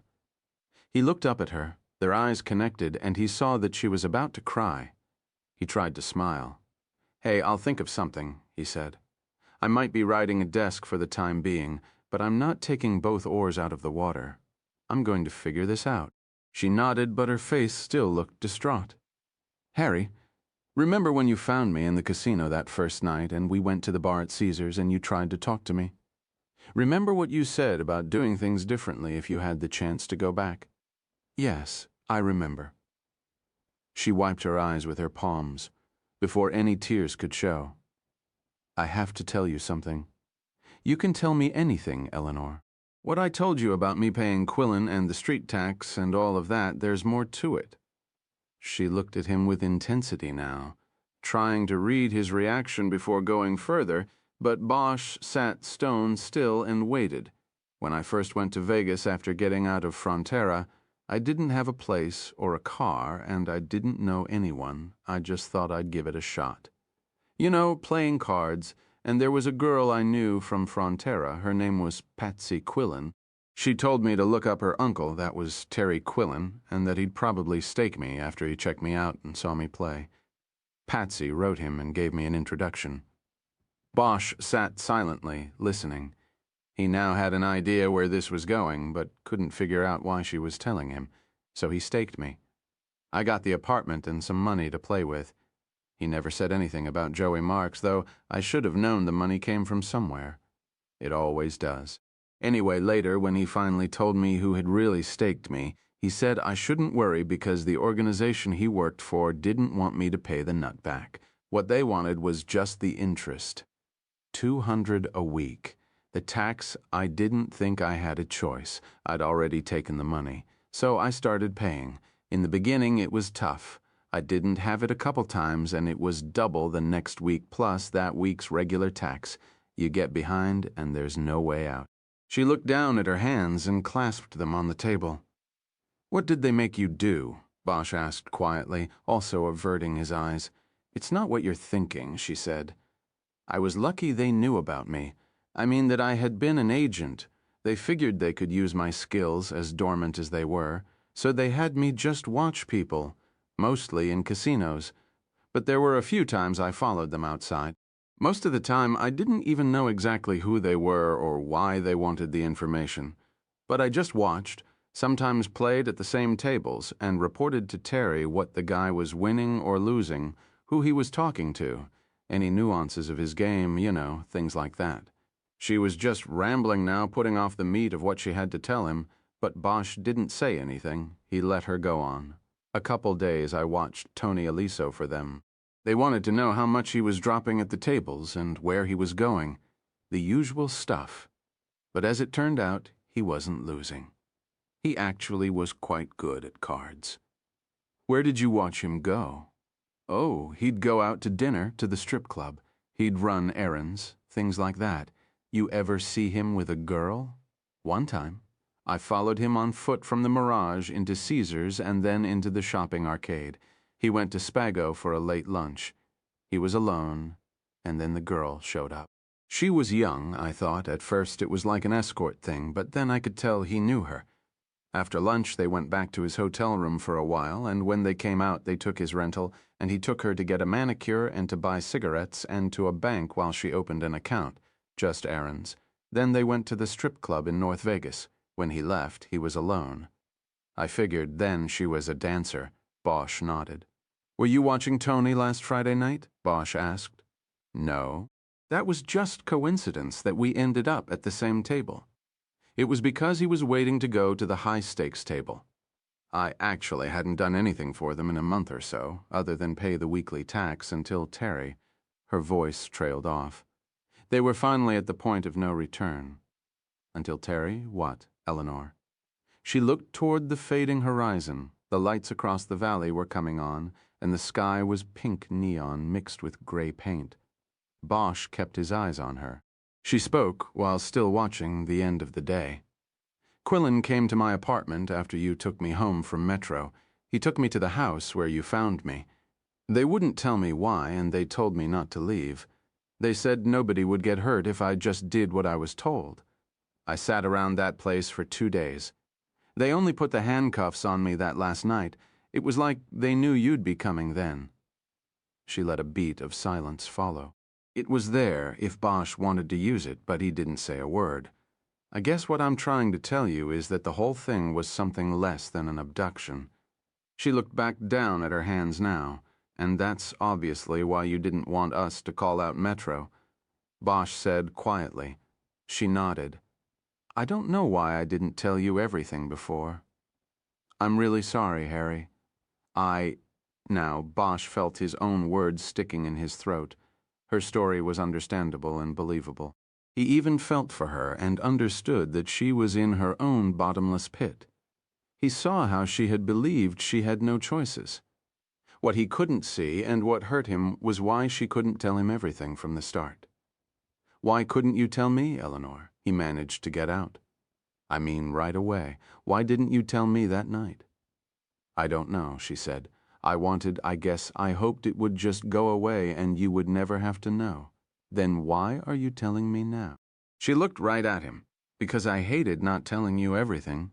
And because while I was there at that house, I heard something that you need to know now." Bosch closed his eyes. "I'm sorry, Harry. Very sorry," he nodded. He was, too. He washed his hands over his face. He didn't want to hear this, but knew he had to. His mind raced, jumping between feelings of betrayal and confusion and sympathy. One moment his thoughts were of Eleanor, and the next they were on the case. They knew. Someone had told Joey Marks about Eleanor and him. He thought of Felton and Iverson, then Baxter, and every cop he had seen at Metro. Someone had fed Marks the information, and they used Eleanor as bait for him. But why? Why the whole charade? He opened his eyes and looked at Eleanor with a blank stare. "What was it that you heard and that I need to know?" "It was the first night. I was kept in that back room where the TV was, where you came and got me. I was kept in there, and the Samoans were there, in and out, but from time to time there were people in other parts of the house. I heard them talking." "Gussie and Quillen?" "No, Quillen left. I know his voice, and it wasn't him. And I don't think it was Gussie. I think it was Joey Marks and someone else. Probably the lawyer, Torino, whoever it was. I heard the one man call the other Joe at one point. That's how come I think it was Marks." "Okay. Go on. What did they say?" "I couldn't hear all of it. But one man was telling the other, the one he called Joe, what he had learned about the police investigation, about the Metro side of things, I think. And I heard the one called Joe get very angry when he was told the gun had been found at Luke Goshen's house. And I remember his words. Very clearly, he was yelling. He said, 'How the hell did they find the gun there when we didn't do the goddamned hit?' And then he said some more things about the cops planting the gun, and he said, 'You tell our guy that if this is some kind of shakedown, then he can fuck off. He can forget it.' I didn't hear much after that." They lowered their voices, and the first guy was just trying to calm the other guy down. Bosch stared at her for a few moments, trying to analyze what she had overheard. "Do you think it was a show?" he asked. "You know, put on for your benefit, because they figured you'd turn around and tell me what you heard." "I did at first, and that's another reason I didn't tell you this right away," she said. "But now I'm not so sure. When they first took me, when Quillen was driving me out there and I was asking a lot of questions, he wouldn't answer them. But he did say one thing. All he would tell me was that they needed me for a day or two to run a test on somebody. He would explain no further." "A test? That's all he said?" "A test?" Bosch looked confused. "Listen to me, Harry. I've done nothing but think about this since you got me out of there." She held up a finger. "Let's start with what I overheard. Let's say it was Joey Marks and his lawyer, and let's say it wasn't a show, but what they said was true. They didn't put the hit on Tony Aliso. Okay? Okay. Look at it from their perspective. They had nothing to do with this, but one of their in-close guys gets picked up for it. And from what they hear from their source in Metro, it's looking like a slam-bang case. I mean, the cops have fingerprints and the murder weapon found right there in Goshen's bathroom. Joey Marks has to be thinking either it's all been planted by the cops or maybe Goshen went and did this on his own for some unknown reason. Either way, what do you think his immediate concern would be? Damage control. Right. He has to figure out what is going on with Goshen and what's the damage. But he can't, because Goshen has gone and gotten himself his own attorney. Torino has no access to him. So what Joey does instead is he and Torino set up a test to see if the reason Goshen's gotten his own attorney is because he's going to talk, make a deal. Right. Now, let's say that from their source in Metro, they know that the lead cop on the case has a relationship with someone they know of and have their hooks in me. So they just take you to the safe house and wait. Because they know that if I find out where the safe house is and show up to get you, or if I call up Metro and say I know where you are, then they know Goshen is the only one who could have told me. It means he's talking. That was the test Quillen was talking about. If I don't show, they're cool. It means Goshen is standing up. If I do show up, then they know they've got to get to Goshen in Metro right quick and put a hit on him, right before he can talk. That's how I figured it too. So that would mean that Aliso wasn't really a hit, at least by Marks and his people, and that they had no idea Goshen was an agent. She nodded. Bosch felt the surge of energy that comes with making a huge step through the murky darkness of an investigation. There was no trunk music, he said. What? The whole Las Vegas angle, Joey Marks, all of that, it was all a diversion. We went completely down the wrong path. It had to be engineered by someone very close to Tony. Close enough to know what he was doing, to know about the money washing, and to know how to make his killing look mob connected, to pin it on Goshen. She nodded. And that's why I had to tell you everything, even if it meant we. Bosch looked at her. She didn't finish the line, and neither did he. Bosch took a cigarette out of his pocket and put it in his mouth, but didn't light it. He leaned across the table and picked up her plate and his own. He spoke to her as he slid off the bench. I don't have any dessert either. That's okay. He took the plates into the kitchen and rinsed them and put them into the dishwasher. He had never used the new appliance before and spent some time leaning over it and trying to figure out how to operate it. Once he got it going, he started cleaning the frying pan and the pot in the sink. The simple work began to relax him. Eleanor came into the kitchen with her wine glass and watched him for a few moments before speaking. I'm sorry, Harry. It's okay. You were in a bad situation, and you did what you had to do, Eleanor. Nobody can be blamed for that. I probably would have done everything you did. It was a few moments before she spoke again. Do you want me to go? Bosch turned off the water and looked into the sink. He could make out his dark image reflected in the new stainless steel. No, he said. I don't think so.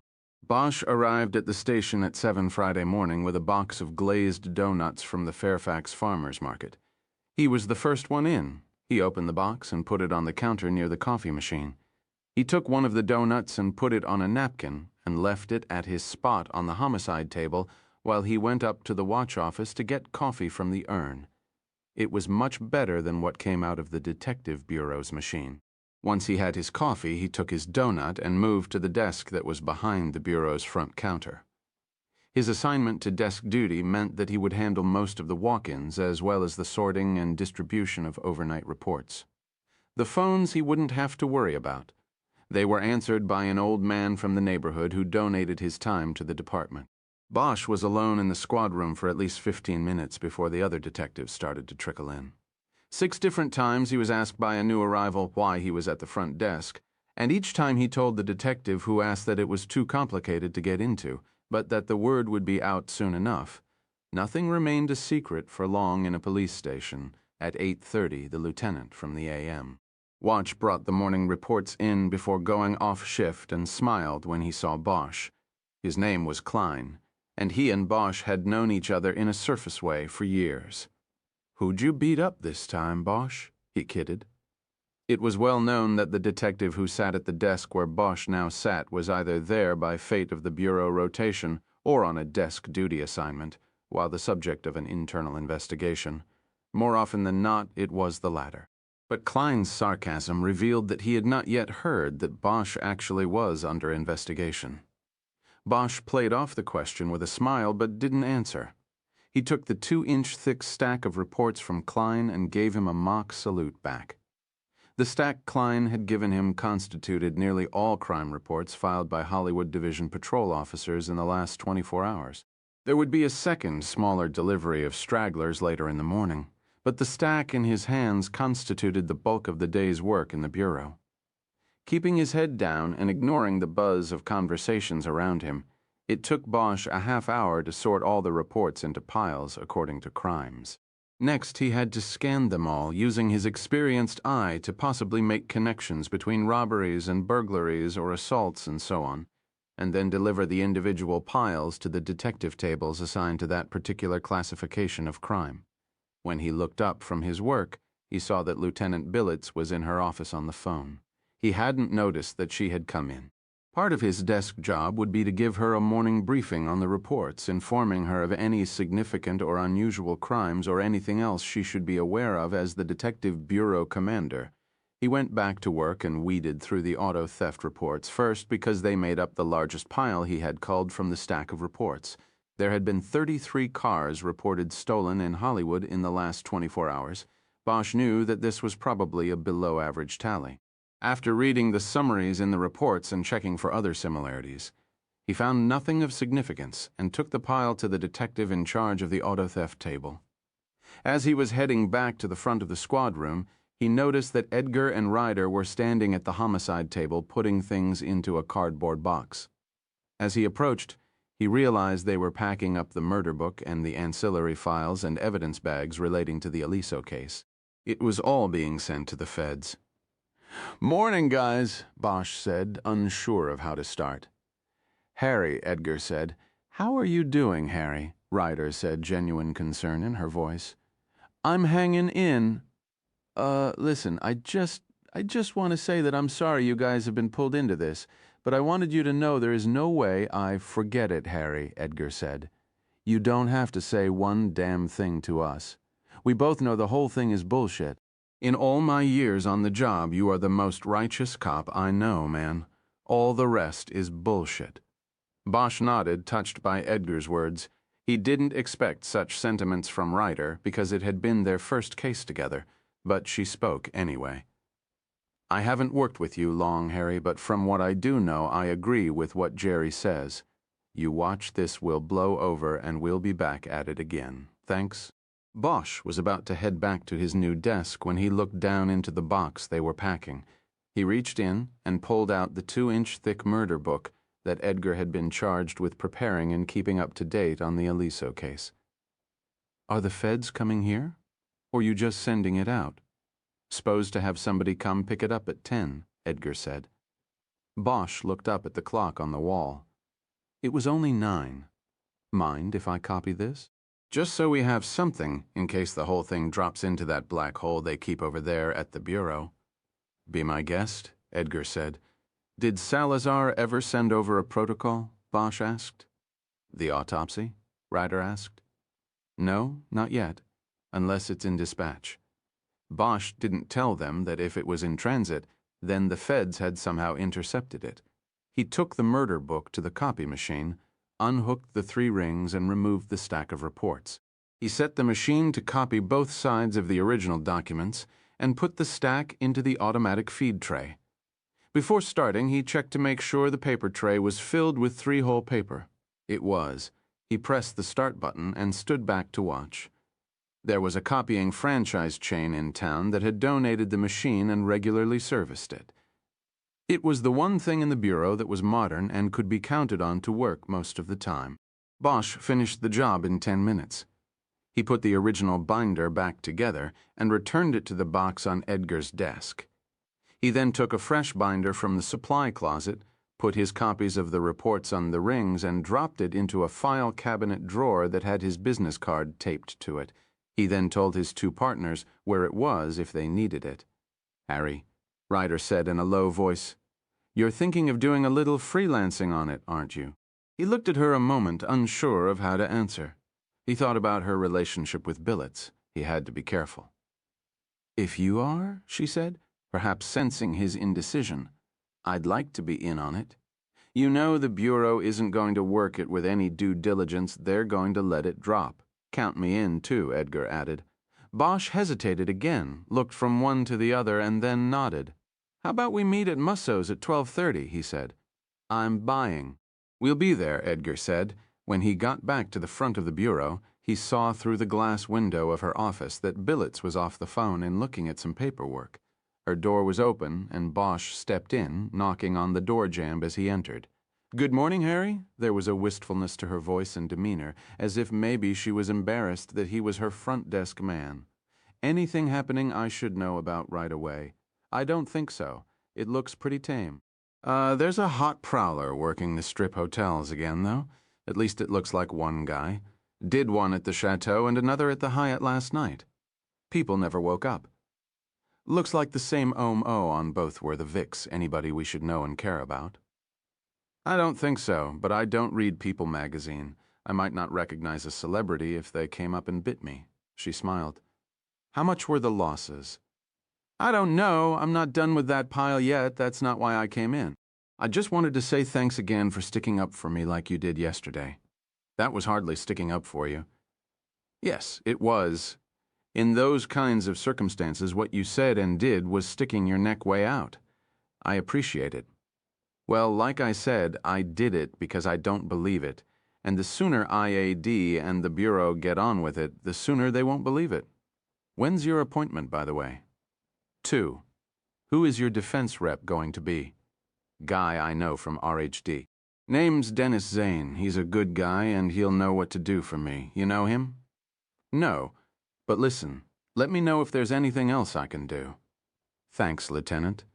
Grace. Right, Grace. When Bosch went back to his desk, he thought about his appointment with Chastain. In accordance with departmental procedures, Bosch would be represented by a union defense rep who was actually a fellow detective. He would act almost as an attorney would, counseling Bosch on what to say and how to say it. It was the first formal step of the internal investigation and disciplinary process.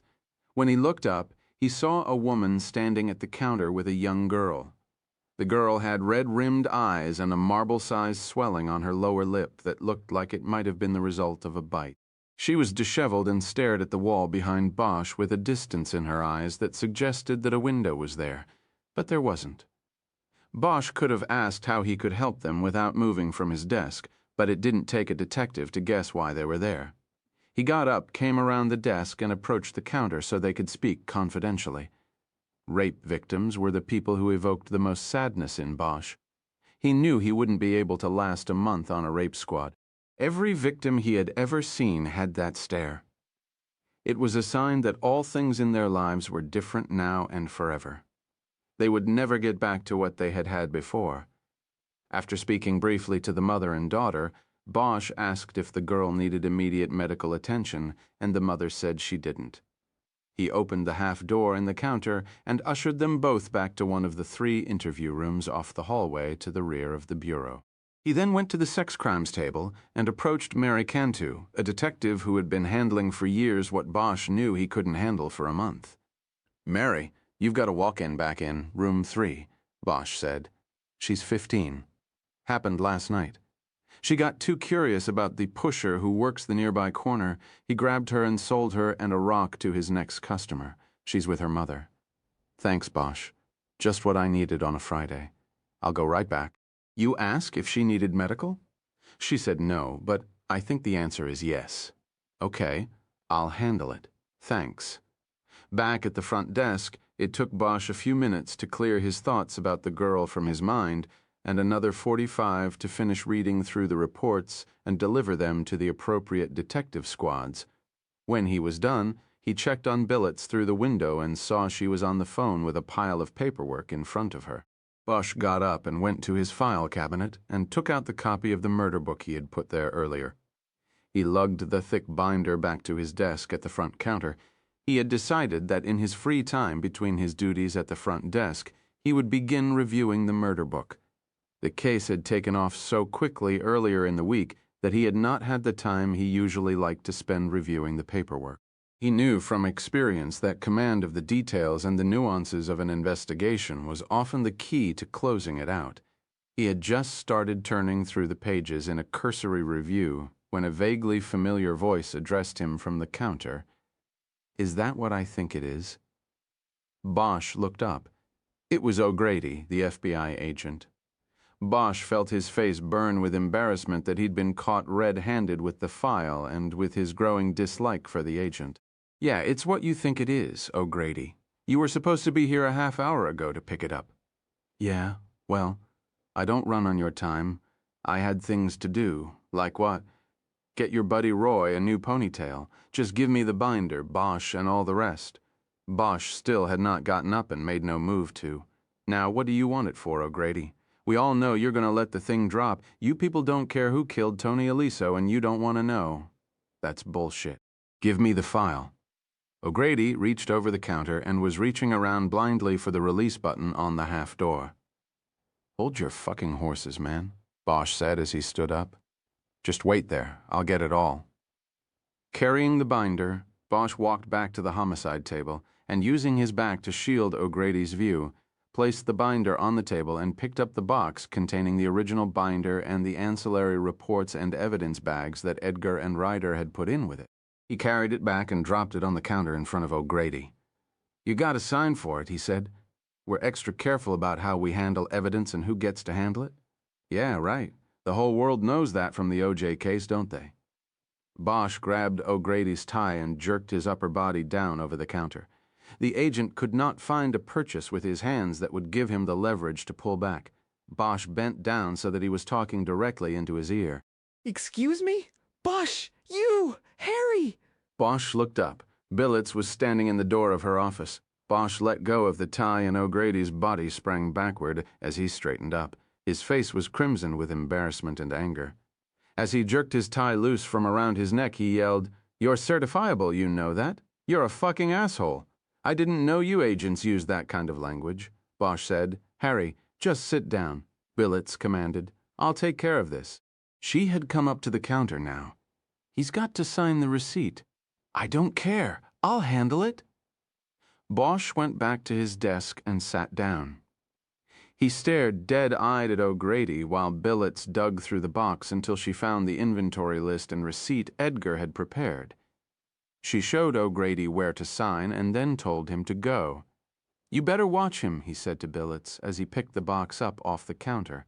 "You better watch yourself, Agent O'Grady. If I hear anything else about this little disagreement here, I'll file a complaint against you for inciting it. He's the one who, I don't care, understand." "I don't care. Now leave. I'm leaving, but you watch your boy there. Keep him away from this." O'Grady pointed to the contents of the box. Billets didn't answer. O'Grady picked the box up and made a move to step away from the counter, but stopped and looked once more at Bosch. "Hey, Bosch, by the way, I got a message from Roy." "Agent O'Grady, would you please leave?" Billets said angrily. "What is it?" Bosch said. He just wanted to ask, who's the meat now? With that, he turned around and headed down the hall to the exit. Billets watched him until he was gone and then turned around and looked at Bosch with anger in her eyes. "You just don't know how to help yourself, do you?" she said. "Why don't you grow up and quit these little pissing wars?" She didn't wait for his reply because he didn't have one. She walked quickly back into her office and shut the door. She then closed the blinds over the interior window. Bosch leaned back with his hands laced behind his neck, looked up at the ceiling, and exhaled loudly. After the O'Grady incident, Bosch almost immediately became busy with a walk-in case involving an armed robbery.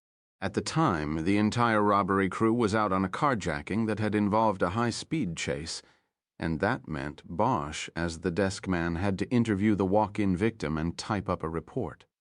The victim was a young Mexican boy whose job it was to stand on the corner of Hollywood Boulevard at Sierra Bonita and sell maps to the homes of movie stars up in the hills. At 10 that morning, shortly after he had set up his plywood sign and begun waving down cars, an old American-made sedan had pulled up with a man driving and a woman in the passenger seat. After asking how much the maps cost and whether he had sold very many of them, the woman had pointed a gun at the boy and robbed him of $38. He had come in to report the crime with his mother. As it turned out, he had sold only one map that day before the robbery, and nearly all of the money taken from him was his own. He had brought it with him to make change. His loss was about what he made for a whole day of standing on the corner and waving his arm like a windmill. Because of the small take and sloppy method used by the robbers, Bosch immediately thought the suspects were a couple of hypes looking for a quick score to buy their next balloon of heroin. They had not even bothered to hide the car's license plate, which the boy had spotted and memorized as they drove away. After he was finished with the boy and his mother, he went to the teletype machine and put out a wanted on the car with a description of the suspects. He found, when he did this, that there was already a wanted out on the vehicle for its use in 2 prior robberies in the last week. A lot of good that did the kid who lost a day's pay, Bosch thought. The robbers should have been picked up before they got to the boy, but this was the big city, not a perfect world. Disappointments like that didn't stay long with Bosch. By this time, the squad room had pretty much cleared out for lunch. Bosch saw only Mary Cantu at the sex crimes table, probably working on the paper from that morning's walk-in job. Edgar and Ryder were gone, apparently having decided it would be better to go separately to Musso's. As Bosch got up to leave, he noticed that the blinds were still drawn over the window to the lieutenant's office. Billets was still in there, he knew. He went to the homicide table and put the copy of the murder book into his briefcase, and then went and knocked on her door. Before she could answer, he opened the door and stuck his head in. "I'm going to go catch some lunch and then go downtown for the IAD thing. You won't have anybody out on the counter." "Okay," she said. "I'll put Edgar or Ryder up there after lunch. They're just waiting around for a case anyway." "Okay, then. I'll see you, Harry." "Yes." "I'm sorry for what happened earlier. Not for what I said. I meant what I said, but I should have taken you in here and spoken to you. Doing it out there in front of the others was wrong. I apologize. Don't worry about it. Have a nice weekend." "You too." "I'll try, Lieutenant. Grace." Grace. Bosch got to Musso and Frank's restaurant on Hollywood Boulevard at exactly 12:30 and parked in the back. The restaurant was a Hollywood landmark, having been on the boulevard since 1924. In its heyday, it had been a popular destination for Hollywood's elite. Fitzgerald and Faulkner held forth. Chaplin and Fairbanks once raced each other down Hollywood Boulevard on horseback, the loser having to pick up the dinner tab. The restaurant now subsisted mostly on its past glory and faded charm. Its red leather padded booths still filled every day for lunch, and some of the waiters looked and moved as if they had been there long enough to have served Chaplin. The menu hadn't changed in all the years Bosch had been eating there, this in a town where the hookers out on the boulevard lasted longer than most restaurants. Edgar and Ryder were waiting in one of the prized round booths, and Bosch slid in after they were pointed out by the maitre d'. He was apparently too old and tired to walk Bosch over himself. They were both drinking iced tea, and Bosch decided to go along with that, though privately, he lamented that they were in the place that made the best martini in the city. Only Ryder was looking at the menu. She was new in the division and hadn't been to Musso's enough times to know what the best thing was to order for lunch. "So what are we doing?" Edgar asked while she looked. "We've got to start over," Bosch said. "The Vegas stuff was all misdirection." Ryder glanced over the top of the menu at Bosch. "Kiz, put that down," he said. "If you don't get the chicken pot pie, you're making a mistake." She hesitated, nodded, and put the menu aside. "What do you mean, misdirection?" she asked. "I mean, whoever killed Tony wanted us to go that way. And they planted the gun out there to make sure we stayed out there, but they screwed up. They didn't know the guy they planted the gun on was a Fed who would have a bunch of other Feds as an alibi. That was the screw-up. Now, once I learned that our suspect was an agent, I thought Joey Marks and his people must have figured out he was a Fed and set the whole thing up to taint him." "I still think that sounds good," Edgar said. "It does, or it did until last night," Bosch said as an ancient waiter in a red coat came to the table. "3 chicken pot pies," Bosch said. "Do you want something to drink?" the waiter asked. "Hell with it," Bosch decided. "Yeah, I'll have a martini, 3 olives. You can bring them some more iced tea, that's it." The waiter nodded and slowly glided away without writing anything on his pad. "Last night," Bosch continued, "I learned from a source that Joey Marks did not know the man he thought was named Luke Goshen was a plant. He had no idea he was an informant, let alone an agent. In fact, once we picked Goshen up, Joey was engaged in a plan to try to find out whether Goshen was going to stand up or talk. This was because he had to decide whether to put a contract on him in the Metro jail." He waited a moment to let them think about this. "So you can see with that information in the mix now, the second theory no longer works." "Well, who's the source?" Edgar asked. "I can't tell you that, guys. But it's solid, it's the truth." He watched their eyes float down to the table. He knew they trusted him, but they also knew how informants were often the most skilled liars in the game. It was a tough call to base everything from here on out on an informant. Okay, Bosch said. The source was Eleanor Wish. Jerry, have you told Kiz about all of that? Edgar hesitated, then nodded. Okay, then you know who she is. She overheard all of what I told you while they had her in that house. Before we got there, both Joey and the lawyer, Torino, were there. She overheard them, and from what she heard, they didn't know about Goshen. See, that whole abduction was part of the test. They knew the only way I could find out where the safe house was would be to get it from Goshen. That was the test, to see if he was talking or not. They sat in silence for a few minutes while Edgar and Ryder digested this. Okay, Edgar finally said. I see what you're saying, but if Vegas was one big fucking red herring, how does the gun get over there in the agent's house? That's what we have to figure out. What if there was someone outside of Tony's mob connections but close enough to him to know he was washing money and the reason why he made all the trips to Vegas? Someone who either had personal knowledge or maybe followed Tony to Vegas and watched how he worked, how he picked up the money from Goshen, everything, someone who knew exactly how he did it, who knew Goshen could be set up to take the fall and that Tony'd be coming back on Friday with a lot of money in his briefcase.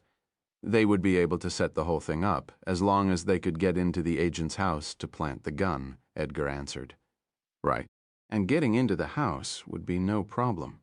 It's out in the middle of nowhere. He was away at the club for long stretches at a time. Anybody could get in, plant the gun, and get out. The question is, who? You're talking about either his wife or his girlfriend, Edgar said. Both could have had that kind of access. Bosch nodded. So which one do we set up on? The three of us can't do both, not on a freelance like this. We don't need to, Bosch said. I think the choice is obvious. Which, Edgar said. The girlfriend. Bosch looked at Ryder, giving her the chance to answer. She saw his look, and then her eyes narrowed as she went to work. It can't be the girlfriend because she called Tony on Sunday morning, on the voicemail. Why would she call the guy if she knew he was dead? Bosch nodded. She was good. Could have been part of a setup, Edgar said. Another misdirection. Could be, but I doubt it, Bosch said. Plus, we know she worked Friday night. That would make it kind of tough for her to be over here whacking Tony. So then it's the wife, Edgar said. Veronica. Right? Bosch said, I think she was lying to us, acting like she didn't know anything about her husband's business when she knew everything. I think this whole thing was her plan. She wrote the letters to the IRS and to the OCID. She wanted to get something going against Tony. Then when he ended up dead, it would point toward a mob hit. Trunk music. Planting the gun on Goshen was just icing. If we found it, fine. If we didn't, then we'd be sniffing around Vegas until we shelved the case. You're saying she did this all on her own? Edgar asked. No, Bosch said. I'm just saying I think this was her plan, but she had to have had help. An accomplice. It took two to do the actual hit, and she sure didn't take the gun to Vegas. After the kill, she stays at the house and waits while the accomplice goes to Vegas and plants the gun while Luke Goshen's at the club. But wait a minute, Ryder said. We're forgetting something. Veronica Aliso had it very cushy in her existing life. Tony was raking in the bread with his washing machine. They had the big house in the hills, the cars. Why would she want to kill the cash cow? How much was in that briefcase? According to the feds, $480,000, Bosch said. Edgar whistled softly. Ryder shook her head. I still don't see it, she said. That's a hell of a lot of money. But Tony was making at least that much a year in business terms. Killing him was a short-term gain, long-term loss for her. Doesn't make sense. Then there's something else running through all of this that we don't know about yet, Bosch said. Maybe he was about to dump her. Maybe that old lady in Vegas who said Tony was going to go away with Layla was telling the truth. Or maybe there's money somewhere we don't know about, but for now I can't see anybody else fitting into this picture but her. But what about the gatehouse, Ryder said. The log shows she never left Friday, the whole night, and she had no visitors. Well, we've got to work on that, Bosch said. There had to have been a way for her to get in and out. What else? Edgar asked. We start over, Bosch said. I want to know everything about her. Where'd she come from? Who are her friends? What does she do in that house all day long? And what did she do and who did she do it with all those times? Tony was away. Ryder and Edgar nodded. There's got to be an accomplice, and my guess is that it's a man. And I'll bet we'll find him through her. The waiter came up with a tray and put it down on a folding cart. They watched silently as he prepared the meal. There were 3 separate chicken pot pies on the tray. The waiter used a fork and spoon to take the top crust off each and put it on a plate. Next, he scooped the contents of each pie out and put it on the crust, served the 3 cops their dishes, and put down fresh glasses of iced tea for Edgar and Ryder. He then poured Bosch's martini from a small glass carafe and floated away without a word. Obviously, Bosch said, we have to do this quietly. Yeah, Edgar said, and bullets also put us on the top of the rotation. Next call comes in, me and Kiz get it, and we have to work it without you. That's going to take us away from this. Well, do what you can. If you get a body, you get a body. Nothing we can do about that. Meantime, this is what I propose. You 2 work on Veronica's background, see what you can find. You got any sources at the Times or the Trades? I know a couple at the Times, Ryder said, and there's a woman I once had a case with. She was a Vic, who's a receptionist or something at Variety. You trust 'em? I think I can. See if they'll pull a search on Veronica for you. She had a brief flash of fame a while back, her 15 minutes. Maybe there were some stories about her, stories that would have names of people we could talk to. What about talking to her again? Edgar asked. I don't think we should do it yet. I want to have something to talk to her about. What about neighbors? You can do that. Maybe she'll look out the window and see you. Give her something to think about. If you go up there, see if you can take another look at the gate log. Talk to Nash. I'm sure you can turn him without needing another search warrant. I'd like to take a look at the whole year, know who has been going in to see her, especially while Tony was out of town. We have Tony's credit records and can construct his travel history. You'll be able to know when she was in that house alone. Bosch raised his fork. He hadn't had a bite of food yet, but his mind was too full of the case, and what needed to be done. The other thing is we need as much of the case file as we can get. All we've got is the copy of the murder book.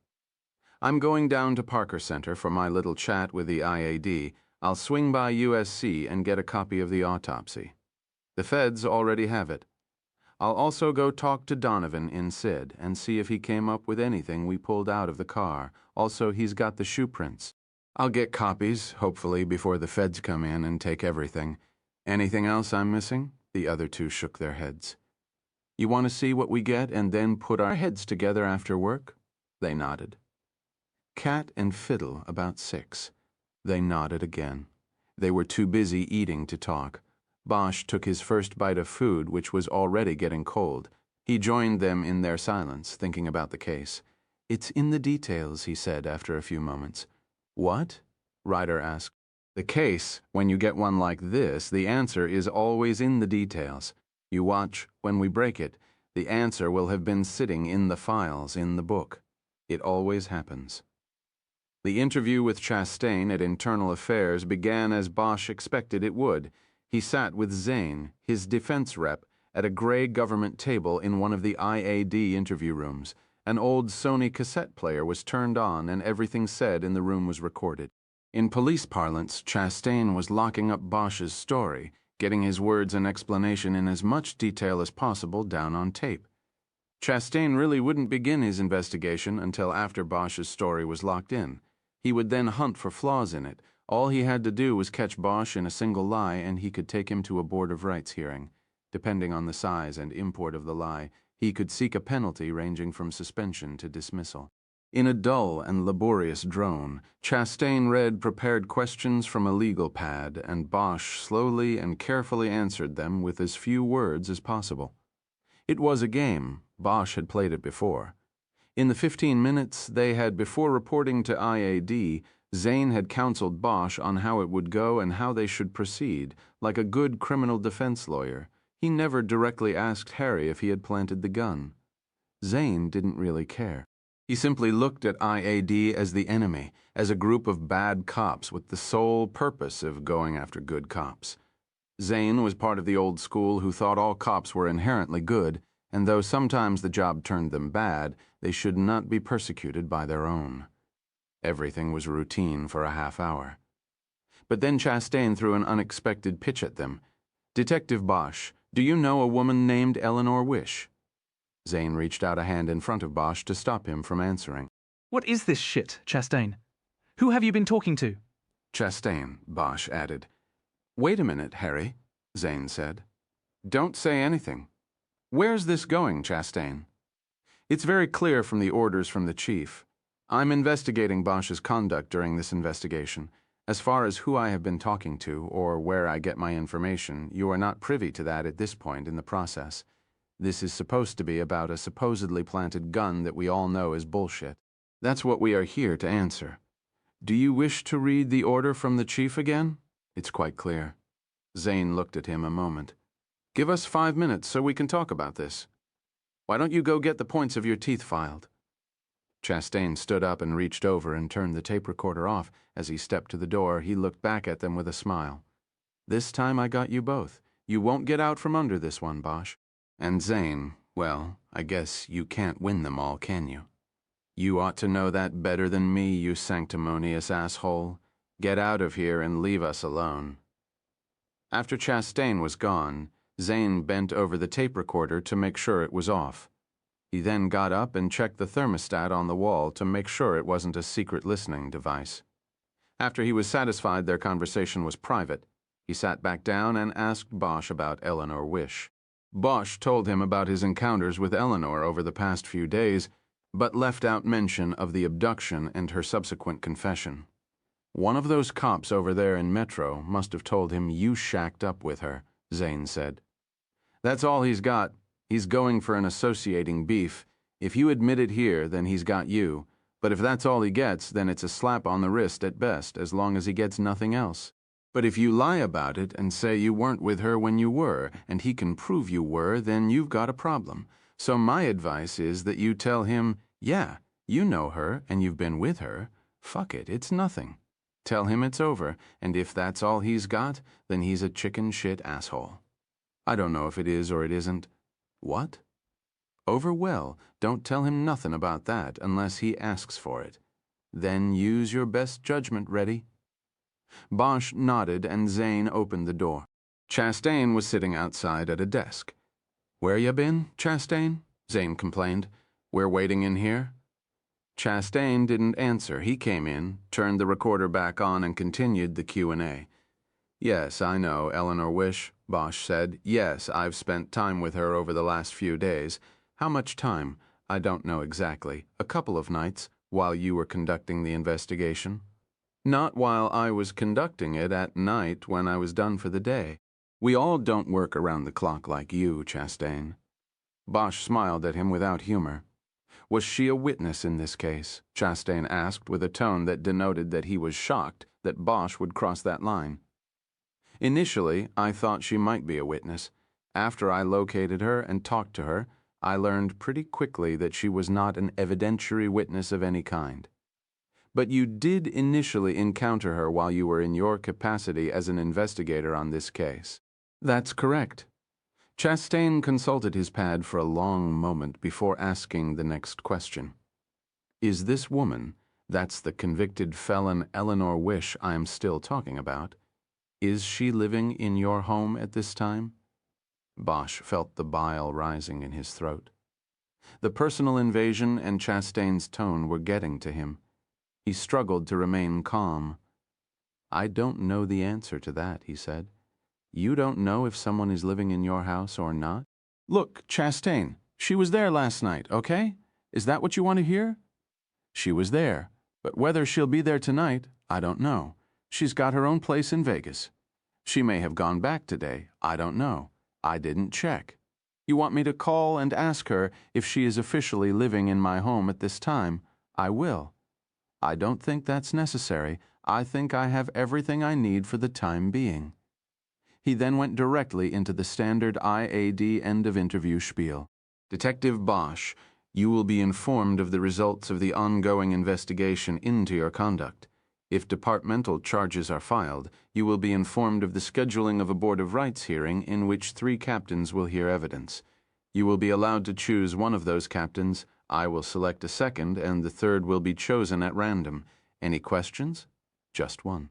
How can you call yourself a cop when all you do is sit up here and conduct these bullshit investigations into bullshit? Zane reached over and put a hand on Bosch's forearm to quiet him. No, that's okay, Chastain said, waving off Zane's effort to calm things. I don't mind answering. In fact, I get that question a lot, Bosch. Funny, but it always seems I get it from the cops I happen to be investigating. Anyway, the answer is that I take pride in what I do because I represent the public, and if there is no one to police the police, then there is no one to keep the abuse of their wide powers in check. I serve a valuable purpose in this society, Detective Bosch. I'm proud of what I do. Can you say the same? Yeah, Bosch said. I'm sure that sounds great on tape for whoever listens to it. I get the feeling you probably sit alone at night and listen to it yourself, over and over again. After a while, you believe it, but let me ask you this, Chastain. Who polices the police? Who police the police? Bosch stood up, and Zane followed. The interview was over after leaving IAD and thanking Zane for his help. Bosch went down to the SID lab on the 3rd floor to see Art Donovan. The criminologist had just come back from a crime scene and was sorting through evidence bags and checking the material against an evidence list. He looked up as Bosch was approaching. How'd you get in here, Harry? I know the combination. Most detectives who worked RHD knew the door lock combo. Bosch hadn't worked RHD in 5 years, and they still hadn't changed it. See, Donovan said, that's how the trouble starts. What trouble? You coming in here while I'm handling evidence. Next thing you know, some wise-ass defense lawyer says it got tainted, and I look like an asshole on national TV. You're paranoid, Artie. Besides, we're not due for another trial of the century for at least a few years. Funny. What do you want, Harry? You're the second guy who said I was funny today? What happened with my shoe prints and all the rest of the stuff? The Aliso case? No, the Lindbergh case. What do you think? Well, I heard that Aliso wasn't yours anymore. I'm supposed to have everything ready for the FBI to pick up. When is that? Donovan looked up from what he was doing for the first time. They just said they'd send somebody by 5. Then it's still my case until they show up. What about the shoe prints you pulled? There's nothing about them.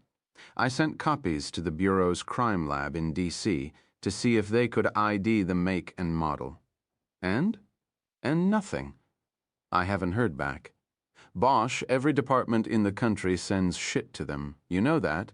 And last I heard, they don't drop everything they're doing when a package from the LAPD comes in. It will probably be next week sometime before I hear back, if I'm lucky. Shit. It's too late to call the East Coast now anyway. Maybe Monday. I didn't know they suddenly became so important to you. Communication, Harry, that's the secret. You ought to try it sometime. Never mind that. Do you still have a set of copies? Yep. Can I get a set? Sure can, but you're going to have to wait about 20 minutes or so till I'm done with this.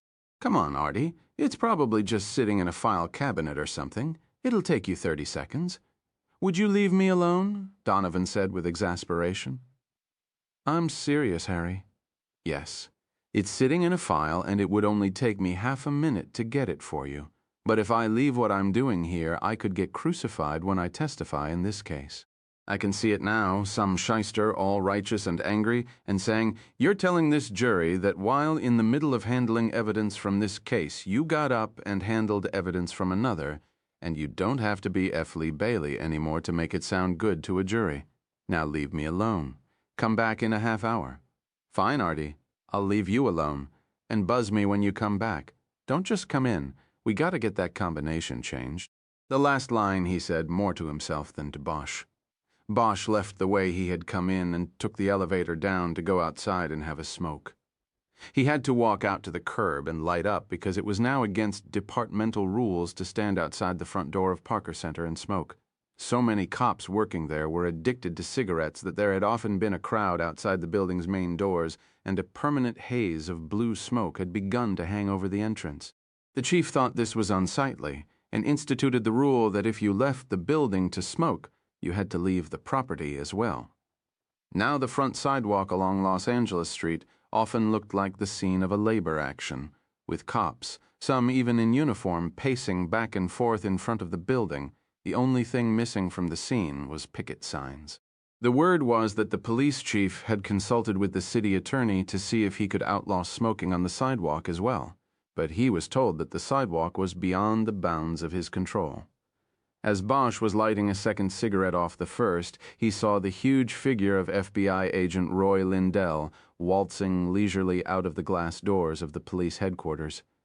When he got to the sidewalk, he turned right and headed toward the federal courthouse. He was coming directly toward Bosch. Lindell didn't see Bosch until he was a few feet away. It startled him. "What is this? Are you waiting for me?" "No, I'm having a cigarette, Lindell." "What are you doing?" "None of your business." He made a move to pass, but Bosch stopped him with the next line. "Have a nice chat with Chastain." "Look, Bosch, I was asked to come over and give a statement, and I obliged. I told the truth.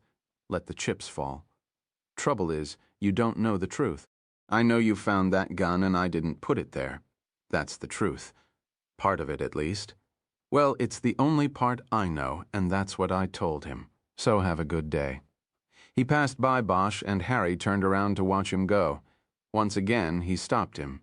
"You people might be satisfied with only part of the truth, but I'm not." Lindell turned around and stepped back to Bosch. "What's that supposed to mean? Figure it out." "No, you tell me." "We were all used, Lindell. I'm going to find out by who. When I do, I'll be sure to let you know." "Look, Bosch, you don't have the case anymore. We're working it, and you better stay the fuck away from it." "Yeah, you guys are working the case all right," Bosch said sarcastically. "I'm sure you're pounding the pavement on this one. Let me know when you figure it out." "Bosch, it's not like that. We care about it. Give me one answer, Lindell." "What? In the time you were under, did Tony Aliso ever bring his wife over there to make a pickup?" Lindell was quiet a moment while he decided whether to answer. He finally shook his head. "Not once," he said. "Tony always said she hated the place. Too many bad memories, I guess." Bosch tried to remain cool. "Memories of Vegas?" Lindell smiled. "For somebody who supposedly has all the answers, you don't know much, do you, Bosch?" "Tony met her in the club something like 20 years ago. Long before my time. She was a dancer, and Tony was going to make her a movie star. Same story he was using on him to the end. Only after her, I guess he got wise and learned not to marry every one of them." "Did she know Joey Marks? Your one question is now up to 3. Bosch, did she?" "I don't know." "What was her name back then?" "That's another one. I don't know. I'll see you around, Bosch." He turned and walked away. Bosch threw his cigarette into the street and walked back toward the glass house. A few minutes later, after being properly buzzed through the door into the SID offices, Bosch found Donovan at his desk again. The criminalist lifted a thin file from the desk and handed it to Harry. "You got copies in there," he said. "Same thing I sent the Bureau. What I did was shoot a copy of the negative and then shot the new negative and printed it in black and white contrast for comparison purposes. I also blew it up to actual size." Bosch didn't understand what Donovan had just said except for the last part. He opened the file. There were 2 pages of copy paper with the shoe prints in black. Both were partial prints of the same right shoe, but between the 2 partials almost all of the shoe was there. Donovan got up and looked at the open file. He pointed to a tread ridge on one of the copies. It was a curving line on the heel, but the line was broken. "Now, if you find the shooter and he still has the shoes, this is where you'll get him. See how that line is broken there? That does not appear to be a manufacturer's design.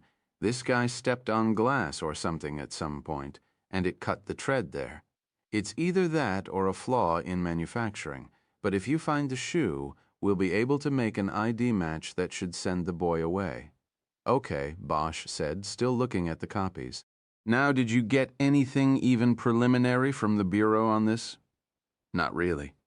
I've got a guy I go to pretty regularly with this kind of stuff. I know him, seen him at a couple of the SID conventions. Anyway, he called just to let me know he got the package, and he'd get on it as soon as he could. He said that off the top of his head he thought it was one of those lightweight boots that are popular now. You know, they're like work boots, but they're comfortable and wear like a pair of Nikes. Okay, Artie, thanks. Bosch drove over to the County USC Medical Center and around to the parking lot by the railroad yard. The coroner's office was located at the far end of the medical center property, and Bosch went in through the back door after showing his badge to a security guard. He checked Dr. Salazar's office first, but it was empty. He then went down to the autopsy floor and looked in the first suite, where the lowered table that Salazar always used was located. Salazar was there, working on another body. Bosch stepped in, and Salazar looked up from the open chest cavity of what looked like the remains of a young black man. "Harry, what are you doing here? This is a South Bureau case. I wanted to ask about the Aliso case. Kind of got my hands full at the moment, and you shouldn't be in here without a mask and gown. I know you think you could have your assistant dub off a copy of the protocol for me. No problem. I heard the FBI took an interest in the case. Harry. Is that true? That's what I hear. Funny thing, those agents didn't bother talking to me. They just came in and got a copy of the protocol. The protocol only has conclusions, none of the ruminating we doctors like to do. So what would you have ruminated about with them if they had talked to you? I would have told them my hunch, Harry. Which is... Salazar looked up from the body, but kept his rubber-gloved and bloody hands over the open chest so they wouldn't drip on anything else. My hunch is that you're looking for a woman. Why's that? The material in and below the eyes. Preparation H. What? Nothing. Never mind. What did you find? The substance was analyzed and it came back oleocapsicum. Found it on the nasal swabs, too. Know what oleocapsicum is better known as, Harry? Pepper spray. Shit, Harry. You ruined my fun. Sorry. So somebody sprayed him with pepper spray? Right, again. That's why I think it's a woman. Someone who was either having problems controlling him or afraid of problems. That makes me think it's a woman. Besides, all these women around here, they all carry that stuff in their purses. Bosch wondered if Veronica Aliso was one of those women. That's good, Sally. Anything else? No surprises. Tests came back clean. No amyl nitrate? Nope, but that has a short retention. We don't find it that often. Did you get anywhere with the slugs? Yeah, we did all right. Can you call your guy? Take me to the intercom. While Salazar held his hands up in front of himself so they wouldn't touch anything, Bosch pushed his wheelchair to the nearby counter, where there was a phone with an intercom attachment. Salazar told Bosch which button to push, and then ordered someone to make a copy of the protocol immediately for Bosch. Thanks, Bosch said. No problem. Hope it helps. Remember, look for a woman who carries pepper spray in her purse. Not mace. Pepper spray. Right? The end of the week traffic was intense, and it took Bosch nearly an hour to get out of downtown and back to Hollywood. When he got to the Cat Fiddle pub on Sunset, it was after 6, and as he walked through the gate, he saw Edgar and Ryder already sitting at a table in the open-air courtyard. There was a pitcher of beer on their table, and they weren't alone. Sitting at the table with them was Grace Billets. The Cat Fiddle was a popular drinking spot with the Hollywood cops because it was only a few blocks from the station on Wilcox. So Bosch didn't know as he approached the table whether Billets happened to be there by coincidence or because she knew of their freelance operation. Howdy, folks, Bosch said as he sat down. There was one empty glass on the table, and he filled it from the pitcher. He then held the glass up to the others and toasted to the end of another week. Harry, Ryder said. The lieutenant knows what we've been doing. She's here to help. Bosch nodded and slowly looked at Billets. I'm disappointed that you didn't come to me first, she said, but I understand what you're doing. I agree that it might be in the Bureau's best interest to let this lie and not endanger their case, but a man was murdered. If they're not going to look for the killer, I don't see why we shouldn't. Bosch nodded. He was almost speechless. He'd never had a boss who wasn't a rigid-by-the-book man. Grace Billets was a major change. Of course, she said, we have to be very careful. We screw this up, and we'll have more than just the FBI mad at us. The unspoken message was that their careers were at stake here. Well, my position's already pretty much shot, Bosch said. So if anything goes wrong, I want you all to lay it on me. That's bullshit, Ryder said. No, it's not. You all are going places. I'm not going anywhere. Hollywood is it for me, and all of us here know it. So if this thing hits the fan, back out. I'll take the heat. If you can't agree to that, I want you to back out now. There was silence for a few moments, and then one by one the other three nodded. Okay then, he said. You may have told the lieutenant what you've been doing, but I'd like to hear it myself. We've come up with a few things, not a lot. Ryder said. Jerry went up the hill to see Nash while I worked the computer and talked to a friend at the Times. First off, I ran Tony Aliso's TRW credit report and got Veronica's Social Security number off that. I then ran that through the Department of Social Security computer to try and get a work history and found out that Veronica is not her real name. The social comes back to Jennifer Gilroy, born 41 years ago in Las Vegas, Nevada. No wonder she said she hated Vegas. She grew up there. Any work history? Nothing until she came out here and worked for TNA Productions. What else? Before she could answer, there was a loud commotion near the glass door to the interior bar. The door opened and a large man in a bartender's jacket pushed a smaller man through. The smaller man was disheveled and drunk and yelling something about the lack of respect he was getting. The bartender roughly walked him to the courtyard gate and pushed him through. As soon as the bartender turned to go back to the bar, the drunk spun around and started back in. The bartender turned around and pushed him so hard he fell backward onto the seat of his pants. Now, embarrassed, he threatened to come back and get the bartender. A few people at some of the outside tables snickered. The drunk got up and staggered out to the street. They start early around here, Billets said. Go ahead, Kiz. Anyway, I did an NCIC run. Jennifer Gilroy got picked up twice in Vegas for soliciting. This is going back more than 20 years. I called over there and had them ship us the mugs and reports. It's all on fiche, and they have to dig it out. So we won't get it till next week. There probably won't be much there anyway. According to the computer, neither case went to court. She pleaded out and paid a fine each time. Bosch nodded. It sounded like a routine disposal of routine cases.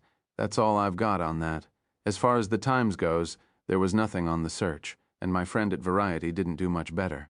Veronica Aliso was barely mentioned in the review of Casualty of Desire. Both she and the movie were panned, but I'd like to see it anyway. Do you still have the tape, Harry? On my desk. Does she get naked in it? Edgar asked. If she does, I'd like to see it too. He was ignored. Okay, what else? Ryder said. Veronica also got a couple mentions in stories about movie premieres and who attended. It wasn't a lot. When you said she had 15 minutes, I think you confused minutes with seconds anyway. That's it from me, Jerry? Edgar cleared his throat and explained that he had gone up to the gatehouse at Hidden Highlands and run into a problem when Nash insisted on a new search warrant to look at the complete gate log. Edgar said he then spent the afternoon typing up the search warrant and hunting for a judge who hadn't left early for the weekend. He eventually was successful and had a signed warrant which he planned to deliver the next morning. Kiz and I are going up there in the morning. We'll get a look at the gate log, and then we're probably going to hit some of the neighbors, do some interviews. Like you said, we're hoping the widow will look out her window and catch our act. Maybe get a little spooked, maybe panic, make a mistake. It was then Bosch's turn, and he recounted his afternoon efforts, including his run-in with Roy Lindell and the agent's recollection that Veronica Aliso had started her show business career as a stripper in Vegas. He also discussed Salazar's finding that Tony Aliso had been hit in the face with a blast of pepper spray shortly before his death and shared the deputy coroner's hunch that it might have been a woman who sprayed him. Does he think she could have pulled this off by herself after hitting him with the pepper spray? Billets asked. It doesn't matter because she wasn't alone, Bosch answered. He pulled his briefcase onto his lap and took out the copies of the shoe prints Donovan had recovered from the body and the bumper of the Rolls. He slid the pages to the middle of the table so the three others could look. That's a size 11 shoe. It belongs to a man, Artie says. A big man. So the woman, if she was there, could have sprayed him with the pepper. But this guy finished the job. Bosch pointed to the shoe prints. He put his foot right on the victim so he could lean in close and do the job point blank. Very cool and very efficient. Probably a pro, maybe someone she knew since her Vegas days. Probably the one who planted the gun in Vegas, Billets asked. That's my guess. Bosch had been keeping his eye on the front gate of the courtyard just in case the drunk who had been tossed out decided to come back and make his point. But when he glanced over now, he didn't see the drunk. He saw Officer Ray Powers, wearing mirrored glasses despite the lateness of the day, entering the courtyard and being met halfway across by the bartender. Waving his arms in an animated fashion, the bartender told the big cop about the drunk and the threats. Powers glanced around at the tables and saw Bosch and the others. When he had disengaged from the bartender, he sauntered over. So, the Detective Bureau Brain Trust takes 5, he said. That's right, Powers, Edgar said. I think the guy you're looking for is out there pissing in the bushes. Yes, I'll just go out there and fetch him, boss. Powers looked around the table at the others with a satisfied smirk on his face. He saw the copies of the shoe prints on the table and pointed at them with his chin. Is this what you dicks call an investigative strategy session? Well, I'll give you a tip. Those there are what they call shoe prints. He smiled at his remark, proud of it. We're off duty, Powers, Billets said. Why don't you go do your job and we'll worry about ours? Powers saluted her. Somebody's got to do the job, don't they? He walked away and out through the gate without waiting for a reply. He's got one hell of a bug up his ass. Ryder said. He's just mad because I told his lieutenant about the fingerprint he left on our car, Billets said. I think he got his ass chewed. Anyway, back to business. What do you think, Harry? Do we have enough to take a hard run at Veronica? I think we almost do. I'm going to go up there with these guys tomorrow. See what's on the gate log. Maybe we'll pay her a visit. I just wish we had something concrete to talk to her about. Billets nodded. I want to be kept informed tomorrow. Call me by noon. Will do. The more time that goes by on this, the harder it will be to keep this investigation among just us. I think by Monday we're going to have to take stock and decide whether to turn what we have over to the Bureau. I don't see that, Bosch said, shaking his head.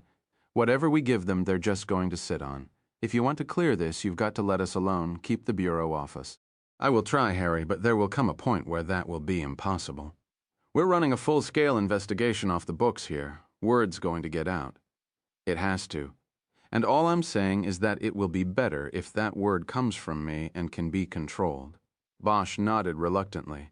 He knew she was right, but he had to fight her suggestion. The case belonged to them. It was his. And all that had happened to him in the last week made it all the more personal. He didn't want to give it up. He gathered up the copies of the shoe prints and put them back in his briefcase. He finished the last of his glass of beer and asked who and what he owed for it. It's on me, Billets said. The next one, after we clear this, is on you. It's a deal. When Bosch got to his house, he found the door locked, but the key he had given Eleanor Wish was under the front mat. The first thing he checked when he got inside was the hopper print. It was still there on the wall, but she was gone. He made a quick scan of the rooms and found no note. He checked the closet and her clothes were gone. So was her suitcase. He sat on the bed and thought about her leaving. That morning they had left things open. He had risen early and while she was still in bed, watching him get ready for the day, he'd asked her what she was going to do during the day. She had told him she didn't know. Now she was gone. He rubbed a hand over his face. He was already beginning to feel the loss of her, and he replayed in his mind their conversations of the night before. He had played it wrong, he decided. It had cost her something to tell him of her complicity, and he had only evaluated it in terms of what it meant to him and to his case. Not to her, not to them. Bosch leaned back until he was lying across the bed. He spread his arms and stared up at the ceiling. He could feel the beer working inside him, making him tired. Okay, he said out loud. He wondered if she would call or if another 5 years would go by before he saw her again by happenstance. He thought about how much had happened to him in the past 5 years and how long a wait that had been. His body ached. He closed his eyes. Okay? He fell asleep and dreamed about being alone in a desert with no roads and miles of open, desolate country ahead of him in every direction he looked. Heart fixed. Upped 2 containers of coffee and 2 glazed donuts from Bob's in the farmer's market at 7 Saturday morning. Then drove to the clearing where Tony Aliso's body had been found in the trunk of his car. As he ate and drank, he looked out on the marine layer shrouding the quiet city below. The sun, rising behind the towers of downtown, cast them as opaque monoliths in the haze. It was beautiful, but Bosch felt as though he were the only one in the world seeing it. When he had finished eating, he used a napkin he had wet in the water fountain at the farmer's market to clean the sticky residue of sugar off his fingers. He then stuffed all the papers and the first empty coffee cup back into the donut bag and started the car. Bosch had fallen asleep early Friday evening and awakened in his clothes before sunrise. He felt the need to get out of the house and do something. He had always believed that you could make things happen in an investigation by staying busy and with hard work. He decided that he would use the morning to try to find the spot where Tony Aliso's Rolls Royce was intercepted and pulled over by his killers. He concluded for a couple of reasons that the abduction had to have taken place on Mulholland Drive near the entrance to Hidden Highlands. First, the clearing where the car had been found was off Mulholland. If the abduction had taken place near the airport, it was likely the car would have been dumped near the airport, not 15 miles away. And second, the abduction could be done more easily and quietly up on Mulholland in the dark. The airport and the surrounding area were always congested with traffic and people and would have presented too much of a risk. The next question was whether Aliso had been followed from the airport or his killers simply waited for him at the abduction spot on Mulholland. Bosch decided on the latter, figuring that it was a small operation. 2 people, tops, and a tail and vehicle stop would be too iffy a proposition, particularly in Los Angeles, where every owner of a Rolls Royce would be acutely aware of the danger of carjackings. He thought that they had waited on Mulholland and somehow created a trap or scene that made Aliso stop his car, even though he was carrying $480,000 in cash in his briefcase, and Bosch guessed that the only way Aliso would make such a stop was if that scenario involved his wife. In his mind, Bosch saw the headlights of the Rolls Royce sweeping around a curve and illuminating a frantically waving Veronica Aliso. Tony would stop for that. Bosch knew that the waiting spot had to be on a place on Mulholland. They were sure Tony would pass. There were only 2 logical routes from the airport to Mulholland Drive and then to the gatehouse at Hidden Highlands. One way would be to go north on the 405 freeway and simply take the Mulholland Drive exit. The other way would have been to take La Cienega Boulevard from the airport north to Laurel Canyon and up the hill to Mulholland. The 2 routes had only a 1-mile stretch of Mulholland in common, and since there was no way of knowing for sure which route Aliso would take home that night, it seemed obvious to Bosch that the car stop and abduction would have been somewhere along that 1 mile of road. It was here that Bosch came, and for nearly an hour he drove back and forth along the stretch, finally settling on the spot he would have chosen for the abduction if it had been his plan. The location was at the bend in a hairpin curve a half-mile from the Hidden Highlands gatehouse. It was in an area with few homes, and those that were there were built on the south side on a promontory well above the road. On the north side, the undeveloped land dropped steeply away from the road into a heavily wooded arroyo where eucalyptus and acacia trees crowded one another. It was the perfect spot, secluded, out of sight. Once again, Bosch envisioned Tony Aliso coming around the curve and the lights of his Rolls coming upon his own wife in the road. Aliso stops, confused. What is she doing there? He gets out, and from the north side of the road her accomplice emerges.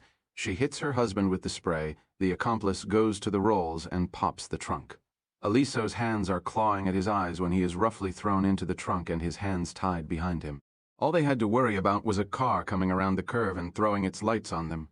But at that late hour on Mulholland, it didn't seem likely. The whole thing could have been done in 15 seconds. That's why the spray was used, not because it was a woman, but because it would make it fast. Bosch pulled off the road, got out, and looked around.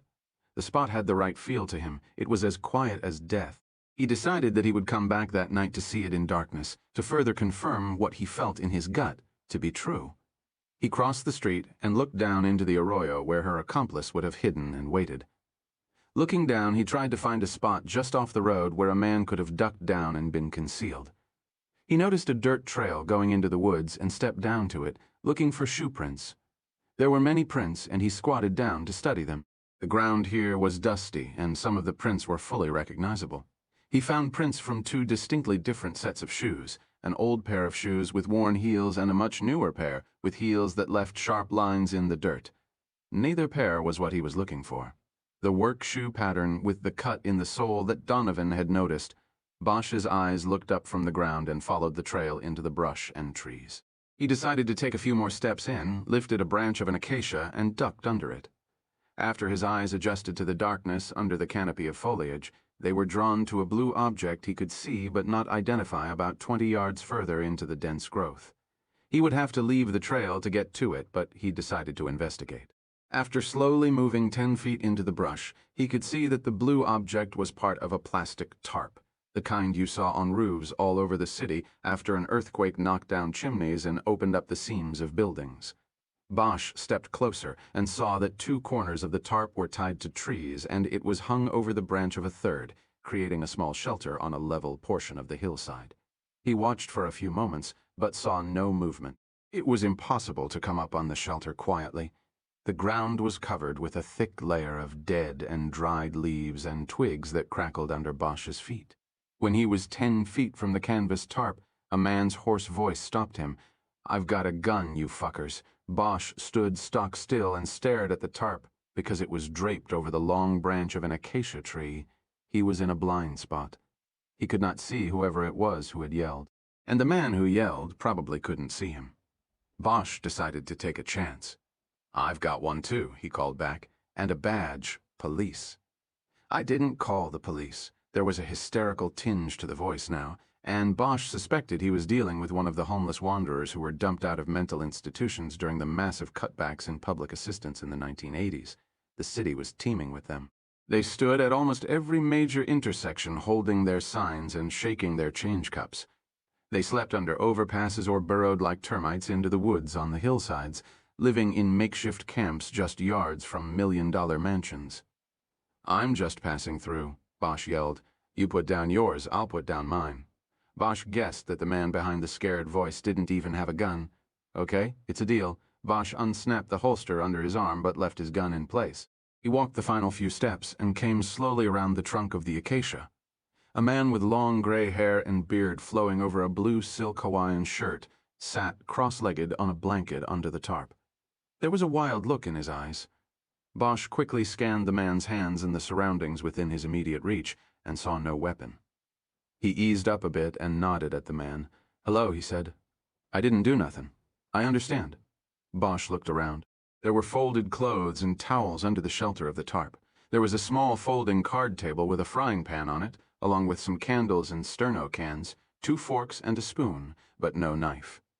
Bosch figured the man had the knife under his shirt or maybe hidden in the blanket. There was also a bottle of cologne on the table, and Bosch could tell that it had been liberally sprinkled about the shelter. Also under the tarp were an old tar bucket filled with crushed aluminum cans, a stack of newspapers, and a dog-eared paperback copy of Stranger in a Strange Land. He stepped to the edge of the man's clearing and squatted like a baseball catcher so they could face each other on the same level. He took a look around the outer edge of the clearing and saw that this was where the man discarded what he didn't need. There were bags of trash and remnants of clothing. By the base of another acacia, there was a brown and green suit bag. It was unzipped and lying open like a gutted fish. Bosch looked back at the man. He could see he wore 2 other Hawaiian shirts beneath the blue one on top, which had a pattern of hula girls on surfboards.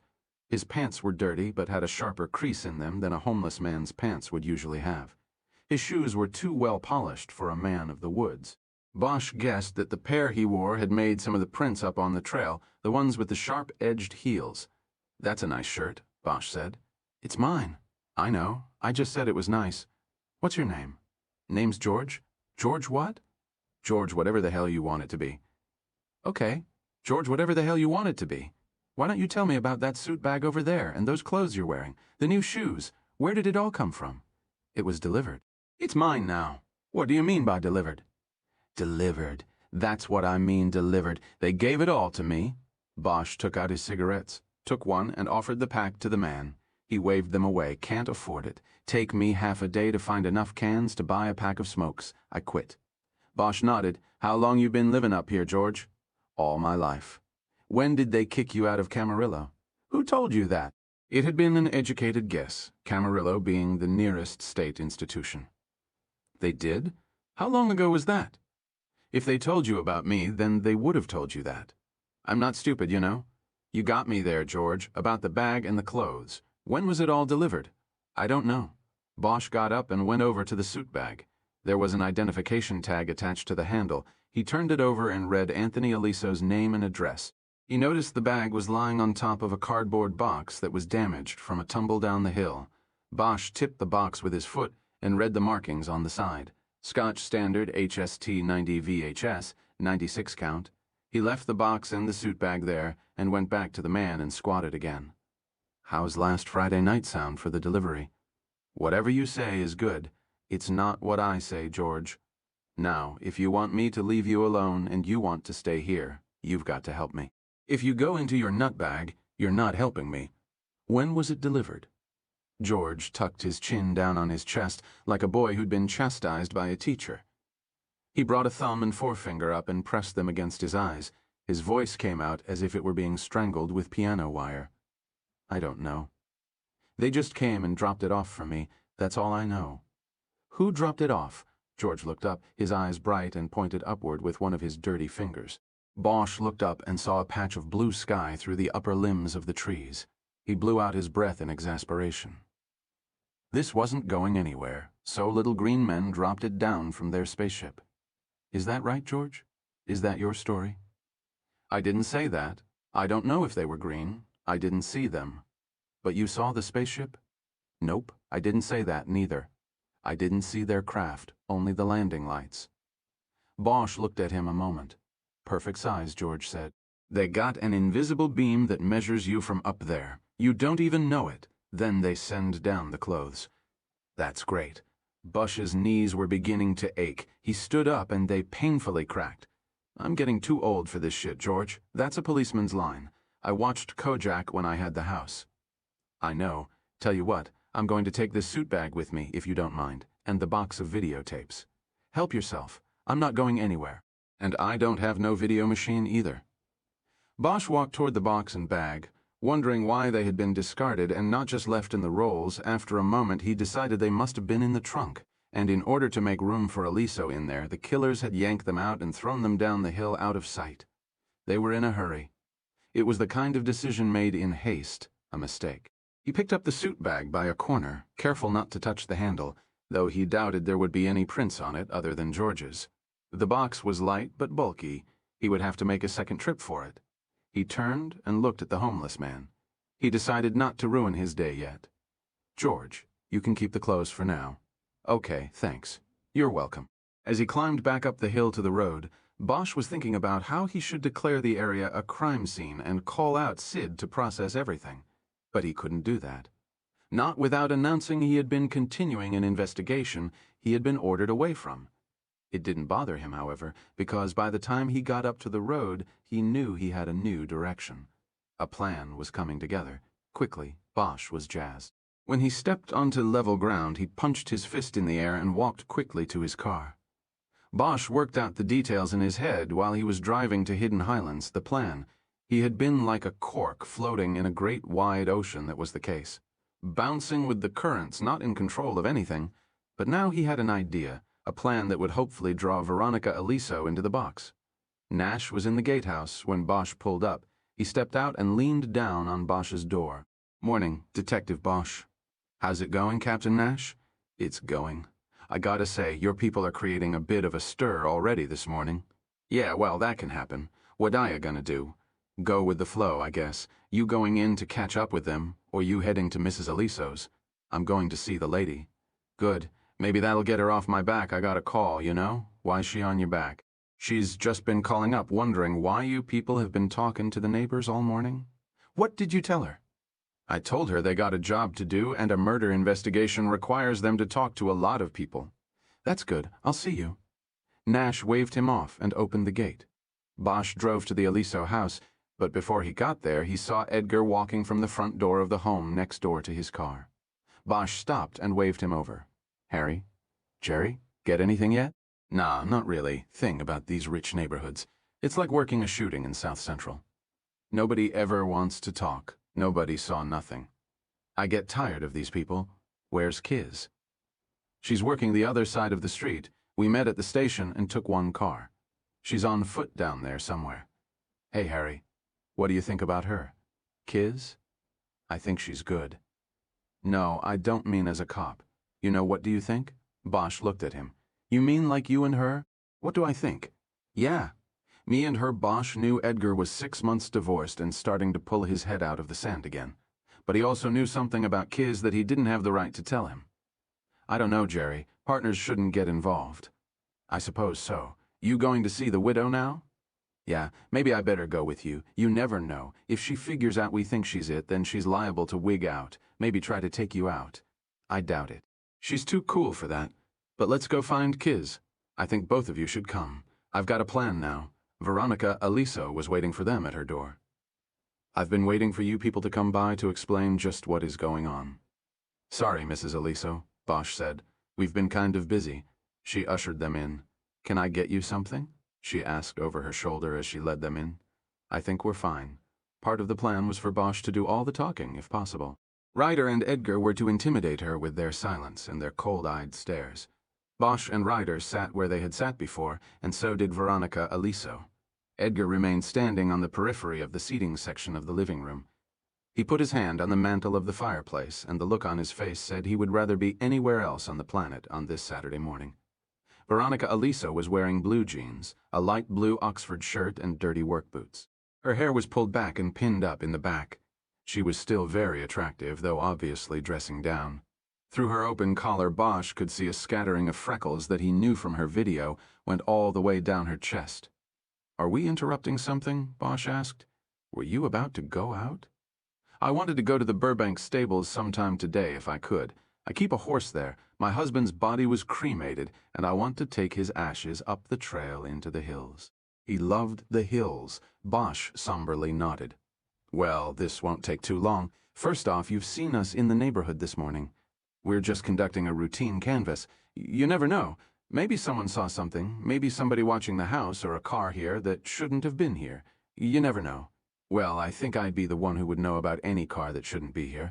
Well, I mean, if you weren't here, if you were out and someone was here, you probably wouldn't know. How could they get in past the gate? It's a long shot, we know, Mrs. Aliso. It's all we've got right now. She frowned. There's nothing else?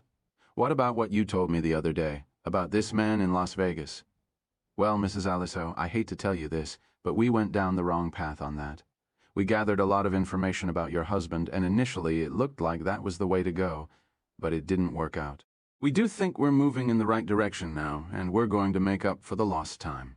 She seemed genuinely stunned. I don't understand the wrong path. Yes, well, I can explain it to you if you want to hear it, but it involves your husband and some unsavory things. Detective, I've prepared myself over the last few days for anything. Tell me. Mrs. Aliso, as I think I indicated to you on our last visit, your husband was involved with some very dangerous people in Las Vegas. I think I mentioned them. Joey Marks and Luke Goshen. I don't recall. She kept the look of bewilderment on her face. She was good. Bosch had to give that to her. She might not have made it in the film business, but she could act when she needed to. To put it bluntly, they're mobsters, Bosch said. Organized crime. And it looks like your husband had been working for them for a long time. He took mob money from Vegas and put it into his films. Laundered it through. Then he gave it back to them after taking out a fee. It was a lot of money, and that's where we went down the wrong path. Your husband was about to get audited by the IRS. Did you know that? Audited? No, he didn't tell me anything about an audit. Well, we found out about the audit, which likely would have revealed his illegal activities, and we thought maybe these people he did business with became aware of it too and had him killed so he wouldn't be able to talk about their business. Only we don't think that anymore? I don't understand. Are you sure of this? It seems obvious to me that these people had some involvement. She faltered a little bit there. Her voice was a little too urgent. Well, like I said, we thought that too. We haven't fully dropped it, but so far it doesn't check out. The man we arrested over there in Vegas, this Gaussian fellow I mentioned, he looked pretty good for it, I have to say. But then his alibi turned out to be a rock we couldn't break. It couldn't have been him, Mrs. Aliso. It looks as though somebody went to great lengths to make it look like it was him, even planted a gun in his house. But we know it wasn't. She looked at him with dull eyes for a moment and then shook her head. Then she made her first real mistake. She should have said that if it wasn't Goshen, then it was probably the other one Bosch had mentioned or some other mobster associate. But she said nothing, and that instinctively told Bosch that she knew of the setup on Goshen. She now knew the plan hadn't worked and her mind was probably scrambling. "So then what will you do?" she finally asked. "Oh, we already had to let him go." "No, I mean about the investigation. What's next?" "Well, we're sort of starting from scratch, looking at it like maybe it was a planned robbery. You said his watch wasn't taken." "Right, it wasn't, but the Las Vegas angle wasn't a total waste. We found out that your husband was carrying a lot of money with him when he landed here that night. He was taking it back here to run through his company, to clean it up. It was a lot of money. Nearly $1 million he was carrying it for. $1 million? That was her second mistake. To Bosch, her emphasis on million and her shock betrayed her knowledge that there had been far less than that in Tony Aliso's briefcase. Bosch watched as her eyes stared blankly, and all her movement was interior. He guessed and hoped she was now wondering where the rest of the money was. "Yes," he said. "See? The man who gave your husband the money, the one we first thought was a suspect, is an FBI agent who infiltrated the organization your husband worked for. That is why his alibi is so solid. Anyway, he told us that your husband was carrying $1 million. It was all in cash, and there was so much that he couldn't fit it all into his briefcase. He had to put about half of it in his suit bag." He paused for a few moments. He could tell the story was playing in her internal theater.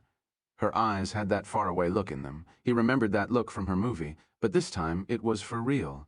He hadn't even finished the interview, but she was already making plans. He could see it. "Was the money marked by the FBI?" she asked. "I mean, could they trace it that way?"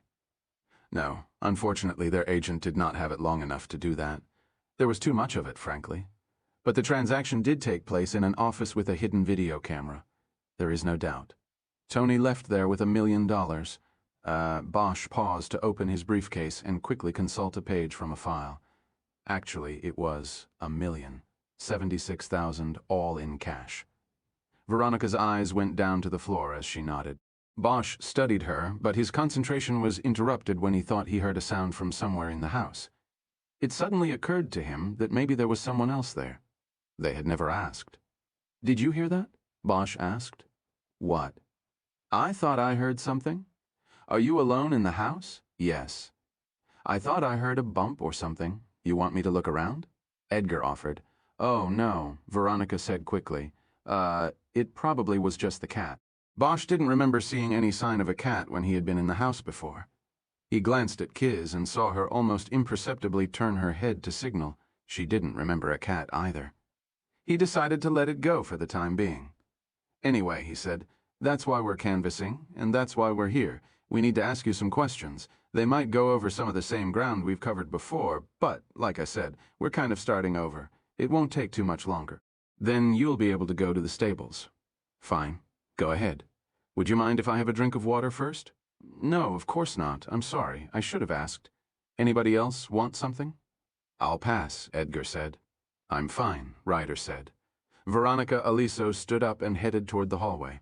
Bosch gave her a head start and then stood up and followed. "You did ask," he said to her back, "but I turned it down. I didn't think I'd get thirsty." He followed her into the kitchen, where she opened a cabinet and took down a glass. Bosch looked around.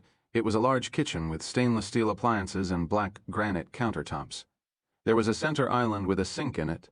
"Tap water'd be fine for me," he said, taking the glass from her and filling it at the island. He turned and leaned against the counter and drank from it. He then poured the rest out and put the glass on the counter. "That's all you want?" "Yes. Just needed something to wash the dust down, I guess." He smiled and she didn't. "Well then, should we go back to the living room?" she asked. "That'd be fine."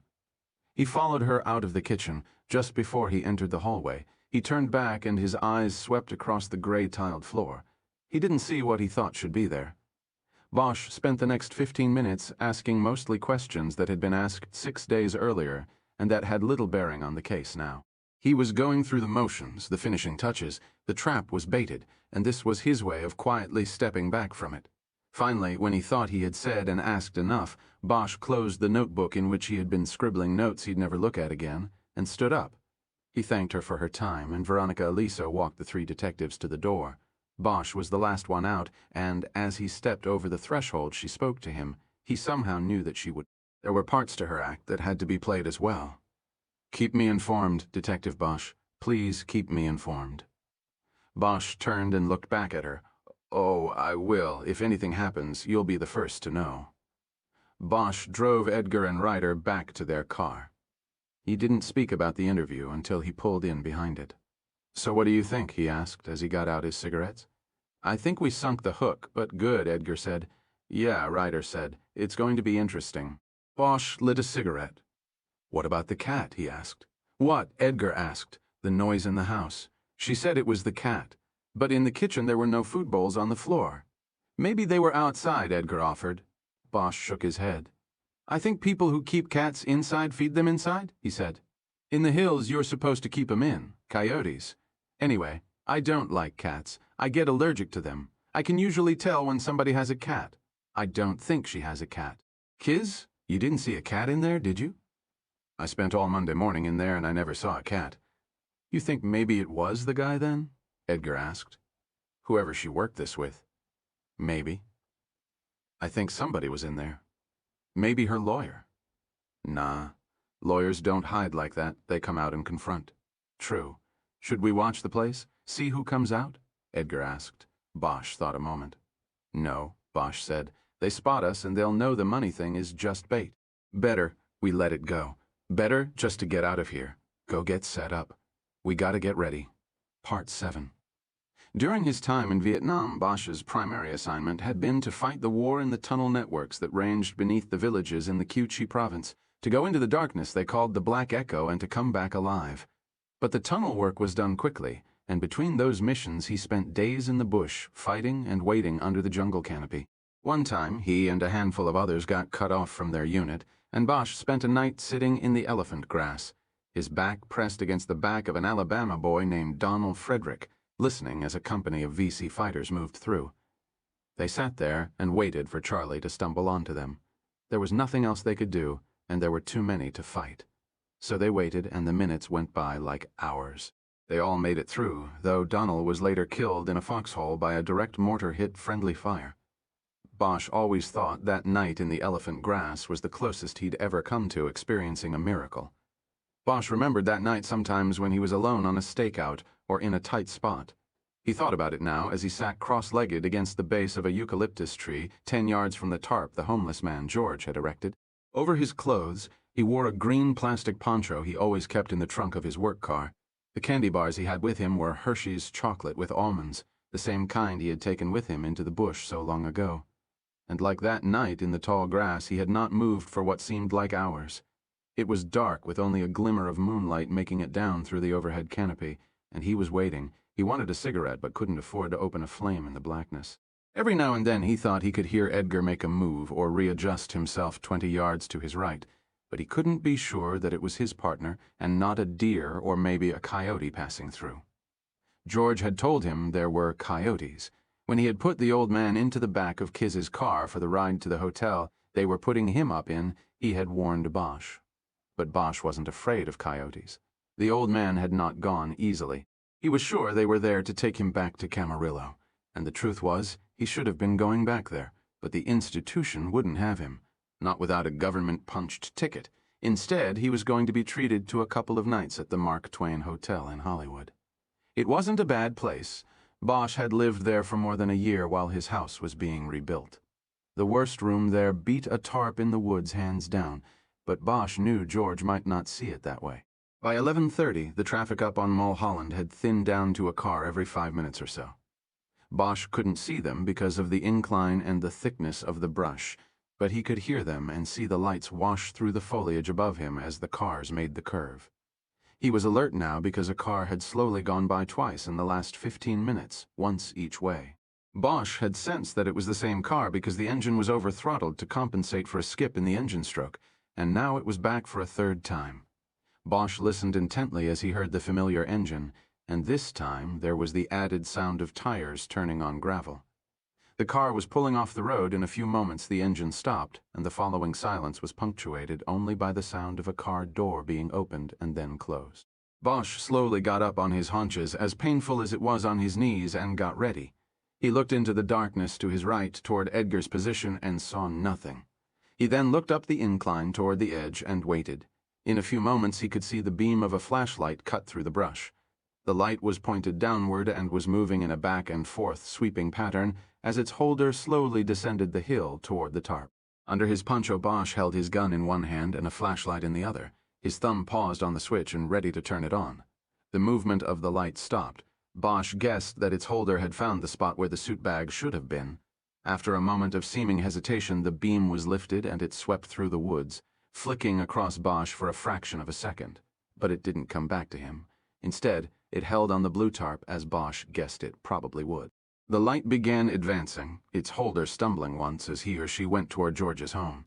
A few moments later, Bosch saw the beam moving behind the blue plastic. He felt another charge of adrenaline begin to course through his body. Again, his mind flashed on Vietnam. This time it was the tunnels that he thought of. Coming upon an enemy in the darkness, the fear and thrill of it. It was only after he had left that place safely that he acknowledged to himself there had been a thrill to it. And in looking to replace that thrill, he had joined the cops. Bosch slowly raised himself, hoping his knees wouldn't crack as he watched the light. They had placed the suit bag in underneath the shelter after stuffing it first with crumpled newspaper. Bosch began to move as quietly as he could in behind the tarp. He was coming from the left.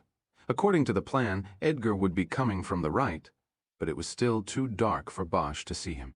Bosch was 10 feet away now and could hear the excited breathing of the person under the tarp.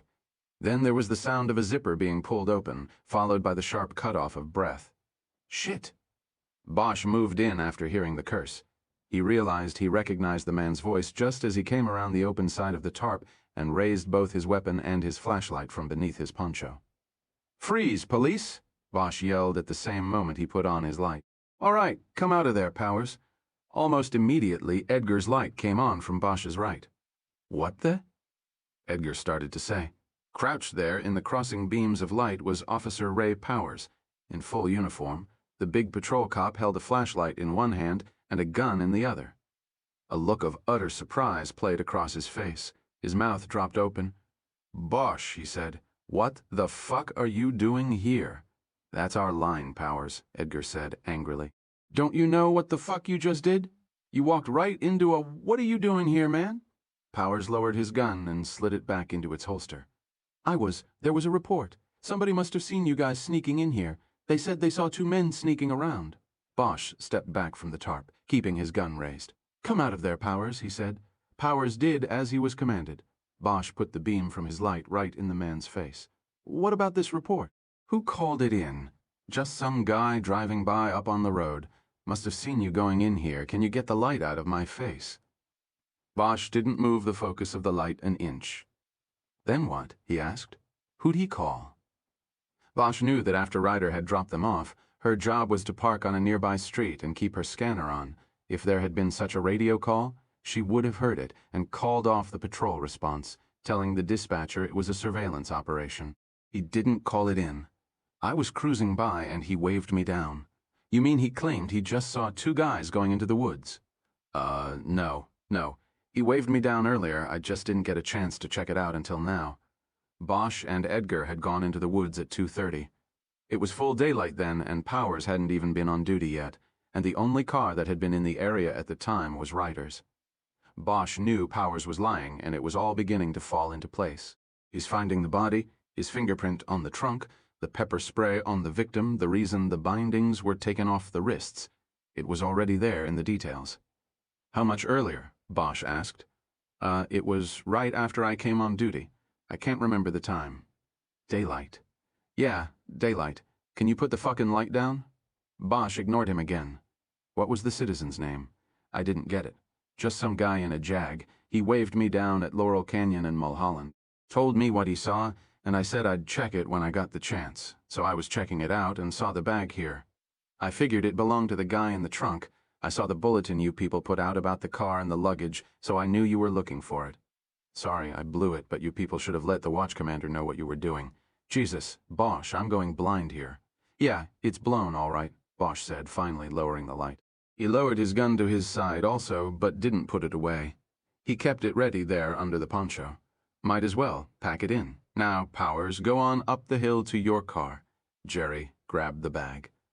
Bosch climbed up the hill behind Powers, careful to keep the light up and back on the patrol cop. He knew that if they had cuffed Powers down by the tarp, they'd never get him up the hill because of the steep terrain and because Powers might fight them, so he had to scam him. He let him think he was clear. At the top of the hill, Bosch waited until Edgar came up behind them before making a move. Know what I don't get, Powers, he said. What, Bosch? I don't get why you waited until dark to check out a complaint you got during the day. You're told that 2 suspicious-looking characters went into the woods and you decide to wait until it's late and it's dark to check it out by yourself. I told you. Didn't have the time. You're full of shit, Powers, Edgar said. He had either just caught on or had played along with Bosch perfectly. Bosch saw Powers's eyes go dead as he went inside to try to figure out what to do. In that instant, Bosch raised his gun again and aimed it at a spot between those 2 vacant portals. Don't think so much, Powers, he said. It's over now. Stand still, Jerry. Edgar moved in behind the big cop and yanked his gun out of its holster. He dropped it on the ground and jerked one of Powers's hands behind his back. He cuffed the hand and then he did the other. When he was done, he picked up the gun. It seemed to Bosch that Powers was still inside, still staring blankly at nothing. Then he came back. You people, you have just fucked up big time, he said, controlled rage in his voice. We'll see about that, Jerry. You got him? I want to call Kiz. Go ahead. I got his ass. I hope he does make a move. Go ahead, Powers. Do something stupid for me. Fuck you, Edgar. You don't know what you've just done. You're going down, bro. You're going down. Edgar remained silent. Bosch took the Motorola 2-way out of his pocket, turned it on, and keyed the mic. Kiz, you there? Here. I'm here. Come on over. Hurry. On my way. Bosch put the 2-way back, and they stood there in silence for a minute until they saw the flashing blue light led Ryder's car around the bend. When it pulled up, the lights swept repeatedly through the tops of the trees on the incline. Bosch realized that from below, down in George's shelter, the lights on the trees might look as if they were coming from the sky. It all came to Bosch then. George's spacecraft had been Powers's patrol car. The abduction had been a traffic stop, the perfect way to get a man carrying nearly $500,000 in cash to stop. Powers had simply waited for Aliso's white Rolls, probably at Mulholland and Laurel Canyon, then followed and put the lights on when they approached the secluded curve. Tony probably thought he had been speeding. He pulled over. Ryder pulled off the road behind the patrol car. Bosch came over and opened the back door and looked in at her. Harry, what is it? She asked. Powers. Powers, is it? Oh my God. Yeah. I want you and Jerry to take him in. I'll follow with his car. He walked back over to Edgar and Powers. Okay, let's go. You people have all lost your jobs, Powers said. You fucked yourselves up. You can tell us about it at the station. Bosch jerked him by the arm, feeling its thickness and strength. He and Edgar then hustled him into the back of Ryder's car. Edgar went around and got in the other side next to him. Looking in through the open rear door, Bosch went over what would be the procedure. Take all his shit away and lock him in one of the interview rooms, he said. Make sure you get his cuff key. I'll be right behind you. Bosch slammed the door and knocked twice on the roof. He then went to the patrol car, put the suit bag in the back seat, and got in. Ryder pulled out, and Bosch followed. They sped west toward Laurel Canyon. It took Billets less than an hour to come in. When she got there, the 3 of them were sitting at the homicide table. Bosch was going through the murder book with Ryder while she took notes on a legal pad. Edgar was at the typewriter. Billets walked in with a force and look on her face that clearly showed the situation. Bosch hadn't talked to her yet. It had been Ryder who had called her in from home. What are you doing to me? Billets asked, her piercing eyes clearly fixed on Bosch. What she was really saying to him was that he was the team leader and the responsibility for this potential fuck-up rested squarely on him. That was okay with Bosch, because not only was that right and fair, but in the half hour he'd had to go through the murder book and the other evidence, his confidence had grown. What am I doing to you? I'm bringing in your killer. I told you to conduct a quiet and careful investigation. Billets responded. I didn't tell you to conduct some kind of half-assed sting operation and then drag a cop in here. I can't believe this. Billets was now pacing behind Ryder's back without looking at them. The squad room was deserted except for the three of them and the angry lieutenant. It's Powers, Lieutenant, Bosch said. If you'd calm down. We. Oh, it's him, is it? You have the evidence of that? Great. I'll call a DA in here right now and we'll write up the charges then. Because you really had me worried there for a minute that you three jerked this guy off the street with just enough probable cause to charge him with jaywalking. Now she was looking at Bosch with the angry eyes again. She had even stopped her pacing to level them at him. He responded as calmly as he could. First of all, it was my decision to take him off the street. And you're right. We don't have enough to call out a DA yet, but we'll get it. There's no doubt in my mind he's the man. It's him and the widow. Well, I'm glad there's no doubt in your mind, but you're not the DA or the goddamned jury. He didn't respond. It was no use. He had to wait for her anger to ebb, and then they could talk sensibly. Where is he? Billets asked. Room 3, Bosch said. What did you tell the watch commander? Nothing. It happened at the end of shift. Powers was going to grab the suit bag and then go punch out. We were able to bring him in while most everybody else was still up in roll call. I parked his car and dropped the key at the watch office. I told the watch lieutenant we were using Powers for a little while on a warrant, that we wanted a uniform with us when we knocked on a door. He said fine, and then I expect he went off shift. As far as I know, nobody knows we have him back there. Billets thought for a moment. When she spoke, she was calmer and more like the person who normally sat behind the desk in the glass office. Okay, I'm going to go back there and get some coffee. See if I get asked about him. When I come back, we'll go over all of this in detail and see what we have. She walked slowly to the hallway at the rear of the squad room that led to the watch office. Bosch watched her go and then picked up the phone and dialed the number of the security office of the Mirage Hotel and Casino. He told the officer who answered who he was, and that he needed to speak with Hank Meyer immediately. When the officer mentioned that it was after midnight, Bosch told him it was an emergency, and that he was sure that if Meyer was informed who needed to speak with him, he would return the call. Bosch gave him all the numbers he could be reached at, beginning with his number at the homicide table, and hung up. He went back to his work with the murder book. Did you say he's in 3? Bosch looked up. Billets was back, a cup of steaming coffee in her hand. He nodded. I want to have a look, she said. Bosch got up and walked with her down the hallway to the 4 doors leading to the interview rooms. Doors marked 1 and 2 were on the left, 3 and 4 on the right. But there was no 4th interview room. The room marked 4 was actually a small cubicle with a one-way glass window that allowed for observation of room 3. In 3, the other side of the glass was a mirror. Billets entered 4 and looked through the glass at Powers. He sat ramrod straight at a table in a chair directly opposite the mirror. His hands were cuffed behind his back. He still wore his uniform, but his equipment belt had been removed. He stared straight ahead at his own reflection in the mirror.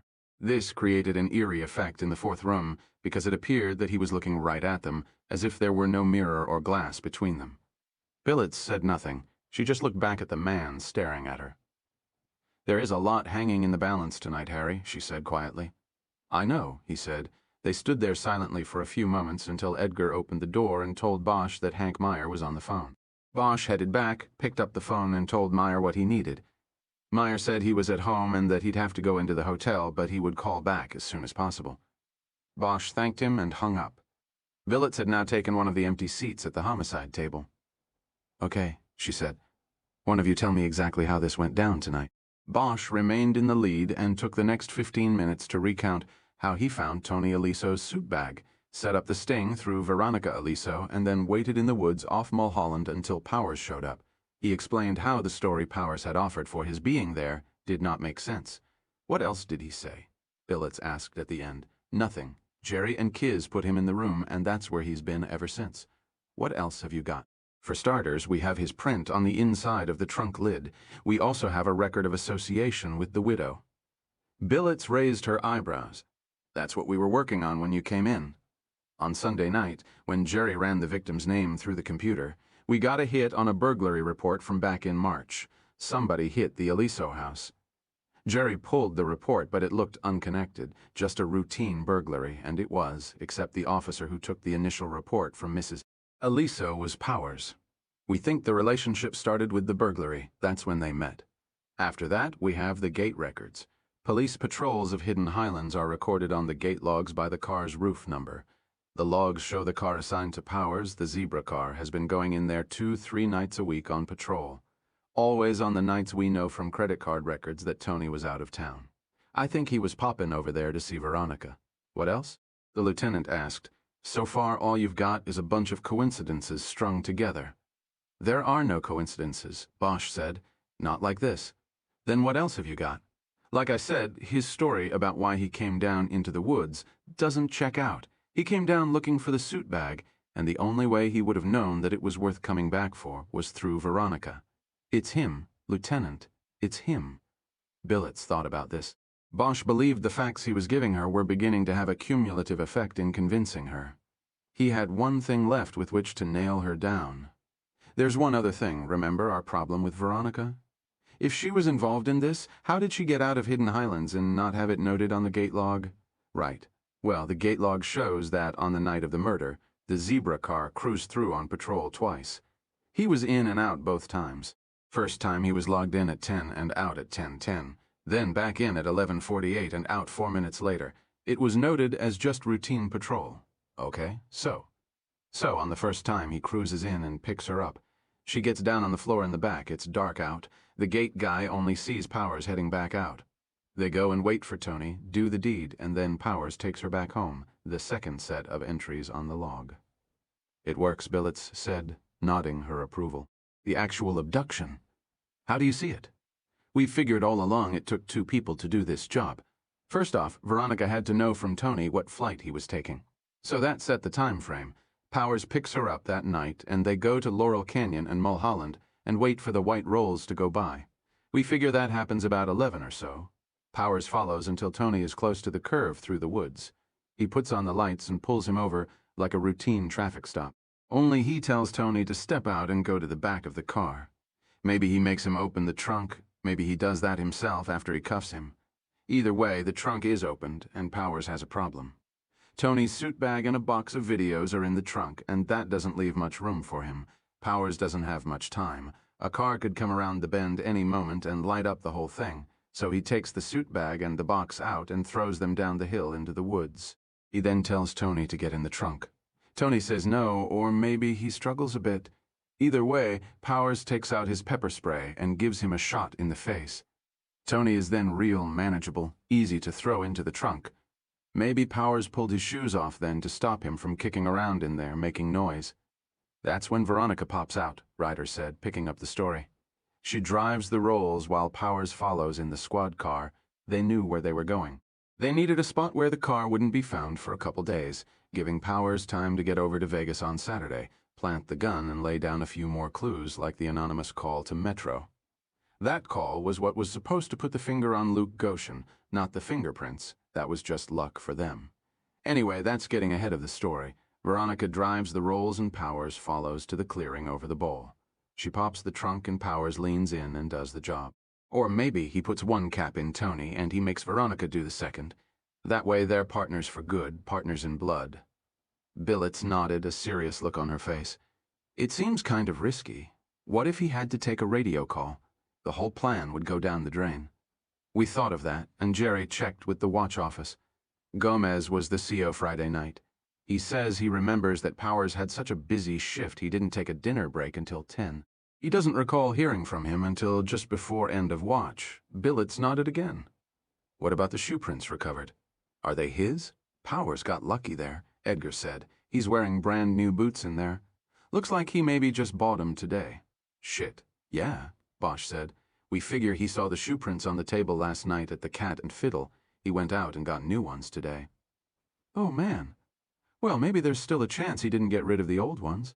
We're working on a search warrant for his place. Oh, and our luck ain't so bad either. Jerry, tell her about the spray. Edgar leaned forward on the table. I went back to the supply post, took a look at the sheet. On Sunday, Powers signed out an OC cartridge, only I then went and looked at the 51 list in the Watchloo's office. No use of force reported by Powers in this deployment period. So, Billets said, he somehow used his pepper spray, because he had to get a refill cartridge, but he never reported using the spray to his watch commander. Right. Billets thought about things for a few moments before speaking again. Okay, she said, what you've come up with quickly is all good stuff, but it's not enough. It's a circumstantial case, and most of this can be explained away. Even if you could prove he and the widow have been meeting, it doesn't prove murder. The fingerprint on the trunk can be explained by sloppy work at the crime scene. Who knows? Maybe that's all it really was. I doubt it, Bosch said. Well, your doubts aren't good enough. Where do we go from here?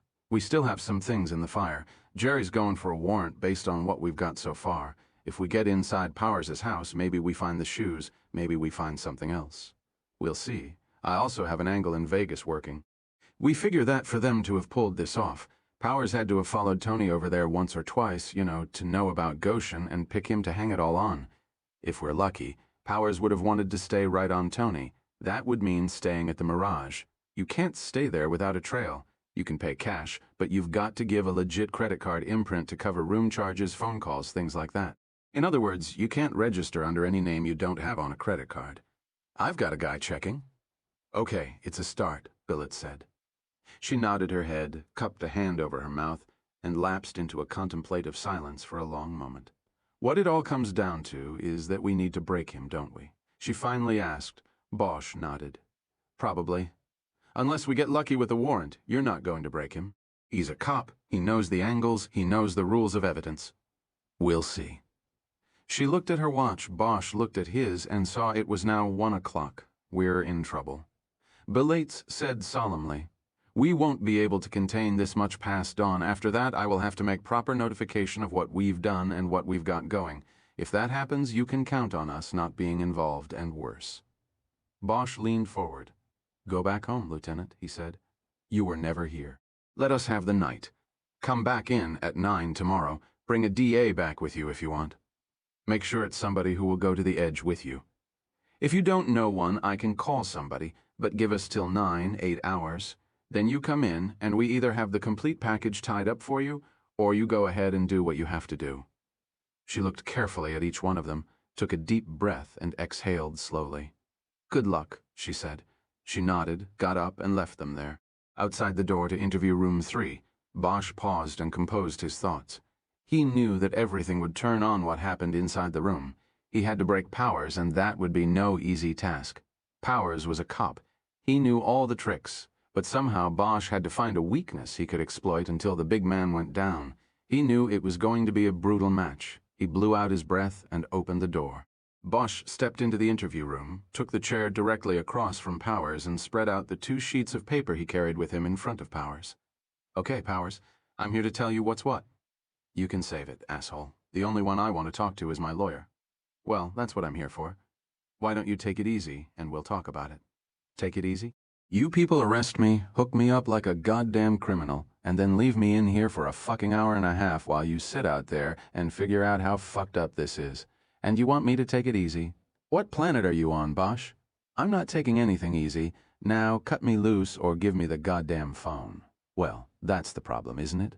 Deciding whether to book you or cut you loose, that's why I came in, Powers. I thought, maybe you could help us out on that. Powers didn't appear to pick up on that. His eyes dropped to the center of the table, and they were working small, quick movements, looking for the angles. This is what, Bosch said. If I book you now, then we call the lawyer, and we both know that is going to be that. No lawyer is going to let his client talk to the cops. We'll just have to go to court, and you know what that means. You'll be suspended, no pay. We'll go for no bail, and you'll sit in the can 9, 10 months, and then maybe it gets straightened out in your favor, and maybe not. Meantime, you're all over the front page. Your mother, father, neighbors, well, you know how that goes. Bosch took out a cigarette and put it in his mouth. He didn't light it, and he didn't offer one to Powers. He remembered offering one to the big cop at the crime scene and being turned down. The alternative to that, he continued, is that we sit here and try to get this straightened out right now. You've got 2 forms there in front of you. The good thing about dealing with a cop like this is I don't really need to explain this stuff to you. The first one's a rights form. You know what that is. You sign that you understand your rights, and then you make your choice. Talk to me or call your lawyer after we book you. The second form is the attorney waiver. Powers stared silently down at the pages, and Bosch put a pen down on the table. I'll take the cuffs off when you're ready to sign, Bosch said. See. Now, the bad thing about dealing with a cop is that I can't bluff you.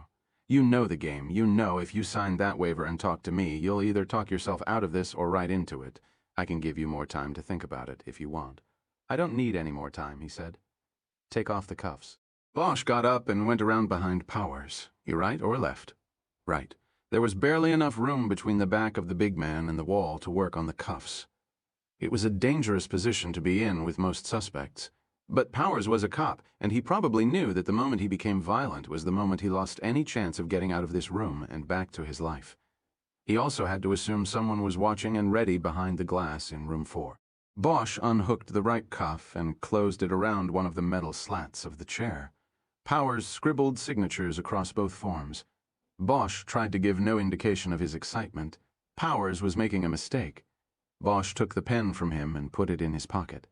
Put your arm behind you. Come on, Bosch, treat me like a human. If we're going to talk, let's talk. Put your arm behind you. Powers did as he was told and blew out his breath in frustration.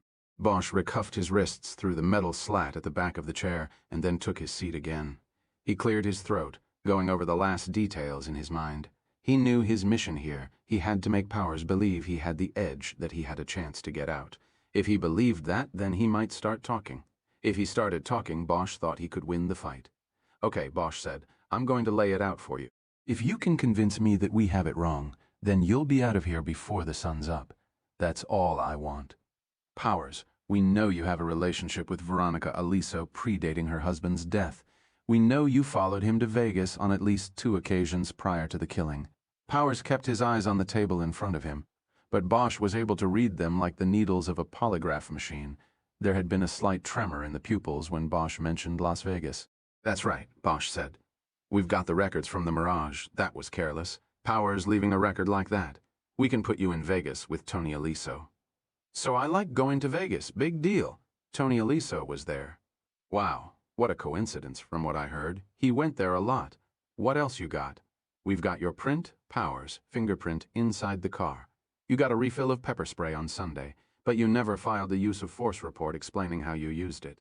Accidental discharge. I didn't file a use of force because there wasn't any. You haven't got shit. My fingerprint. You're right, you've probably got prints, but I was in that car, asshole. I'm the one who found the body. Remember, this is a joke, man. I'm thinking I better just get my lawyer in here and take my chances. No DA is going to touch this bullshit with a 10-foot pole. Bosch ignored the baiting and went on. And last but not least, we have your little climb down the hill tonight. Your story is for shit, Powers. You went down there to look for Aliso's suit bag because you knew it was there and you thought it had something you and the widow overlooked before, about $500,000. The only question I really have is whether she called you up and told you, or if that was you in her house this morning when we dropped by. Bosch saw the pupils jump again slightly, but then they went flat. Like I said, I'll take that lawyer now. I guess you're just the errand boy, right? She told you to go and get the money while she waited at the mansion. Powers started laughing in a fake way. I like that, Bosch. Errand boy, too bad, I barely know the woman, but it's a good try. Good try. I like you too, Bosch, but I gotta tell you something. He leaned across the table and lowered his voice. I ever run across you again on the outside, you know. When it's just me and you, head to head, I'm going to seriously fuck you up.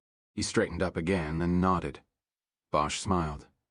You know, I don't think I was sure until now. But now I'm sure you did it, Powers. You're the man, and there is never going to be an outside for you.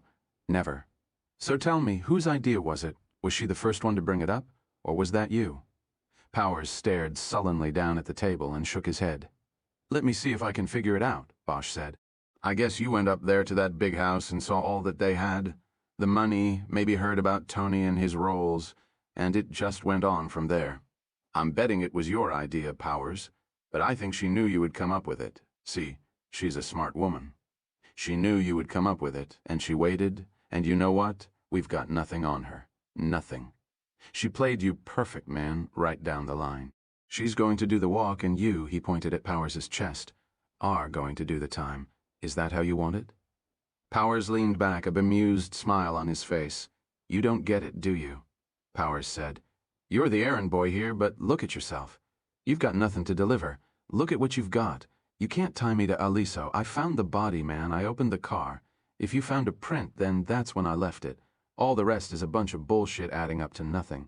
You go in to see a prosecutor with that, they're gonna laugh your ass out onto Temple Street. So, go get me the phone, errand boy, and let's get it on. Just go get me the phone. Not yet, Powers, Bosch said. Not just yet. Bosch sat at his spot at the homicide table with his head down on his folded arms. An empty coffee cup was near his elbow. A cigarette he had perched on the edge of the table had burned down to the butt, leaving one more scar on the old wood. Bosch was alone. It was almost 6, and there was just the hint of dawn's light coming through the windows that ran high along the east wall of the room.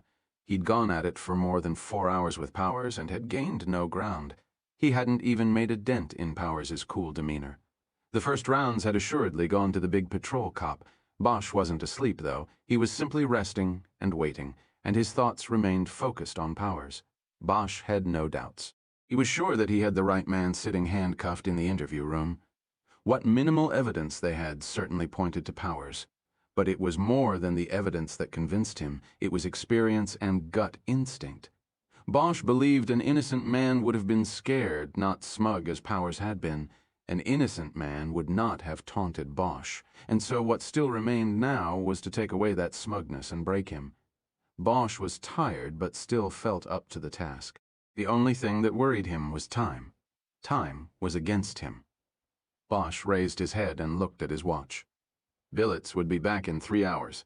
He picked up the empty cup, used his palm to push the dead cigarette and its ashes into it, and dropped it into the trash can under the table. He stood up, lit another cigarette, and took a walk down the aisle between the crime tables. He tried to clear his mind to get ready for the next round. He thought about paging Edgar to see if he and Ryder had found anything yet, anything at all that could help, but decided against it. They knew that time was important. They would have either called or come back if they had something. As he stood at the far end of the squad room, and these thoughts traveled through his mind, his eyes fell on the sex crimes table, and he realized after a moment that he was looking at a Polaroid photo of the girl who had come into the station with her mother on Friday to report that she had been raped. The photo was on the top of a stack of Polaroids that were paper-clipped to the outside of the case envelope. Detective Mary Cantu had left it on the top of her pile for Monday. Without thinking about it, Bosch pulled the stack of photos from beneath the clip and began to look through them. The girl had been badly mistreated, and the bruises documented on her body by Cantu's camera were a depressing testament to all that was wrong with the city. Bosch always found it easier to deal with victims who were no longer living. The live ones haunted him because they could never be consoled. Not fully, they were forever left with the question why. Sometimes Bosch thought of his city as some kind of vast drain that pulled all bad things toward a spot where they swirled around in a deep concentration. It was a place where it seemed the good people were often outnumbered by the bad. The creeps and schemers, the rapists and killers. It was a place that could easily produce someone like Powers, too easily. Bosch put the photos back under the clip, embarrassed by his thoughtless voyeurism of the girl's pain. He went back to the homicide table, picked up the phone and dialed his home number. It was nearly 24 hours since he had been to his house, and his hope was that Eleanor Wish would answer. He had left the key under the mat, or there might be a message from her. After 3 rings, the line was picked up, and he heard his own voice on tape tell himself to leave a message. He punched in his code to check for messages, and the machine told him he had none. He stood there a long moment thinking about Eleanor, the phone still at his ear, when suddenly he heard her voice. "Harry, is that you? Eleanor?" "I'm here, Harry. Why didn't you answer?" "I didn't think it would be for me. When did you get there?" "Last night. I've been waiting for you. Thanks for leaving the key." "You're welcome. Eleanor, where'd you go?" There was a beat of silence before she answered. "I went back to Vegas. I needed to get my car, clear out my bank account, things like that." "Where have you been all night? Working?" "We have a new suspect." "We're holding him here. Did you go by your apartment?" "No, there was no reason to. I just did what I had to do and drove back." "I'm sorry if I woke you." "That's okay. I was worried about where you were, but I didn't want to call you there in case you were in the middle of something." Bosch wanted to ask her what came next for them, but he felt such a sense of happiness that she was there in his home that he didn't dare to ruin the moment. "I don't know how much longer I'll be tied up," he said. Bosch heard the heavy doors in the station's rear hallway open and bang shut. Footsteps were coming toward the squad room. "Do you have to go?" Eleanor asked. Edgar and Ryder walked into the squad room. Ryder carried a brown evidence bag with something heavy in it. Edgar carried a closed cardboard box across which someone had stenciled Xmas with a magic marker. He also had a broad smile on his face. "Yeah," Bosch said. "I think I better go." "Okay, Harry. I'll see you. You'll be there." "I'll be here." "Okay, Eleanor. I'll see you as soon as I can." He hung up and looked up at his two partners. Edgar was still smiling. "We got your Christmas present here, Harry," Edgar said. "We got Powers right here in this box. You got the boots?" "No, no boots." "We got better than boots. Show me." Edgar lifted the lid off the box. Off the top, he took out a manila envelope. He then tilted the box so that Bosch could look in. Bosch whistled. "Merry Christmas," Edgar said. "You count it?" Bosch asked, his eyes still on the stacks of currency with rubber bands around them. "Each bundle has a number on it," Ryder said. "You add them all up, it equals 480,000. It looks like it's everything. Not a bad present, eh, Harry?" Edgar said excitedly. "No. Where was it?" "Attic crawl space," Edgar said. "One of the last places we looked, box was just sitting there in front of me as soon as I stuck my head up." Bosch nodded. "Okay, what else?" Found these under his mattress. From the envelope, Edgar withdrew a stack of photos. They were 6 by 4 in size, and each had the date of the photograph digitally printed on the bottom left corner. Bosch put them on the table in front of them and looked through them, carefully picking them up by the corners. He hoped Edgar had handled them the same way. The first photo was of Tony Aliso getting into a car at the valet stand in front of the Mirage. The next was of him walking to the door of Dolly's. Following that was a series of shots of him outside, Dolly's talking to the man Aliso knew as Luke Goshen. It was dark outside in these shots, and they were taken from a distance. But the neon-glutted entrance of the club was lit as brightly as daylight, and Aliso and Goshen were easily recognizable. Then there were photos from the same location, but the date at the bottom corner had changed. They showed a young woman leaving the club and walking to Aliso's car. Bosch recognized her. It was Layla. There were also pictures of Tony and Layla poolside at the Mirage. The last shot was of Tony leaning his deeply tanned body over Layla's lounge chair and kissing her on the mouth. Bosch looked up at Edgar and Ryder. Edgar was smiling again. "Ryder wasn't just like we thought," Edgar said. "He cased this guy over there in Vegas. That shows he had the knowledge to set this whole thing up. Him and the widow. We got 'em, Harry. This shows premeditation, lying in wait, the works. We got 'em both. 9 ways to Sunday? Maybe." He looked at Ryder. "What's up with you, Kiz?" She shook her head. "I don't know. It just seems too easy. The place was very clean. No old boots, no sign that Veronica ever even set foot in that place. Then we find these so easy. It was like we were supposed to find it all.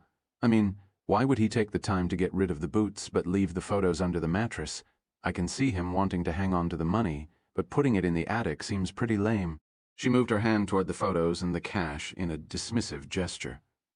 Bosch nodded his agreement and leaned back in his chair. "I think you're right," he said. "He's not that stupid." He thought about the similarity to the gun being planted on Goshen. That, too, turned out to be too easy. "I think it's a setup," Bosch said. "Veronica did this. He took the photos for her. He probably told her to destroy them, but she didn't. She hung on to them just in case. She probably snuck them back in under his bed and put the cash up in the attic. Was it easy to get to?" "Easy enough," Ryder said. "Fold-down ladder." "Wait a minute. Why would she set him up?" Edgar asked. "Not from the start," Bosch said. "It was like a fallback position. If things started to go wrong, if we got too close, she had Powers out there ready to take the fall. Maybe when she sent Powers after the suitcase, she went to his place with the photos and the cash. Who knows when it started, but I bet when I tell Powers we found this stuff in his house, his eyes are going to pop. Wadaya got in the bag, Kiz the camera. She nodded and put the bag on the table without opening it. Nikon with a telephoto on it, credit card receipt for his purchase of it." Bosch nodded, and his thoughts strayed a bit. He was trying to think about how he was going to work the photos and money with Powers. It was their shot at breaking him. It had to be played right. Hold on, Edgar said, a look of confusion on his face. "I still don't get this. What makes you say it was a setup? Maybe he was holding the cash and the photos and they were going to split it all after the heat died down. Why does it have to be that she set him up?"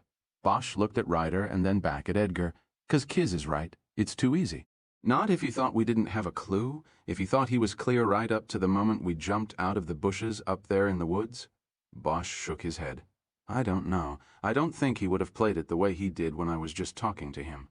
Not if he knew he had this stuff back at his place. I go with it being a setup. She's putting it all on him. We pull her in and she'll feed us some story about the guy being obsessed with her. Maybe, if she's any kind of actress, she tells us, yes, she had an affair with him, but then she broke it off. But he wouldn't go away. He killed her, old man, so he could have her all to himself. Bosch leaned back and looked at them, waiting for their response. I think it's good, Ryder said. It could work, except we don't believe it, Bosch said. So what's she get out of this? Edgar asked, refusing to drop his disagreement. She's given up the money, putting it in his pad. What's that leave her? The house, the cars, insurance, Bosch said. Whatever's left of the company and the chance to get away. But it was a weak answer and he knew it. $500,000 was a lot of cash to use to set somebody up. It was the one flaw in the theory he had just spun. She got rid of her husband, Ryder said. Maybe that was all that was important to her. He'd been screwing around on her for years, Edgar said. Why now? What was different this time? I don't know, Ryder said. But there was something different or something else we don't know about. That's what we have to find out. Yeah, well, good luck, Edgar said. I've got an idea, Bosch said. If anyone knows what that something else is, it's Powers. I want to try to scam him, and I think I know how, Kiz. You still got that tape, the one with Veronica in it. Casualty of Desire, yeah. It's in my drawer. Go get it and set it up in the lieutenant's office. I'm going to grab some more coffee, and I'll meet you there. Bosch stepped into interview room 3 with the box of cash turned so that the side that said Xmas on it was held against his chest. He hoped it looked like any common cardboard box. He watched Powers for a sign of recognition and got none. Powers was sitting just as Bosch had left him, ramrod straight, his arms behind him as if by choice. He looked at Bosch with deadpan eyes that were ready and waiting for the next go-round. Bosch put the box on the floor where it would be shielded from view, pulled out the chair and sat across from him again. He then reached down, opened the box and took out a tape recorder and a file folder. He put them on the table in plain sight. I told you, Bosch, no taping. If you got the camera on the other side of the glass going, then you're ripping off my rights, too. No camera, no tape. Powers, this is just to play you something, that's all. Now, where were we? We were to the point of put up or shut up. You cut me loose, or you get my lawyer in here. Well, actually, a couple of things have come up. I thought you might want to know about them first. You know, before you make a decision like that. Fuck that. I'm through with this shit. Get me the phone. Do you own a camera, Powers? I said. Get a camera. What about it? Do you own a camera? It's a pretty straightforward question. Yes, everybody owns a camera. What about it? Bosch studied him for a moment. He could feel the momentum and control start to maybe shift just a bit. It was coming across the table from Powers. He could feel it. Bosch played a thin smile on his face. He wanted Powers to know that from this point on, it was slipping away from him. Did you take the camera with you when you went to Vegas last March? I don't know. Maybe. I take it on all my vacations. Didn't know it was a crime? The fucking legislature, what will they think of next? Bosch let him have his smile, but didn't return it. Is that what you called it? He said quietly. A vacation? Yeah, that's exactly what I called it. That's funny, because that's not what Veronica is calling it. I don't know anything about that, or her. His eyes momentarily looked away from Bosch. It was the first time, and again Bosch felt the balance shifting. He was playing it right. He felt it. Things were shifting. Sure you know about it, Powers, and you know her pretty good, too. She just told us all about it. She's in the other room right now. Turns out she was weaker than I thought. My money had been on you. You know the saying, the bigger they are, the harder they fall, all of that. I thought you'd be the one, but it was her. Edgar and Ryder broke her down a little while ago. Amazing how crime scene photos can work on somebody's guilty conscience. She told us everything, Powers, everything. You're so full of bullshit, Bosch, and it's getting pretty old. Where's the phone? This is how she tells it. I don't want to hear it. You met her when you went up there that night to take the burglary report. One thing led to another, and pretty soon you two were having a little romance. An affair to remember. Only she came to her senses and broke it off. She still loved old Tony. She knew he traveled a lot, strayed a lot, but she was used to that. She needed him, so she cut you off only. And this is according to her, you wouldn't be cut off. You kept after her, calling her, following her when she'd leave the estate up there. It was getting scary. I mean, what could she do? Go to Tony and say this guy I had an affair with is following me all the time. This is so much bullshit, Bosch, it's a joke. Then you started following Tony. You see? He was your problem. He was in the way. So you did your homework, you followed him to Vegas, and you caught him in the act. You knew just what he was up to and how to put him down in a way that we'd go down the wrong path. Trunk music, they call it. Only you couldn't carry the tune. Powers, we're onto you. With her help, we're going to put you down. Powers was looking down at the table. The skin around his eyes and his jawline had drawn tight. This is so much crap, he said without looking up. I'm tired of listening to it and to you. She's not in the other room. She's sitting up there in that big house on the hill. This is the oldest trick in the book. Powers looked up, and a twisted smile cracked his face. You try to pull this shit on a cop? I can't believe it. This is really weak, man. You're weak. You're embarrassing yourself here. Bosch reached over to the tape recorder and pushed the play button. Veronica Aliso's voice filled the tiny room. It was him. He's crazy. I couldn't stop him until it was too late. Then I couldn't tell anyone because it would look like I. Bosch turned it off. That's enough, he said. It's out of line for me to even play that for you. But I thought, cop to cop, you should know where you stand. Bosch silently watched Powers as he did a slow burn. Bosch could see the anger boiling up behind his eyes. He didn't seem to move a muscle, yet he seemed all at once to become as hard as a stack of lumber. He finally was able to hold himself back, though, and compose himself. It's just her word, he said in a quiet voice. There's no corroboration of anything. It's a fantasy, Bosch. Her word against mine. It could be, except we have these. Bosch opened the file and threw the stack of photos in front of Powers. Then he reached across and carefully fanned them on the table so they could be seen and recognized. That backs up a good part of her story, don't you think? Bosch watched as Powers studied the photographs. Once again, Powers seemed to go to the edge with an interior rage, but once more he contained it. It doesn't back up shit, he said. She could have taken these herself. Anybody could have, just because she gives you a stack of she's got you people wrapped up, doesn't she? You're buying every line she feeds you. Maybe that would be so, only she didn't give us the photos. Bosch reached into the file again and pulled out a copy of the search warrant. He reached over and put it on top of the photos. 5 hours ago, we faxed that to Judge Warren Lambert at his home in the Palisades. He faxed it back, signed. Edgar and Ryder have been in your little Hollywood bungalow most of the night. Among the items seized was a Nikon camera with telephoto lens, and these photos, they were under your mattress, Powers. He paused here to let it all sink in behind Powers's darkening eyes. Oh, and one other thing we found. Bosch reached down and brought the box up. This was in the attic with the Christmas stuff. He dumped the contents of the box on the table, and the stacks of cash tumbled every which way, some falling to the floor. Bosch shook the box to make sure it had all come out, and then dropped it to the floor. He looked at Powers. His eyes were wild, darting over the thick bundles. Bosch knew he had him, and he also knew in his gut that he had Veronica Aliso to thank for that. Now, personally, I don't think you are this stupid, Bosch said quietly. You know, to keep the pictures and all this cash right in your house? Of course, I've seen crazier things in my time, but if I was betting, I'd bet that you didn't know all of this was there because you didn't put it there. But, hey, either way it works fine for me. We've got you and we'll clear this one. That's all I care about. It would be nice to grab her too, but that's okay. We'll need her for you. With the photos and her story and all the other stuff we've talked about here, I think we got you for the murder easy. There's also lying in wait to tack on. That makes it a special circumstances case, Powers. You're looking at one of two things, the needle or LWP. He pronounced the last acronym LWAP, knowing that any cop, just as any criminal in the system would know it meant life without parole. Anyway, Bosch continued, I guess I'll go get that phone brought in here so you can call your lawyer. Better make it a good one, and none of those grandstanders from the OJ case.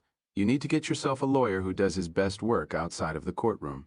A negotiator. He stood up and turned to the door with his hand on the knob. He looked back at Powers. You know, I feel bad, Powers. You being a cop and all, I was sort of hoping you'd catch the break instead of her. I feel like we're hitting the wrong person with the hammer, but I guess that's life in the big city. Somebody's got to be hit with it. He turned back to the door and opened it. Bitch, Powers said with a quiet forcefulness. Then he whispered something under his breath that Bosch couldn't hear. Bosch looked back at him. He knew enough not to say a word. It was her idea, Powers said. All of it. She conned me, and now she's conning you. Bosch waited a beat, but there was nothing else. Are you saying you want to talk to me?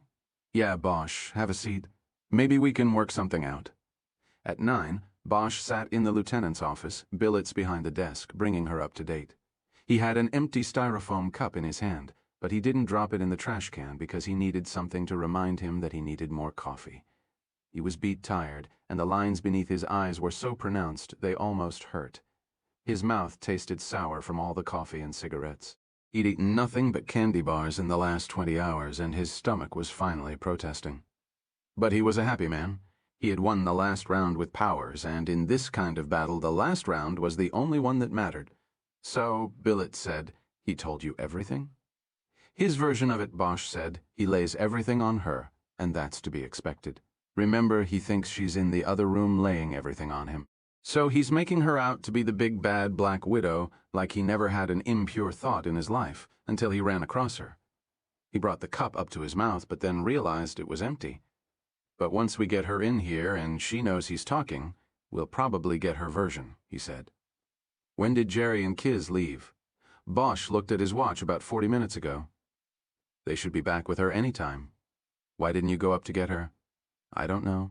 I figured I took Powers. They should have her. Spread it around, you know. Better be careful. You keep acting like that and you'll lose your rep as a hard ass. Bosch smiled and looked down into his cup. So what's the gist of his story, Billets asked. The gist is pretty much how we figured it. He went up there to take a burglary report that day, and it went from there. He says she put the moves on him, and next thing you know, they had a thing going. He started taking more and more patrol swings through the neighborhood, and she was stopping by his bungalow in the mornings after Tony went to work, or while he was in Vegas. The way he describes it, she was reeling him in. The sex was good and exotic. He was hooked up pretty good. Then she asked him to tail Tony, right? That first trip Powers took to Vegas was a straight job. She asked him to tail Tony. He did, and he came back with a bunch of photos of Tony and the girl and a lot of questions about who Tony was meeting with over there and why. He wasn't stupid. He could tell Tony was into something. He says Veronica filled him in, knew every detail, knew all the OC guys by name. She also told him how much money was involved. That was when the plan came together. She told Powers that Tony had to go, that it would be just them afterward, them and a lot of money. She told him Tony had been skimming off the skim for years. There was at least a couple million in the pot plus whatever they took off Tony when they put him down. Bosch stood up and continued the story while pacing in front of her desk. He was too tired to sit for very long without being overcome with fatigue. Anyway, that was what the second trip was for. Powers went over and watched Tony one more time.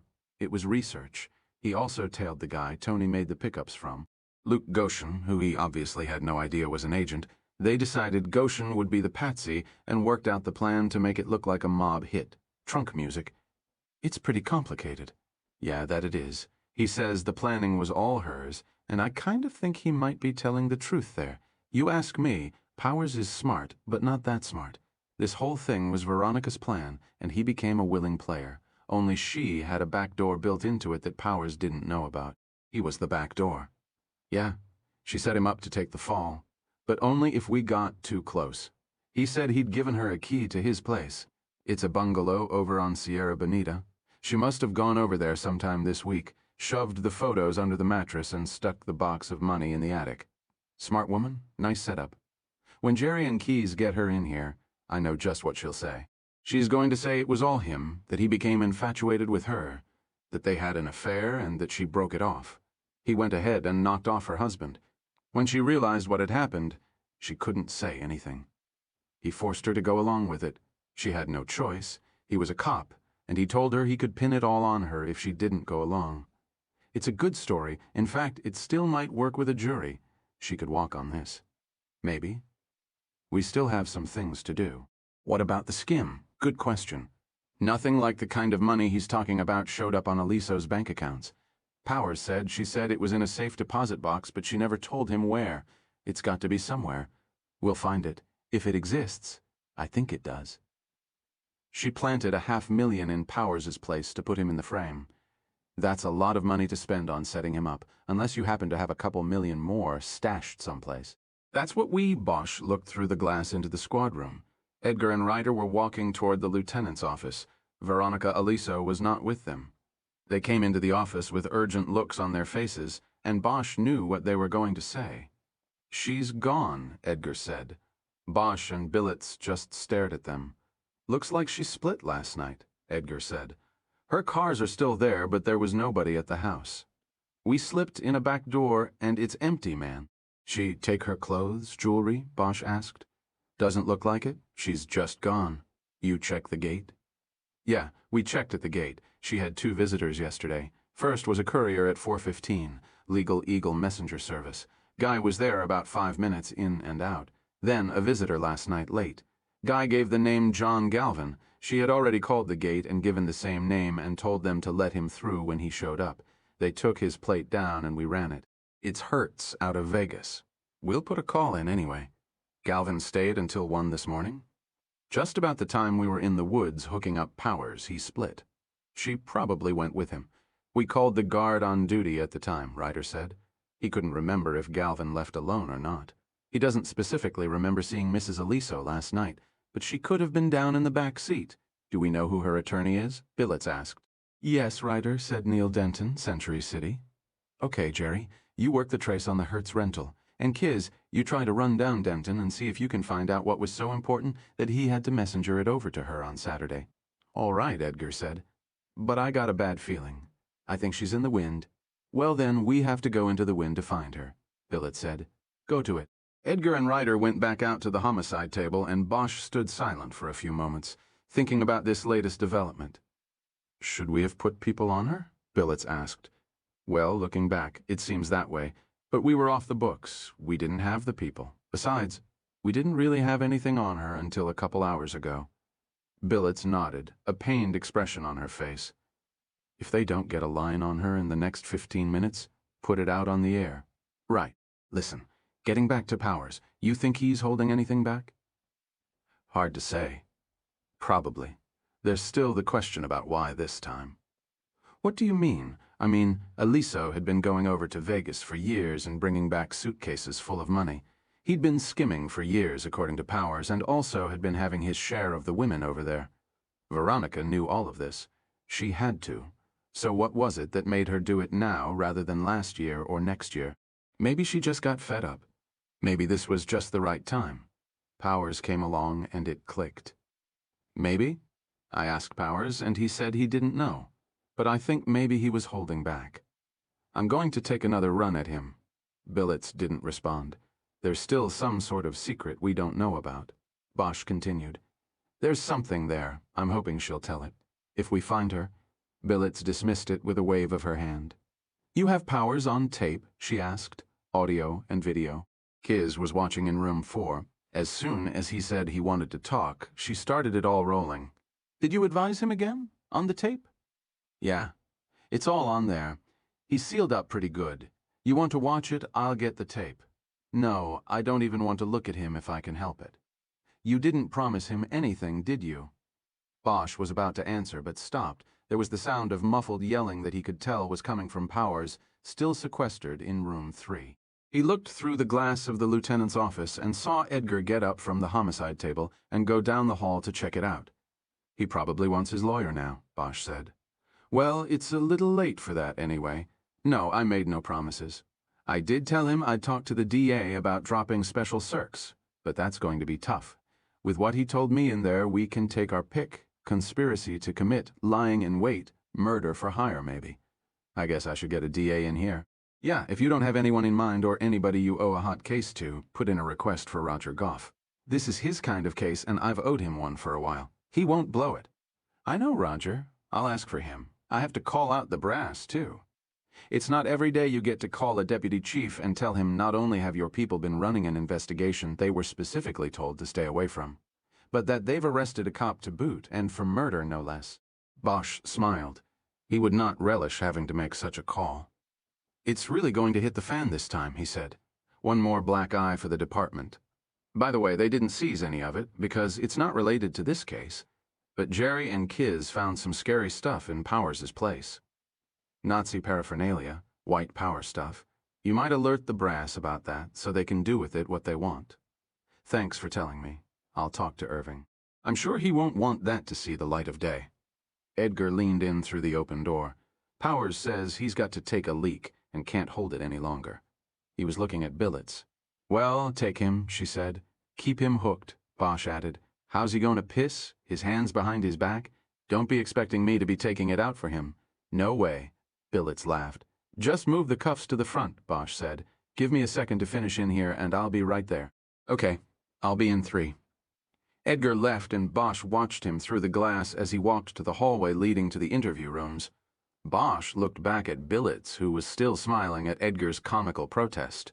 Bosch put a serious look on his face. You know, you can use me when you make that call. What do you mean?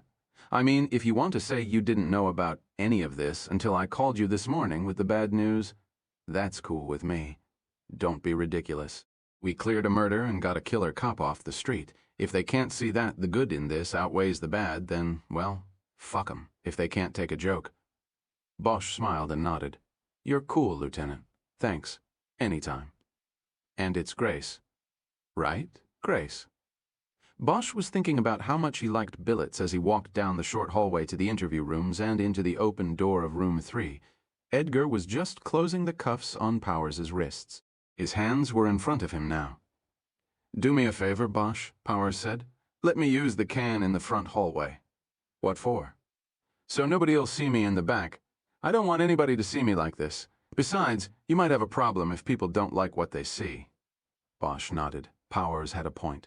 If they took him to the locker room, then all the cops in the watch office would likely see them, and there would be questions, maybe even anger from some of the cops who didn't know what was going on. The bathroom in the front hallway was a public restroom, but this early on a Sunday morning it would likely be empty, and they could take Powers in and out of there without being seen. Okay, let's go, Bosch said to the front. They walked him past the front counter and down the hallway past the administration offices, which were empty and closed for the day. While Bosch stayed with Powers in the hall, Edgar checked the restroom out. It's empty, he said, holding the door open from inside. Bosch followed Powers in, and the big cop went to the furthest of 3 urinals. Bosch stayed by the door, and Edgar took a position on the other side of Powers by the row of sinks. When Powers was finished at the urinal, he stepped toward one of the sinks as he walked. Bosch saw that his right shoelace was untied, and so did Edgar. Tie your shoe, Powers, Edgar said. You trip and fall and break your pretty face. I don't want any crying about police brutality. Powers stopped and looked down at the shoelace on the floor and then at Edgar. Sure, he said. Powers first washed his hands, used a paper towel to dry them, and then brought his right foot up on the edge of the sink to tie his shoe. New shoes, Edgar said. Laces on 'em always come undone, don't they? Bosch couldn't see Powers's face because the cop's back was turned toward the door, but he was looking up at Edgar. Fuck you, nigger. It was almost as if he had slapped Edgar, whose face immediately filled with revulsion and anger. He looked over at Bosch, a quick glance to judge whether Bosch was going to do anything about his plan to hit Powers, but it was all the time Powers needed. He sprang away from the sink and threw his body into Edgar, pinning him against the white-tiled wall.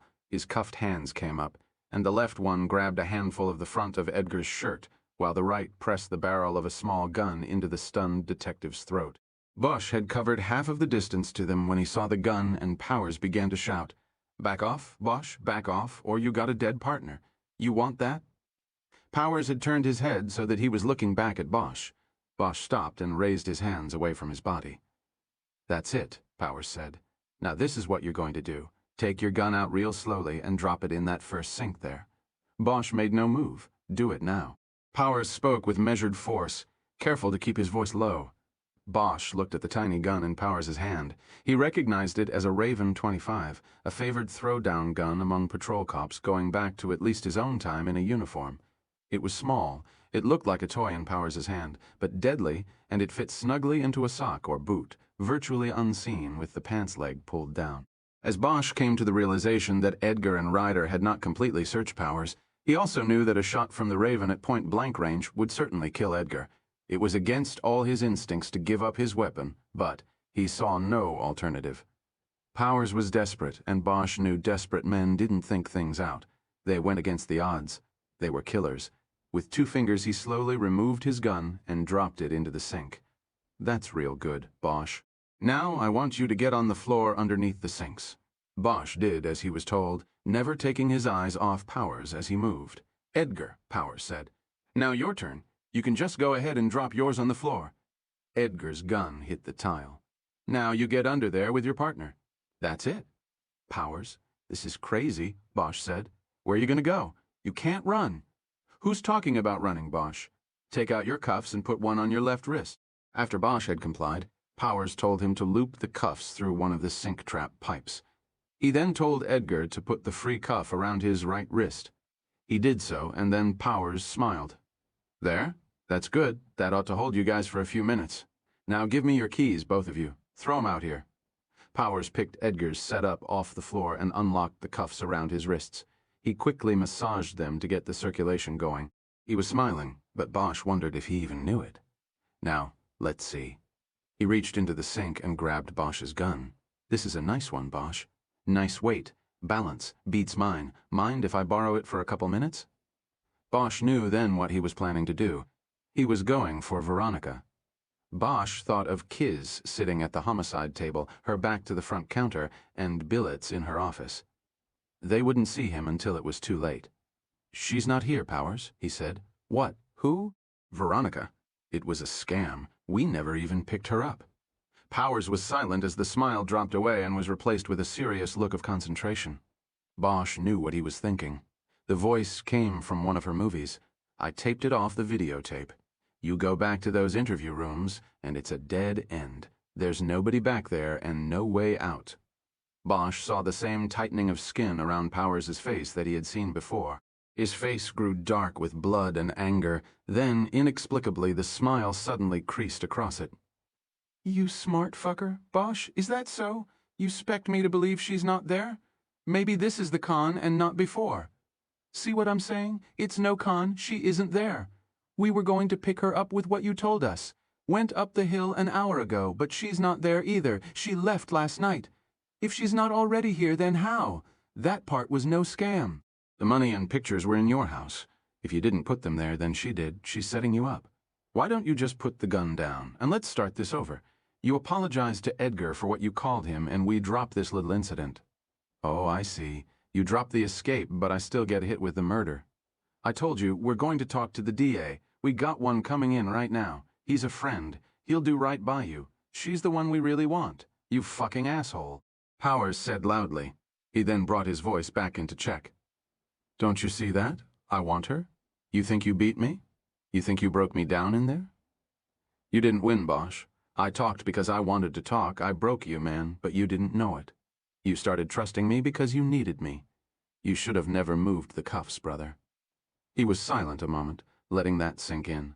Now I've got an appointment with that bitch that I'm going to keep no matter what. She ain't here, then I'll go find her.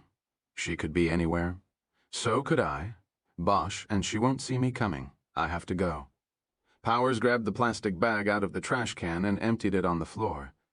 He put Bosch's gun into the bag, then turned the faucets in all 3 sinks on full blast.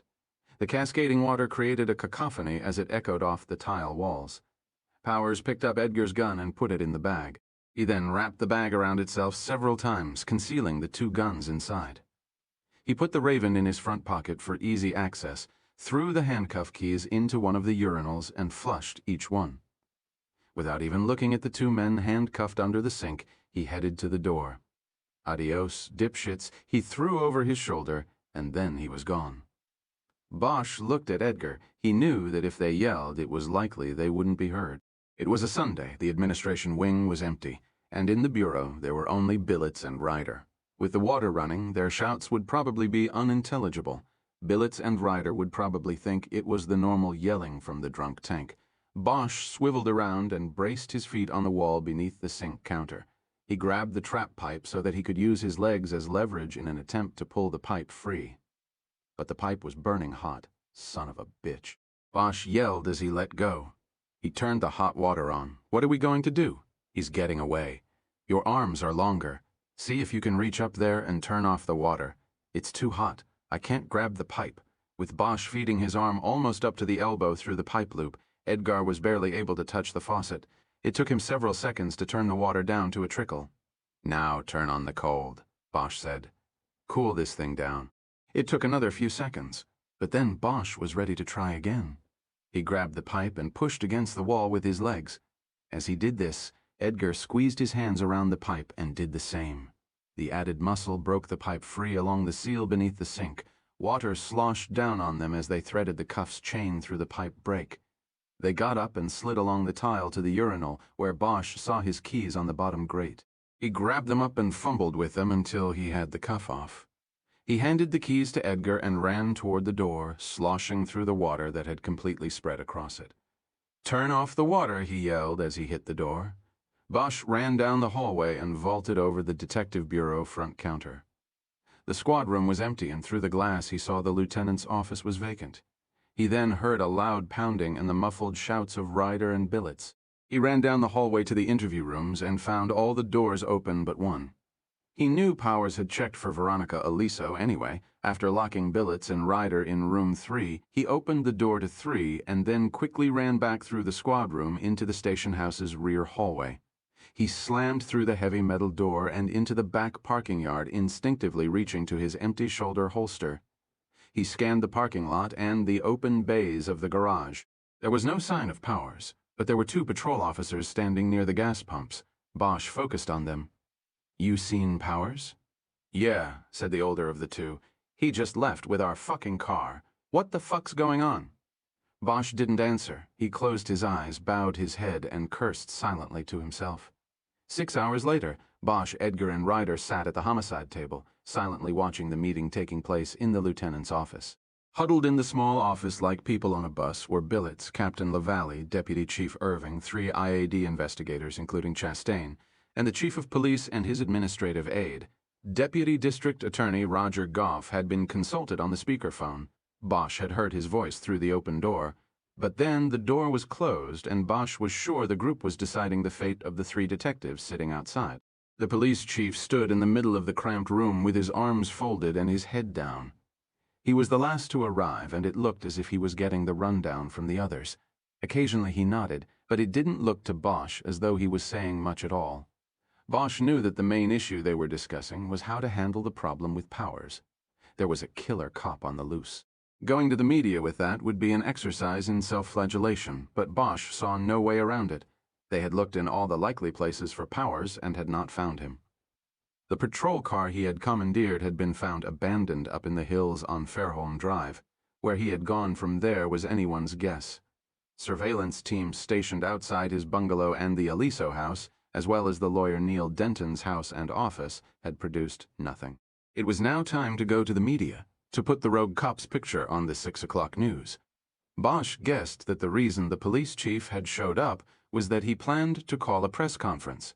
Otherwise, he would have left the whole thing for Irving to deal with. Bosch realized Ryder had said something. "Excuse me." I said, "What are you going to do with your time?" "I don't know. Depends on how much we get. If it's just 1 DP, I'll use it to finish work on my house. If it's longer than 2, I'll have to see about making some money somehow." A DP, or deployment period, was 15 days. Suspensions were usually handed out in such increments when the offense was serious. Bosch was pretty sure the chief wouldn't be handing out minor suspensions to them. "He isn't going to fire us, is he, Harry?" Edgar asked. "Doubt it, but it all depends on how they're telling it to him." Bosch looked back at the office window just as the chief was looking out at him. The chief looked away, not a good sign. Bosch had never met him and never expected that he would. He was an outsider brought in to appease the community, not because of any particular police administrative skills, but because they needed an outsider. He was a large black man with most of his weight around his waist. Cops who didn't like him, and there were many, often referred to him as Chief Mudslide. Bosch didn't know what cops who liked him called him. "I just want to say, I'm sorry, Harry," Ryder said. "Sorry about what?" Bosch asked. "About missing the gun." I patted him down. I ran my hands down his legs, but somehow I missed it. "I don't understand it." "It was small enough that he could fit it in his boot," Bosch said. "It's not all on you, Kiz. We all had our chances. Me and Jerry fucked up in the restroom. We should have been watching him better." She nodded, but Bosch could tell she still felt miserable. He looked up and saw that the meeting in the lieutenant's office was beginning to break up. As the police chief and his aide, followed by Lavalley and the IAD Dix, filed out, they left the bureau through the front entrance. It would make for an out-of-the-way walk if their cars were parked in the station, lot out back, but it meant they didn't have to walk by the homicide table and acknowledge Bosch and the others. Another bad sign, though. Only Irving and Billets remained in the office after it cleared. Billets then looked out at Bosch and signaled the three of them into her office. They got up slowly and headed in. Edgar and Ryder sat down, but Bosch stayed on his feet. "Chief," Billets said, giving Irving the floor. "Okay, I'll give it to you, the way it was just given to me," Irving said. He looked down at a piece of paper on which he had taken a few notes. "For conducting an unauthorized investigation and for failure to follow procedure in searching and transporting a prisoner, each of you is suspended without pay 2 deployment periods and suspended with pay for 2 deployment periods. These are to run consecutively. That's 2 months. And, of course, a formal reprimand goes into each of your jackets. Per procedure, you can appeal this to a Board of Rights." He waited a beat. It was heavier than Bosch had expected, but he showed nothing on his face. He heard Edgar audibly exhale. As far as the appeal went, disciplinary action by the police chief was rarely overturned. It would require 2 of the 3 captains on the Board of Rights to vote against their commander-in-chief. Overruling an IAD investigator was one thing. Overruling the chief was political suicide. However, Irving continued, the suspensions are being held in abeyance by the chief pending further developments and evaluation. There was a moment of silence while the last sentence was computed. "What does he mean, abeyance?" Edgar asked. "It means the chief is offering you a break," Irving said. "He wants to see how things fall out over the next day or 2. Each of you is to come to work tomorrow and proceed with the investigation where you can." We talked with the DA's office. "They're willing to file on Powers. Get the paperwork over there tomorrow first thing. We've put the word out, and the chief will take it to the media in a couple hours. If we're lucky, we'll get this guy before he finds the woman or does any other damage. And if we're lucky, you 3 will probably be lucky." "What about Veronica Aliso? Aren't they going to file on her?" "Not yet. Not until we have Powers back. Goff said that without Powers, the taped confession is worthless. He won't be able to use it against her without Powers on the stand to introduce it, or her being able to confront a witness against her." Bosch looked down at the floor. "So without him, she walks." "That's the way it looks." Bosch nodded his head. "What's he going to say?" he asked. "The chief, he's going to tell it like it is. You people will come out okay in some parts, not so okay in others. Overall, it's not going to be a good day for this department." "Is that why we're getting hit for 2 months? Because we're the messengers?" Irving looked at him a long moment, his jaw clenched before answering. "I'm not going to dignify that with a reply." He looked at Ryder and Edgar and said, "You 2 can go now. You're finished here. I need to discuss another matter with Detective Bosch." Bosch watched them go and prepared for more of Irving's ire about the last comment. He wasn't sure why he had said it.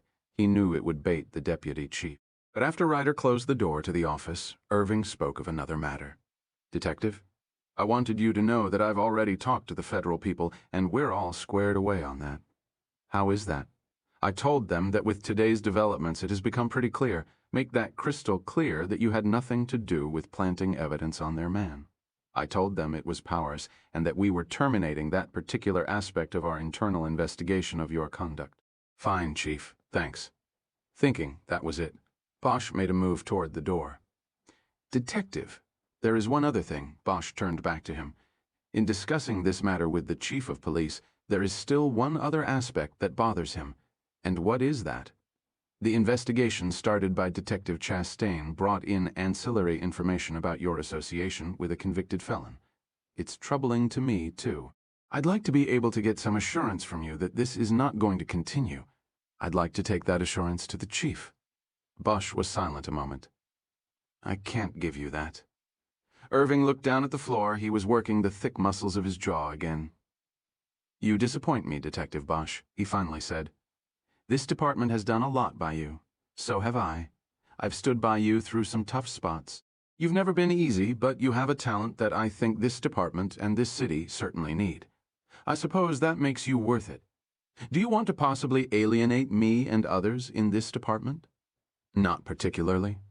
Then take my advice and do the right thing, son. You know what that is? That's all I'm going to say on that. Yes, sir. That's all.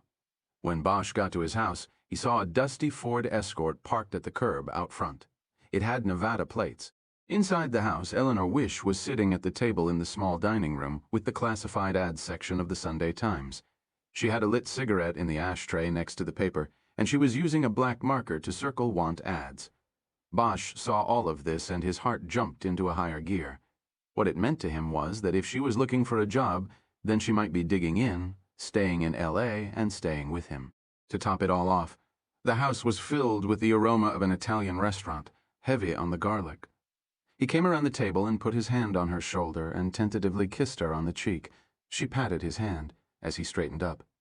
Though he noticed she was looking at ads for furnished apartments in Santa Monica, not the employment section.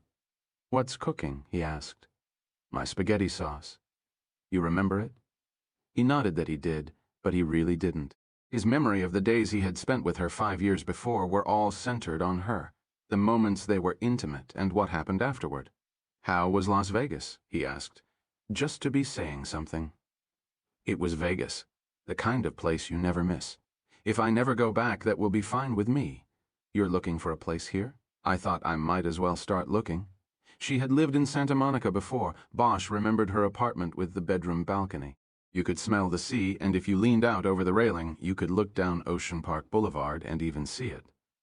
He knew she couldn't afford a place like that. Now she was probably looking at the listings east of Lincoln. "You know, there's no hurry," he said. "You can stay here. Nice view. It's private. Why don't you? I don't know. Take your time." She looked up at him, but decided not to say what she was about to say. Bosch could tell. "Do you want a beer?" she asked instead. "I bought some more. They're in the fridge." He nodded, letting her escape from the moment, and went into the kitchen. He saw a crock pot on the counter and wondered if she had bought it or brought it back with her from Las Vegas. He opened the refrigerator and smiled. She knew him. She had bought bottles of Henry Weinhard's. He took 2 out and brought them back to the dining room. He opened hers and gave it to her. Then his own. They both started to speak at the same time. "Sorry, go ahead," she said. "No, you. You sure?" "Yeah, what?" "I was just going to ask how things went today." "Oh, well, they went good and bad. We broke the guy down, and he told us the story. He gave up the wife." "Tony Aliso's wife?" "Yeah. It was her plan all along, according to him. The Vegas stuff was just a misdirection." "That's great. What's the bad part?" "Well, first of all, our guy is a cop and, oh shit, yeah, but it's even worse. He got away from us today." "Got away? What do you mean, got away?" "I mean, he escaped. Right out of the station. He had a pistol, a little Raven in his boot. We missed it when we hooked him up. Edgar and me took him into the can, and he must have stepped on his shoelace while we were going over. You know, on purpose. Then, when Edgar noticed it and told him to tie his shoe, he came up with the Raven. He got away from us, went into the back lot, and just took a squad car. He was still in uniform. Jesus, and they didn't find him yet? That was about 8 hours ago. He's in the wind. Well, where could he go in a patrol car and in a uniform? Oh, he dumped the car, they already found that. And I doubt, wherever he is, he's in the uniform. It looks like he was into the far-right white supremacy thing. He probably knew people who'd get him clothes, no questions asked. Sounds like a haluva cop. Yeah, it's funny. He was the guy who found the body, you know, last week. It was on his beat. And because he was a cop, I didn't give him a second thought. I knew that day he was an asshole. But I didn't even look at him at all as anything other than the cop who found the stiff. And he must have known that. And he timed it so that we'd be in a rush out there. He was pretty smart about it. Or she was. Yeah, more likely it was her. But anyway, I feel more, I don't know, upset or disappointed about that first day, that I didn't take a look at him, than I do about letting him get away today. I should have looked at him. More often than not, the one who finds the body is the one his uniform blinded me to that. She got up from the table and came over to him. She put her arms around his neck and smiled up at him. "You'll get him, don't worry." He nodded. They kissed. "What were you going to say before?" she asked. "When we both talked at once?" "Oh, I don't remember now. Must not have been important then." "I wanted to tell you to stay here with me." She put her head down against his chest so that he couldn't see her eyes. "Harry, just to see how it works. I feel like it's almost like all this time hasn't gone by. I just want to be with you. I can take care of you, you can feel safe, and you can have all the time you need to make a new start here. Find a job, whatever you want to do." She stepped back from him and looked up into his eyes. The warning Irving had given him was the furthest thing from his mind. Right now, all he cared about was keeping her close and doing whatever it took to accomplish that. But a lot of time has gone by, Harry. We just can't jump in like this. Bosch nodded and lowered his eyes. He knew she was right, but he still didn't care. "I want you, Harry," she said. "Nobody else. But I want to take it slow, so that we're sure, both of us. I already know I'm sure. You just think you are. Santa Monica is so far away from here." She smiled and then laughed and shook her head. "Then you're just going to have to sleep over when you come visit." He nodded again, and they embraced for a long moment. "You can make me forget a lot of things. You know that?" He whispered into her ear. "You too," she said back. While they made love, the phone rang, but whoever was calling did not leave a message when the machine picked up.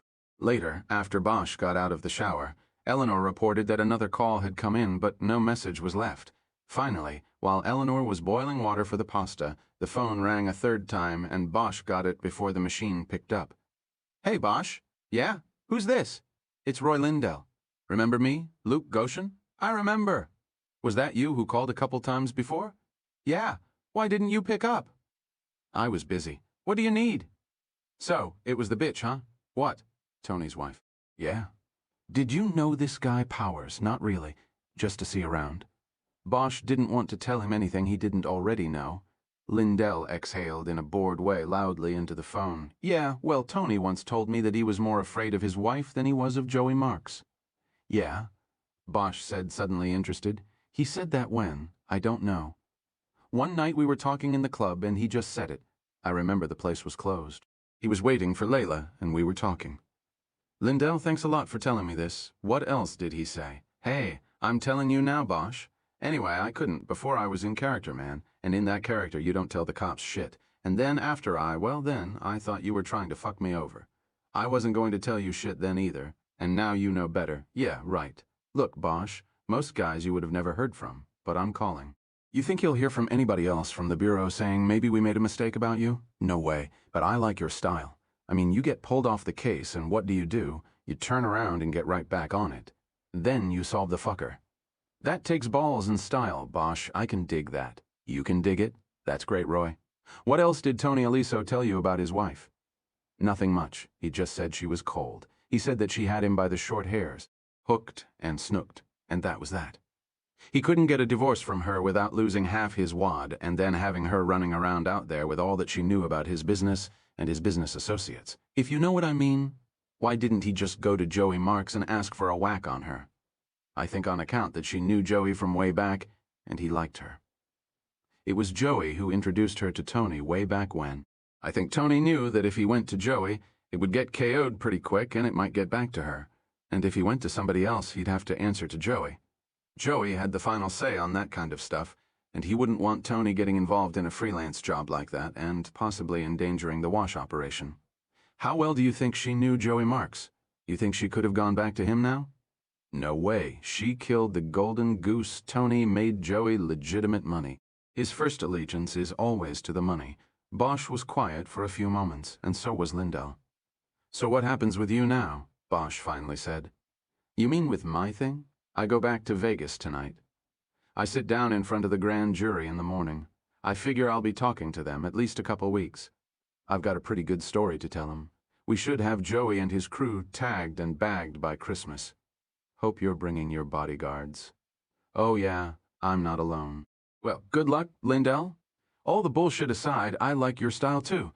Let me ask you something. Why'd you tell me about the safe house and the Samoans? That wasn't in keeping with your character." "I had to. Bosch, you scared me. You thought I'd actually clip you for them?"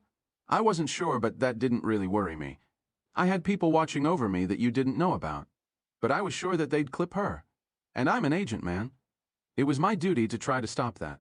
So I told you I was surprised you didn't guess I was undercover right then. Never crossed my mind. You were good. Well, I fooled the people I had to fool. I'll see you around, Bosch." "Sure. Oh, Lindell? Yeah. Did Joey Marks ever think that Tony A was skimming off him?"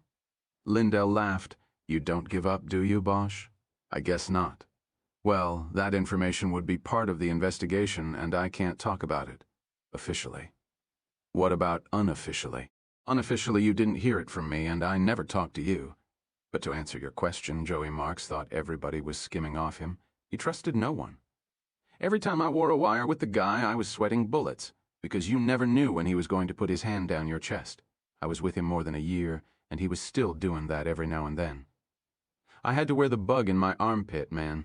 You try pulling tape out of your armpit sometime, man. It hurts. What about Tony? That's what I'm getting at. Sure, Joey thought Tony was skimming. He thought I was too, and you gotta understand a certain amount of that was permissible. Joey knew everybody had to make a buck to be happy, but he might have felt Tony was taking more than his share. He never told me that's what he thought, but I know he had the boy followed a couple times over here in L.A., and he got to somebody in Tony's bank in Beverly Hills. Joey was being copied on the monthly statements. Yeah, he would have known if there were any deposits that were out of line. Bosch thought a moment but couldn't think what else to ask. Why'd you ask that, Bosch? Oh, I don't know. Something I'm working out, Powers said. The wife told him Tony had a couple million. He skimmed. It's hidden somewhere. Lindell whistled over the line. Seems like a lot to me. Seems like Joey would have caught that and put the hammer down on Tony pronto. That's not what you call permissible. Well, I think it accrued over the years, you know. He could have piecemealed it. Also, he was washing money for some of Joey's friends in Chicago and Arizona. Remember, he could have skimmed them, too. Anything's possible. Listen, Bosch, let me know how it all shakes out. I have to catch a plane. One more thing. Bosch, I gotta get to Burbank. You ever heard of anybody in Vegas named John Galvin? Galvin was the name of the man who had last visited Veronica Aliso on the night she disappeared.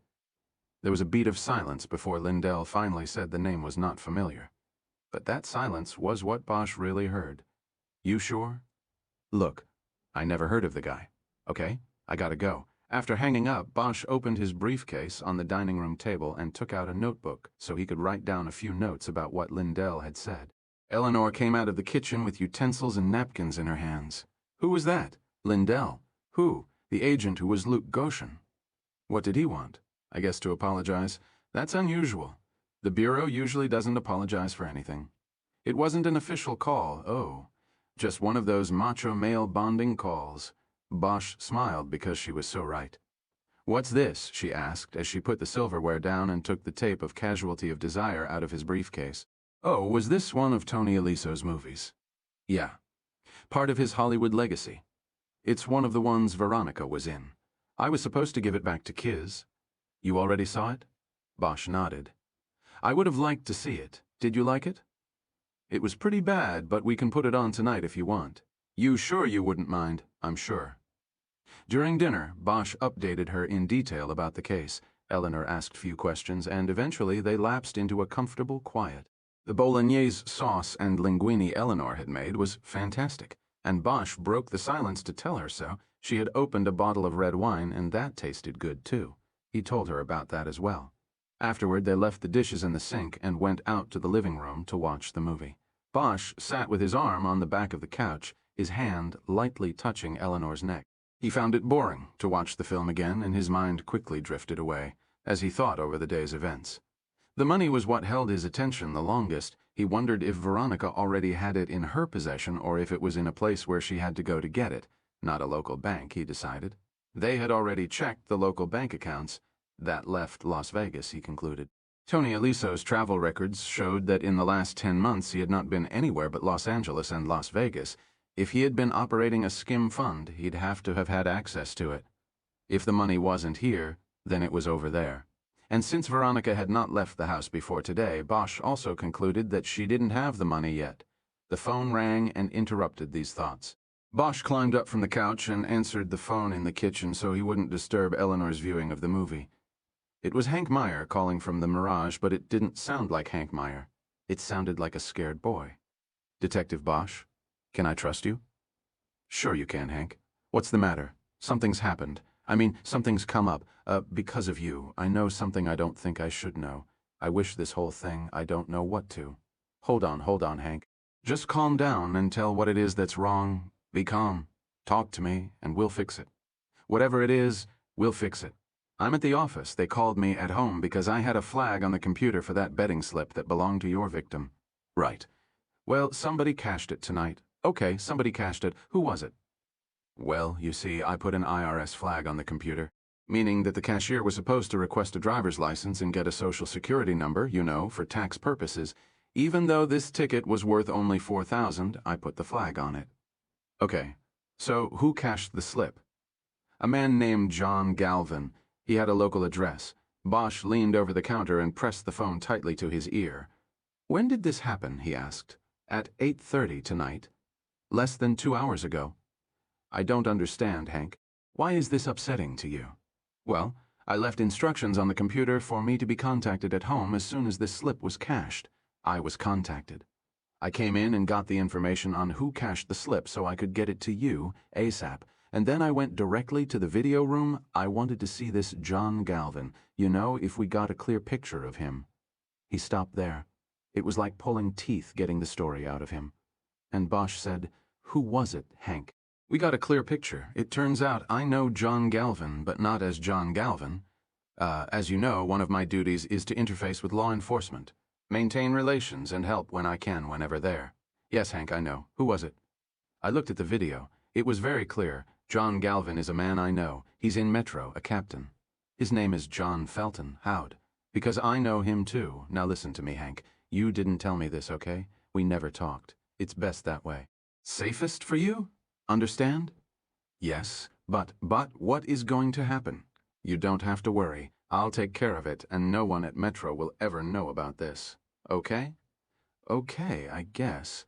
Hank, I've got to go, thanks, and I owe you a favor. Bosch hung up and called information for the number of Southwest Airlines at the airport in Burbank. He knew Southwest and America West handled most of the flights to Las Vegas, and they both flew out of the same terminal. He called Southwest and had them page Roy Lindell. While he waited, he looked at his watch. It had been more than an hour since he had talked to Lindell, but he didn't think the agent was in as much of a hurry as he had intimated on the phone. Bosch thought he had just said that to get off the phone. A voice came on the line and asked who he was holding for. After Bosch repeated Lindell's name, he was told to hold, and after 2 clicks, Lindell's voice was on the line. "Yeah, this is Roy. Who's this? You son of a bitch! Who is this? John Galvin is John Felton, and you knew it all the time. Bosch, what are you doing?" Felton is Joey's man in Metro. You knew that from being on the inside, and when Felton does things for marks, he uses the name John Galvin. You knew that too. Bosch, I can't talk about this. It's all part of I don't give a shit about your investigation. You have to figure out whose side you're on, man. Felton has got Veronica Aliso, and that means Joey Marks has got her. What are you talking about? This is crazy. They know about the skim, don't you see? Joey wants his money back, and they're going to squeeze it out of her. How do you know all of this? Because I know. Bosch thought of something and looked out through the kitchen door to the living room. Eleanor was still watching the movie, and she looked over at him and raised her eyebrows in a question. Bosch shook his head to show his dissatisfaction with the person on the other end. "I'm going to Vegas, Lindell, and I think I know where they'll be. You want to get your people involved? I sure as hell can't call Metro on this. How are you so sure she's even there? Because she sent up a distress signal? Are you in or out?" "We're in. Bosch. Let me give you a number you call it when you get over there." After Bosch hung up, he went into the living room. Eleanor had already turned off the tape. "I can't watch any more of that. It's terrible. What's going on? That time you followed Tony Aliso around in Vegas. You said he went to a bank with a girlfriend, right? Right? Which bank? Where?" It was on Flamingo, east of the Strip, east of Paradise Road. I can't remember the name. I think it was Silver State National." "Yes, that's it. Silver State. The Silver State on Flamingo. Are you sure now?" "Right, yes." "And it looked like she was opening an account?" "Yes, but I can't be sure. That's the problem with a one-man tale. It's a small branch bank, and I couldn't hang around inside too long. It looked like she was signing account papers, and Tony was just watching. But I had to go out and wait outside until they were done. Remember, Tony knew me. If he even saw me, the tale would be blown. Okay, I'm going tonight? Tonight? I have to make some calls first." Bosch went back into the kitchen and called Grace Billets. While filling her in on what he had learned and his hunch about what it all meant, He got a pot of coffee going. After getting her approval to travel, he next called Edgar and then Ryder and made arrangements to pick them up at the station in 1 hour. He poured himself a cup of coffee and leaned against the counter in deep thought. Felton. There was a contradiction. It seemed to Bosch. If the Metro captain was the Joey Marks organization's inside man, why had he moved so quickly to go after Goshen when he got the match on the fingerprints Bosch had provided? Bosch played with this for a while and finally decided that Felton must have seen an opportunity in moving Goshen out of the way.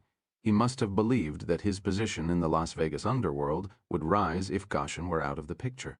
Perhaps he even planned to arrange Goshen's assassination, thereby ensuring the indebtedness of Joey Marks. Bosch realized that for this plan to work, Felton either didn't know that Goshen knew he was the organization's inside man, or he planned to get rid of Goshen before he got a chance to tell anyone. Bosch took a sip of the scalding coffee and put these thoughts aside. He went back into the living room. Eleanor was still on the couch. "Are you going?" "Yeah. I've got to pick up Jerry and Kiz." "Why tonight?" "Got to be there before the bank opens tomorrow." "You think Veronica is going to be there?" "It's a hunch. I think Joey Marks finally figured out, just like we did, that if he didn't whack Tony, then somebody else did, and that person had to have been close to him, and that person now has his money. He knew Veronica from way back and would figure she was up to it. I think he sent Felton over to check into it and to get his money back and take care of her if she was dirty on it. But she must have talked him out of it somehow. Probably by mentioning she had $2 million in skim in a safe deposit box in Vegas. I think that's what stopped Felton from killing her and instead made him take her with him. She's probably only alive until they get into that box. I think she gave Felton her husband's last betting slip because she knew he might cash it and we'd be watching for it." "What makes you think it's at the bank where I saw him go?" "Because we know about everything he had over here, all his accounts. It's not over here. Powers told me Veronica had told him that Tony dropped the skim into a safe deposit box that she wouldn't have access to until he was dead. She wasn't a signatory on it, so my guess is that it's in Vegas. It's the only place he's been outside of L.A. for the last year, and that if one day he was taking his girlfriend to open a bank account somewhere, he'd just go ahead and take her to the same bank he used." Eleanor nodded. "It's funny," Bosch said. "What is? What all of this really came down to was a bank caper. It's not really about Tony Aliso's murder, it's about the money he skimmed and hid. A bank caper with his murder sort of a side effect, and that's how you and I met." "On a bank job," she nodded, her eyes going far off as she thought about it. Bosch immediately wished he hadn't brought the memory up. "Sorry?" he said. "I guess it's not really that funny." Eleanor looked up at him from the couch. "Harry, I'm going with you to Las Vegas." Part 8. The Silver State National Bank branch where Tony Aliso had taken his girlfriend while Eleanor Wish had watched was in the corner of a small shopping plaza between a Radio Shack and a Mexican restaurant called La Fuentes. The parking lot was largely empty at dawn on Monday morning when the FBI agents and LAPD detectives came to set up.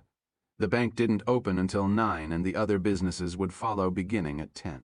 Because the businesses were closed, the agents had a problem in locating their surveillance points. It would be too obvious to stick 4 government cars in the lot. They would be too noticeable because there were only 5 other cars in the entire block-long parking lot. 4 parked on the outer fringes and an old Cadillac parked in the first row nearest the bank. There were no license plates on the Caddy, which had a spiderweb crack in the windshield. Its windows left open and the trunk sprung and held closed by a chain and padlock through one of its many rusted-out spots. It had the sad appearance of having been abandoned. Its owner probably another Las Vegas casualty, like someone lost in the desert and dying of thirst just a few feet from an oasis. The Caddy had stopped for the final time, just a few feet from the bank and all the money inside it. The agents, after cruising by the location a few times to get the lay of the land, decided to use the Caddy as a blind by popping the hood and sticking an agent in a greasy t-shirt under it and ostensibly working on the dead engine. They complemented this agent with a panel van parked right next to the Caddy. 4 agents were in the van. At 7 that morning, they had taken it to the Federal Utilities shop and had a painter stencil La Fuentes Mexican restaurant, established 1983 on the side panels in red paint. The paint was still drying when they drove the van into the lot at 8. Now at 9, the lot was slowly beginning to fill. mostly with employees of the stores and a few Silver State customers who needed to take care of business as soon as the bank opened its doors. Bosch watched all of this from the backseat of a federal car. Lindell and an agent named Baker were in the front seat. They were parked in the service bay of a gas station across Flamingo Road from the shopping center where the bank was located. Edgar and Ryder were in another bureau car parked further up Flamingo. There were 2 other bureau cars in the area, one static and one roving. The plan was for Lindell to move his car into the bank parking lot once it became more crowded with cars, and the bureau car would not stand out. This plan included a bureau helicopter making wide arcs around the shopping center. "They're opening up," a voice from the car radio reported. "Gotcha, La Fuentes," Lindell said back. The bureau cars were each equipped with a radio pedal and overhead mic on the windshield visor, meaning the driver of each car simply depressed the foot pedal and spoke, avoiding having to raise a microphone to his mouth and possibly being noticed and identified as law enforcement. Bosch had heard that the LAPD was finally getting such equipment, but the narcotics units and specialized surveillance teams were getting it first. "Lindell," he said, "you ever go to talk on the radio and slam on the brakes, by mistake?" "Not yet, Bosch. Why?" "Just curious how all this fancy equipment works." "It's only as good as the people who work it." Bosch yawned. He couldn't remember the last time he had slept. They had driven through the night to get to Las Vegas and then spent the rest of the time planning for the bank surveillance. "So what do you think, Bosch?" Lindell asked him. "Sooner or later, this morning. They'll want their money. They don't want to wait." "Yeah, maybe." "You think it's later?" "If it was me, I'd do it later.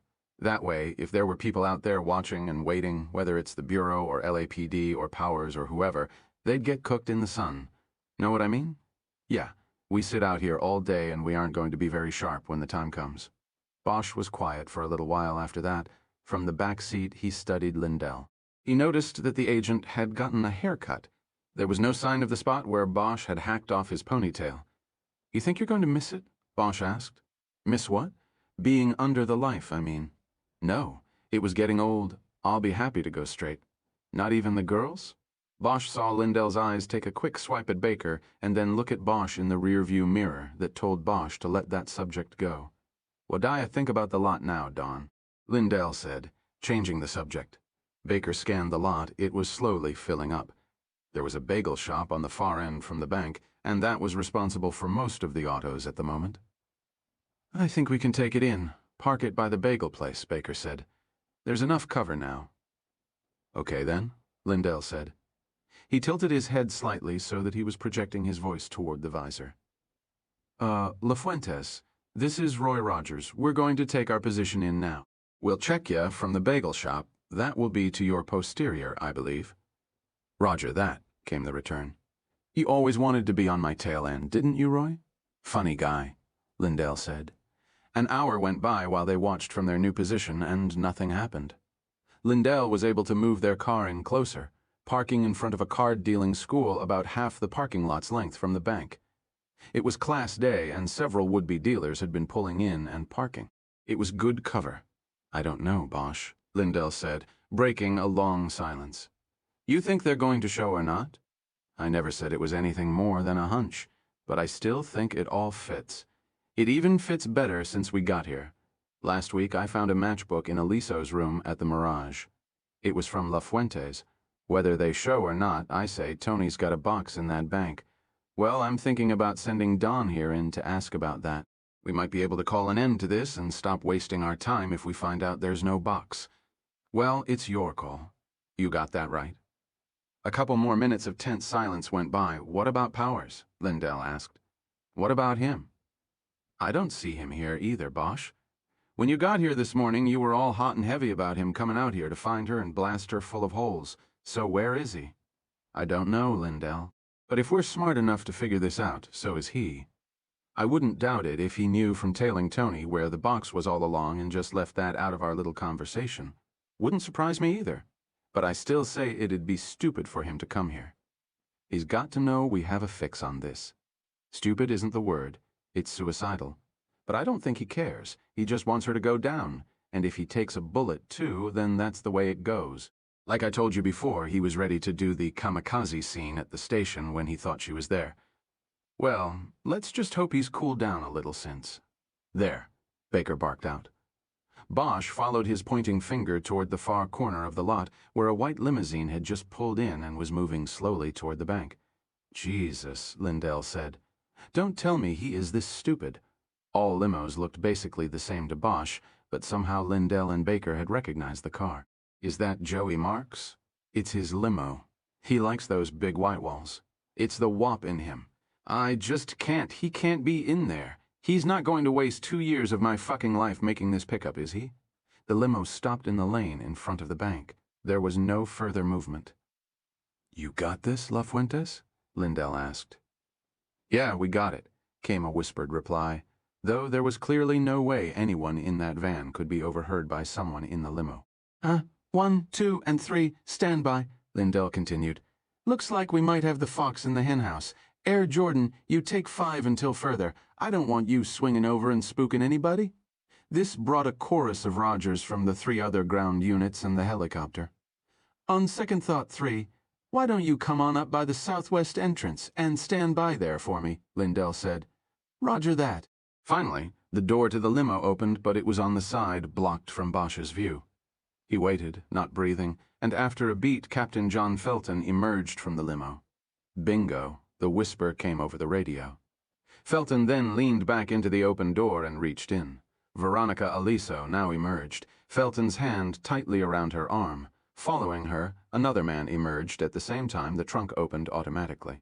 While this second man, who was wearing gray pants and a shirt with an oval name tag sewn above the breast pocket, went to the trunk, Felton bent down and said something to someone still inside the limo. He never took his hand off Veronica's arm. Bosch caught only a glimpse of Veronica's face then. Though he was an easy 30 yards from her, he could see the fear and weariness. It had probably been the longest night of her life. The second man pulled a heavy red toolbox from the trunk and followed behind as Felton walked Veronica toward the bank, his arms still gripping her and his head swiveling as he looked about.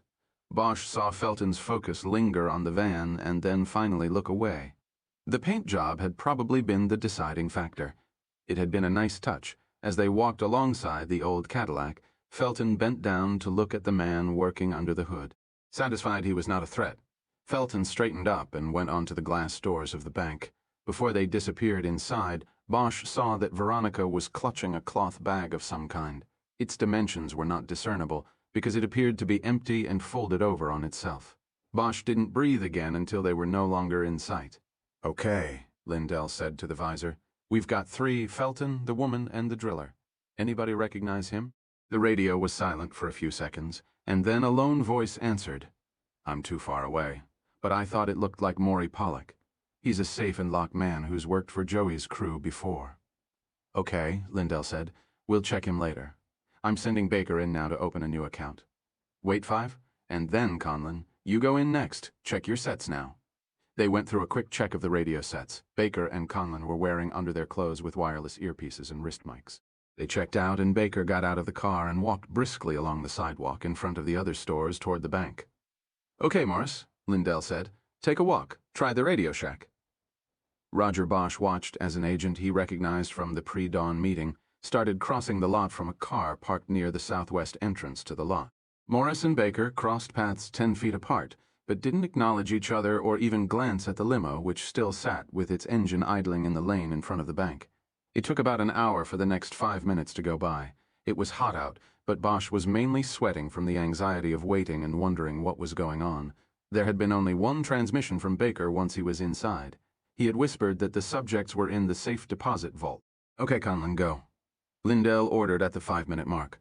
Bosch soon saw Conlon walking along the storefronts from the direction of the bagel shop. He went into the bank. And then there was nothing for the next 15 excruciating minutes. Finally, Lindell spoke just to break the silence. How we doing out there? Everybody chipper? There was a chorus of microphone clicks signaling an affirmative response. Just as the radio had gone silent again, Baker's voice came up in an urgent whisper. They're coming out, something's wrong. Bosch watched the bank doors, and in a moment Felton and Veronica came out. The police captain's hand still firmly on her arm. The driller followed behind, lugging his red toolbox. Felton didn't look around this time. He just walked with purpose toward the limo.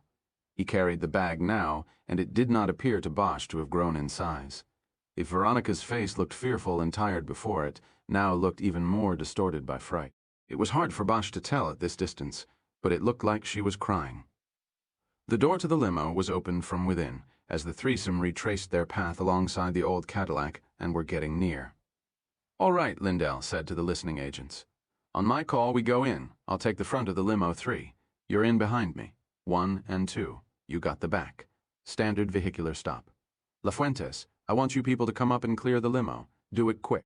If there's shooting, everybody watch the crossfire. Watch the crossfire." As the Rogers were coming in, Bosch was watching Veronica. He could tell she knew she was going to her death. The look on her face was vaguely reminiscent of what Bosch had seen on her husband's face.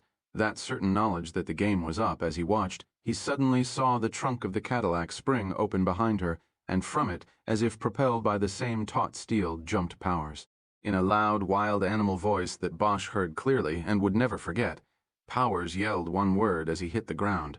Veronica, as she, Felton, and the driller turned to the origin of the sound.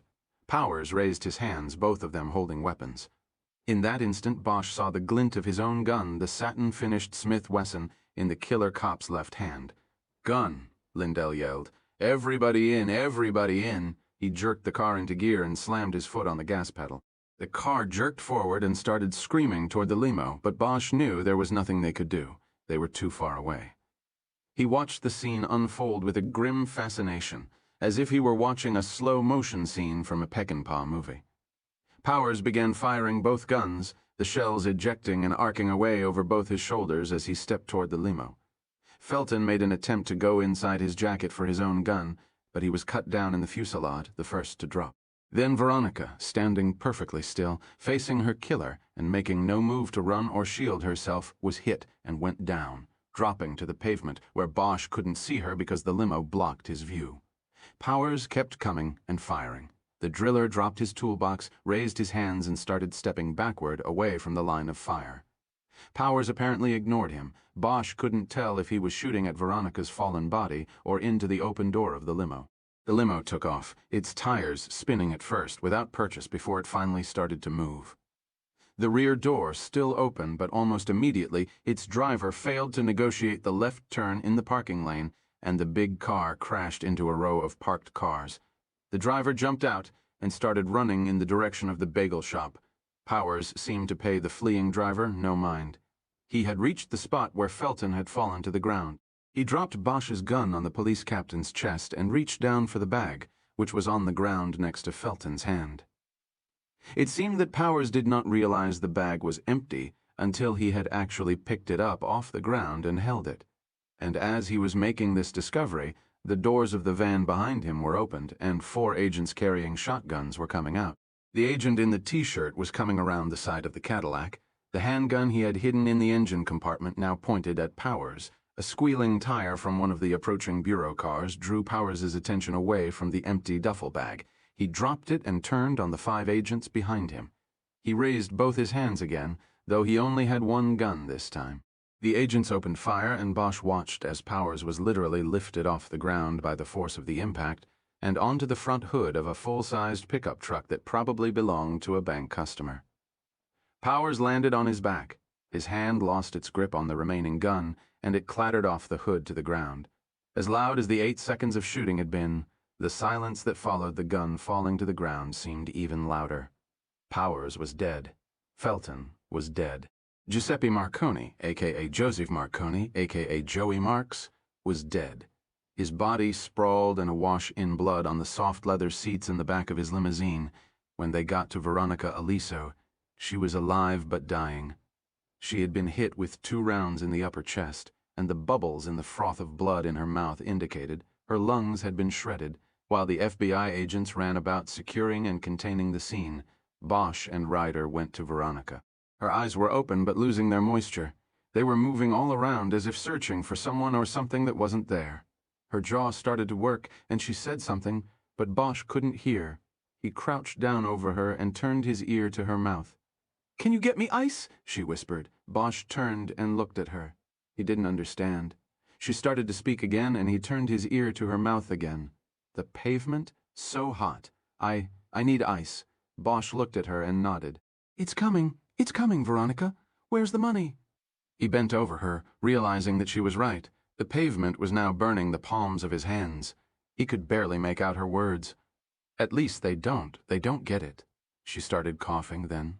A deep, wet cough, and Bosch knew her chest was full of blood and it wouldn't be long before she drowned. He couldn't think of what to do or say to this woman. He realized they were probably his own bullets in her and that she was dying because they had fucked up and let Powers get away. He almost wanted to ask her to forgive him, to say she understood how things could go so wrong. He looked away from her and across the lot. He could hear sirens approaching, but he had seen enough gunshot wounds to know she wasn't going to need the ambulance. He looked back down at her. Her face was very pale and going slack. Her lips moved once more and he bent to listen.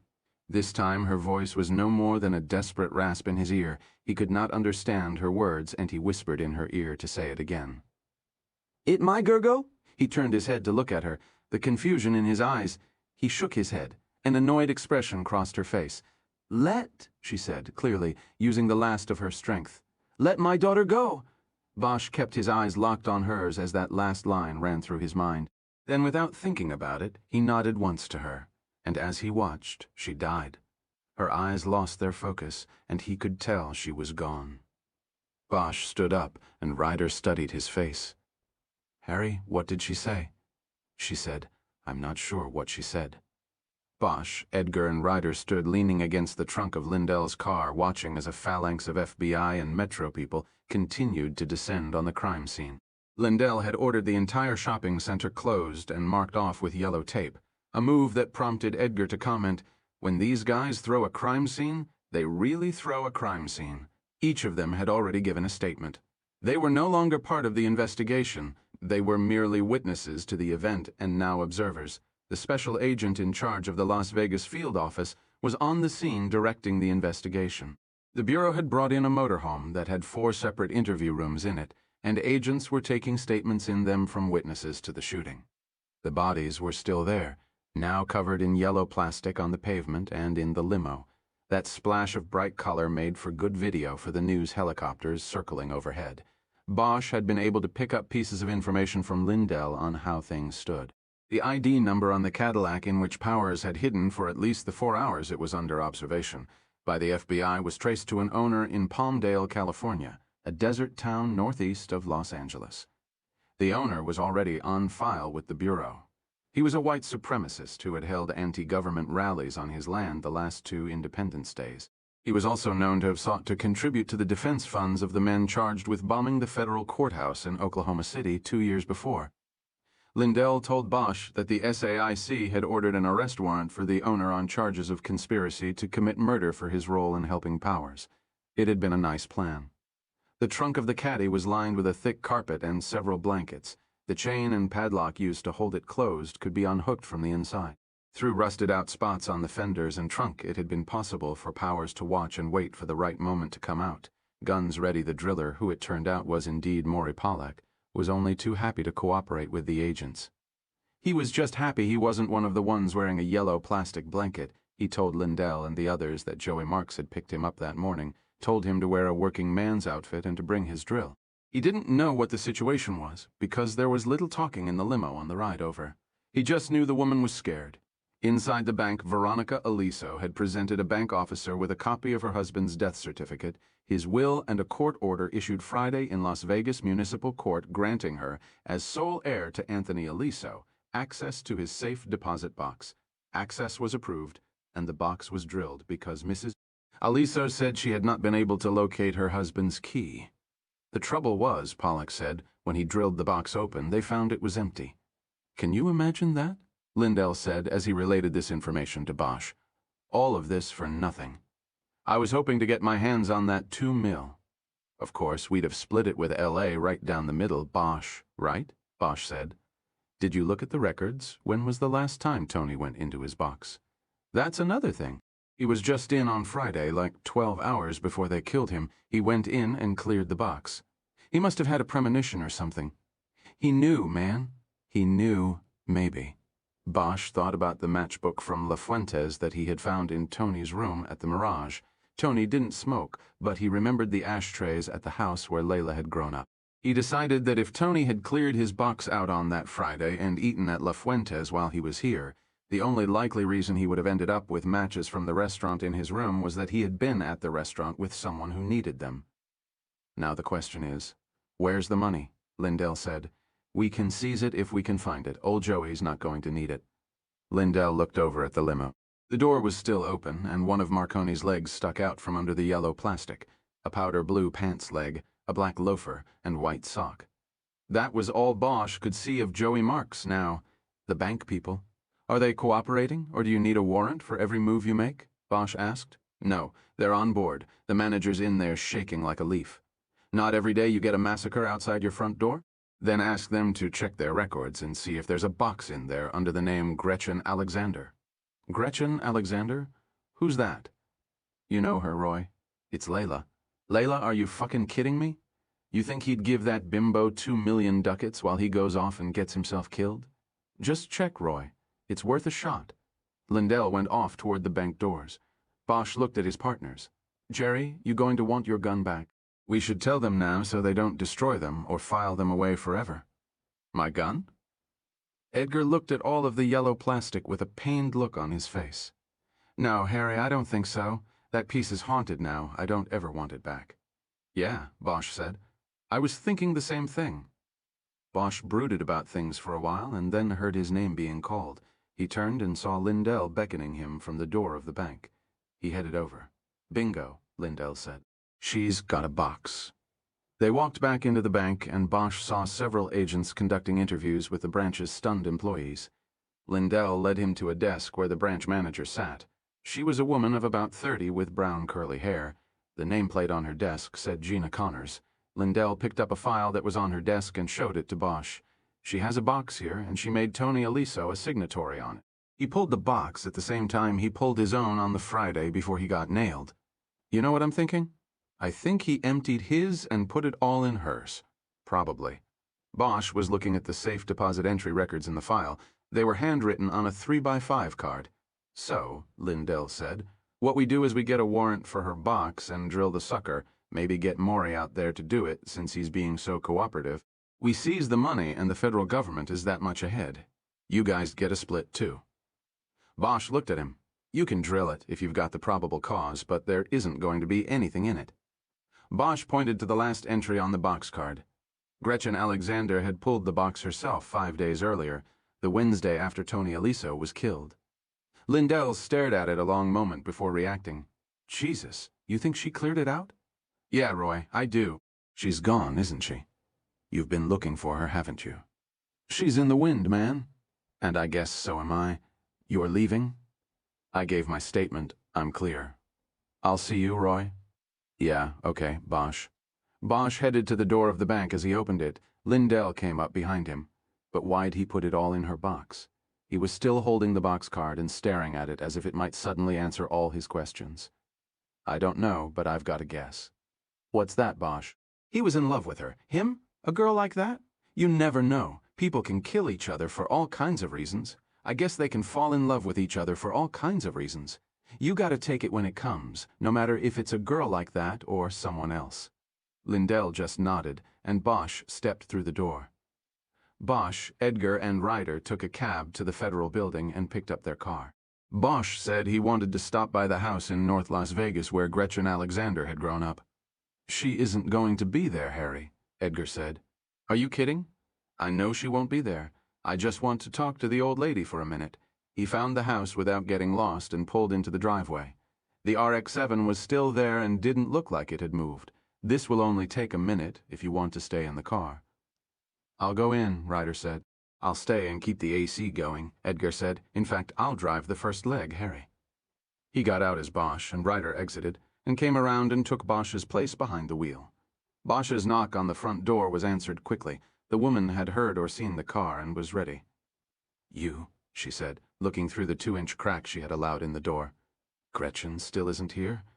I know, Mrs. Alexander. It's you I want to talk to me. What on earth for? Would you please let us in? It's hot out here. She opened the door with a resigned look on her face.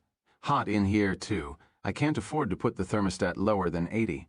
Bosch and Ryder entered and moved into the living room. He introduced Ryder and all three of them sat down. This time, Bosch sat on the edge of the sofa, remembering how he had sunk in last time. "All right, what's this about? Why do you want to talk to me?" "I want to know about your granddaughter's mother," Bosch said. The old woman's mouth went slack, and Bosch could tell Ryder wasn't much less confused. "Her mother?" Dorothy asked. "Her mother's long gone. Didn't have the decency to see her own child through. Never mind her mother. When did she leave?" "Long time ago. Gretchen wasn't even out of diapers. She just left me a note saying goodbye and good luck. She was gone. Where'd she go? I have no earthly idea, and I don't want to know. Good riddance is what I say. She turned her back on that beautiful little girl. Didn't have the decency to ever call or even send for a picture." "How did you know she was even alive?" "I didn't. She could be dead all these years for all I know or care. She was a bad liar, the type who got louder and indignant when she lied. You know," Bosch said. "She sent you money, didn't she?" The woman looked sullenly down at her hands for a long moment. It was her way of confirming his guess. "How often?" "Once or twice a year. It wasn't near enough to make up for what she did." Bosch wanted to ask how much would have been enough, but let it go. "How did the money come?" "Mail. It was in cash. I know it came from Sherman Oaks, California. That was always the postmark. What does this have to do with anything now?" "Tell me your daughter's name, Dorothy. She was born to me and my first husband." "My name was Gilroy back then, and that was hers." "Jennifer Gilroy," Ryder said, repeating Veronica Aliso's true name. The old woman looked at Ryder with surprise, but didn't ask how she knew. "We called her Jenny," she said. "Anyway, you see, when I took over with Gretchen, I was remarried and had a new name. I gave it to Gretchen so the kids at school wouldn't bother her about it. Everybody always thought I was her mama, and that was fine with the both of us. Nobody needed to know different." Bosch just nodded. It had all come together now. Veronica Aliso was Layla's mother. Tony Aliso had gone from the mother to the daughter. There was nothing else to ask or say. He thanked the old woman and touched Ryder on the back so that she would go through the door first. Out on the front step, he paused and looked back at Dorothy Alexander. He waited until Ryder was a few steps toward the car before speaking. "When you hear from Gretchen, tell her not to come home. Tell her to stay as far away from here as she can." He shook his head. "She shouldn't ever come home." The woman didn't say anything. Bosch waited a couple moments while looking down at the worn welcome mat. He then nodded and headed to the car. Bosch took the back seat behind Edgar. Ryder sat in the front. As soon as they were in the car and Edgar was backing out of the driveway, Ryder turned around and looked at Bosch. "Harry, how did you ever put that together?" Her last words, Veronica's. She said, "Let my daughter go. I just sort of knew then. There's a resemblance there. I just didn't place it before." "You've never even seen her." "I've seen her picture." "What?" Edgar said. "What's going on?" "Do you think Tony Aliso knew who she was?" Ryder asked, ignoring Edgar. "Hard to say," Bosch said. "If he did, it makes what happened to him easier to understand, easier to take. Maybe he was flaunting it with Veronica. Maybe it's what sent her over the edge, and Layla/Gretchen. Edgar's head was swiveling back and forth between them and the road, a look of confusion on his face. "Something tells me she didn't know. I think if she did, she would have told her grandmother, and the old lady didn't know. If he was just using her to get to Veronica, why'd he move all the money into her box? He could have been using her, but he also could have been in love with her. We'll never know. Might have just been coincidence that it happened on the day he got killed. He could have just transferred the cash because he had the IRS on him. Maybe he was afraid they'd find out about the box and freeze his access to it. It could have been a lot of things. But we'll never know now. Everybody's dead, except for the girl." Edgar made a hard stop, pulling to the side of the road. Coincidentally, they happened to be across the street from Dolly's on Madison. "Is somebody gonna tell me what the hell is going on?" he demanded. "I do you people a favor and keep the car cool while you two go inside for a chat, and then I'm left in the dark. Now what the hell are you two talking about?" He was looking at Bosch in the rearview mirror. "Just drive Jed. Kiz will tell you when we get to the Flamingo." They drove into the front circle of the Hilton Flamingo, and Bosch left them there. He moved quickly through the football field-sized casino, dodging rows of slot machines, until he reached the poker room, where Eleanor had said she would be when they were done. They had dropped her at the Flamingo that morning after she had shown them the bank she had once seen Tony Aliso going into, with Gretchen Alexander. There were 5 tables going in the poker room. Bosch quickly scanned the faces of the players but did not see Eleanor. Then, as he turned to look back across the casino, she was there, just as when she had appeared on the first night he'd gone looking for her. "Harry, Eleanor, I thought you'd be playing. I couldn't play, while thinking about you out there. Is everything okay?" "Everything is fine. We're leaving." "Good. I don't like Las Vegas anymore." He hesitated for a moment before saying anything. He almost faltered, but then the resolve came back to him. "There is that one stop I'd still like to make before we leave. The one we talked about. That is, if you've decided." She looked at him for a long moment, and then a smile broke across her face. Part 9. Bosch walked across the polished linoleum on the 6th floor of Parker Center, purposely driving his heels down with each step. He wanted to put scuff marks on the carefully tended finish. He turned into the alcove entrance to the Internal Affairs Division and asked the secretary behind the counter for Chastain. She asked if he had an appointment, and Bosch told her he didn't make appointments with people like Chastain. She stared at him a moment, and he stared back until she picked up a phone and punched in an extension. After whispering into the line, she held the phone to her chest and looked up at Bosch, and then eyed the shoebox and file he held in his hands. "He wants to know what it's about. Tell him it's about his case against me falling apart." She whispered some more, and then Bosch was finally buzzed through the counter's half door. He went into the IAD squad room, where several of the desks were occupied by investigators. Chastain stood up from behind one of these. "What are you doing here, Bosch? You're on suspension for letting that prisoner escape." He said it loudly so that the others in the squad room would know that Bosch was a guilty man. "The chief cut it down to a week," Bosch said. "I call that a vacation." "Well, that's only round one. I still got your file open. That's why I'm here." Chastain pointed to the interview room. Bosch had been in the week before with Zane. "Let's talk in there." "No," Bosch said. "We're not talking, Chastain. I'm just showing." He dropped the file he was carrying on the desk. Chastain remained standing and looked at it without opening it. "What is this?" "It's the end of the case. Open it." Chastain sat down and opened the file, exhaling loudly, as if he were embarking on a distasteful and worthless chore. On top was a copy of a page from the department's Manual of Procedure and Officer Conduct. The manual was to IAD Dix what the state penal code was to the rest of the officers and investigators in the department. The page in the file pertained to officers associating with known criminals, convicted felons, and members of organized crime. Such association was strictly forbidden and punishable by dismissal from the department according to the code. "Bosch, you didn't need to bring me this. I've got the whole book," Chastain said. He was trying out some light banter because he didn't know what Bosch was doing and was well aware that his peers were watching from their desks while trying to act as if they weren't. "Yeah, well, you better get your book out and read the bottom line there, pal. The exception." Chastain looked down at the bottom of the page. Says, "Exception to this code can be established if the officer can show to the satisfaction of superior officers a family relationship through blood or marriage. If that is established, officer must." "That's enough," Bosch said. He reached down and took the page so that Chastain could see what was in the rest of the file. "What you have there, Chastain, is a marriage certificate issued in Clark County, Nevada, attesting to my marriage to Eleanor Wish. If that's not good enough for you, beneath it are 2 affidavits from my partners. They witnessed the marriage, best man and maid of honor." Chastain kept his eyes on the paperwork. "It's over, man," Bosch said.